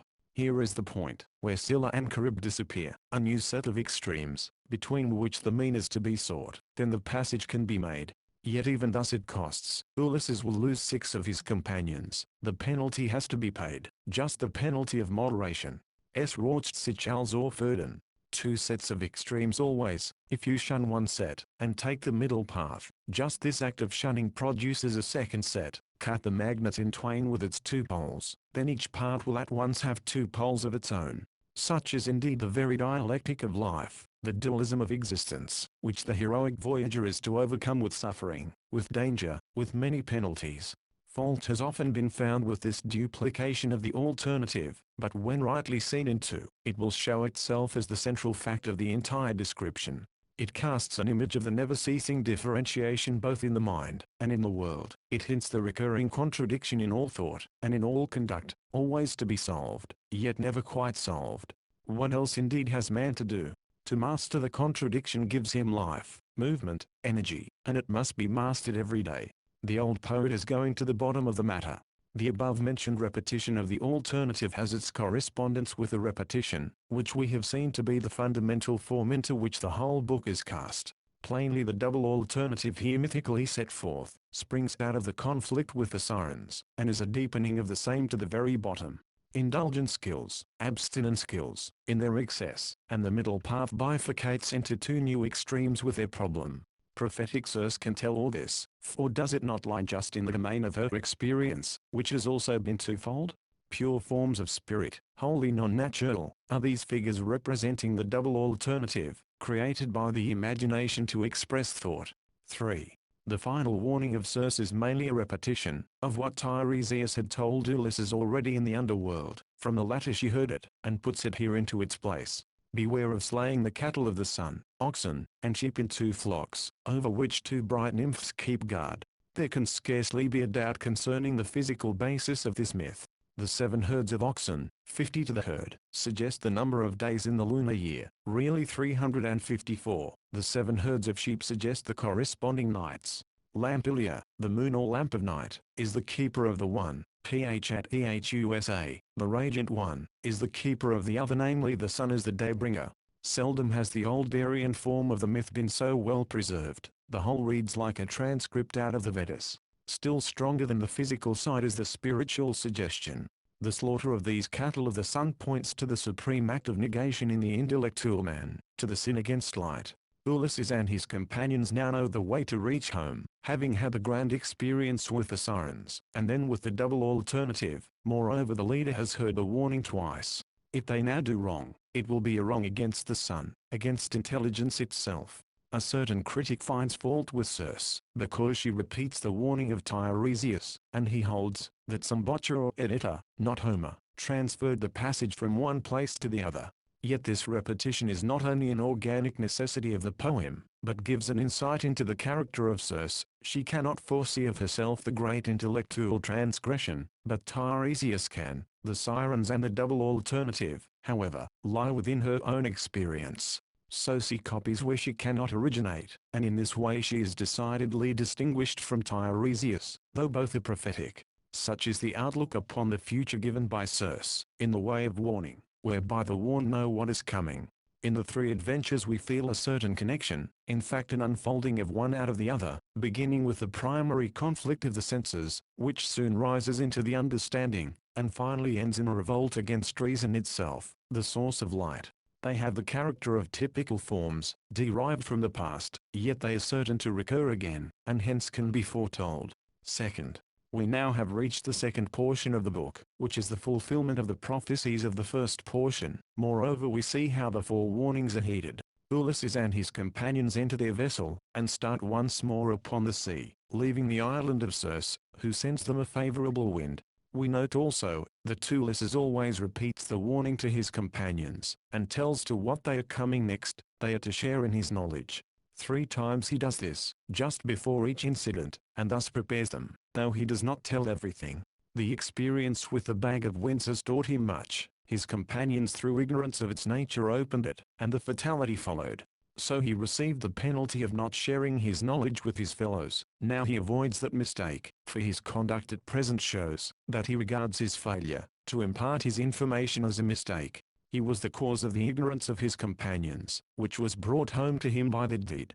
Now he tells them, still he will not be able to save them. The fault is theirs when they transgress, and they will receive the penalty. 1. In accord with the plan already foretold, the ship approaches the island of the Sirens. Ulysses fills the ears of his men with wax and enjoys the song, being tied firmly to the mast. It is evident that he cannot control himself from within. He wishes to be loosed, but is only fastened the more tightly by his deafened associates. Foreseeing his own weakness he guards against it, yet brings out the more strongly his lack of self-mastery. He gives up his freedom in order not to perish through enjoyment. Herein we find suggestive hints concerning the natural man. He must be governed from without, till he becomes self-governable. Truly this is the first stage both in the individual and in history, and Ulysses is the typical personality representing both. The Song of the Sirens is given, which we did not hear in the previous prophetic portion. We may note in it touches of flattery, of enticement, of boundless promises, even of wisdom for the wise man. Then that favorite theme, the Trojan War, they claim to know, and all that has ever happened upon a foodful earth. Such are the gorgeous promises to the man thirsty for knowledge, but mark in their meadow the bones and decaying bodies of dead men. Evidently their sweet song, promising all, lures only to destroy. Their power, however, lasts but for the moment, while the senses are tingled. When the fit is over, Ulysses is set free, and he makes no attempt to return to them. Indeed, another problem is upon him. He sees a great wave and mist, to which is added a loud sound of rushing waters. Again he exhorts his companions, and tells them all that he dares about the approaching dangers. 2. Now we're to witness a practical dealing with a double alternative, which was theoretically set forth in the previous portion. But the first alternative, those bivalvular rocks called Plangcta, which clasped the seafaring man between their valves, and crushed him to death, is wholly avoided, is not even mentioned in the present passage, though it is possibly implied in one place. At any rate the grand stress is laid upon the second alternative, Scylla and Charybdis, between which the ship is to pass. Here again Ulysses shows his limitation. In spite of Circe's warning, he puts on armor, takes 2 spears, and goes on deck, like a Homeric hero, to fight Scylla. He tries to solve his problem externally, as he did in the case of the Sirens. In vain, he could not see his foe anywhere, and his eyes grew weary, peering about at the mist like rocks. Not thus was Scylla to be met, a monster not of mortal mold, hardly attainable by the senses. Still she was present somehow, and made herself valid. The whirling waters roared and seethed, all were intent upon the maelstrom. Charybdis, the other side, we looked at her, fearing destruction, and destruction came just from the direction in which they were not looking. Scylla, watched, remains invisible, unwatched. She appears and snaps up 6 companions. External weapons can effect nothing against her. Still Ulysses gets through, scotched somewhat. He has failed to see both sides at one and the same time. Mind, intelligence alone can rise out of the particular thing of the senses, and grasp the 2 things in opposition. As we read the story here, it suggests the man, the life-faring man, who is so drawn to one part, that he neglects the counterpart, which has equal validity, and soon makes itself felt by the penalty. Not the alternative, then, Scylla or Charybdis, but the combined Scylla and Charybdis is the word of mastery. The two kept in separation destroy, the two held in unity are conquerable. Under all difference of nature lies the thought-sowness, which is the true synthesis of every Scylla and Charybdis. Such is the experience of Ulysses now. The sirens, the creatures of the senses, may be thwarted by a species of external force, but not the present monsters can be so treated. The dualism exists doubtless, and we can be caught in it, but the function of mind is to overspan it, and so transform all difference, discord, diabolism into unity, harmony, deity. Thus Ulysses disobeys Circe's command not to attempt to fight Scylla with weapons. The reason of her injunction becomes plain. Not a sensuous thing, to be slain as Scylla, in spite of her animal figure. The poet hints that she is to be encountered by mind, which must here see both sides at once and so assert its supremacy over both. To be intent upon the one and disregard the other, that is the grand human danger. Hence the thought of Scylla and Charybdis has passed into the literature of the world, nay into the proverbs of the people, to express the peril of one-sidedness, as well as the inherent dualism in all conduct. Moreover, the golden mean is suggested, that principle of action, so familiar in later Greek philosophy. Deeper than this golden mean, however, runs the idea here, the dialectic of existence, the twofoldness which must be made one, the higher synthesis over all analysis, are dimly intimated in the marvelous tale. 3. Having escaped through the two rocks, Ulysses and his companions come to the flawless island of the sun, the all-seeing luminary of heaven. It is the total light beholding the totality. Is it not manifest, that we have passed out of dualism into unity, out of strife into harmony? The island is represented as pastoral, peaceful, idyllic, with its herds reposing in sunlight, certainly a decided contrast to the noise and struggle in the region of Scylla and Charybdis. Or we may give the matter a psychological turn and say, such is the transition from the understanding with its finitude, to reason with its universality, to the all-seeing light within. Ulysses, having transcended the limit he showed in his last experience, has gone forward to the clear sunlit realm which illumines all limitations. But just at this point danger arises. On the island are pasturing herds of oxen and sheep sacred to the sun, things of light consecrated to light. The temptation will be to use them for the gratification of appetite, perhaps under some strong stress. Already both Tiresias and Circe have given the warning, which Ulysses now repeats to his companions and even exacts an oath from them not to harm the holy flocks. But hunger pinches, Ulysses again goes to sleep at the wrong moment, and the oxen of the sun are slain by his men. It is true that the test is a hard one, death by starvation is impending, and they yield, not only violating their oaths but their light. Then they defiantly repeated their deed. For 6 whole days they feasted, selecting the best of the sun's oxen. When Ulysses awoke, he chid them sternly, but did not, or could not, stop them. The result was, they perished. Already we have touched upon the physical basis which underlies this tale. The symbolism we may consider somewhat more closely. The sin against light on the part of the companions is double. They knew better, because they had been forewarned. They were not ignorant, as when they opened a bag of winds. Secondly, they destroyed objects sacred to the grand luminary. They assailed the very source of light. Ulysses has shared in the act also. He too must take his part of the penalty. He is saved, for he forbade the wrong, yet he went to sleep at the critical moment. To be sure the companions were hungry, but that is just the test. If they had had plenty to eat, there would have been no real trial of their fidelity to principle. The ancient poet, throwing deepest glances into the soul, and into the world, beholds the supreme negative act of man, and seeks to clothe it in a symbol. Mind turns against mind, when the man does what he knows is wrong, and the destructive side is doubly reinforced, when he assails light itself, and knowledge slays knowledge. When a person who knows, affirms in word and deed, that his knowing is a lie, his light puts out a light, he destroys the oxen of the sun. What then? It is no wonder that the great luminary threatens to go down to Hades and there shine among the dead, unless the full penalty is exacted for such a deed. In fact, he is already extinguished mentally for these men, and Zeus, voicing the world order, can only hurry them off into darkness. Very wonderful is the thought lurking in the symbolism of the old seer, intellectual negation, skepticism, denial, culminating in the negative deed, will at last drive the sun himself out of heaven, and send him below into the underworld. It is highly probable, however, that the negative man will be sent down there first, as is done in the present case. After slaying the oxen of the sun, and repeating the offense many times, Ulysses and his companions must again meet life, and accordingly they set sail upon the sea. bound for home and country. But such men have not in them the element of the return. Storms arise, winds blow, the helmsman is killed by the falling mast, and the ship is struck by lightning. The destructive powers of nature seem to concentrate upon these destroyers. Such is the decree of Zeus, carrying out his promise to the sun. Verily the supreme god could not well do otherwise. Ulysses alone barely saves himself upon a fragment of the mast and keel. Manifestly there is a difference between him and his companions, who disobeyed his order. The text says that the companions feasted for 6 days. It would seem that he did not. Still he is involved in their calamity, though not fully in their guilt. Here is, then, a distinction of importance, since upon it is based the saving of Ulysses, who is yet to have a career.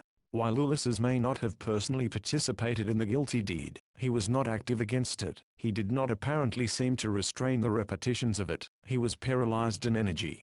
It was his will which was defective, not his intellect. He did not commit the offense, but he did not stop it, and try to conciliate the wrath of the gods by sacrifices, by what we now call repentance. Hence, while he does not perish, he is still unfinished, incomplete, with the limit to be removed.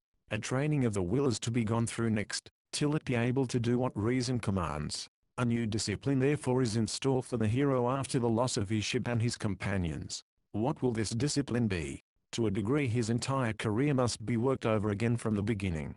Upon his fragment of wood he floats back to Scylla and Charybdis. He falls into the old dualism in one of its phases, for he cannot stay upon the island of the sun, the place of unity and rest and light. Indeed have we not just seen him in the fierce conflict between knowing and doing, which he has not been able to unify in the last adventure? So he drops back between the grinding millstones of two opposites. One of these opposites, the maelstrom Charybdis, is sucking him in, but he clutches the branches of a large fig tree overhanging the whirlpool, and holds fast till his mast and keel return to the surface of the water, upon which he escapes. One cannot help feeling that the poet in this description has a conscious meaning underneath. It is more or less allegorical. The will of Ulysses was paralyzed in the island of the sun. He is helplessly carried forward on the sea, till the yawning gulf of Charybdis, despair, threatens to swallow him, when he puts forth a mighty effort of will, represented in his clinging to the branches of the fig tree, which extends hope to him, and thus he rescues himself. Now he rows his raft with both his hands. It is indeed time to exert anew his volition. Charybdis could not take him, on account of a saving germ in him still. She has to let him pass. Whither? Naturally the next station rearward is that of the Sirens, and this in a general way, is what Ulysses reaches in his relapse. He comes to the realm of the senses, for the fact is, that this was the source of the great trouble in the island of the sun. The companions, pressed by appetite and the needs of the body, yielded up their conviction, their intelligence. They had not reached that strength of the spirit which prefers the death of the body to a surrender of the soul. Ulysses at last acquiesced. The problem was too great for him, and so he also is cast out of the island of the sun back into the region of the senses. But it is a new region of the senses, not that of the Sirens, not that of Circe, both of which he has transcended by an effort of willpower. It is the realm of Calypso, the concealer, which has been reached through the collapse of the will after the sin against light. There is unquestionably an affinity between Circe, the Sirens, and Calypso, yet there is also such a difference between them, that the poet has assigned to them distinct domains. It is plain too, that Ulysses in his present paralysis, will remain long with Calypso, not at once will he recover his power after such a negation. He is hidden, as it were, in her dark island Ogygia after that undoing of light. He passes from the sun world of reason to its opposite. Calypso, therefore, is reached through the grand relapse, not through the progressive movement, which we have seen him going through hitherto. Still Ulysses has in him the germ of betterment, of salvation. He longs to reach home and country, to return to his institutional world. That spark of aspiration has a saving power. It will not be extinguished even in the sensuous delights of Calypso's bower. Observations. In looking back at the 12th book, and thinking it over as a whole, the reader will always feel that he has not fully sounded its depths. It has not exercised so great an influence upon mankind as the 11th book, but it is probably profounder. It lures specially the thinker and the psychologist. It seems not only to set forth thought, but the thought of thought.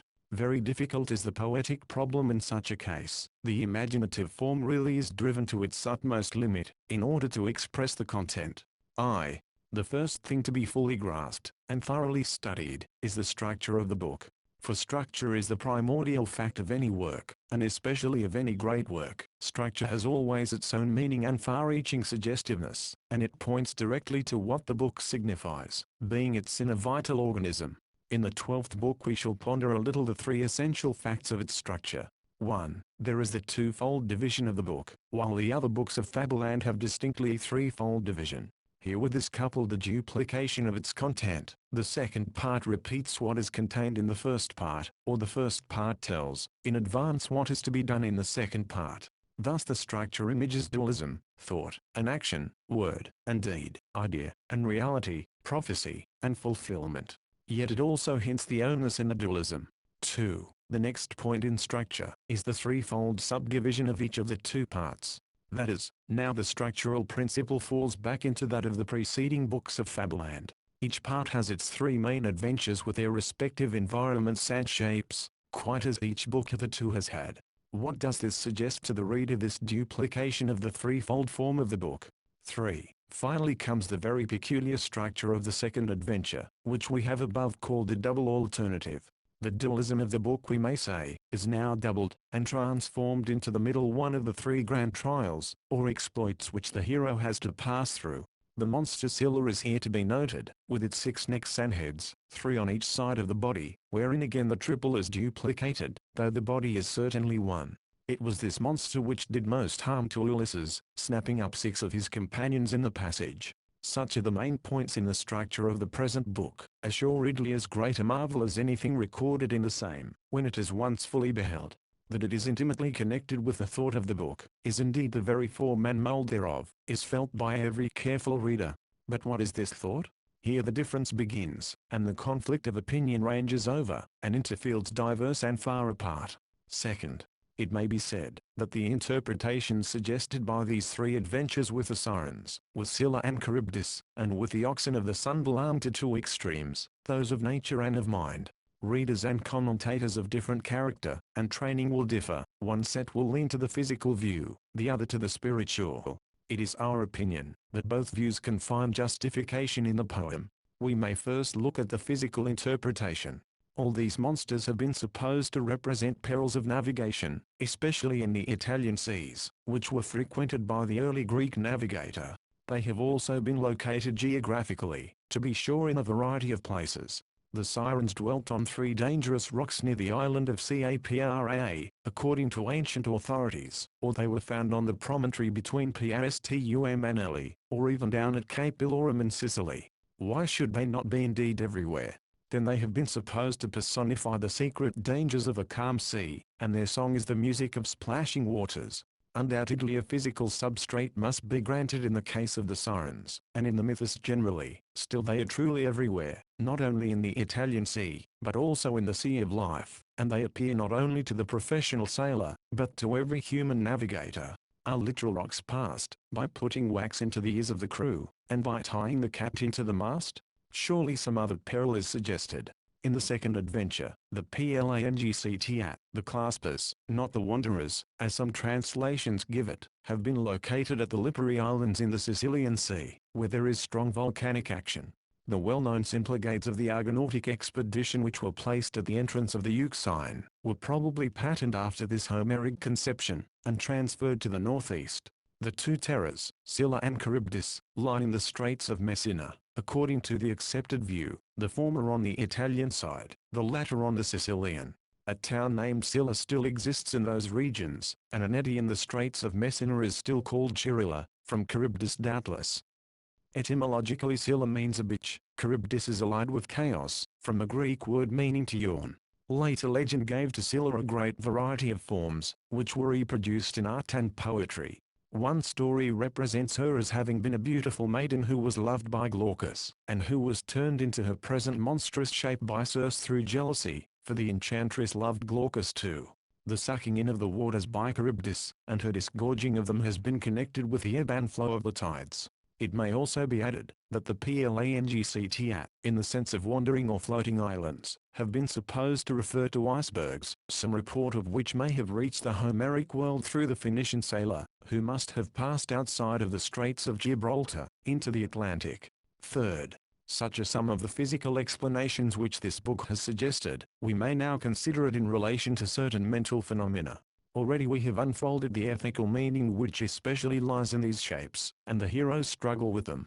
But they have another and deeper suggestion. They adumbrate the nature of mind itself, and the process of thinking. Both in form and content the whole book strangely points to psychology, as if the poet, having created these wonders of fableland, were going to create his own creative act and present it in an image. 1. The division of the book into the two parts already alluded to, in which each is what the other is, in which there are both separation and identity, calls up the fundamental fact of self-consciousness, which is often expressed in the formula ego equals ego. Mind, ego, separates itself into two sides, yet each side is the whole, and recognizes the other side as itself. This act is the condition of knowing of every kind, which always differentiates then identifies. One step more, Circe in her prophecy, gave the pure form of the idea, then came its realization, so that there is suggested the primordial distinction of the mind into intellect and will, or the thought and the deed. Thus we see in this division of the 12th book the exact characteristic of subject-object, and there is still further suggested the distinction between thinking and willing. 2. Passing to the threefold subdivision of each of the two parts, we observe that it also calls up psychological distinctions. 3 stages of the knowing mind, senses, understanding, reason, may be found here, not very definitely given, still distinctly implied. The sirens represent the sensuous, especially in its moral aspect. The Plangct with Scylla and Charybdis set forth a vivid image of the divisions and conflicts of the finite understanding. The oxen of the sun point to the central light, that of reason, which, when destroyed in any way, constitutes the chief human calamity. Another curious psychological hint may be noted in the text of Homer. The sirens, the first or implicit stage, are sometimes spoken of in the dual, and sometimes in the plural. Homer would seem to imply that they are 2 in number, yet they always act and sing as one. That is, the dualism or separation is as yet implicit, but in the second stage, that of Scylla and Charybdis, it will become explicit with decided emphasis. Later legend made the sirens 3 in number, and gave them names, and otherwise distinguished them, but this is not Homeric and indeed has lost the Homeric consciousness. 3. The fact that the previous books of Fableland have a threefold division only, while this threefold division is duplicated in the 12th book, has also its psychological bearing in connection with the foregoing views. In the first case, the poet was not aware of his process, he yielded to the poetic act immediately, but in the second case, he is conscious, he knows his own process and prefigures it, he holds it up before himself in advance, just as Circe holds up before Ulysses his future career. Ulysses also must know in advance. Hitherto he has simply followed instinct and chance, with us over they led. In like manner, the poet now shows himself knowing what he will do. His threefold organic movement, hitherto more or less implicit and unconscious, has become explicit and conscious, and can be prophesied. He himself thus is an example of the ego which both casts before and forecasts itself, in other words is self-duplicated. 4. Here, however, we must note a distinction. In all 4 books of Fableland, Ulysses is the poet himself in a sense. He is singing his own adventures to the court of Phaccia. He is well aware of what he has passed through, and to what he has come. He is not a Demodocus chanting heroic strains of the Trojan past. He is Ulysses telling his own spiritual experiences after the taking of Troy. It has been already unfolded, p. 246-7, that he was in a negative, alienated condition. He had fallen out with, and was separated from his Hellenic world, whereof this Fableland is the record. But he arrives at Phaccia, an harmonious institutional realm, then he becomes fully conscious of his negative condition, and projects it out of himself in these tales or songs. So all Fableland shows this consciousness in the man, but the 12th book shows him conscious not only of his negative state, but of his mental process. Conscious of his consciousness, we may say, he is not only thought, but is thought thinking thought, or at least imaging the same, that is, thought has itself as its own object or content. So much we are inclined to find hinted in this duplication of the movement in the 12th book.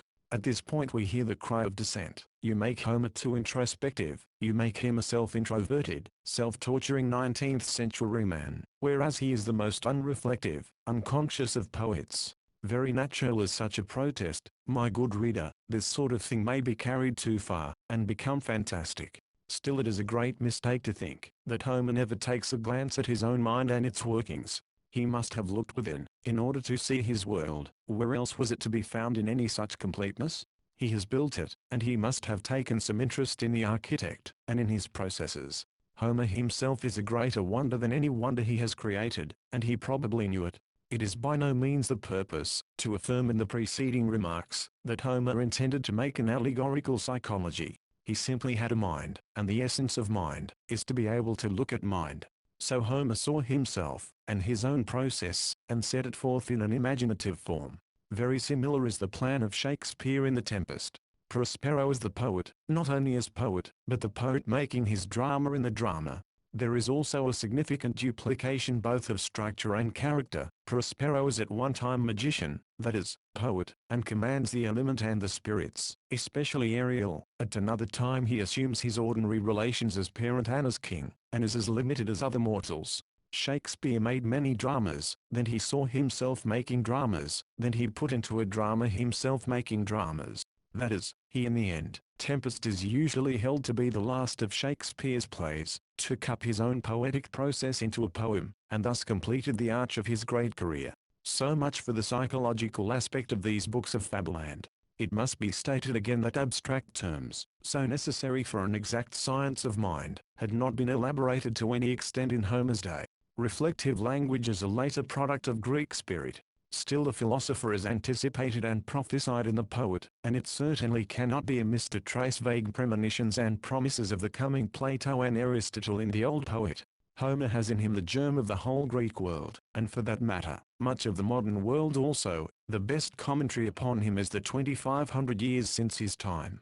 Fourth, the slaying of the oxen of the sun has also its searching suggestiveness, and is found in one form or other in the world's greatest books. Mind-destroying mind may be shown as light extinguishing its own luminary. Some such hint lies in the symbolism both of the act and its punishment. It is indeed the culminating point of negation, spirit denying spirit. This is the real sin against the Holy Spirit, unpardonable because repentance, all possibility of pardon, is denied by the doer of the deed.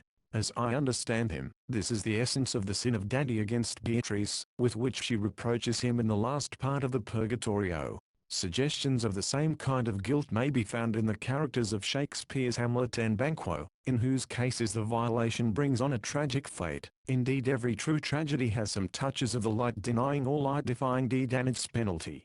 Above all rises in this respect the Faust of Goethe, the theme of which is explicitly intelligence denying intelligence, whereby the human mind becomes utterly negative, begets the devil, and enters into compact with him for a life of indulgence. While such a state lasts, repentance is impossible. Some such intimation ancient Homer must have heard, and shadowed it forth in this strange symbolic deed. Ulysses, having disregarded all he had learned by his long and bitter experience, leaving unheeded the warnings and prophecies of the supersensible and the sensible world, Tiresias and Circe, drops back into the sphere of Calypso, and has to serve the senses 7 years till will, an aspiration, lift him again. Such a servitude was not uncommon in Greek legend. Hercules is the very embodiment thereof. Even a god, Apollo, light itself, has to serve Admetus, a mortal, in expiation of ungiven guilt. An important element of structure is to be noted at this point. The poem bifurcates, and the reader has to move in two directions. If he wishes to follow the development of Ulysses, which is indispensable, he must return with the latter to Calypso's island and trace him through his three grand experiences: Oidia, Phacia, and Fableland. But if the reader wishes to continue in the action of the poem, he must now pass out of Fableland to Ithaca in the company of the hero. For this double movement of the Iliad, see pages 121-8. But before Fableland is left behind, its full sweep may be called up once more. From the upper world of Earth, 9th and 10th books, both belong together in a general survey, which shows the negation of Greek ethnical life and its conflicts. We pass to the underworld of Hades, which on the one hand is the negation of all Greek sensible existence, and on the other hand is the revelation of the supersensible soul. Idea, world justice. Thence we come back to the upper world, in which the idea, obtained beyond, is seen struggling with the reality in various negative phases. Ulysses, knowing in advance, is shown in his attempt to realize his knowledge in the deed. Such then, is this grand threefold sweep of Fableland.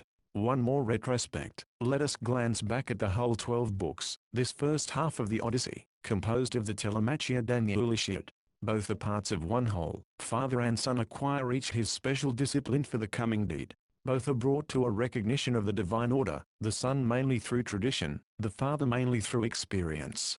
Both reach beyond the sensible into the supersensible or ideal realm. Telemachus hears the story of Proteus, which teaches the essence in all appearance. Ulysses descends to Hades and there communes with pure mind without its terrestrial encumbrance. In the case of Tiresias and others, such is the internal preparation. Now they are to do the deed. The idea they possess, the next is to make it real. Accordingly the action of the poem, with Ulysses as its center, moves next to Ithaca, the realm in which the idea is to be realized, wherewith we enter upon the new grand division of the poem. The reader who wishes to study the parallelism between this 12th book and Prospero can consult the author's commentary on Shakespeare, where it treats of the Tempest.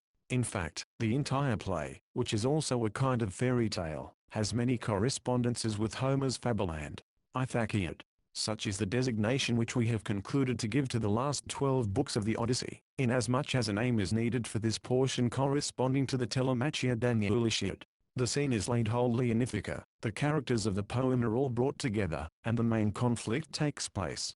It is the country which is to be cleansed of violence and guilt, that divine order which father and son have learned about, each in his own way, they must now make real in the world, especially in their own land.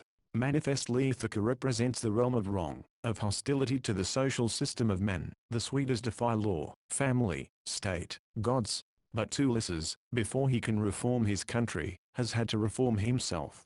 When he attacked the Ciconians, he was as negative to institutional order as the Swedes themselves. He was not the man to destroy them at that time. He was too like them to undo their work. Hence the long discipline in Fableland, which has been fully explained in the preceding comments. Hence too he had to see PHACIA, the ideal institutional life realized in family and state, as well as in industry and the fine arts. Let the reader note that he passes, not from Fableland, but from PHACIA, to Ithaca. Having that PHACIA idea in his soul, he can transform his own country. Thus he will truly save his companions, namely, the people, whom before he lost in Fableland. Telemachus also in his training has seen much, and brought back an ideal with him. He has heard the wise man Nestor, and witnessed the religious life of Hellas in its highest manifestation. Pylus, Nestor's kingdom, is almost a Greek theocracy. The gods appear visible at the feasts, and hold communion with the people. Likewise at Sparta Telemachus saw a realm of peace and concord, in striking contrast with his own Ithaca, but chiefly he heard the marvelous tale of Proteus, after which he was eager to return home at once. Thus he too has had his experience of a social order, as well as his ideal instruction. Previous to his journey he had shown a tendency to despair, and to an denial of the gods on account of the disorders of the suitors in his house. Unquestionably he comes back to Ithaca with renewed courage and aspiration, and with an ideal in his soul, which makes him a meet companion for his father. The third character is the swineherd Eumelus, who is the great addition in this portion of the Odyssey. He too has had his discipline, which is to be recounted here. He has been stolen as a child, and sold into slavery, still the most terrible calamities to himself, and his master, and to the house of Ulysses, have not shaken his fealty to the gods. Thus in common with Telemachus and Ulysses he has faith in the divine order, and can cooperate with them, in realizing the same in Ithaca. Very different has been his discipline from that of the other two, both of whom became negative, and had to be sent away from home for training. But Eumelus has remained in his hut, and never swerved in his fidelity to his sovereigns above and below, though he does not understand the providential reason for so much wrong and suffering. To these three men we are to add a woman, Penelope, who has her part, perhaps the most difficult in this difficult business. She cannot resort to violence, she must use her feminine weapon, tact, with a degree of skill which makes her an example for all time. Indeed not a few of her sex declare that she has overdone the matter, and that her acts are morally questionable. But there can be no doubt that it is the part of tact to find fault with tact, and that woman will always decry woman's skill in artifice, without refraining from its employment altogether. Indeed just that is a part of the artifice. For this and similar reasons the moral bearings of this portion of the Odyssey have always aroused discussion. In general, the question comes up, what constitutes a lie? Is the disguise of Ulysses justifiable? Is the subtlety of Penelope morally reprehensible? The old dispute as to conduct rises in full intensity. Does the end justify the means? Two parties are sure to appear with views just opposite. The one excuses, the other condemns, often with no little asperity. The Odyssey has been denounced even as an immoral book, and both its hero and heroine have been subjected to a burning ordeal of literary damnation. The poetess, however, his wrongful set, the sweetest, about whose character there is no disagreement. They are the negation of that divine order which is to be restored by those who believe in it. The three men who come together at the hut of the swineherd, and who have been trained by the time and circumstances just to this end. Ulysses has had to pass through his negative period, and overcome the same within. Now he is prepared to meet the sweeters and to destroy them without the negative recoil, which came upon him, after destroying the city of Troy. He can do a necessary deed of violence without becoming violent and destructive himself. He will not now reenact the Ciconian affair. Let us look into the inner movement of the matter here indicated. The slaughter of the suitors by Ulysses was undoubtedly a negative act, yet the suitors also were negative in conduct, wholly so. Thus violence is met and undone by violence, or negation negates negation. What is the outcome? Manifestly a double result is possible. If a negative cancels a negative, there may remain still negation, or there may be a positive result. Ulysses has passed through the first of these stages by his discipline already recorded, after which he is master of the negative. The destruction of the suitors will not now make him destructive, as did the destruction of Troy. It will be seen, therefore, that the poem has a positive outcome. After some trouble, Ulysses will renovate the country, will restore family and state, in fine the whole order which had been upset by the suitors. With the transition from fableland, occurs a marked change in the style of the poem. In the previous portions we have already noted the marvelous tale of fairyland, the heroic tale of Troy, the idyllic epopee of the present, the latter especially in Phacia. But in these last 12 books we read a story of actual social life, a story which almost strikes into the domain of the modern novel. Still fabulous adventures will be interwoven now more in the form of the novelette with Phoenician and Egyptian backgrounds. Also a tone of humanity, even of sentiment, makes itself felt in various places. A new situation brings with it a new style, yet Homeric still. Hereafter these points will be more fully noticed. We have already indicated the fact, p19, that Pallas starts to organize the Odyssey in book first. Two portions she designates, the Telemachia and the Illicid, which really belong together, showing the spiritual palingenesis, or internal renovation of son and father ere they proceed to the renovation of their country. Such in general are the first 12 books, showing the two masters of destiny, the two positive men with their idea. The second 12 books show them realizing their idea, and doing the great deed for which they have been prepared. This second half of the Odyssey falls into two divisions. The first is located at the hut of the swineherd, and brings the three men together, whose general character has been already indicated. They have been trained by life to a living realization of the divine order. This division consists of 4 books, 13th 16th. The second division transfers the scene from country to town, from hut to palace. Ulysses in disguise will witness personally the full course of the wrong of the suitors, against his property, his family, his state, and against the gods. Then he becomes the minister of the world justice which he has already seen in Hades. Finally he harmonizes the distracted institutional life of his country, and the poem ends. This second division embraces the last 8 books, and has its own special stages in its movement. Survey of books 13th to 16th. In this portion we are to witness the leading transition of the poem, that of Ulysses and Telemachus to Ithaca, the transition from the long and elaborate preparation for the act to the act itself, which is the supreme one of men, that of asserting and realizing the divine order. In these 4 books is the gathering of the chosen forces into one spot, and into one purpose, which forces have been hitherto separately developed. Here it is, that we behold the practical preliminary movement for destroying the suitors. Hence arises the feeling which most readers express on a sympathetic perusal, that these 4 books of the Ithacid, which is the name already given to the present division of the Odyssey, have enough in common to cause them to be grouped together in an organic survey of the poem. They have, first of all, unity of locality, the hut of the swineherd, to which, round which, and from which their incidents move. To be sure there is a glance at the enemy, the suitors, who are at a different point, but even this glance serves to emphasize the setting common to these 4 books, which is the abode of Eumlus. Very humble it is, but it stands in every way as the contrast to the palace. This unity of place naturally suggests unity of action as to what is going on in that place. All the forces in opposition to the suitors are secretly gathering there and organizing. It is the center of attraction which is drawing out of the universe every atom of congenial energy for punishing the transgressors. It has brought Ulysses from Phacia, Telemachus from Sparta, and possesses already the faithfully Eumolpus in its own right. This is the fortress, and these are the three men who make the attacking army. They are now getting themselves together.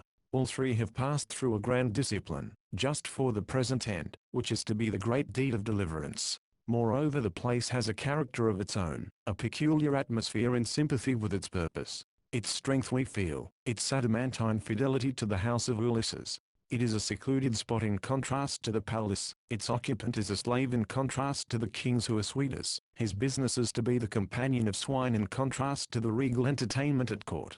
The highest and the humblest of the social order are here placed side by side, with what result? The unswerving rock of loyalty is the hut and the heart of the swineherd. Upon it as the foundation the shattered institutional world of Ithaca is to be rebuilt. The lowest class of societies, after all, the basis of the edifice. If it remains sound, then the superstructure can be erected again after the fiery purification.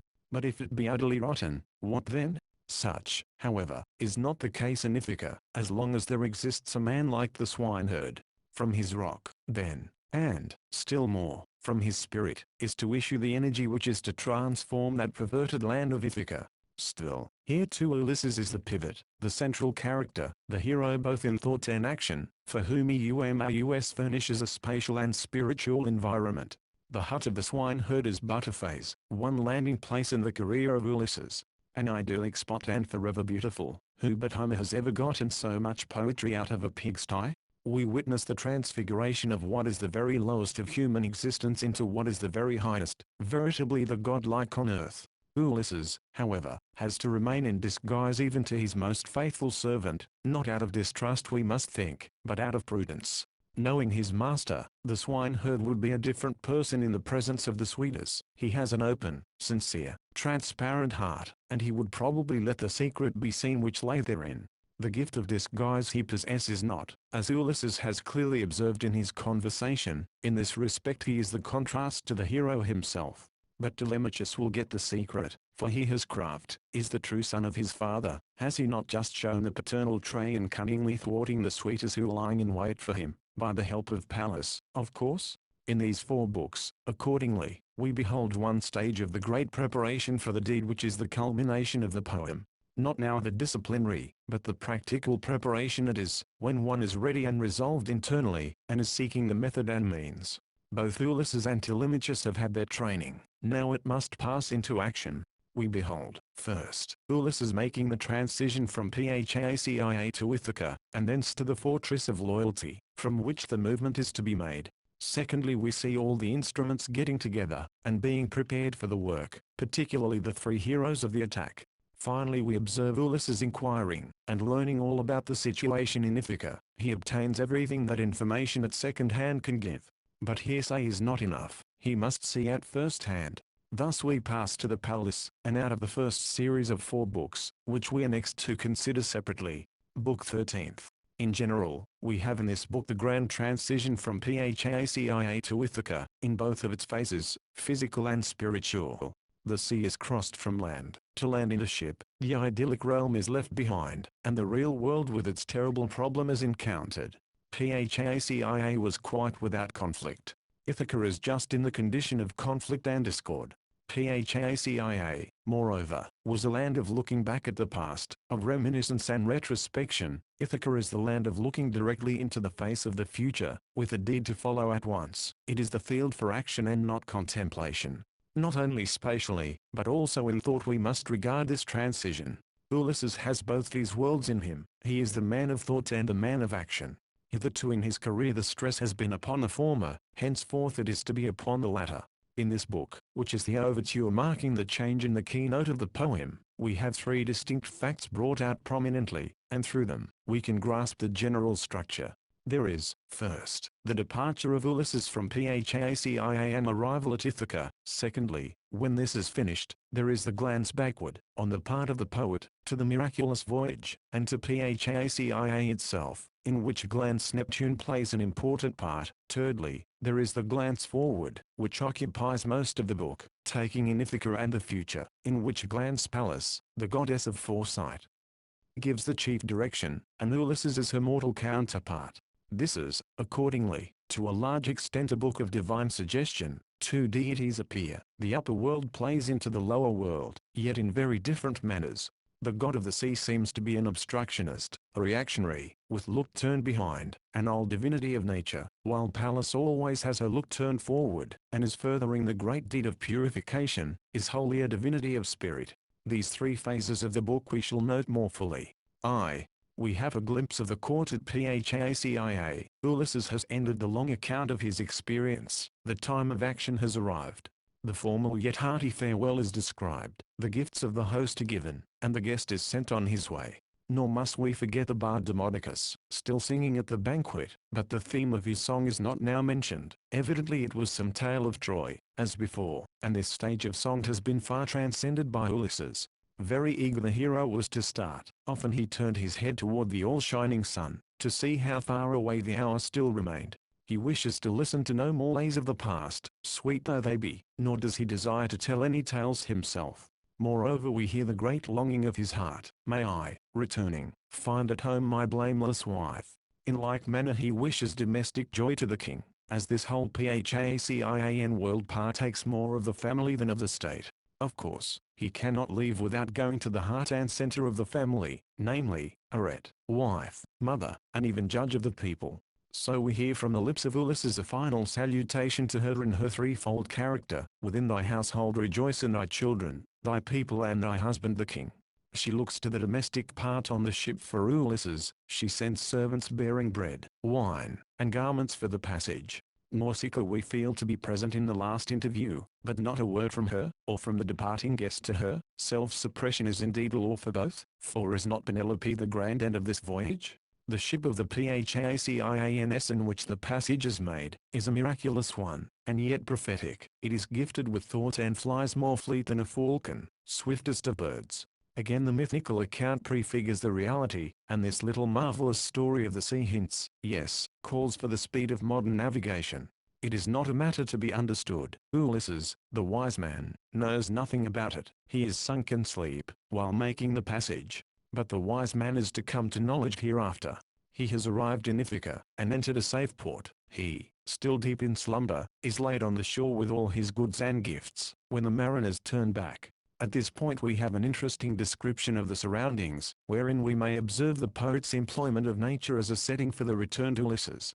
There is the secure haven shutting off the winds and waves of the sea. At the end of the haven stands the olive tree, product of culture, and hinting the civilized world, which Ulysses now enters. It was a tree sacred to Pallas and later Greek legend, and, doubtless, in Homer's time also. Next came the cave of the nymphs called Naiads, with its curious shapes of stone, the work of the nymphs to the old Greek eye, but named stalagmites and stalactites in modern speech. Two are the entrances, one for gods, and one for men. Both human and divine visitors come thither. It is indeed a point of meeting for the two influences, which is its essential suggestion. Ulysses, lying with his goods beneath the olive tree, and near the cave, is under divine protection, which here nature herself is made to declare. This scenery is not introduced for its own sake, but for the divinity in it, whereof another example is to follow in the case of Neptune. There have been repeated attempts to identify the locality described by the poet with the present geography of Ithaca. Travelers have imagined that they have found the haven and cave. Notably this was the case with Sir William Gell, but the more common view now is that they were mistaken. Homer, from his knowledge of Greece, which has everywhere harbors, caves, and olive trees, constructed an ideal landscape for his own purpose, quite as every poet does. He may or may not have seen Ithaca. In either case, the poetic result is the same. Second, the physical transition from Phacia to Ithaca is accomplished. While Ulysses is asleep, the poet casts a glance backward at the marvelous ship, and at the marvelous land, which has just been left behind. Both are henceforth to be forever closed to the real world and its intercourse. The realm of fable is shut off from Ithaca, and from the rest of this poem. The matter is presented in the form of a conflict between the Phacians and Neptune, between the seafaring people and the sea. Clearly it is one of the many struggles between man and nature which the Greek mythos is always portraying, because these struggles were the ever-present fact in Greek life. The god has been circumvented by the speed of the navigators. Ulysses, without suffering, without a storm, has reached Ithaca.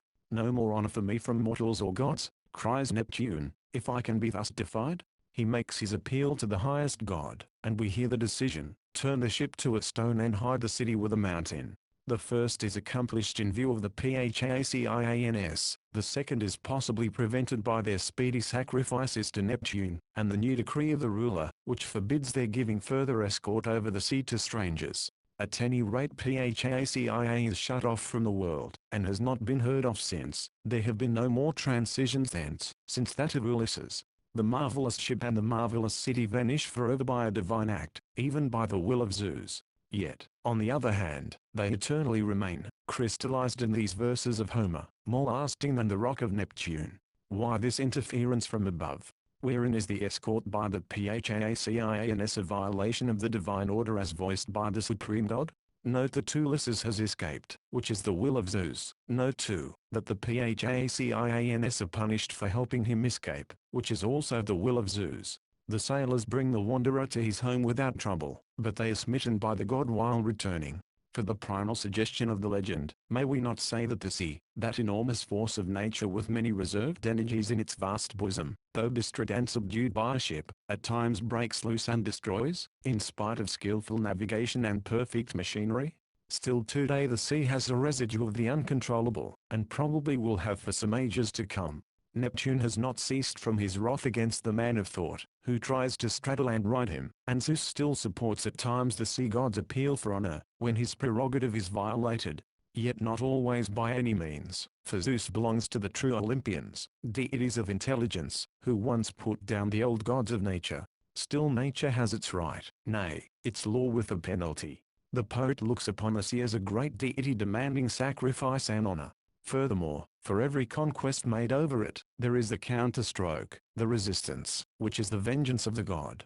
Thus says Zeus, if any man, trusting in his own strength, refuses to give unto the honor, always vengeance is thine afterwards. We have already noticed the creed of the poet to be, that every action has its penalty. The deed, even the good deed, is the fruit of a conflict, and puts down something which has its might, its right, which is soon to make itself felt and counteraction. S. Raucht sich als Orferdin, sings our last world poet in full harmony with his eldest brother. It is not surprising that Alcinous at this point remembers an ancient God-spoken oracle, which had uttered in advance the wrath of Neptune and the present penalty. In like manner, Polyphemus, in his Crisis, remembered a similar oracle.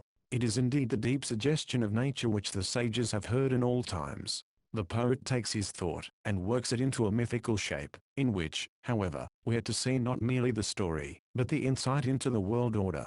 Ulysses now leaves the sea, after having been chiefly in a struggle with it for years, ever since he sailed from Troy. It was the element in his way, the environment always hostile to him. Neptune was the deity who was angry, and made him suffer. Still the god of the sea could not prevent his return, such was the will of Zeus. Thus we cast a glance back at the Phacians who vanish, and at Neptune who also vanishes. The poem henceforth quits the sea, after marking the fate of the seafaring people of Phacia. That great mysterious body of water, with its uncertainties of wind and wave, with its hidden rocks and magic islands, is now to drop out of the horizon of the Odyssey. It is the great sea poem of the Greeks, yes of the world. The sea is the setting of its adventurous, marvelous, illimitable portion. It comes out the sea, with its realm of wonders. Henceforth it is a land poem in the clear finite world. Ulysses the hero must turn his face away from the briny element. Not without significance is that command given him, that he must go till he find the people who taken, or for a winnowing fan ere he can reach peace. So the ferry ship ceased to run, but the steamship has taken its place in these Ithacan waters. Still the poetic atmosphere of the Odyssey, in spite of steam, hovers over the islands of western Greece today. The traveler in the harbor of Corfu will look up at the city from the deck of his vessel, and call back the image of Phacia, and if he listens to the speech of the Greek sailors, he will find words still in use, which were employed by old Homer, possibly were heard by the poet in this very harbor. Third, next comes the most important and longest portion of the book, turning the glance forward to Ithaca and the future, also to the great deed of the poem. A new deity appears when Neptune vanishes, not a hostile power of nature, but a helpful spirit of intelligence. It is the goddess of wisdom, Pallas. This divine transition from the one God to the other is the real inner fact, while the physical transition is but the outer setting and suggestion. Accordingly, the theme now is the man and the deity, Ulysses and Pallas and their interrelation. We are to have a complete account of the human unfolding into a vision of the divine. The movement is from a complete separation of the twain, to mutual recognition, and then to cooperation. Pallas has had little to do with Ulysses during his great sea journey, and since he left Troy, that long wandering on the water was without her, lay not at all in her domain, which is that of clear self-conscious intelligence. That misty fableland is the realm of other divinities, those he appeared in Phacia. The question, therefore, is at present, how shall this man come into the knowledge of the goddess? How shall he know the truth of the reality about him and his new situation? How understand this world of wisdom? The sides are two, the man and the deity, and they must become one in spirit. The supreme thing, therefore, is that Ulysses hear the voice of Pallas, and develop into unity with her. Indeed, that may be held to be the supreme thing in religion and philosophy, to hear the voice of God. Even in the business of daily life, the first object is to find out the word of Pallas. Such is the dualism in the world, which must be harmonized, but in the individual also there is another dualism which has to be harmonized. Ulysses is mortal, finite, given over to doubt, passion, caprice, is the unwise man, subjective, but he is also the wise man, has an infinite nature which is just the mastery of all his weakness. He has always the possibility of wisdom, and will come to it by a little discipline. He will rise out of his subjective self into the objective God. This is just the process which the poet is now going to portray. The hero, overwhelmed in his new situation, and with his new problem, is to ascend into communion with Pallas, is to behold wisdom in person, and hear her voice, and then is to advance to the deed. This process we may look at in 4 different stages, as they unfold on the lines laid down by the poet. 1. First, we have quite a full picture of Ulysses, before he reaches the recognition of the divine, and of his gradual climbing up to that point. At the start he is asleep, is not even conscious of the external world about him. He has indeed entered a new realm, yet old. As long as the Phacian spell is upon him, he can do naught but slumber. Then he wakes, he sees but does not recognize his own country. He doubts, he blames the Phacians wrongfully, in his distrust of them. He counts over his treasures. He is now the unwise capricious man. He has no perception of Pallas. Not only the land is in disguise to him, he is in disguise to himself, to his better self. Yet the poet is careful to mark the providential purpose just in this disguise. The goddess threw a mist over things, that he might not know them, or make himself known till all was in readiness for the destruction of the sweeters, till she had told him what he had to do.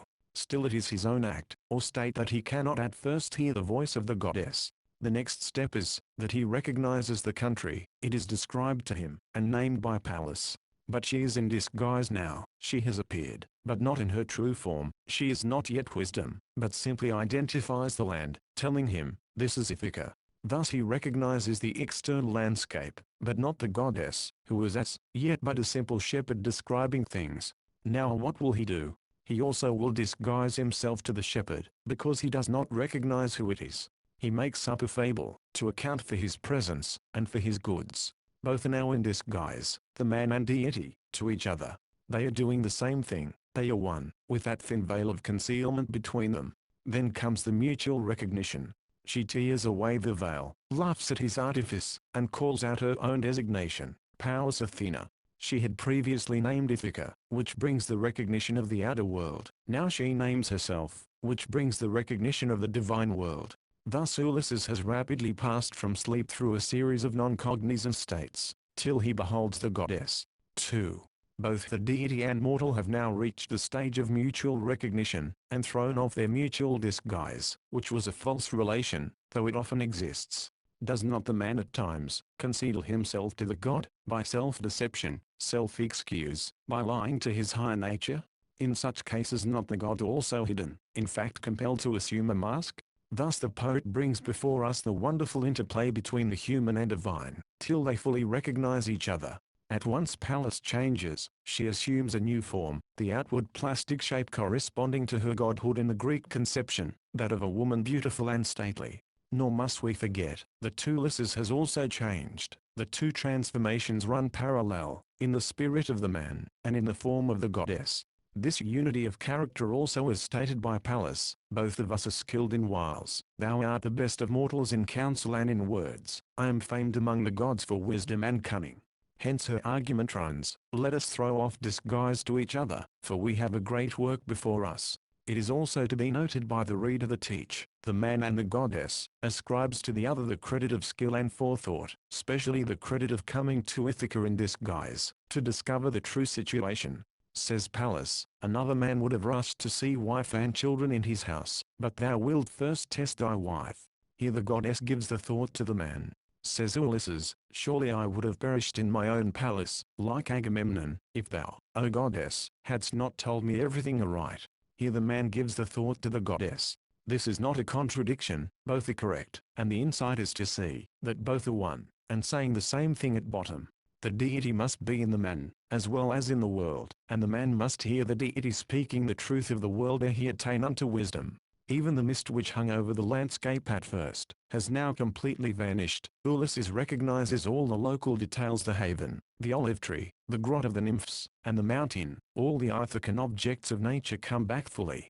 But chiefly he recognizes the goddess, whereupon both can pass to the great matter in hand, the deed. 3.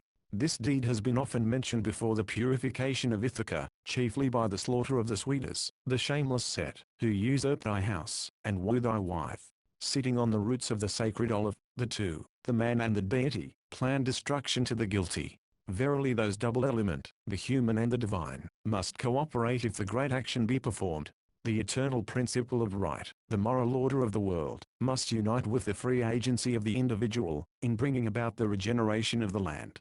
Thus after the complete recognition and harmony, which takes place out of separation, Ulysses and Pallas look forward to the impending deed, which is their unity realized, and standing forth as a fact in the world. 4. Finally we have the manner of doing the deed. The plan is laid before us. Pallas tells Ulysses that he must again assume his disguise, both in the hut of the swineherd, and in the palace at Ithaca.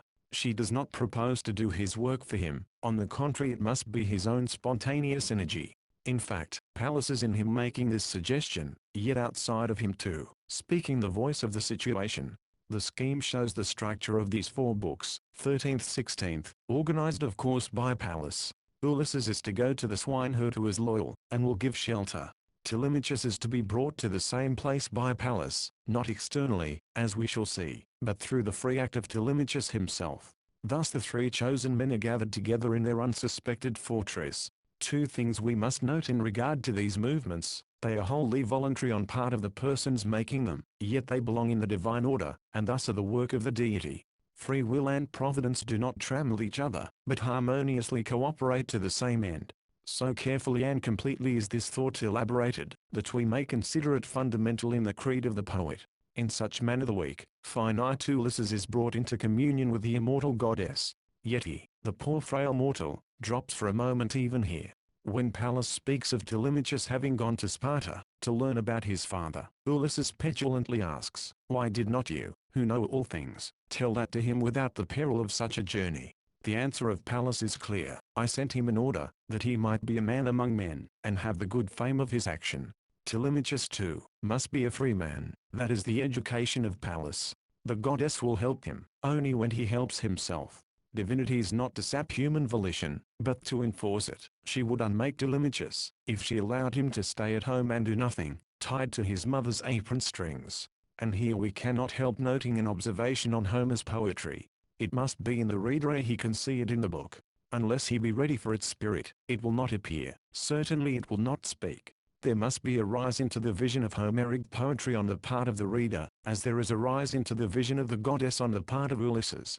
The 2 sides, the human and the divine, or the terrestrial and the Olympian, must meet and commune. Thus the reader too, in perusing Homer, must become heroic, and behold the gods. Book 14th.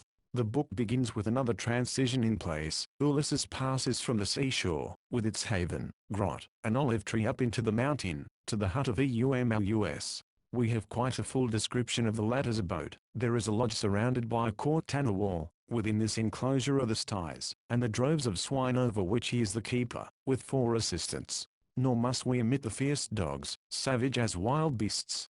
Such is the new environment which Ulysses enters, and which has at its center a human being who gives character to this little world. Again we catch a clear quick glimpse of the Greek landscape in one of its phases. The spiritual transition is, however, the main thing. Ulysses passes from Pallas, the deity of pure wisdom, to Eumolus, the humblest of mortals in his vocation. Yet this poor man too has the divine in him, and manifests it in a supreme degree, not, however, in the form of reflective wisdom, but in the form of piety, of an immediate faith in the gods. Still this faith has its sore trial. Such is the contrast between the two men. Ulysses has brought with him the goddess of wisdom, whose words he has heard, and with whom he has held communion. Hardly does Eumolus know Pallas, he has not the internal gift of seeing her in her own shape. Thus both these men share in the divine, but in very different ways. From this difference in the two men spring both the character and the matter of the book. It is a play, a disguise, a play between wisdom and faith, in which the former must be in disguise to the latter, yet both have the same substance at bottom. For faith is faith, because it cannot take the form of intelligence, yet may have in its simple immediate form all the content of intelligence. Eumolus has an open single-hearted piety. He cannot play a disguise. He hates it for he has been deceived by it when assumed by lying fablers. For this reason he is not entrusted with the secret of his master's return till the last moment. He would have to dissemble, to violate his own nature, and then perhaps he would not have succeeded in his attempt. So Ulysses with a true regard for his man withholds the great secret, and has to play undercover, in order to get the needful information. Accordingly the present book has a decided tinge of comedy. There is, on the one hand, the disguise, external and internal in garments and in identity. On the other hand, there is the error which takes one person for another, and produces the comic situation. Thus the book is prophetic of a great branch of literature, and may be considered as a starting point of Greek comedy, yes, as one of the origins of Shakespeare. To be sure, it is not mere fun or amusement, it is the comedy of Providence, who often is in disguise bringing his blessing. Eumolus in his piety, has just that which he thinks he has not. His loyalty has brought to him just that which he most desired. His mistake is in reality no mistake, but a mere appearance which will vanish in the end. It is true, that this sport of comic disguise began in the previous book with Pallas. But can the mortal hide himself from the deity, especially from the deity of wisdom? Hence the goddess tears away the mask with a smile, and there follows the recognition. But at present it is the mortal who is the victim of disguise, by virtue of his limitations. Still the mortal, when he cannot see, can believe, and so transcend these same limitations. Thus it is with Eumolus. His mistake is a comic nullity. In the hut of the swineherd, there is no domestic life, the woman is absent. This condition is specially ascribed to the present state of things in Ithaca. Eumolus, though he be a slave, could have a household, a dwelling and ground and wife, if his old master were at home. Even now he has his own servant, bought with his own wealth. Slavery was not a hard condition in the house of Ulysses, it was domestic in the best sense probably. Indeed the slaves were often of as high birth as their masters, who in turn, might be slaves in the next fluctuation of war. Eumolus himself was of kingly blood, and he retains his regal character in his servitude. Ulysses has now reached the fortress which is to be the rallying point of his army of 3 heroes, and from which he is to issue to the work of the time. But that is hereafter. In the present book, we have his play with Eumolus, his disguise, which assumes 3 main attitudes. First, he is passive, chiefly asking and listening. Thus he gets out of Eumolus what information he wishes, then he plays an active part in his disguise, telling his own history under the mask of fiction. Finally he assumes an open disguise, that is, he tells of one of his artifices at Troy, and then states his present object in telling it. The simple Eumolus, however, does not suspect him in all these transformations. Still we may notice in the swineherd a strong feeling of oneness with a stranger, an unconscious presentiment of who he is. The approach of Ulysses to the lodge of Eumolus is an experience which one may have in the mountains of Greece today. We can find the same general outline of a hut with its surrounding fence and court, in which domestic animals are penned, particularly during the night. Then there is that same welcome from the dogs, which issue forth in a pack with an unearthly howling, growling, and barking at the approaching stranger, till somebody appear, and pelt them with stones. Often must the wandering Homer have had such a greeting. The hospitable swineherd, EUMLUS, the poet must have met with in his travels. The whole scene and character are drawn directly from real life. A similar reception we have had in a remote pastoral lodge, dogs included. But the modern pedestrian will hardly employ the ruse of Ulysses, that of sitting down on the ground, and letting his staff drop out of his hand. He will use his weapon and grasp for a stone everywhere present on the Greek soil, though the fight be unequal. Still the sentence of Pliny, Nat. Hist. 861, deserves always to be cited in this connection, impetus eram, canum, et civitia mitigata ab homine considered humi, as if dogs in the height of their rage might be touched with the plea of piety.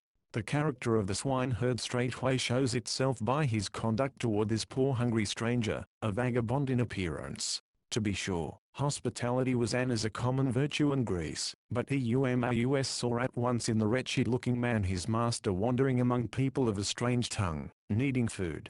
Therefore come, old man, and satisfy yourself with bread and wine. Such is the strong fellow feeling warming the hearth of that humble lodge. Misfortune has not soured the swineherd, but he has extracted from it his greatest blessing and universal charity. This is not a momentary emotion, but has arisen to a religious principle, all strangers and the poorer of Zeus. Such is the vital word of his creed. He is a slave, and has not much to share. Our giving is small but dear to us, very dear indeed, a mite only, but it is as good as a world.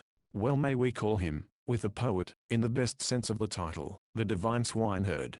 We should note too, that the poet addresses Eumaeus in the second person singular, with a tone of loving familiarity very seldom employed elsewhere in his two poems. Was there some intimate personal relation figured in this character which we still seem to feel afar off there in antiquity? At any rate the picture of the swineherd has the most modern touch, to be found in Homer. It shows the feeling of humanity developed quite to its supreme fullness. It has modern sentiment, nay, it borders at times upon modern sentimentality. It recalls the recent novel, which takes its hero from the lowest class, and garnishes him with regal virtues. Strange old Homer, prophetic again. He seems to have anticipated the art forms of all the ages, and to have laid down the lines on which the literary spirit must move forever. Otherwise, indeed, it could not be. He has in him the germs of future development. The last novel is contained in the first, which is the tale of Eumaeus. In the character of the swineherd, the central point is his loyalty, adamantine as the rock of his humble home.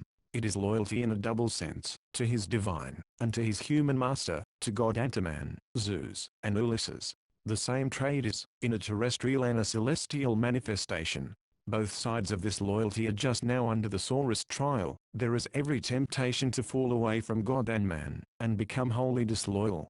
Many have yielded, but he will not. In his solitary abode he keeps piety and patriotism aflame with the breath of his spirit. Hence he furnishes the rock on which the new order can be built. Without this loyalty in the humble class, no restoration would be possible, even with the presence of Ulysses.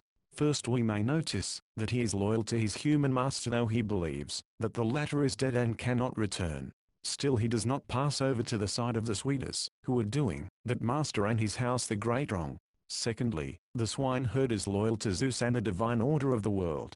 Hear him, the gods love not deeds of violence, they honor justice and the rightful works of men. Such is his faith. Still this faith is passing through the ordeal of fire. Why should the gods, being good, keep the good Ulysses away from his return? The simple swineherd cannot fathom the ways of providence. Still he believes in that providence. He is divinely loyal. His allegiance does not depend upon prosperity, not even upon insight. Zeus may rule the world as he pleases, I shall still have faith. Though he slay me, I shall believe in him. Now we may turn for a moment to Ulysses. He is a passive learner from the swineherd, calling forth information by subtle inquiry. Much, indeed, has he learned from the humble pious man. First, he has seen a shadow of his own doubt, and how it may be dispelled. Then he has discovered loyalty in this representative of the people, who must still possess it in their hearts, though suppressed in the present untoward time. Also he hears again of the Swedes and their guilty deeds, viewed with a loyal eye. Finally he plays the prophet to Eumaeus, and foretells the return of Ulysses. This is the heart of his disguise, wherein he rises to the humor of Providence, who has brought to the swineherd the realization of his strongest wish without his knowing it. His prayers have come to pass, could he but see. Herein Ulysses suggests the part of Providence in disguise, bringing the fulfillment of his own prophecy. Second, It is now the turn of Ulysses to give some account of himself in answer to the swineherd's pressing questions. He tells a famous story, a fiction of his own life, yet it has in its disguise the truth of his career. The outer setting is changed, but the main facts are the same. Still there is enough difference to prevent it from being a repetition. It is the Odyssey told over again with new incidents and variations upon an old theme. We behold here the conscious storyteller, clothing the events of life in the garb of a marvelous adventure.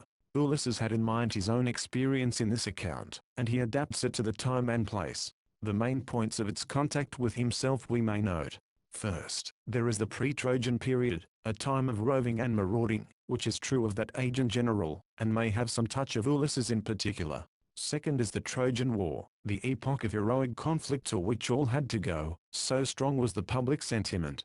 Third comes the post-Trojan epoch, with the wanton attack on the Gyptians, very much like the attack upon the Ciconians in the 9th book. From these attacks in both cases the grand calamity results, which causes the long wandering.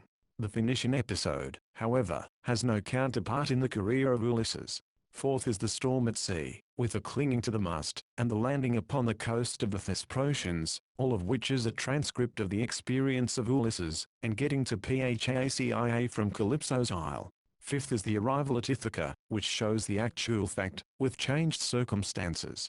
Thus we may say, that the true Ulysses in disguise, tells the true story of his life in disguise. This gift is what makes him the poet.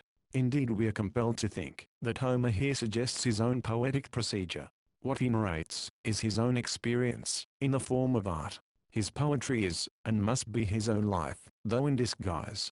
Goethe has said something similar, all that I have written, is what I have experienced, but not quite as I experienced it. In this story we may hear in an undertone the old Greek poet telling one of his secrets of composition. Moreover, it is a tale of providential escapes. Thrice has the so-called Cretan been saved specially, in Gypt, from the Phoenicians, from the Thesprotians. Thus the story aims, to encourage Eumolus, and to answer his doubt. It affirms the return of Ulysses, and tells even the manner thereof. It is a story of providence appealing to the swineherd's faith. On this line too, it touches the ethical content of the Odyssey, as the latter was sung to the whole Greek world. Looking at the external circumstances of the story we note, that it takes them from the social life of the time.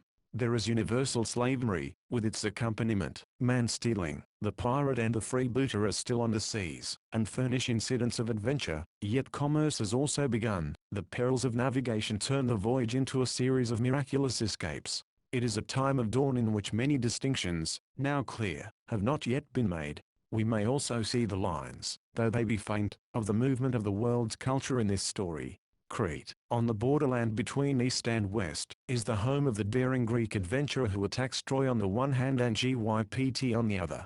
From Crete we pass backwards to Phoenicia, as well as to the land of the Nile, and we catch a glimpse of the current of Oriental influence flowing upon Greece. Already we have seen the spiritual gift of Egypt to the Greek mind shadowed forth in the story of Menelaus in the 4th book. In these latter books of the Odyssey the Phoenician intercourse with Hellas is more strongly emphasized, with glances into their art, their trade, their navigation. All this Phoenician development the Greek looks at in a wondering way as if miraculous. He is reaching out for it also. To be sure the Phoenician has a bad name, as a shrewd, even dishonest trader. Still he is the middleman between nations, and a necessity. Thus it appears, that the Greeks have lost their Aryan connection, and have become the heirs of a Semitic civilization. Homer does not seem to know his Indo-European kinship, but he does connect Hellas with Phoenicia and Egypt in many a spiritual tie. These ties take, for the most part, a mythical form. Still they must have been a great fact, else they could not have influenced the mythology of the Greek race. So the present tale through the fiction of the mythmaker, hints the chief social fact of the time. The fiction in the previous book, which Ulysses began to tell to Pallas, also started in Crete, looked back at the Trojan War, and connected with Idomeneus, the great hero of Cretan legend and the affair of Troy. The Phoenician trader and his ship, comes in there too. But that tale is cut short by the goddess, who knows the disguise. In the present case, however, the swineherd makes no such discovery. The next book will also have its corresponding tale. Ulysses has thus told all about himself to the swineherd, has even hinted in one place his disguise. He speaks of Ulysses having gone to Dodona to consult the sacred oracle, whether he should return to Ithaca openly or secretly, after so long an absence. He runs along the very edge of discovering himself. But the swineherd will not believe. The gods all hate my master is still his view. Already a lying Tolien had deceived him with a similar tale, which also introduced Idomeneus and the Cretans. Ulysses has before himself a new picture of doubt, and its blindness. Quite a lesson it must have been to the skeptical man. The story, in its deepest suggestion, hints the manner of providential working, as seen by the old bard. Eumolus has already had his prayers for the return of his master fulfilled, though he does not know it, and believes that they never will be fulfilled. Still he never gives up his divine loyalty and turns atheist. By his charity and piety he has helped, indeed has brought about the return of Ulysses unwittingly. The man, if he follow the law, is always helping, though he may not see that he is, may even think that he is not. This ethnical order of the world underlies the tale, and is what the ancient listener must have felt, so that Homer's poems became a Bible to him. Providence in Disguise is its title, here represented by the hero in disguise. Third, the supper and its preparation are quite fully described. It is the second meal of pork in this book. This we may pass over, to note the stratagem of Ulysses to obtain a cloak from the swineherd.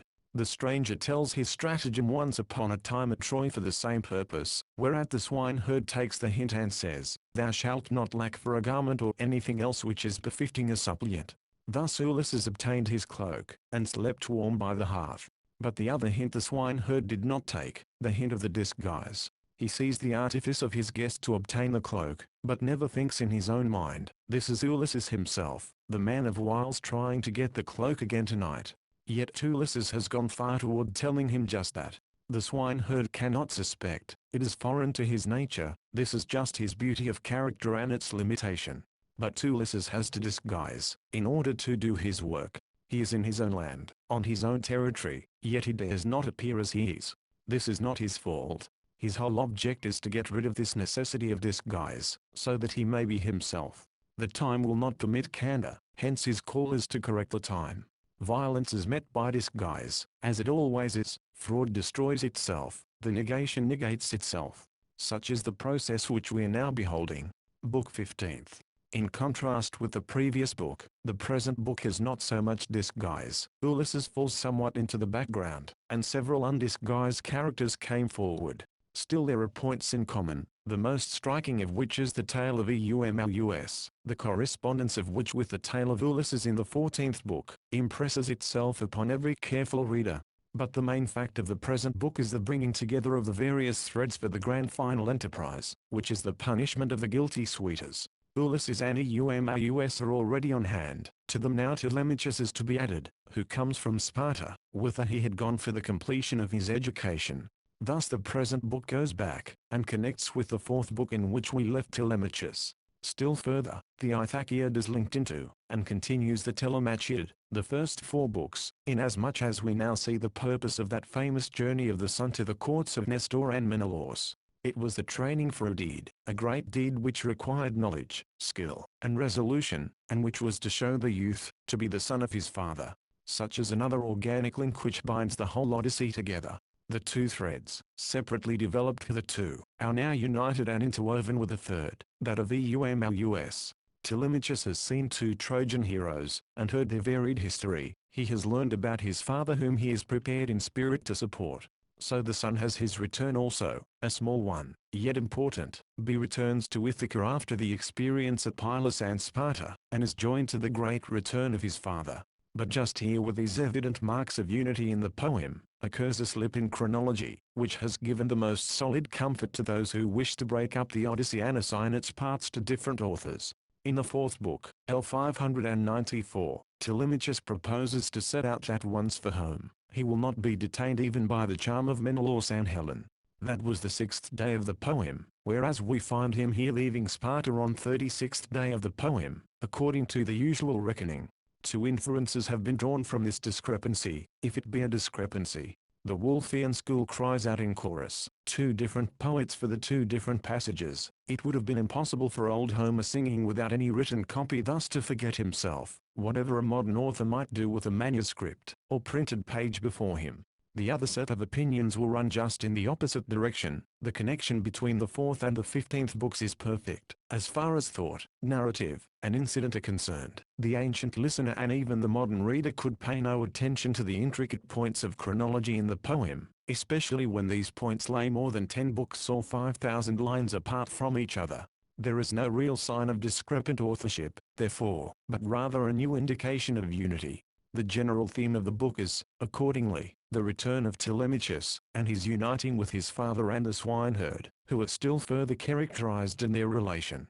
The structure of the book falls easily into 3 portions. First is the separation of Telemachus from Menelaus and Helen till his departure on the ship. Second is the end to which he is moving just now, the hut of Eumolus, where are Ulysses and the swineherd, the latter of whom tells his tale of discipline, and is seen to be a hero too in his sphere. The third part is the coming of Telemachus. In the departure of Telemachus from Sparta, we witness the divine and human element again in cooperation. The former is represented by Pallas, who came down to Sparta to remind the son of Ulysses of his return, Nostos. She appears to him in the night as he lies awake full of care. He is ready to see her plan, and so she appears on the spot and tells it, not in the form of a dream. In the first place, he is to hasten home, in order to save his substance, which is threatened with new loss through the possible marriage of Penelope with one of the suitors, Eurymachus. The son, through the mouth of Pallas, here shows some bitter feeling toward his mother, whose mind he manifestly does not understand. She is altogether too subtle for her own boy, who has not seen through her disguises. In the second place, Pallas warns him against the ambush of the suitors, which was no doubt his own forecast of the situation. In the third place, the goddess sends him to the hut of the faithful swineherd, whose character he must have already known. In this speech of Pallas we feel everywhere the subjective element. She is certainly the voice of Telemachus, yet also the voice of the situation. The divine and human side easily come together, with a stronger tinge of the human, than is usual in Homer. Still we must not forget that Pallas, goddess of intelligence, suggests the processes of mind more directly than any other deity. Thus we again see that Pallas is the organizer of the poem. She brings its threads together through her foresight. She sends Telemachus, where he unites with Ulysses and Eumolus. The separation from Menelaus and Helen is told in the style of lofty hospitality. Menelaus brings us his present, a wine bowl wrought by divine skill, the work of Vulcan, which was given him by the king of the Sidonians. Another glance back to finish Araneth's art. Helen gives a garment of her own making, which thou shalt preserve as a keepsake of Helen till the day of thy marriage, when thy bride shall wear it. A most beautiful motive, worthy indeed of Helen, and of Helen's art. Telemachus is to transfer to his bride, and to her alone, his keepsake of Helen, his memory of her, his ideal gotten during this journey. Finally Helen appears as prophetess, and foretells the total destruction of the suitors at the hands of returning Ulysses. Such is the last appearance of Helen to Telemachus, giving strong encouragement, suggesting in her 2 acts a new outlook for the youth both upon family and state. No wonder his words to her rise into adoration, Zeus so ordering, there at home I shall pray unto thee as unto a god. Telemachus in his return, will not pass through Pylos, lest he be delayed by the importunate hospitality of good old Nestor. And indeed what can he gain thereby? He has already seen, and heard the Pylian sage. So he sends the latter's son home, while he himself goes aboard his ship. But just before he sets sail, there comes a stranger, a seer, a fugitive, having slain a man. Theoclymenus it is, of the prophetic race of Melampus, the history of which is here given. The victim of a fateful deed now beseeches Telemachus for protection and receives it. The prophet hereafter will give his forewarnings to the suitors. Yet he could not save himself from his own fate in spite of his foresight. So all the seers of the family of Melampus have a strain of fatality in them. They foreknow, but cannot master their destiny. Second, the scene shifts, L301, to the hut of the swineherd, which is the present destination of Telemachus. The reader beholds a further unfolding of the character of Eumolus. In fact, this portion of the book might be called his discipline or preparation, to take part in the impending enterprise. Ulysses still further tests the charity and humanity of the swineherd, by offering to go to town, in order to beg for his bread among the suitors, as well as to do their menial tasks. Whereat Eumolus earnestly seeks to dissuade him, reminding him of the insolence of those men, and of their elegant servants in livery, and assuring him that no one here is annoyed at thy presence, neither I nor the others. Well may Ulysses respond to such a manifestation of charity. may thou be as dear to Zeus, the father, as thou art to me. The stranger now tests the swineherd's interest in, and devotion to Laertes and Euryclea, who were the parents of Ulysses, the old father and mother of the house. So Eumolus gives an account of his relation to them, as well as Tuctimene, sister of Ulysses. With her I was reared, and was honored by her mother only a little less. Eumolus will soon tell how he came so young to the family of Laertes. Indeed, Ulysses is moved by his narrative, to ask just this question. It is to be noted, that the report of the swineherd about Penelope, is not so certain. From the queen I have had no kindly word or deed, since that evil fell upon her house the haughty suitors. Here lies one motive, why Ulysses must go to the palace and test Penelope. Thus Eumolus shows his love for the family of Ulysses, and responds deeply to the test of universal charity. Very naturally rises the question as to the history of his life. What experience has called forth such a marvelous character?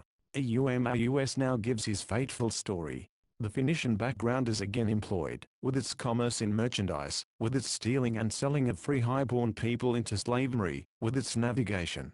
The pith of the story is, a Phoenician female slave, who had been stolen and bought by the king of the country, plays false to her master, steals his child and what valuables she can carry off, and escapes on a Phoenician trading vessel after an intrigue with one of its crew. The captive woman avenged her wrong, but was struck on the seventh day by Diana, archer-queen, for her own double guilt. Eumolus was that child, also stolen and enslaved, but he is her emphatic contrast. He has been able fully to digest his fate. The Phoenician galley came to Ithaca, and their Laertes purchased me. The swineherd is of royal birth, and retains his more than royal character. In being the humblest he can rise to the highest. Interesting touches of the Phoenician traders are given. Sharp fellows, having myriads of trinkets in their ship. Surely it is the ancient Semitic retailer of jewelry, going from town to town in his boat. Then note specially the cunning man who came to my father's house, showing a golden necklace strung with amber beads. This amber was obtained doubtless through commerce from the Baltic, by the Phoenicians, whose workmanship is also suggested. The palace servants and my mother took the trinket into their hands, turning it over and over. They kept gazing at it, haggling about the price. The same scene can be witnessed today in our own country towns, when the Jewish peddler appears in the household. In the present case, however, it was part of the scheme of stealing the child. Eumolus says that his father ruled a city in the island of Syria. But where is this Syria? Some think it is conceived by Homer as lying in the extreme west, where the sun turns, but the sun turns anywhere. Rather is its position eastward toward Phoenicia. The Taphian pirates who stole the Sidonian woman, and sold her into Syria, dwelt not far from Ithaca, and preyed upon Phoenician commerce, stealing and selling in the eastern Mediterranean. Certainly they could find little business of their kind in the west. Some vague idea of the actual land of Syria must have flashed in Homer's mind. No more definite description is possible. It is plain, however, that the poet makes Eumolus a foreigner, not a Greek, whose birthland lies beyond the Hellenic boundary to the east. But he is not a Phoenician, his character is different, and his people seem not to have been seafaring. His fundamental trait is religiosity. He lives in the eternal presence of the divine ruler of the world. His character is that of the Old Testament. Some of his utterances are strong reminders of the Psalms. We cannot help reading in him something of David and of Job. Misfortune he here has had, but he retains an unshaken faith in the deity. Intense wrestling he shows, but it has been with him the process of purification. He is not a Greek at all. He has a Hebrew character, not of the modern mercantile type, which resembles more the Phoenician, but of the old Hebrew strain. In those times of man-stealing, Homer could easily have met him in one of the Greek islands, a slave yet a spiritual prince, have drawn his portrait, and have heard his story substantially as here given. Indeed, we think we can trace in the swineherd's thoughts, and sometimes in his expressions, a marked monotheistic tendency. Undoubtedly Eumolus speaks fluently of the Greek gods, as Diana and Apollo. Especially does he mention and honor Zeus, the supreme god. Still he is prone to employ the word gods in the unitary sense of providence, and he repeatedly uses the singular God without the article, as in the passage, God grants some things, and withholds others at his will, for he is all-powerful, 14th 444. And it is characteristic, that he does not like Helen, for thus he says in an outburst of anti-Greek spirit, "Oh, would that Helen and her tribe had utterly perished, for whose sake so many fell." 14th 68. Striking is his contrast herein with the Phacans, and with their love of the Trojan conflict. We have already stated that this entire Ithaciad resembles the novel, giving pictures of the social life of the time, and elevating the humblest man into heroship.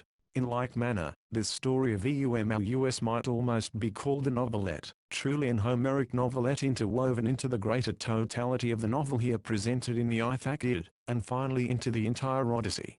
It has its correspondence with the fairy tale of the previous portions of the poem, yet stands in sharpest contrast. Here is no supernatural world far away, but it is the present, it is human life just now, and the hero lives before us. Here are no superhuman beings, like Calypso, Circe, Polyphemus, Proteus. The environment, the coloring, the art form are totally changed. Nor is it an heroic tale of Troy, with its order of gods, descending and interfering in human affairs. No grand exploits of arms, no mighty mustering of glorious warriors.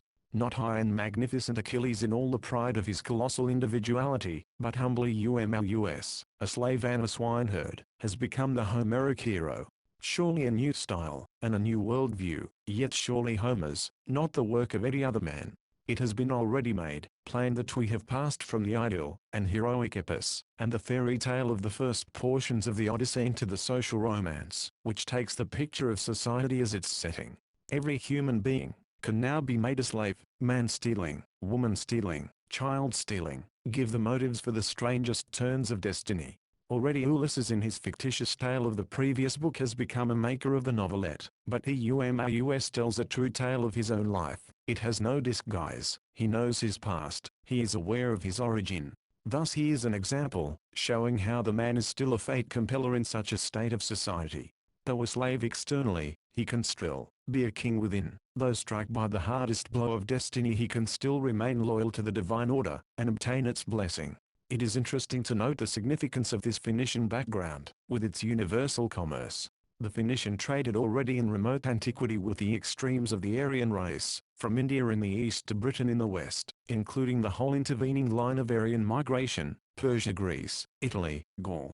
The Aryan race is indeed a separative, self-repellent, distracted race, always on the move out of itself, without returning into itself. The Phoenician, on the contrary, in his farthest voyages, came back home with news and merchandise. The remotest Phoenician settlements kept up their connection with the mother country. Deep is the idea of the return to the parent city in the Semitic consciousness for all time. The Phoenician returned anciently to Tyre and Sidon. The Arab Mohammedan returns today to Mecca, home of the Prophet. The Jew experts to return to Jerusalem, the holy city of his fathers. The entire Odyssey may well be supposed to show a Semitic influence, in distinction from the Iliad, for the Odyssey is the account of many returns, and of the one all-embracing return to home and country. It is, therefore, very suggestive that the Odyssey has this Phoenician background of a world commerce, which is only possible for a city whose people, going forth, come back to it as a center. Moreover, this world commerce is a kind of unification of the ever-separating Aryan race, a bond created through the exchange of commodities. Thus the Semitic character has always shown itself as the unifier and mediator of Aryan peoples, first through an external tie of trade, which was the work of Phoenicia, and, secondly, through the far deeper spiritual tie of religion, which was the later work of Judea. The Semitic mind has always been necessary to the inherently centrifugal Aryan soul, in order to bring it back to itself from its wanderings, inner and outer, and to reconcile itself with itself, and with the divine order. The Semite has been, and still is the priest to all their ire, by the deepest necessity of the spirit. Another word we may add in this connection. The Semitic race has also separated itself, and shown three main branches: Phoenician, Hebrew, Arab, a sea people, a land people, and a sand people. In all three cases, however, they have a returning and therewith a mediating character. In their wildest wanderings, on water, and in the desert, and in the soul, they have the power of getting back, and that which they do for themselves, they aid others in doing. So much by way of tracing the universal relations of this poem with its Phoenician background of commerce as well as with its Semitic character of Eumlus. For, somehow, we cannot help seeing in this latter certain traits of the Old Hebrew. Third, the last part of the book returns to Telemachus and his ship. He has escaped the men in ambush, and has reached the Ithacan shore at a distance from the palace. He sends the vessel to the town, while he goes to the hut of the swineherd in accord with the plan of the goddess. but he has on his hands the seer Theoclymenus, whom he first thinks of sending to one of the suitors. But when the seer utters a favorable prophecy, Telemachus sends him to one of his own friends for entertainment. A curious touch of policy. It was well to have the prophet in a friendly house, where he might be ready for service. Even prophetic vision can be colored by personal attachments. Book 16th. This book connects directly with the preceding book, and brings about not only the external meeting and recognition of father and son, but their spiritual fusion in a common thought and purpose. The scene is still laid in the swineherd's hut, but the swineherd himself must be eliminated at this point. The question rises, why does the poet hold it so necessary to keep the matter secret from Eumæus? The care which Homer takes with this object in view is noteworthy. Evidently the swineherd was not ready to participate, or would endanger the scheme. Yet of his fidelity there could be no question. We have already stated our opinion on this subject. Various external reasons may be suggested, but the real reason lay in the character of Eumæus. He was too sincere, open-hearted, transparent for those wily Greeks. He might let out the great secret in pure simplicity of mind. He is their contrast just herein. He is not a Greek. The situation demanded disguise, dissimulation, possibly downright lying. Eumæus was not the man for that.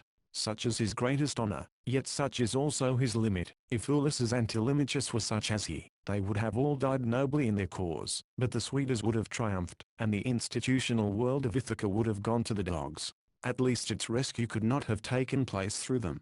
Such is the moral contradiction which now rises, and will continue to rise more and more distinctly, to view throughout the rest of the poem. There are the two strands in the book, which are the main ones of the poem, that of the father and son, and that of the suitors. Both are here put together, and contrasted with new incidents, which are leading inevitably to the grand culmination. These two strands we shall now briefly follow out in order. There is also a third portion, the return of Eumaeus from the palace to the hut, which portion is short and unimportant. Telemachus arrives at the hut of the swineherd. The dogs give him a friendly greeting in contrast to that which they give to Ulysses, a fact which shows that the youth must have been in times past a good deal with Eumæus. Also the affectionate meeting of the two suggests the same thing. Herein we note a reason for Pallas sending him hither. The goddess and the youth coincided. Of course the conversation soon turns toward the stranger present, the disguised Ulysses. Now occurs a subtle movement between father and son who are to be brought together. 1. First they are in a state of separation, but the disguised Ulysses holds the bond of unification in his power. Eumaeus first tells to Telemachus the fictitious Cretan story concerning the stranger, then Ulysses gives a note of his true self. Would that I were Ulysses' son or the hero himself. What then? I would be an evil to those suitors. Thus the father secretly stirs the spirit of the son, in fact spiritually identifies himself. The son sends off the swineherd on an errand to Penelope, in order to announce his safe arrival from his journey to the mainland. In this way one obstacle is removed, the swineherd. Now the second obstacle, the disguise, is to be stripped away. 2. Herewith occurs a divine intervention, hinting the importance of the present moment. Pallas appears to Ulysses, but Telemachus beheld her not. Why? For not by any means are the gods manifest to all men. As already stated, Ulysses has the key of the situation, and sees what is now to be done. Telemachus does not see, and will not see till his father's disguise be removed. So again the goddess Pallas appears to the wise man, and addresses him, because the two are one in thought. No other person not in this oneness of the human and divine can see her. In like manner Pallas appears to Achilles, seen by him alone, in the first book of the Iliad. Similar too is the case of Telemachus when Pallas comes to him among the suitors under the form of Ments in the first book of this Odyssey, CP 26. But just here is added a fact in strangest contrast with the foregoing view. The dogs, as well as Ulysses, saw the goddess. They barked not, but ran off whining through the gate in the opposite direction. In the old Teutonic faith, and probably Aryan, the dog can see a ghost, hence his unaccountable whine at times. The lower animals and even the element recognize the approaching deity by some unusual commotion.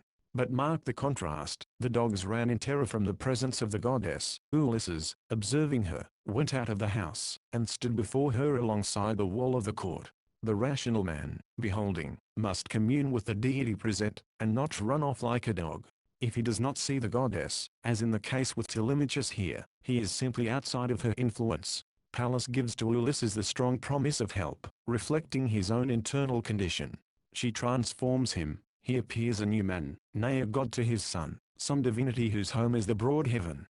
Then the recognition follows, with its various doubts and its emotional ups and downs. In the breasts of both rose the desire of tears. They wept shrilly, and louder their screams than those of the eagle whose young have been stolen from its nest. Lamentation is a trait of the Homeric hero. In the present case it asserts its fullest right. But enough, let us pass from heroic tears to heroic deeds.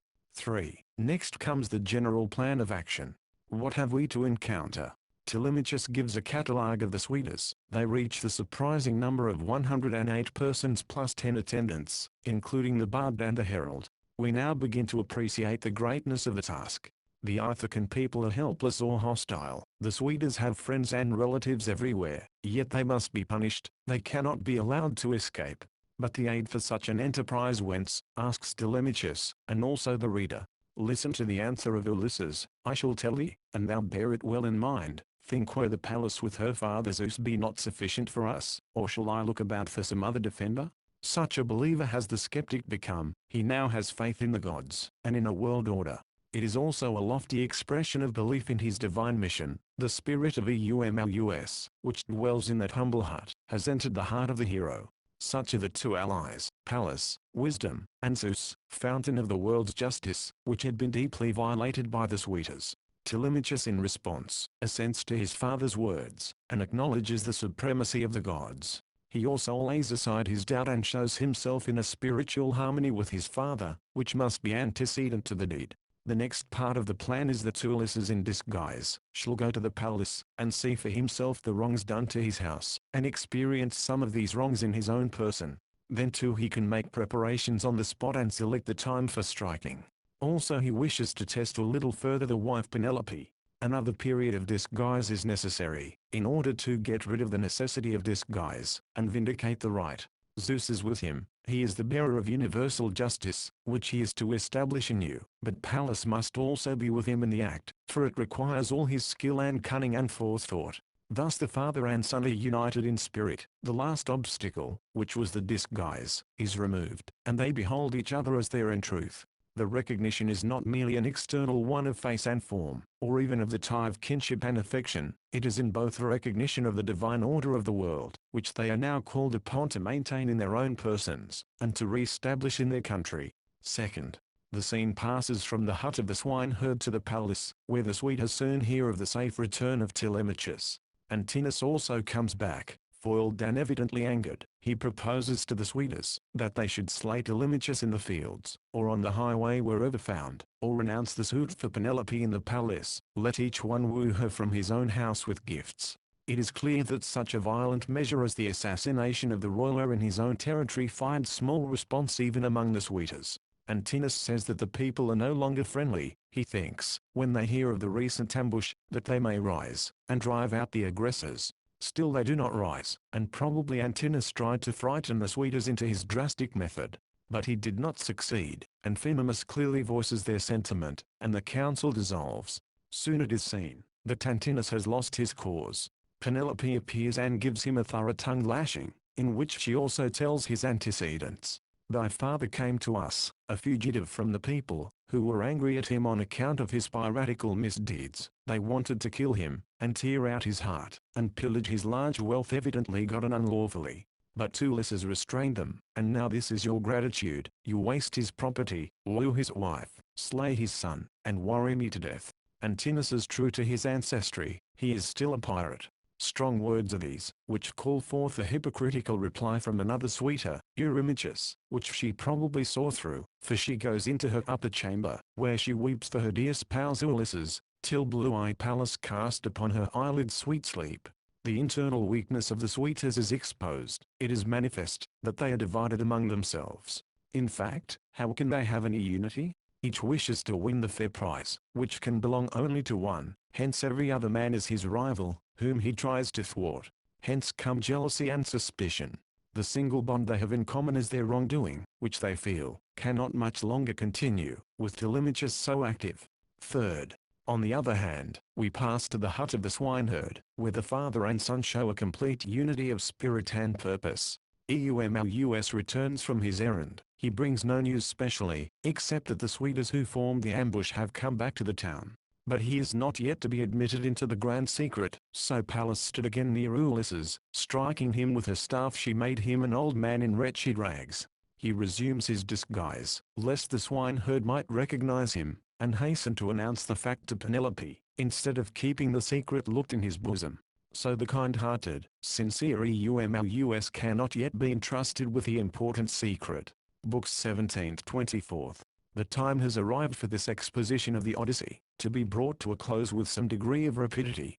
It has already expanded itself beyond its original purpose. It too, like Ulysses, has asserted itself as limit transcending. We shall try to indicate the general character of these remaining 8 books, to find their place in the total organism of the poem, and then give a brief outline of each book separately. It has already often been stated that the Odyssey is a return, an outer, but specially an inner return from the Trojan War, and from the alienation and disruption produced by the same. This return, narrated in the 24 books of the poem, divides itself into 2 equal halves, each containing 12 books.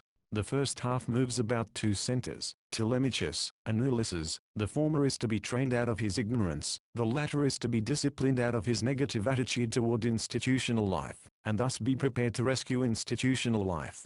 The first 12 books are, therefore, the getting rid of the destructive results caused by the Trojan War and all war, in the human soul. Still Ulysses, with Telemachus, is to do a deed of destruction. He is to destroy the suitors, who are themselves destructive of institutional order in Ithaca.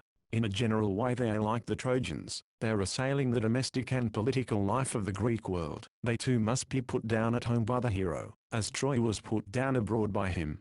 But at Troy he became negative through the long training of a 10 years' war, the spirit of which he must get rid of before he can slay the suitors, for he is too much like them to be their rightful destroyer. This, then, is the discipline of the first 12 books, through the experience of life, to get internally free of that destructive Trojan spirit, to overcome the negative within, and then proceed to overcome it without. Now this overcoming of the negative without, embodied in the suitors, is just the work of the last 12 books of the Odyssey, which we have called the Ithaciad, as the scene is laid wholly in Ithaca. Internally both Ulysses and Telemachus are ready, they have now externally, to make their world conform to their idea.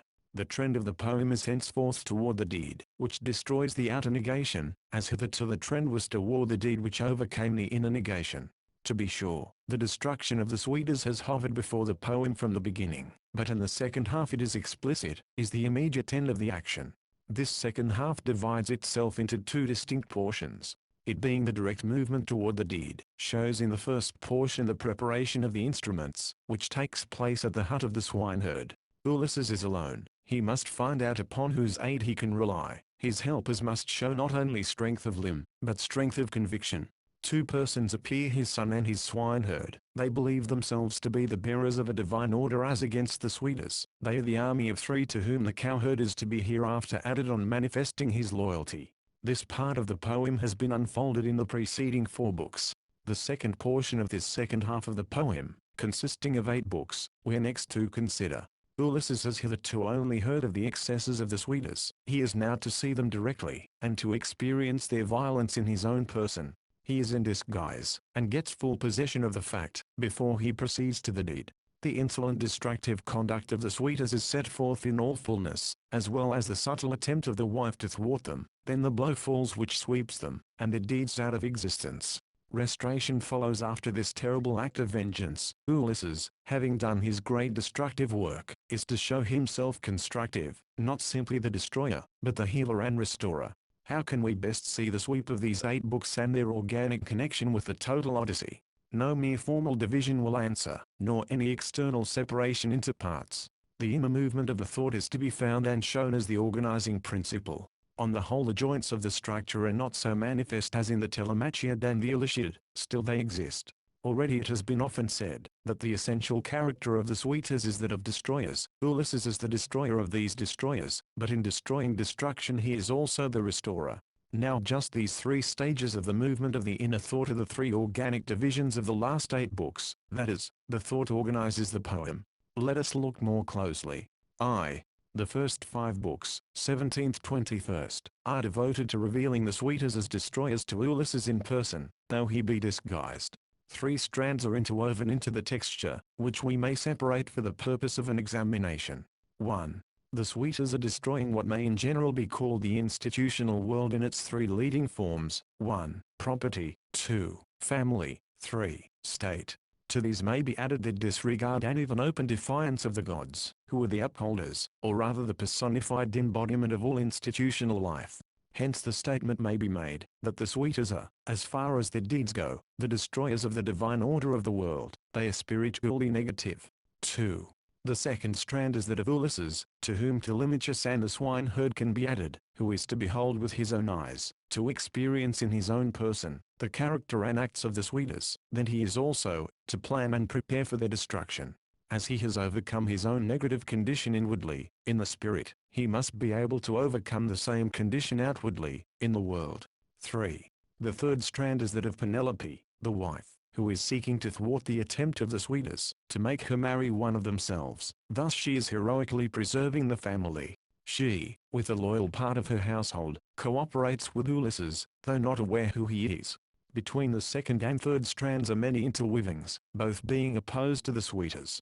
Penelope, to delay her marriage, proposes the bending of the bow, which gives the weapon and the opportunity to Ulysses. Book 21st. 2nd. The second stage of the grand movement is given in one book, 22nd. This is the single bloody book of the poem. It makes up all deficiencies in the way of sanguinary gruesomeness. The destroying suitors are themselves destroyed by Ulysses, who therein is destroyer. Hence the bloodletting character of the book, and of the deed. 116 men skinned, 12 women hung, and 1 man mutilated unto death. 3rd. But the destroyer Ulysses destroys destruction, and so becomes positive. In the last 2 books he is shown as the restorer of the institutional order which the suitors had assailed and were undermining. He restores the family, Book 23rd, and the state, Book 24th. This is, then, the end of the return, indeed the end of the grand disruption caused by the Trojan War, to which Ulysses set out from Ithaca 20 years before. The absence of the husband and ruler from home and country gave the opportunity for the license of the suitors. But the return has harmonized the distracted condition of the land. Institutions, family and state, are freed of their conflict. Even the gods, Zeus, and Pallas, authority, and wisdom, enforce the new order, bringing peace and concord. Still, despite the bloody death of the suitors, there runs through this portion of the Odyssey, the last 8 books, a vein of charity, of humanity, sometimes even of sentiment, which seems to link the poem with our own age. Yet the other side is present also. There is little pity for the unrighteous, and justice is capable of becoming cruel. The suitors and their set of servants are represented as unfeeling and inhuman. Penelope and the whole loyal household on the other hand show sympathy with poverty and misfortune. Such, indeed, has been their discipline, that of adversity, which softens the heart toward the victims of hard luck. The disguise of Ulysses is continued, and also the craft of Penelope. The moral questioning which these 2 characters have always roused does not diminish. The hardest practical problem of life comes to the front in their case. Both are willing to meet unjust violence with dissimulation, till they get the power to act openly. They put down a dishonest world with dishonesty, and then proceed to live honestly. It is another phase of that subtle play of the negative, with which Ulysses had to grapple repeatedly in Fableland, and of which the Odyssey is full. Every situation seems to have its intricate ethical problem, which the reader has to solve as he solves such questions in actual life. Our opinion upon this element in the poem we have already given, and need not repeat it here. We must note that Ulysses still keeps up his romancing, in order to explain his presence in Ithaca and his beggarly appearance. He introduces a kind of story, which we have called the novelette in distinction from the fairy tale.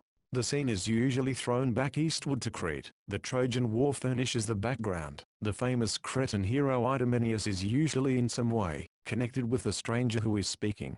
No less than 5 such novelettes are found in the last 12 books, some long, some brief.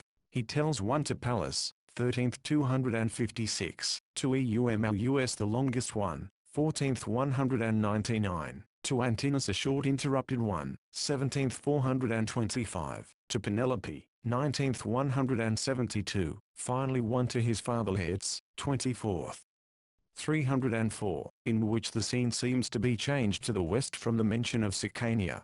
For the reader who may wish to follow out in detail these 8 books, we append a general survey of each, in which the thought and the structure are suggested, yet by no means elaborated. We have in the preceding pages given quite fully what we deem the main points of the Odyssey. There remains only this winding up of the work and a rapid summary. Book 17th. We now pass from the country and the hut of the swineherd to the town and the palace of the king. This is an important transition, and evidently marks a turning point in the last 12 books of the Odyssey. The change of location brings us to the scene of the forthcoming deed, and into the presence of the 2 conflicting sides. The structure of the book moves about 2 centers, Telemachus and Ulysses. Telemachus is first to start for the city, where he arrives, and is received with great joy by the household. The mother asks him whether he has obtained any tidings from his father. But he shuns her question, bids her make fresh vows to the gods, and goes off to look after his guest, the prophet Theoclymenus. The suitors throng about him, but do him no harm. A number of his friends are near at hand, and the suitors are divided among themselves. After his return to the palace, Telemachus tells his mother the story of his journey. First he went to Pylos, and saw Nestor there, and held intercourse with the wise old man of the Greeks, which was certainly a memorable event in the life of the youth.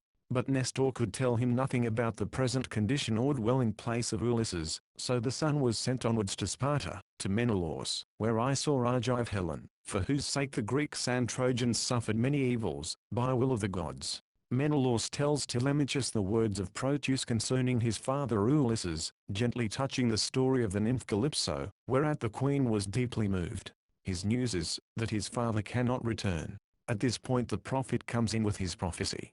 I declare that Ulysses in his own land again, sitting or creeping about in secret, he is taking note of these evil deeds just now, and plans destruction for the suitors. The response of Penelope shows her mind. May thy prophetic word be fulfilled. It is well to note the art with which this prophet has been brought to the palace of Ulysses to foreshadow the coming event. Moreover, this whole passage connects with the 3rd and 4th books, which recounted the journey of Telemachus to Pylos and Sparta. Of course the school of dissectors have sought to show the entire narrative here to be an interpolation by a later hand. One says that the brief allusion to the trip is tiresome to the reader, as if Homer composed for readers. But what reader ever found these few lines tiresome?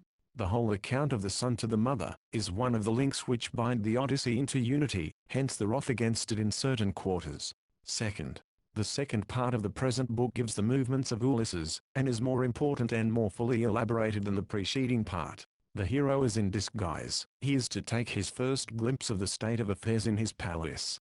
He will experience in his own person the wrongs of the suitors and their adherents. He will apply a test, to bring out their character. This test is that of humanity, of charity toward a beggar. How will the suitors behave toward him? While he is on the way to the city with Eumolus, he has his preliminary skirmish. They meet the Goatherd Melanthius, who at the sight of the beggar breaks out into abuse. There is an inhuman note in his speech, which we may regard as one result of the present disorder of the country. Doubtless the swineherd and the Goatherd were rivals, and showed a professional jealousy, but Melanthius had extracted from his humble calling a disposition quite opposite to that of Eumolus, and had become disloyal to his master's house. The approach to the palace is indicated by the song of the bard and the noise of feasting guests. Still the disguised Ulysses is recognized by one living object, his old dog Argo, who dies on the spot out of joy at seeing his master again. Full of sentiment and tenderness is the description. It has a modernity of touch which will be often noticed in this second half of the Odyssey. Much comment has been bestowed upon the incident, but its most striking characteristic is its symbolism. The old dog, neglected now, full of vermin, hardly able to crawl, yet loyal in his heart. Why should he not receive the praise of Eumolus, who tells of his former skill in the chase? The dog Argo images the house of Ulysses at present. To such straits has fidelity come. A famous statement here by Eumolus cannot be passed over. The day which makes the man a slave, Zeus takes half his worth away. True generally of men, but not of the slave who utters it, he being the fate compeller. Ulysses now applies his test of charity to the suitors. He goes around to them, asking for alms, like a beggar, that he might observe them all, and know who was better, and who was worse. But in the end not one of them was to be spared. Such was the supreme test, that of charity. How will the suitors treat the poor beggar? Will they behave toward him as Eumolus has? Not by any means. The test calls out the worst suitor of the lot, Antinous, who finally hurls a stool at the supposed intruder. The other suitors give something, not their own, still they share in the guilt.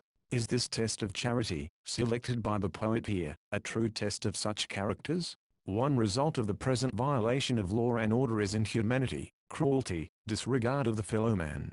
Especially marked is their contrast with Eumolus, who, in response to the harshness of Antinous, says, "The famous men of earth, such as the seer, the doctor, the builder, the bard, are invited to the feast. No one would invite a beggar to an entertainment. Still the beggar is here to be invited." A ring of modern sentiment is surely heard in this passage. The subjective element of Christendom seems embodied in that swineherd 1,000 years before its time. The poet does not leave out of this book the previous tendency of Ulysses to romancing. In the talk with Antinous he begins another tale, or rather the old one, with Egypt and Cyprus in the background. It is, in substance, the story of the attack on the Ciconians, which Ulysses cannot help telling, when he looks back toward his Trojan period. Here again it is truth in the form of fiction. Meantime the uproar has called forth Penelope, who desires to see the strange beggar. The wish is conveyed to Ulysses, who artfully requests that the interview be deferred till nightfall. The wife might see through his disguise. The time for this recognition has not yet come. She wishes to hear of her husband, thinks of him in some such pitiable plight as this beggar is in. She shows sympathy. A charitable disposition is indeed a characteristic of the whole household, nurses and all. Misfortune has brought its blessing. Herein the contrast with the suitors is emphatic. They are a stony-hearted set, trained by their deeds to violence and inhumanity. Eumolus praises the minstrel talent of Ulysses. The poet endows his hero with the gift of song in this poem. Compare the praise given by Alcinous to the singer of Fableland. So Achilles in the Iliad was found by the embassy singing the glory of heroes. Nor must we pass by that deeply grounded belief in the good luck which comes from a sneeze. Telemachus sneezes at the right moment, and Penelope interprets the omen with a smile, however, which hints a touch of humorous incredulity. Finally we may reflect upon that true Homeric view of the world indicated in the words of Telemachus: "All these matters will be cared for by myself and the immortals." These are the two sides working together throughout the poem. Book 18th. Ulysses, as beggar, has now gotten a foothold in his own house. He has made the transition in disguise from the hut to the palace. He has tried his preliminary test upon the suitors, the test of charity, and found out their general character. He is not recognized, on account of external disguise in part, yet this disguise has its internal correspondence. The present book is one of warnings. On all sides the suitors are admonished of the day of wrath which is coming. In Homeric fashion they are told to change, to repent, to cease their wrongdoing.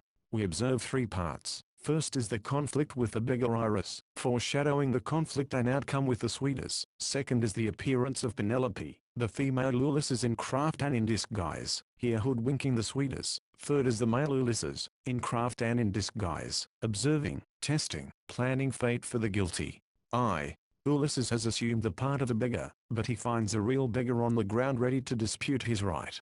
Iris, this mendicant, has a character on a par with the suitors, violent, inhuman, insolent. He is, moreover, one with the suitors, in taking other people's property for nothing. There is no doubt that the poet casts an image of the suitors in the portrait of Iris, who acts toward Ulysses the beggar, as they do toward Ulysses the ruler.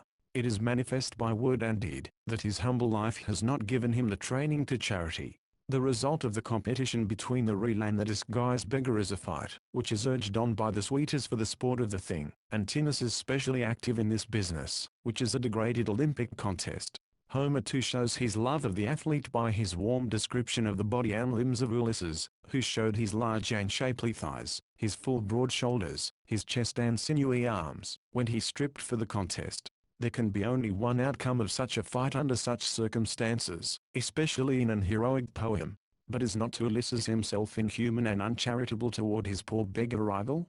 Certainly he does not deal with him gently, and the modern reader is apt to think that Ulysses ought now to have his own test of charity applied to himself. Still his defense is at hand. Iris sided with the suitors, had their character. Telemachus says they favored him. He is harsh and merciless to his seeming fellow beggar, and so he gets his own, though Ulysses at first warns him, and wishes to be on good terms with him. "I do not speak, or do thee any wrong," nor do I envy thee getting alms. This threshold is large enough for both of us. Thou art a beggar as well as I, so beware my wrath. Surely a sufficient warning, which, if unheeded, draws down the fateful consequences. But the chief justification of the poet lies in the fact that this contest with Iris is sent before the main conflict as a prototype and a warning. The suitors looked on, and saw the miserable beggar completely undone. They threw up their hands, and nearly died laughing, a case of blind fatuity, for they were soon to be in the place of Iris, every one of them. A little later Telemachus suggests the connection: would that the suitors might droop their heads overcome in our house, as now Iris sits at the hall gate with drooping head like a drunken man, and cannot stand erect or walk home, since his dear limbs have been loosened. Another note of warning is given specially to Amphinomus, who had extended a very friendly salutation to Ulysses after the victory, and who was the most honorable man of the suitors. Ulysses again resorts to fiction, in order to convey his lesson: many were the wrongs I did, hence my present condition.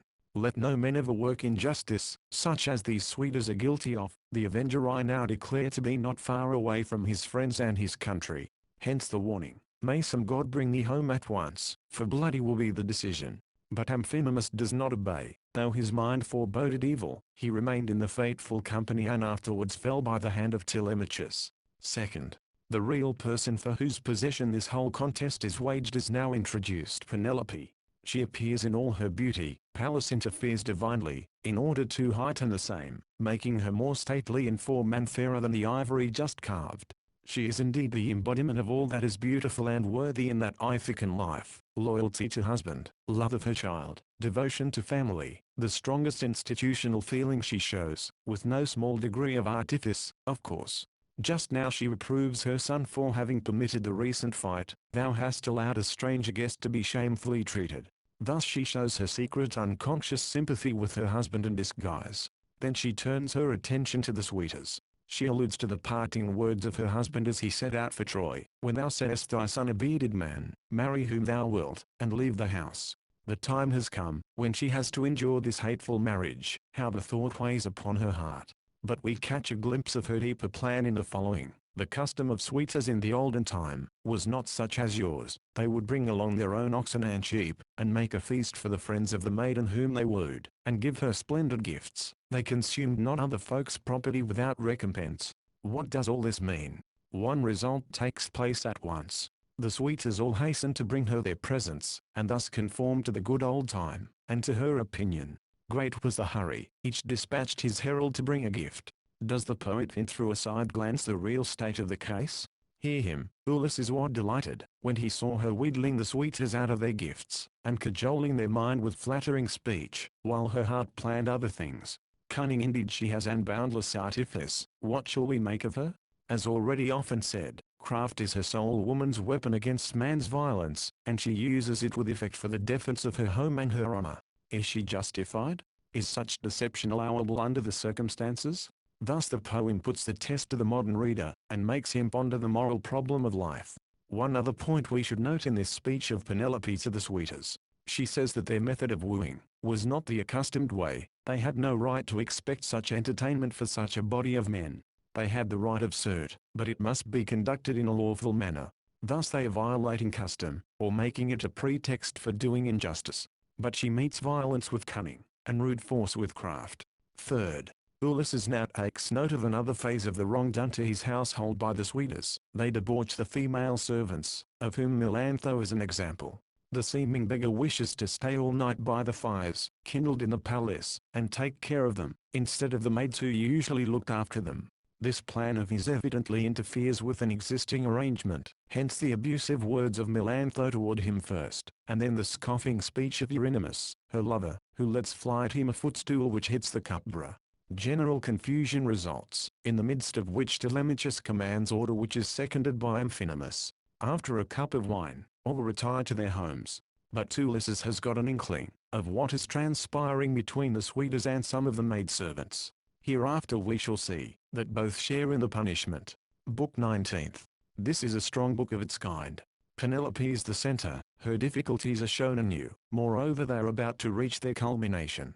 The husband disguised here tests the wife, and finds out by his own personal observation her fidelity. Her womanly instincts are still intact, in spite of the dissolute surroundings. Ulysses discovers that he is not to meet with the fate of Agamemnon on his return home. From the preceding book, which was occupied with the external conflicts in the palace, we move in the present book more and more to the heart of the business, which is the union in the hearts of husband and wife. The onus of the family after long separation of its two members is the ethical theme, showing that such a union is eternal, as far as the eternal can be shown in time. Two divisions we shall mark: Ulysses and his son Telemachus first, then Ulysses and his wife Penelope. The two men, father and son, are seen preparing for the conflict which is drawing on, just that being the duty of men. The weapons which were hanging on the walls of the banqueting room are removed in the absence of the suitors and of the servants. Also a pretext is framed for their removal. Moreover, Pallas, holding before them her golden lamp, made very beautiful light.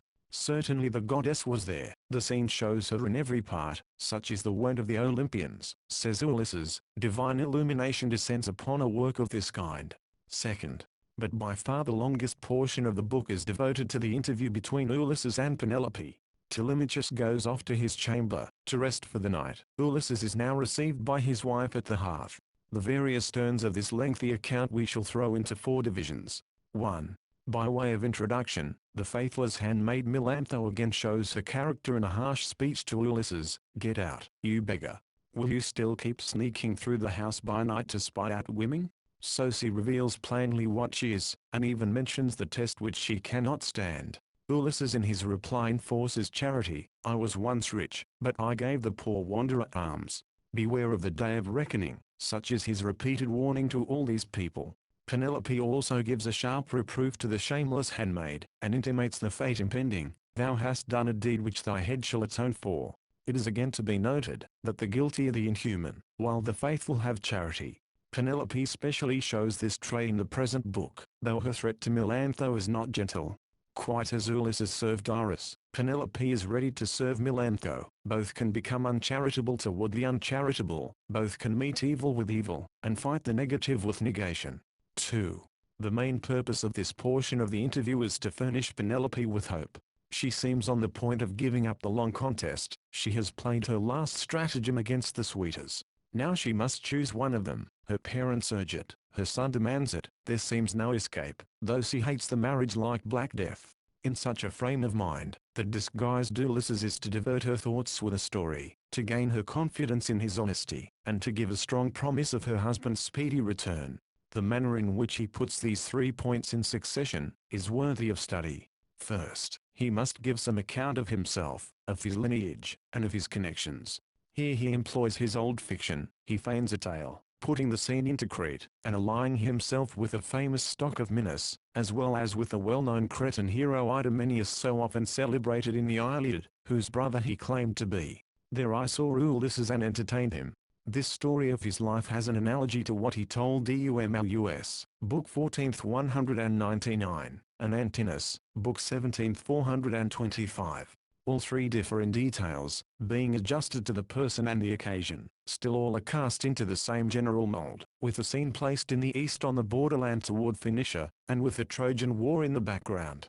It is another Homeric novelette suggesting a life of adventure on sea and land, and showing sparks of that enterprising Greek spirit, of which the Odyssey is the best record. But the poet adds, "So he went on fabricating lies like truth," which indicates that he told more than is in the text, and completed his story. In the second place, Penelope applies her test, for she is not so credulous as to believe every wandering storyteller. "Describe me the garments he had on." Truly a woman's test. It is needless to say that Ulysses responds with great precision. She, however, had no suspicion, which might arise from such a complete account. It is no wonder that Penelope proposed to entertain this beggar guest, one who has been so hospitable to her husband, of whom she declares in an outburst of despair, "I never shall behold him returning home." At this point the disguised Ulysses makes his third and principal speech to his wife, imparting to her the hope that Ulysses will return. This completes his story, introducing the Thesprotians again, as in other tales, and the oracle of Dodona. He almost lets the secret out. He is alive, and will soon be here. Not far off is he now, I swear it. Not much further could disguise be carried. Still Penelope remains skeptical. "I must think he will not come home." Her hard lot, however, has not hardened her heart, but softened it rather. She reveals her native character in the words here spoken. Bryant's translation. Short is the life of man, and whoso bears a cruel heart, devising cruel things, on him men call down evil from the gods, while living, and pursue him when he dies, with scoffs. But whoso is of generous heart, and harbors generous aims, his guests proclaim his praises far and wide to all mankind, and numberless are they who call him good. 3. Having been brought so near to a discovery, we next come to an actual discovery by the nurse Eurycleia. She is commanded by Penelope to bathe the beggar's feet, which she does with no little sympathy and lamentation. The character of the nurse is in a certain sense the echo of that of Penelope, the echo in emotion, and in fidelity, if not in intelligence. She gives way to her feelings, she recalls the image of Ulysses, whom she nursed, and addresses him as present. She beholds in the stranger the resemblance at the start. I have never yet seen anyone so like Ulysses as thou art in body, voice, and feet. We now observe that Ulysses really selects Eurycleia, a certain old woman, discreet, who has endured as much as I have. She may touch my feet. Line 346. He sought for some confidant among the servants, one who might be needed for important duties before and during the fight. Eurycleia is chosen, since Ulysses knew that she would discover the scar on his foot, and thus recognize him. All of which takes place. Ulysses exacts secrecy, and she replies, giving a hint of her character as well as the reason why she was chosen. Thou knowest my firmness, I shall hold like the solid rock or iron. There is a long narrative pertaining to the manner in which Ulysses received the wound which caused the scar. Much fault has been found with this story for various reasons, but it gives a certain relief as well as epical fullness to the movement of the book. It is, however, one of those passages which may have been interpolated or may not, and just there the argument stands. It traces the character of Ulysses back to his grandfather Antilochus, the most cunning of mortals, and also gives the etymology, fanciful probably, of the name of Ulysses. Odysseus, the Greek form of Ulysses, is here derived from a Greek word meaning to be angry. 4. After the bath Ulysses returns to the hearth, where Penelope is still sitting. She tells her dream of the eagle which destroyed her geese, and which then spoke by way of interpretation, the geese are the sweeters and I, once the eagle, am now thy husband. Such is the deep-lying presentiment of Penelope, indicated by the dream, which crops out in spite of her declared skepticism. Note that she dreams not only the dream, but also dreams its interpretation. Surely she is conscious of some hope now. The legend at the end of the book, which tells of the two gates of dreams, one of ivory, and one of horn, has roused much curiosity among readers about its purport, and has inspired much imitation from later poets. Through the gate of horn, dimly transparent, comes the true dream. Through the gate of ivory, polished on the outside, but letting no light through, comes the false dream. Such is the more common explanation, but Eustathius derives the whole story from two puns on Greek words for horn and ivory. At any rate there are the two sorts of dreams, one getting the impress of the future event, the other being merely subjective. But Penelope has another suggestion, which is found widely scattered in folklore, the bending of the bow. This incident, however, is developed in later book. It is one of her schemes, to defer the hated marriage, after the new hope given by the stranger. She will not yet give up. Book 20th. This book is devoted to describing more fully the situation in the house of Ulysses just before the slaying of the suitors. The guilty and the guiltless are indicated anew, with fresh incidents, especially the fatuity of the suitors is set forth in a variety of ways. The scene is in the palace. The book may be divided into three portions, which deal with 1. The royal pair, 2. The servants faithful and faithless, 3. The suitors at their banquet. Ulysses is lying on the porch, restless, unable to sleep. He sees the disloyal women of the household come forth to the embraces of the suitors. He commands himself, endure it, heart, thou hast borne worse than this. Pallas has at last to come, and to answer his two troublesome thoughts. How shall I, being only one, slay the suitors, being many? And still, that is not the end. How shall I escape afterward, if I succeed? Wherein we may note already a hint of the last book of the Odyssey. Pallas reproves him, yet gives him assurance. If 50 bands of men should surround us, still we shall win, for I am a god, and I guard thee always in thy labors. Whereupon Ulysses at once went to sleep. The wife Penelope is also having her period of anxiety, and of weeping for her husband. She prays to Diana and wishes for death, being awake. But when asleep, her unconscious nature asserts itself. This very night a man like him lay by me, my heart rejoiced, I thought it no dream. Such is the contrast between her waking and her sleeping state. In the one her skepticism, in the other her instinct manifests itself. Second, we now pass to quite a full survey of the servants of the household. Female slaves have to grind the corn, to make bread for the sweeters. One of these slaves is still at her task, though past daybreak, she being the weakest of all. Standing at her handmill she utters the ominous word, O Zeus, ruler, fulfill this wish for me wretched, may the present feast of the sweeters be their last, they who have loosed my limbs with painful toil, in grinding their barley meal. Thus the prayer of the poor overworked slave woman calls down the vengeance of the gods, giving the word of friendly omen to the avenger. Certainly a most powerful motive, but again we think, how modern it sounds. Yet ancient to the thought must have been, for here it stands in Homer truly prophetic of many things. Eurycleia is the controlling power among the handmaids, of whom there was a large number. 20 went to the spring to fetch water, while others were busy about the house, preparing for the coming banquet. The swineherd Eumolus came with 3 fat porkers. His disloyal counterpart, Melanthius, also appeared with goats for the feast. Both again show their character to Ulysses. The cowherd Philetius is now introduced. In a full account, he is one of the faithful, has charity for the beggar, and shows his fidelity in a number of points. The beggar assures him, Ulysses will return, thou shalt see him slaying those sweeters, whereupon Philetius volunteers his aid. Thus the forces are assembling, the two sides, loyal and disloyal, are separating more and more, preparatory to the grand struggle. Ulysses in his disguise, has discovered those upon whom he can depend. But the banquet is ready. The sweeters, who have been plotting against the life of Telemachus, enter. They divided among themselves, and can show no concerted action. Third, this banquet is noticeable, inasmuch as Telemachus asserts the mastery in his own house, and defies the sweeters. He honors the beggar as his guest, and gives warning that nobody insult the poor stranger, lest there be trouble. A number of sweeters show their ill feeling. One of them, named Ctesippus, flings a bullock's foot at Ulysses for a hospitable present, at which the latter smiled in sardonic fashion, but said nothing. Telemachus, however, reproves the aggressor with great spirit, and asserts himself anew against all deeds of violence. One of the more reasonable sweeters, Agelaus, makes a speech, which commends Telemachus, but insists upon his ordering his mother, to marry the man who is best, and who will give most presents. In reply Telemachus declares, that he does not hinder the choice of his mother, but that he will not force her to marry. That may God never bring about. Theos without article. Now follows a series of miraculous signs, prodigies, mad doings, which prefigure the coming destruction. Insane laughter of the sweeters, yet with eyes full of tears, and with hearts full of sorrow. What does it all forebode? Here comes the seer Theoclymenus with a terrible interpretation, uttered in the true Hebrew prophetic style. The whole I see full of ghosts hastening down to Erebus, the sun in heaven is extinguished, and a dark cloud overspreads the land.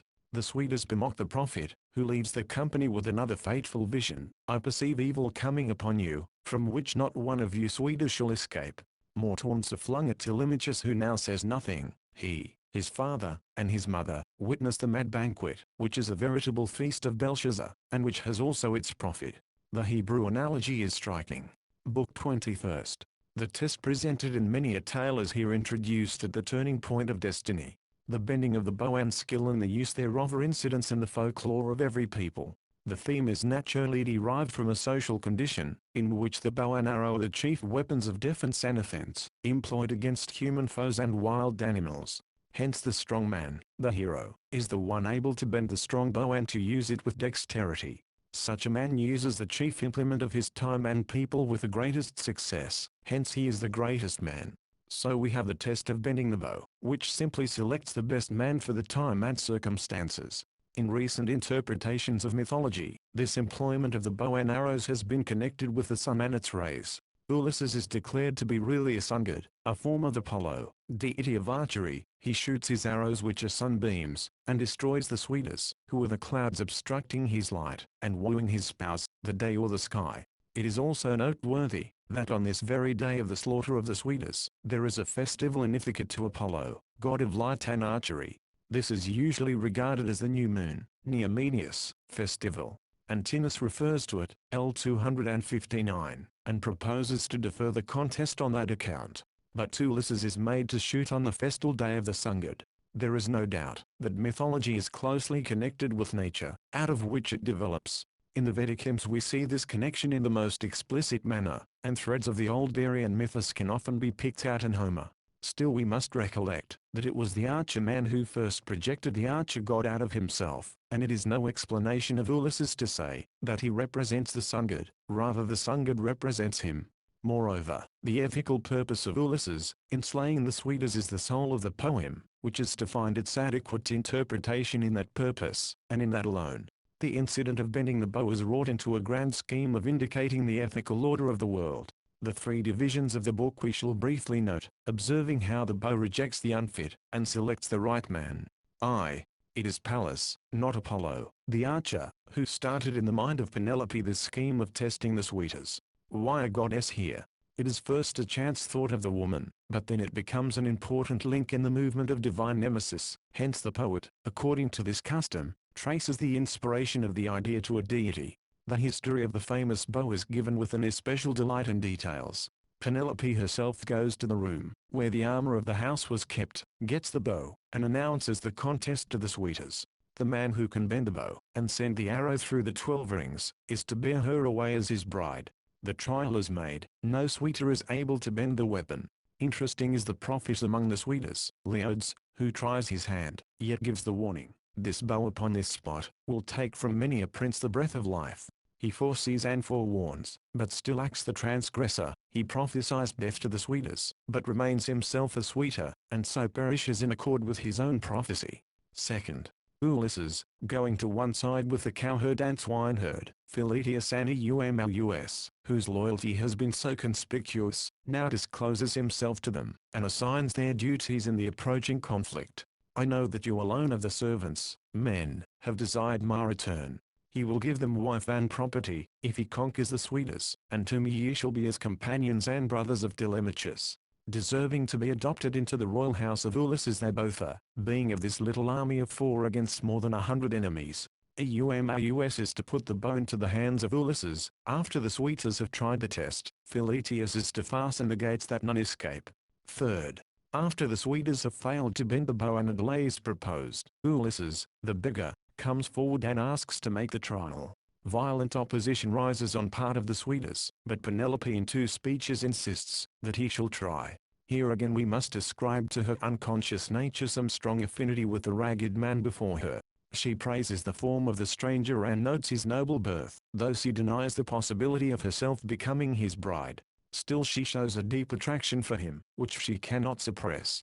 Telemachus now takes the matter in hand, orders his mother out of the way somewhat abruptly, since the fight is soon to start, and bids the bow to be carried to Ulysses, in face of the outcries of the Suitors. Euryclea, the nurse, is commanded to fasten the doors of the house. Now we see why Ulysses let her recognize him by the scar. Meanwhile Philetius fastens the gates of the court. Apparently there is no escape for the Suitors. Ulysses has the bow, he has tested its quality, and possesses a quiver full of arrows. Such is the famous deed of bending the bow, which is a symbolic act pointing out and selecting the hero. Ulysses is revealed by it to the Suitors, even before he calls out his name and throws off his disguise. He performs the test, he shoots through the rings without missing, he has strength and skill for the emergency. If hitherto stress has been laid upon his mind and cunning, now his athletic side is brought to the front. But it required all his intelligence to reach the point at which his will is to act. We have now gone through what may be called the first stage of this final part of the Odyssey. The Suitors have fully shown their destructive spirit, disregarding property, family, state, the gods. Ulysses has seen and felt in person their wrongs. Their negative career has reached its last deed. He has the bow in his hands, and is ready for the work of retribution. Such is the general sweep of the last 5 books, but now the destructive deeds of the Suitors are to meet with a still mightier destruction. Book 22. The final act of justice, the day of judgment, perchance the crack of doom. Such conceptions have long been familiar to man and still are. In the present book they find one of their most striking embodiments. That for which so long preparation has been made, is now realized, the vindication of the ethical order of the world. There is, however, little feeling for the charity and humanity before noticed. Stern, inflexible, merciless justice is the mood and meaning of this piece of writing. The book has essentially two parts: the punishment of the guilty men, suitors, and servants, with the sparing of the innocent, and the punishment of the guilty women, servants, with the sparing of the innocent. Thus in both parts there is the penalty, yet also the discrimination, according to the deed. The first part is mainly a battle, an Homeric battle, and reminds the reader of many a combat in the Iliad. Of the conflict with the suitors here described we can discern three stages, which are marked also by the use of different weapons: the bow, the spear, and the sword. 1. The first stage of the battle opens with the slaying of Antinous, the ringleader of the band, who is pierced by an arrow from the bow of Ulysses. The crowd threatens Ulysses, who now utters to them what may be called their last judgment, announcing who he is, and his purpose to punish their crimes. Dogs, you thought I would not come back from Troy, and therefore you devoured my substance, debauched my maidservants, and wooed my wife, while I was still alive. You feared not the gods, nor the vengeance of man afterwards. Now destruction hangs over you all. This may be taken as a statement of the ethical content of the poem from the mouth of Ulysses himself at the critical moment. The suitors feared not the gods, were violators of the divine order, for which violation man was to punish them. Again the two sides, the divine and human, are put together. In vain Eurymachus, a spokesman for the suitors, offers amends. Guilt cannot now buy itself free when caught. Ulysses answers, if thou shouldst offer all that thou hast and all that thy father has, and other gifts, I would not desist. So Eurymachus perishes by the second arrow and still another suitor, and Phemimus is pierced by the spear of Telemachus. Thus three leaders are slain in this preliminary stage.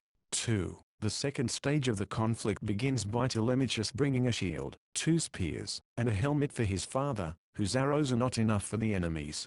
Also he brings armor for the cowherd and swineherd, as well as for himself. Thus the 4 men get themselves fully equipped. But in order to make a fair fight, it is necessary that the suitors be armed, in part at least. Melanthius, the Goatherd, finds his way to the chamber, where the arms are deposited. Arms for 12 he brings, and then goes for more, when he is caught. But now Pallas has to appear in the form of Mentor, in order to put courage into the heart of Ulysses. The first armed set of suitors advance, and throw their javelins without effect, while the 4 on the side of Ulysses kill 4 men. 4 more suitors are slain in a fresh onset, then 2 more. Now their store of weapons is exhausted. 13 mentioned here by name have fallen beside those unnamed ones whom the arrows of Ulysses slew. The most prominent suitors are weltering in their blood. There are no more weapons. The result is a panic. 3. This is the third stage of the battle. A large majority of the suitors, probably 80 or more out of the 108 plus 10 attendants, are still alive, though without weapons and completely paralyzed with terror. Pallas held from the roof her man destroying Agis. Their hearts trembled with fear. They fled through the palace like a drove of cattle. The 4 men now use their swords upon the terrified, defenseless crowd, and cut them down. Leodes, the soothsayer of the suitors, begs for mercy and recounts his attempts to restrain their violent deeds. Vain is his prayer. He perishes with his company of brigands. For if thou wert their soothsayer, thou must often in my palace have prayed the gods against my return, and for the suitors. Thus the priestly man too is involved in the net. He knew the wrong, yet remained the chaplain of that godless company. 2. However, are saved, the guiltless. The bard, who sings for gods and men, is spared, because he sang by necessity for the suitors, and not for sake of gain. Also Telemachus intercedes for the herald Medon, who took care of me as a child. A beautiful gleam on this ghastly scene. From Ulysses, however, we hear the moral of the event proclaimed, which the reader may take unto himself. From this thou mayst know and tell to another how much better well-doing is than evil-doing. So speaks the slayer over these corpses, which utterance we may at least regard as an attempt of the poet once more, to enforce the ethical purpose of his work. Not a single living suitor or attendant can be found skulking anywhere, and none have escaped. 2nd. Having completed his task in regard to the guilty men, Ulysses now turns his attention toward the guilty women of his household. For this purpose Eurycleia is called, and is brought to him. When she sees the deadly work, she shouts for joy. Ulysses restrains her. It is an unholy thing to exult over the slain. Here again the ethical nature of this act is emphasized. The decree of the gods and their own evil deeds overwhelmed these men. They paid respect to no human being, high or low, who approached them. Yet there are modern writers who can see no ethical purpose in the Odyssey. Eurycleia gives her report. Out of 50 serving maids in the palace, 12 have mounted the car of shamelessness. These latter are now are compelled to carry out the dead, among whom are their lovers, and to make clean the place of slaughter. Then they are led out and hung. Such was the ancient fate of the prostitute in the household. A still harsher and more ignoble punishment awaits the Gothid Melanthius. A cruel mutilation is inflicted upon him, horrible to the last degree, but it grades his punishment according to his offense. A fumigation with sulfur we find here, as old as Homer. Then all the rest of the handmaids are summoned along with Penelope, to witness the deed and to see the hero. Such is this terrible book in which destruction is fully meted out to destroyers. According to our count 129 people are here dead, all of them guilty.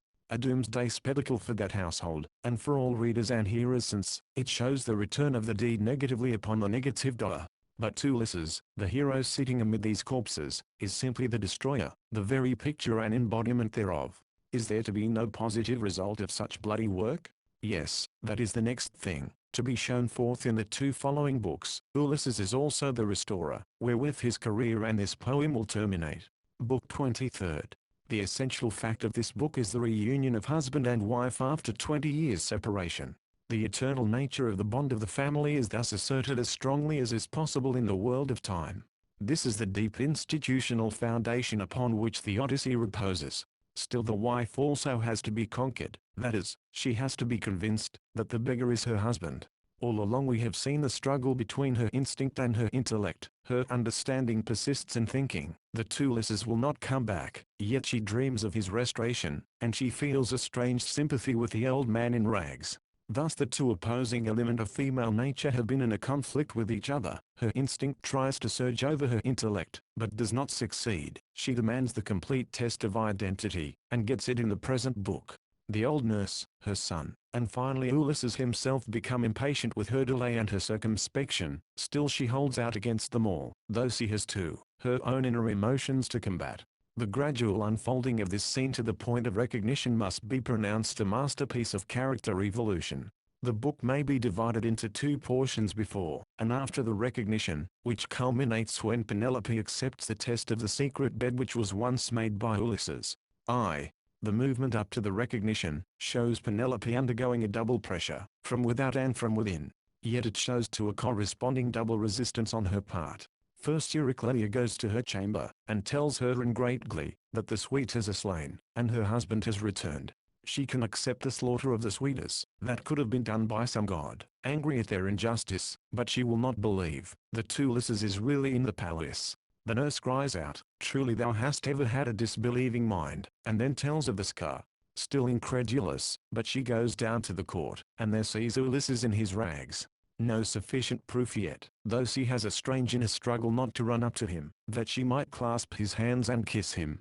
But her understanding conquers. She keeps at a distance, scrutinizing, till Telemachus, impulsive youth, breaks out into a reproach. "Mother, thy heart is harder than a rock." But Ulysses himself speaks to his son, "Suffer that thy mother test me." She is like himself, he understands her better than the son does. Finally Ulysses takes the bath, and puts on fresh garments, while Pallas gives him fresh grace and majesty, and increased stature. He comes before Penelope again, still no yielding. Ulysses himself is now forced to exclaim, "Above all women the gods have given thee a heart impenetrable." Thus the nurse, the son, the husband in turn, have failed to shake her firmness. She must have an absolute test, which is known to him and me, and to us alone. This is that strange bed, which Ulysses is unconsciously provoked by his wife to describe. Penelope commands the nurse, "Bring the bed out of the chamber which he made."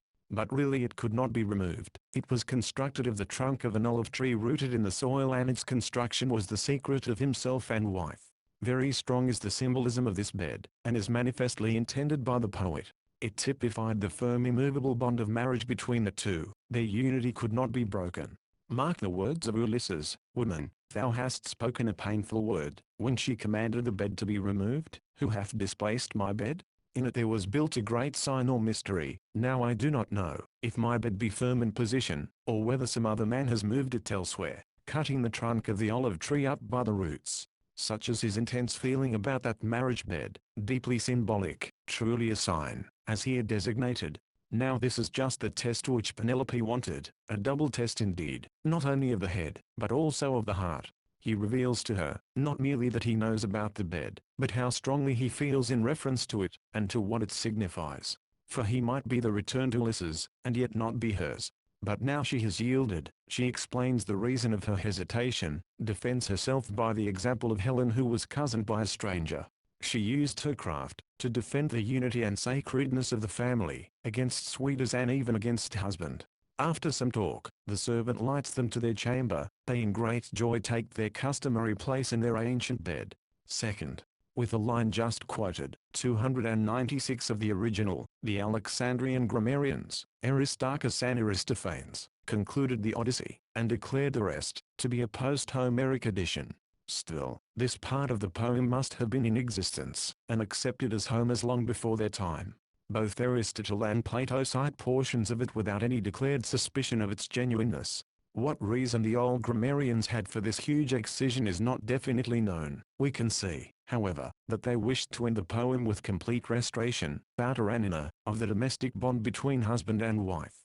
Certainly a very noble thought in the poem, but by no means a sufficient end. Beside the domestic, the political bond also must be restored, and the ethical harmony be made complete both in family and in state. Ulysses, moreover, has spoken of the duty laid upon him by Tiresias in Hades. He must carry an oar till he comes to a land whose people take it for a winnowing fan. There he is to plant it upright, and make an offering to Neptune. So there is a good deal yet to be done, which the poem has already called for. But just now she tells him her story, quite briefly, then he tells her his story, more at length. This has the nature of the confession, with its sursanipitially calypso, which she has to hear, and he to make. Through it all runs his yearning to reach home and wife. But with the sun risen, new duties press upon him. First he will seek some compensation for his property taken by the suitors. Secondly, he will have to meet the vengeance of their relatives and friends. So the army of four, himself, Telemachus, swineherd, and cowherd, march forth in arms from the palace gate, through the city to the country. Book 24th. This is another book over which there has been much critical discussion.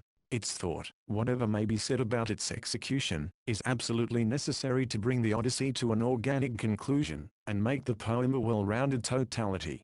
There is the political trouble generally, and specially the blood feud caused by the slaying of the suitors, which has to be harmonized. Repeatedly hitherto we have had hints of this coming difficulty. Ulysses thought of it, and made his plan concerning it before the slaughter took place.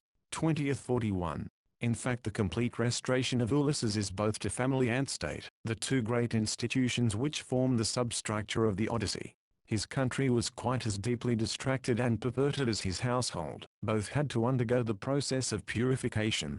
In Book 23 we had the restoration of Ulysses to family. In Book 24 we are to have essentially his restoration to state. Then he will truly have returned to prudent Penelope, and to sunny Ithaca, and the poem can end. Moreover, his restoration to family and state involves the restoration of family and state. The rightful husband and the rightful ruler heals the shattered institutions. But it is undeniable that this book is the most poorly constructed of any book in the Odyssey. There is undue repetition of previous matters, yet certainly with important additions. There is unnecessary expansion in the earlier parts of the book, and too great compression and hurry at the end. In general, the subject matter of the book is completely valid and necessary to the poem, but the execution falls below the Homeric level, especially in its constructive feature. Still we see no reason why it may not be Homer's. He too has his best and worst books. Of the present book there are two parts, the underworld and the upper world. The suitors have been sent down to the realm where Ulysses in the 11th book found the souls of the Trojan heroes, Agamemnon, Achilles, Ajax. These three again are introduced with some others. The death of Achilles is described quite fully, when the souls of the suitors arrive, and one of them, Amphimedon, recapitulates the story of the Odyssey. It tells of the craft and fidelity of Penelope, and of the return of Ulysses and his destruction of the suitors. The words of Agamemnon recognize the pair, Ulysses and Penelope, as the supreme Greek man and woman, as those who have mastered the greatest difficulties of their epoch. The Trojan cycle is now complete. The separation caused by the war is bridged over. Both family and state are restored after the long disruption. In striking contrast was the case of Agamemnon and Clytemnestra, both of whom perished without restoration. Thus by means of the ghosts of the Suitas, the famous careers of Ulysses and Penelope are taken up into the realm of the supersensible, of ideal forms, whose fame is to last forever. This part of the book, the so-called Second Nicaea, in which Hades appears the second time, has been sharply questioned both by ancient and modern critics on a number of grounds. These we shall not discuss, only stating that they are by no means conclusive against the genuineness of the whole passage.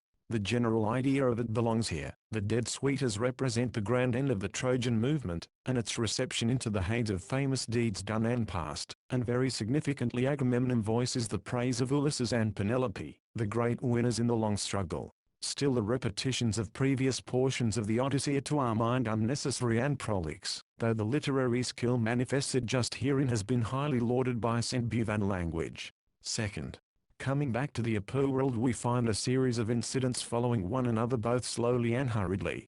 These we shall throw in groups for the sake of a rapid survey. 1. Ulysses with his 3 companions, comes to the country seat of his father Laertes. With him too, he plays the same disguise as heretofore with Penelope, Eumolus and others, though its necessity is not now so plain. I shall test my father, to see if he will know me. How fond Ulysses is of this. So we have more fictions, masquerading, and final recognition by the scar and other proofs. Also an old servant here, Dalius, is recognized. 2. Now the scene passes to the city. The friends of the Suitas have called an assembly. A strong party rises in opposition to Ulysses, though 2 men, Medon and Halitherses, speak on his side. The result is, a band under Eupeithes, father of Antinous, marches forth to wreak vengeance upon Ulysses. 3. Hereupon a divine interference. Zeus decrees that there must be no blood feud between the relatives of the slain and the house of Ulysses, but a league of friendship. Revenge must no longer beget revenge. 4. Still a fight occurs in which Laertes and Dalius with his 6 sons, take part. Old Laertes is now, to have his warlike meed, kills old Eupeithes, so that the male members of the house of Ulysses for 3 generations son, grandson, grandfather have each killed his man. 5. Pallas hereupon stops the conflict, and the last lines of the poem announce the peace which she makes under the 4-man voice of Mentor. Surely the work of wisdom, Pallas, as well as of supreme law, Zeus too stopped the self-repeating blood feud. Thus is the deep rent in the state, healed by aid of Zeus and Pallas. It should be observed that Pallas at the end of the Eumenides of the poetess Chylus released Orestes, who was pursued by the Furies, from the guilt of his mother's blood, by casting the decisive ballot in the court of Areopagus. Here we find another link between Homer and Schylus. Very hurried are these later incidents of the book, but they're necessary to complete the poem. The blood feud is harmonized. The gods again make themselves valid in the land, by introducing peace and harmony, which had been undermined by the Suitas. Property, family, state, are restored, and the divine order of the world in the person of the gods is recognized. Only with this conclusion, is the negative conduct of the Suitas completely undone, and a positive institutional life becomes possible. It is true, that in the hurry of coming to an end, the poet says nothing of the journey enjoined by Tiresias in Hades, the journey to a distant people, who would taken, or for a winnowing fan. Still we may suppose, that it was performed, and that angry Neptune, the great enemy of Ulysses among the gods, was also reconciled. But, chiefly, Ulysses as above on this earth, realized the idea of a world justice, which we found running through all Hades, in the statements of Tiresias, in the fates of the great Greek heroes, in the punitory portion presided over by Minos. From this point of view the Odyssey may be truly regarded an image of the working of the spirit of history, and the poem holds good for all time.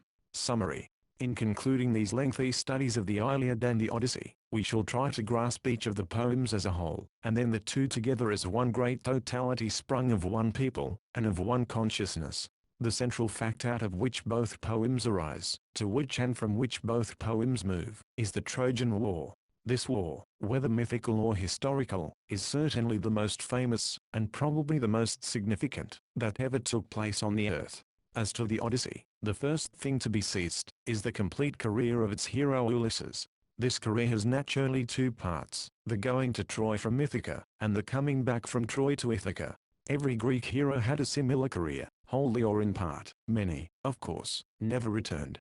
The two parts together constitute a total movement which begins at a certain point and returns to the same. Hence it may be called a cycle, and its two parts may be designated in a general way as the separation and the return. The Odyssey has as its theme the second half of the cycle, though, of course, it presupposes the first half, namely the going to Troy and the stay there. The poem, accordingly, does not give the entire life of Ulysses. What may be called the Trojan half must be looked for elsewhere, mainly in the Iliad. Of course there are in the Odyssey many allusions to incidents, which belong to the first half of this career. The Ulysses of the Iliad is one of the great leaders, and one of the great heroes, but he is neither the chief leader nor the chief hero. Already he appears in Book First as a member of the council, and an epithet is applied to him which suggests his wisdom. Thus at the start of the Iliad he is designated as the man of thought, of intelligence, of many resources. But in the second book he shines with full glory. He is indeed the pivot of the whole book.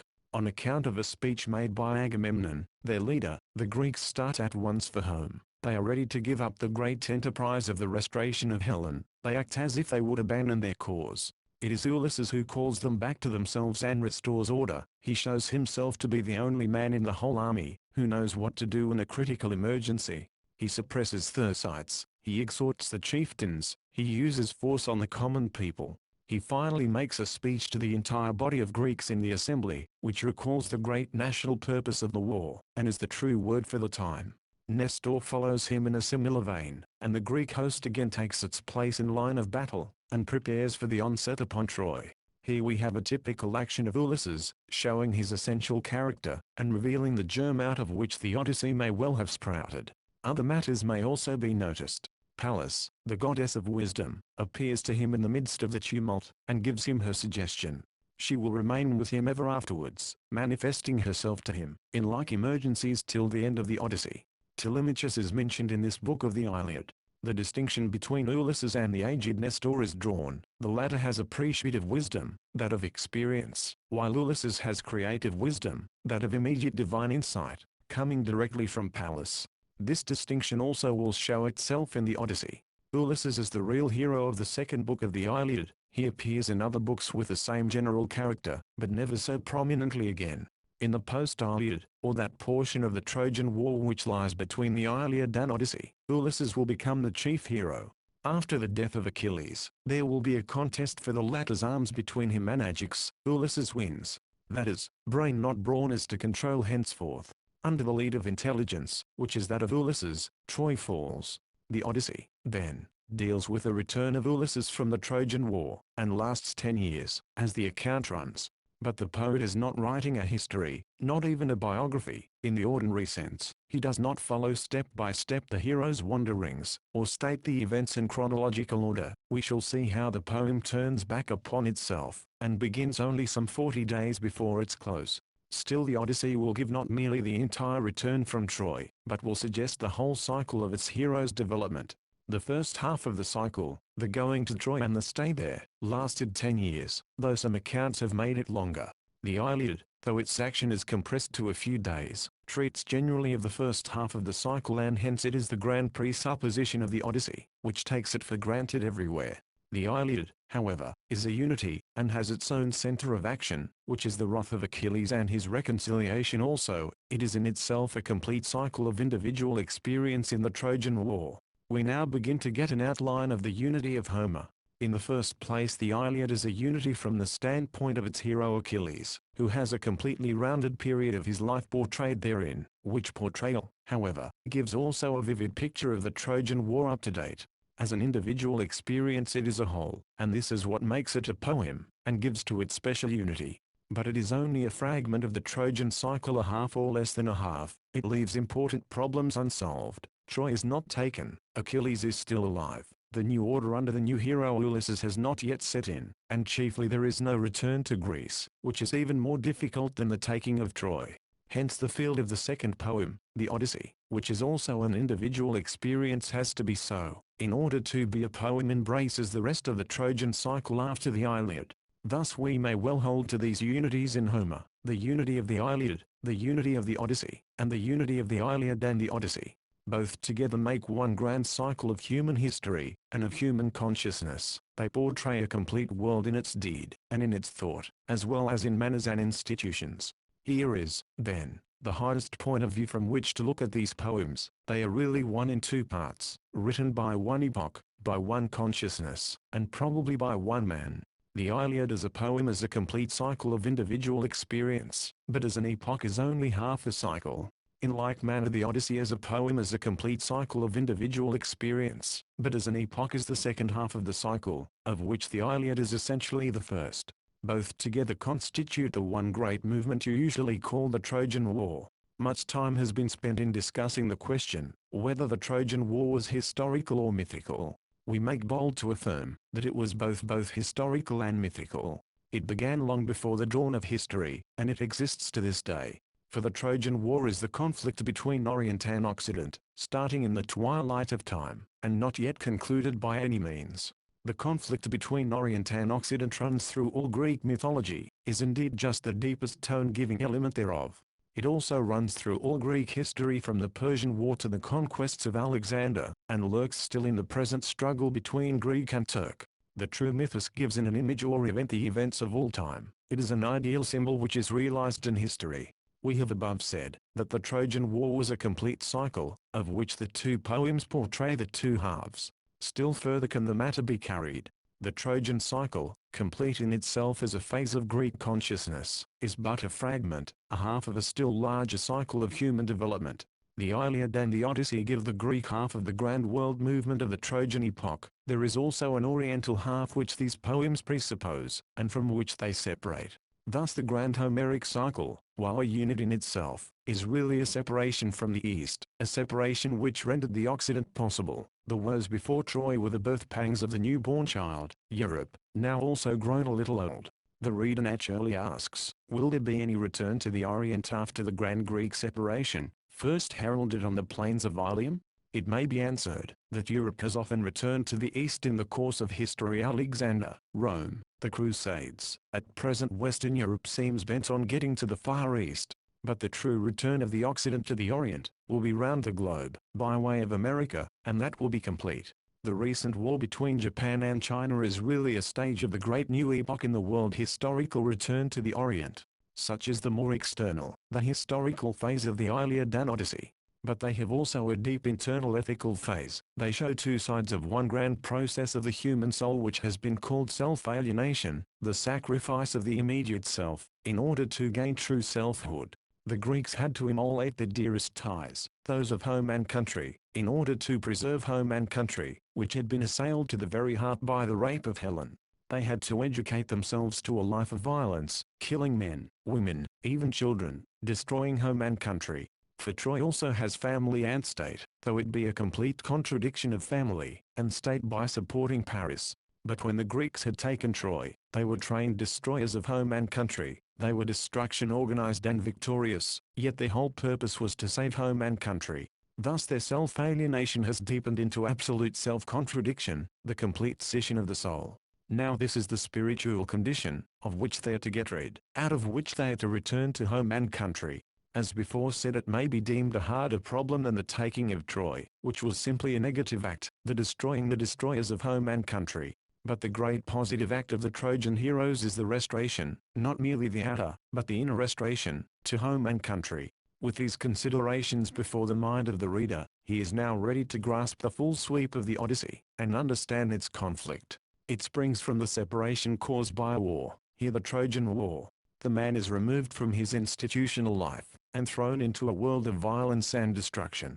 Let us summarize the leading points of the process. The absence of Ulysses leaves his family without a head, his country without a ruler, and his property without an owner. All these relations begin to loosen and go to pieces. Destructive forces assail the decaying organism. The suitors appear, who consume his property, woo his queen, and seek to usurp his kingly authority. Such are the dissolving energies at work in Ithaca. Also his son Telemachus is left without paternal training. Next let us glance at the individual. Ulysses, released from domestic life and civil order, gives himself up to destroying domestic life and civil order, though they be those of the enemy. For 10 years he pays no respect to property, family and state in Troy. He is trained into their annihilation, and finally does annihilate them. Yet his object is to restore Helen, to vindicate family and state, and even property. Third, Troy is destroyed, because it was itself destructive. It assailed the Greek domestic and civil institutions in the rape of Helen. So the destroying city itself is destroyed, but this leaves Ulysses a destroyer in deed and in spirit. Home and country he is not only separated from, but is destructive of. He is a negative man. The previous 3 paragraphs contain the leading presuppositions of the Odyssey, and show the first half of the life of Ulysses. They indicate 3 phases of the working of the negative vinifica, in Troy, and in Ulysses. But now that Troy is destroyed, how will Ulysses return to institutional life, which he has destroyed in Troy, in himself, and, through his absence, in Ithaca? Fourth, the return must in the first place be within himself. He must get rid of the destructive spirit begotten of war. For this purpose he has the grand training, told in his adventures. He must put down the monsters of Fableland, Polyphemus, Circe, Charybdis. He must endure the long servitude under Calypso. He must see Phacia. When he is internally ready, he can go forth, and destroy the Suitors, destroy them without becoming destructive himself, which was his outcome at Troy. For the destruction of Troy left him quite as negative as the Suitors, of which condition he is to rid himself ere he can rid Ithaca of the Suitors. This destruction thus becomes a great positive act. Now he restores family and state, and brings peace and harmony. One result of separating from the family is, that the son Telemachus has not the training given by the father. But the son shows his blood. He goes forth, and gets his own training, the best of the time. This is told in the Telemachiad. Thus he can cooperate with his father. The movement overarching the Odyssey. The reader will note that in the preceding account we have tried to unfold the movement of the Odyssey as the return from the Trojan War. But as already stated, it is itself, but a part of a larger movement, a segment of a great cycle, which cycle again suggests a still greater cycle, which last is the movement of the world's history. Recall, then, that the Odyssey by itself is a complete cycle as far as the experience of its hero is concerned, but as belonging to an epoch, it is but half of the total cycle of the Trojan War. Then again this Trojan War is but a fragment of a movement which is the total world's history. Now can this be set forth in a summary, which will suggest the movement, not of the Odyssey alone, but also the movement underlying, and overlying the poem? Let us make the trial, for a world poem must take its place in the world's history, which fact gives the final judgment of its worth. In the prehistoric time before Homer, there was an Orient, but no Occident. The spiritual day of the latter had not yet dawned. Very early began the movement towards separation, which had one of its greatest epochs in the Trojan War. 1. Greece in those old ages, was full of the throes of birth, but was not yet born. It was still essentially oriental. It had no independent development of its own, though it was moving toward independence. The earliest objects dug out of the long-buried cities of Greece show an oriental connection. The famous sculptured lines over the gate of Mycen last to this day as a reminder of the early Hellenic connection of European Greece with the Orient, not to speak of Cyprus, Crete, and the lesser islands of the Aegean. 2. Then came the great separation of Greece from the Orient, which is the fundamental fact of the Trojan War, and of which the Homeric poems of the mighty announcement to the future. Troy, an orientalizing Hellenic city in Asia, seizes and keeps Greek Helen, who is of Europe. It tears her away from home and country, and through its deed, destroys family and state.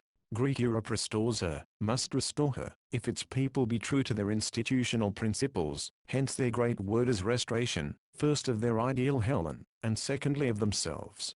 So all the Greeks, in order to make the separation from the Orient and restore Helen, have to march forth to war, and thus be separated themselves from home and country, till they bring back Helen to home and country. The deed done to Helen strikes every Greek man till he undoes it. The stages of this movement may be set down separately. The leaving home for Troy. Achilles, Agamemnon, Ulysses, all the heroes had their special story of departure. Ulysses had to quit a young wife, Penelope, and an infant son, Telemachus. For if Helen can be abducted, no Greek family is safe. Stay at Troy for 10 years. This is also a long training to destruction. Ulysses is an important man, but not the hero. Here lies the sphere of the Iliad.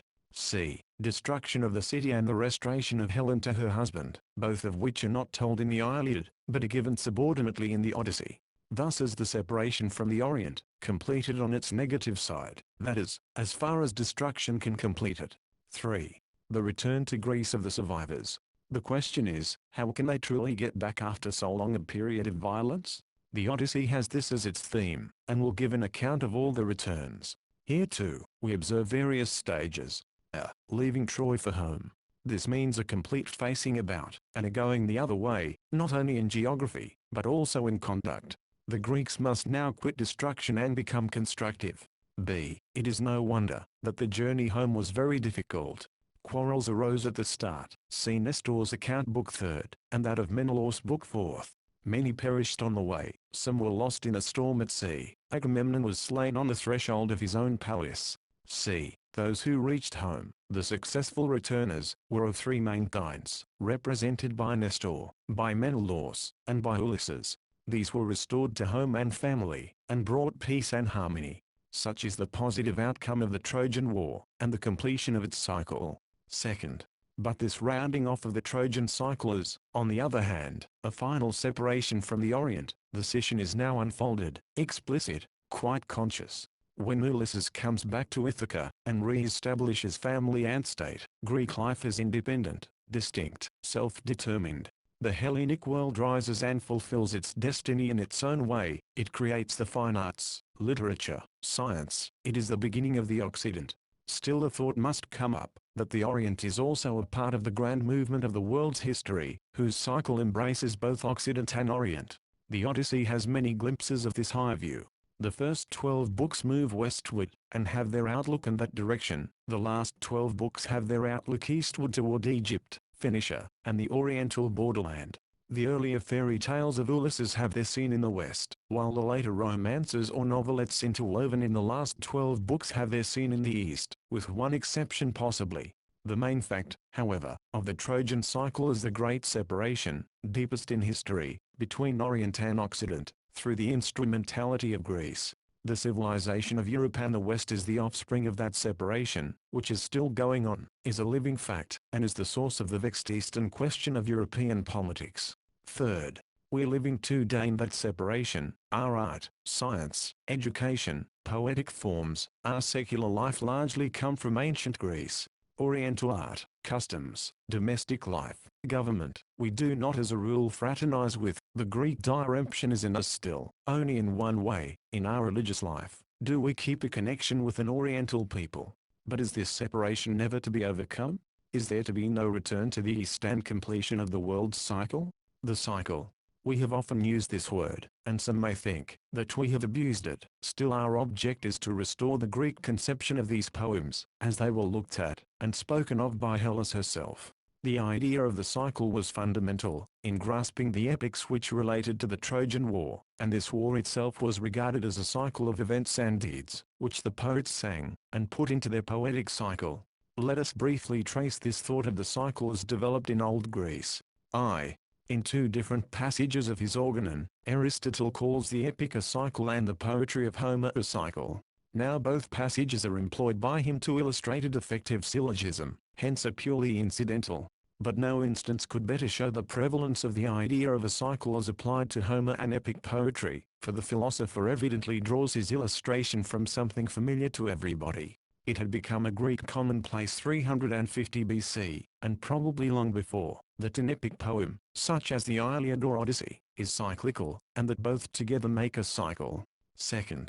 But this idea develops, and expands beyond the Iliad and Odyssey, which are found to leave out many events of the Trojan cycle. Indeed, the myth-making spirit of Greece unfolds new incidents, deeds, and characters. The result is that many poets, after Homer had completed his cycle, began filling the old gaps, or really making new ones, that these might be filled by a fresh poem. Hence arose the famous epic cycle, which has been preserved in a kind of summary supposed to have been written by Proclus, not the philosopher, but a grammarian of the time of the Emperor Marcus Aurelius. Meantime, let us carefully distinguish some of our cycles. The Trojan cycle is one of events and deeds, in general as the going to and the returning from Troy. The Homeric cycle is Homer's account, in his 2 poems, of this Trojan cycle. Finally, the epic cycle is the expansion of Homer, and includes a number of epics, which fill out to ultimate completeness the Trojan cycle. The latter, according to Proclus, is made up of 6 epics beside the Iliad and Odyssey, to which they stand in the following relations. 1. The Cypria, which deals with events antecedent to the Iliad, such as the Apple of Discord, the visit of Paris at Sparta and the taking of Helen, the mustering at Aulis, the sacrifice of Iphigenia, and many incidents at Troy. Ulysses, to avoid going to the war, feigns madness, his first disguise, and plows the sea sand, but he is detected by Palamedes, who lays his infant Telemachus in the track of the plow. The name Cypria comes from Kypris, Venus, who caused the infatuation which led to the war. 2. 4 different epics fill in between the Iliad and the Odyssey. The Thiopis takes up the thread after the death of Hector, introducing Penthesilea, queen of the Amazons, and Memnon, son of the dawn, both of whom are slain by Achilles, who is himself slain, and is buried with funeral games. After the death of Achilles, the Little Iliad continues the story, installing Ulysses as hero over Ajax in the contest for the arms of Achilles. This is the grand transition from brawn to brain in the conduct of the war. The wooden horse is made, and the Palladium is carried out of Troy, both deeds being the product of the brain, if not of the hand, of Ulysses. Next comes the sack of Troy, whose name indicates its character. Laocoon and Sinon appear in it, but the main thing is the grand slaughter, like that of the Suidas, and the dragging of women and children into captivity. The city is burned. Then follows the epic called the Nostoi, or the Returns, really an elaboration of the Odyssey, especially of the 3rd book, which tells of these antecedent returns. Then comes the Great Return, which is the Odyssey. 3. After the Odyssey follows the Telegonia, written by Eugamon of Cyrene in 2 books. It continues the life of Ulysses. He now goes to that people who taken, or for winnowing Fan, and there he makes the offering to Neptune, enjoined by Tiresias in Hades. Other incidents are narrated. The final winding up is, that Ulysses is unwittingly slain by Telegonus, his aunt Circe's son, who appears in Ithaca and takes Telemachus and Penelope to Circe, who makes them immortal. The grand epic cycle concludes with the strangest set of marriages on record. Telegonus marries Penelope, his stepmother, and Telemachus marries Circe, who is also a kind of stepmother. 3rd. After such a literary bankruptcy, it is no wonder that we find the later Greek and Roman writers using the words cyclic and cyclic poet as terms of disparagement. The great mythos of Troy had run its course and exhausted itself. The age of imitation, formalism, erudition had come, while that of creation had passed away. Still it has preserved for us the idea of the cycle, which is necessary for the adequate comprehension of Homer, and which the Greeks themselves conceived and employed. Structure of the Odyssey. A brief summary of the structural element of the poem may now be set forth. It falls into 2 grand divisions, both of which are planned by Pallas and Book I and 13 respectively. In the main, these divisions are the following. I. The first takes up about 1/2 of the Odyssey 12 books, which have as their chief object instruction and discipline, the training for the deed. This training has 2 very distinct portions, as it pertains to a young man and a middle-aged man, Telemachiad and Ulysses. 1. The Telemachiad, or the education of Telemachus, who has been left without the influence of his father, when the latter went to Troy. But he has his father's spirit, hence he must know. From Ithaca he goes to Nestor and Menelaus for instruction. 4 books. 2. The Ulysses, or the discipline of Ulysses, who must have been a man over 40 years old. He is to be trained out of the negative spirit which he imbibed from the Trojan War. Herein lies his analogy to Faust, who is also a middle-aged man, and negative, but from study and thought. Both the Telemachiad and the Ulysses are essentially one great movement in 2 phases, showing the bud and the flower, the young and the mature man. Father and son reveal an overcoming of limitation. Telemachus overcomes his limit of ignorance. Ulysses overcomes his limit of negation, the one by the instruction of the wise, the other by the experience of life. Both are trained to a belief in an ethnical order, which rules the world. Therein both are made internally ready for the great act of delivering their country. The training of both reaches forward to a supreme practical end, the destruction of the Suidas and the purification of Ithaca. For the further structure of these 2 parts, the Telemachiad and the Ulysses, see preceding commentary under these titles. 2nd. The 2nd grand division of the Odyssey is the last 12 books. The scene is laid in Ithaca, where the great deed, to which the poem hitherto has looked forward, is to be done. The wanderings of the father have ceased, the son returns from his schooling, every movement is now directed toward action. Again Pallas, 13th 393 to 415, plans 2 subdivisions, without the counsel of the gods however. 1. the hut of the swineherd. Here the forces hostile to the suitors gather in secret, and lay their plan. Ulysses, Telemachus, Eumolus, the gallant army of 3, get ready for the execution of the deed. 4 books. 2. The palace of the king. Ulysses in disguise, beholds the suitors in their negative acts. They are as bad as the Trojans, assailing property, family, state, the gods. They are really in their way reenacting the rape of Helen. Ulysses, as he destroyed Troy, must destroy them, yet not become merely destructive himself.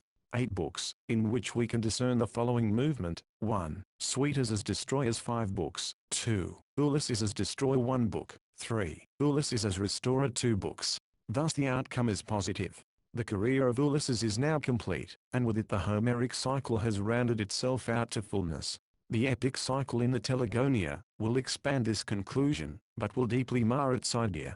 Note that the structure of the 2 grand divisions of the Odyssey are symmetrical, each a half of the poem, then each half subdivides into 2 parts, and each of those parts is symmetrical, being composed of 4 and 8 books each. To be sure, the joint is not so plain in the 2nd division as in the 1st, which has the Telemachiad and the Ulysses. Pallas is the orderer of both divisions, and she orders them in a symmetrical manner. For both divisions the grand horizon is the Trojan War, yet both reach beyond it, the one toward the west, the other toward the east. The one weaves into its regular narrative the fairy tale, the other takes up into its text what we have called the romantic novelette. The former looks toward the west and the future, the latter looks back at the east and the past. Hence the fairy tale is prophetic, and has supernatural beings. The novelette is retrospective, giving the experiences of life without supernatural agencies. In scenery also the contrast is great. The one is largely a sea poem, the other is a land poem. Structural analogy between Iliad and Odyssey. We have before said, and we may repeat here at the end, that the final fruit of Homeric study is to see, and to fully realize, that the Iliad and Odyssey are one work, showing national consciousness, and unfolding one great epoch of the world's history. Just here we may note the fundamental analogies of structure between the 2 poems.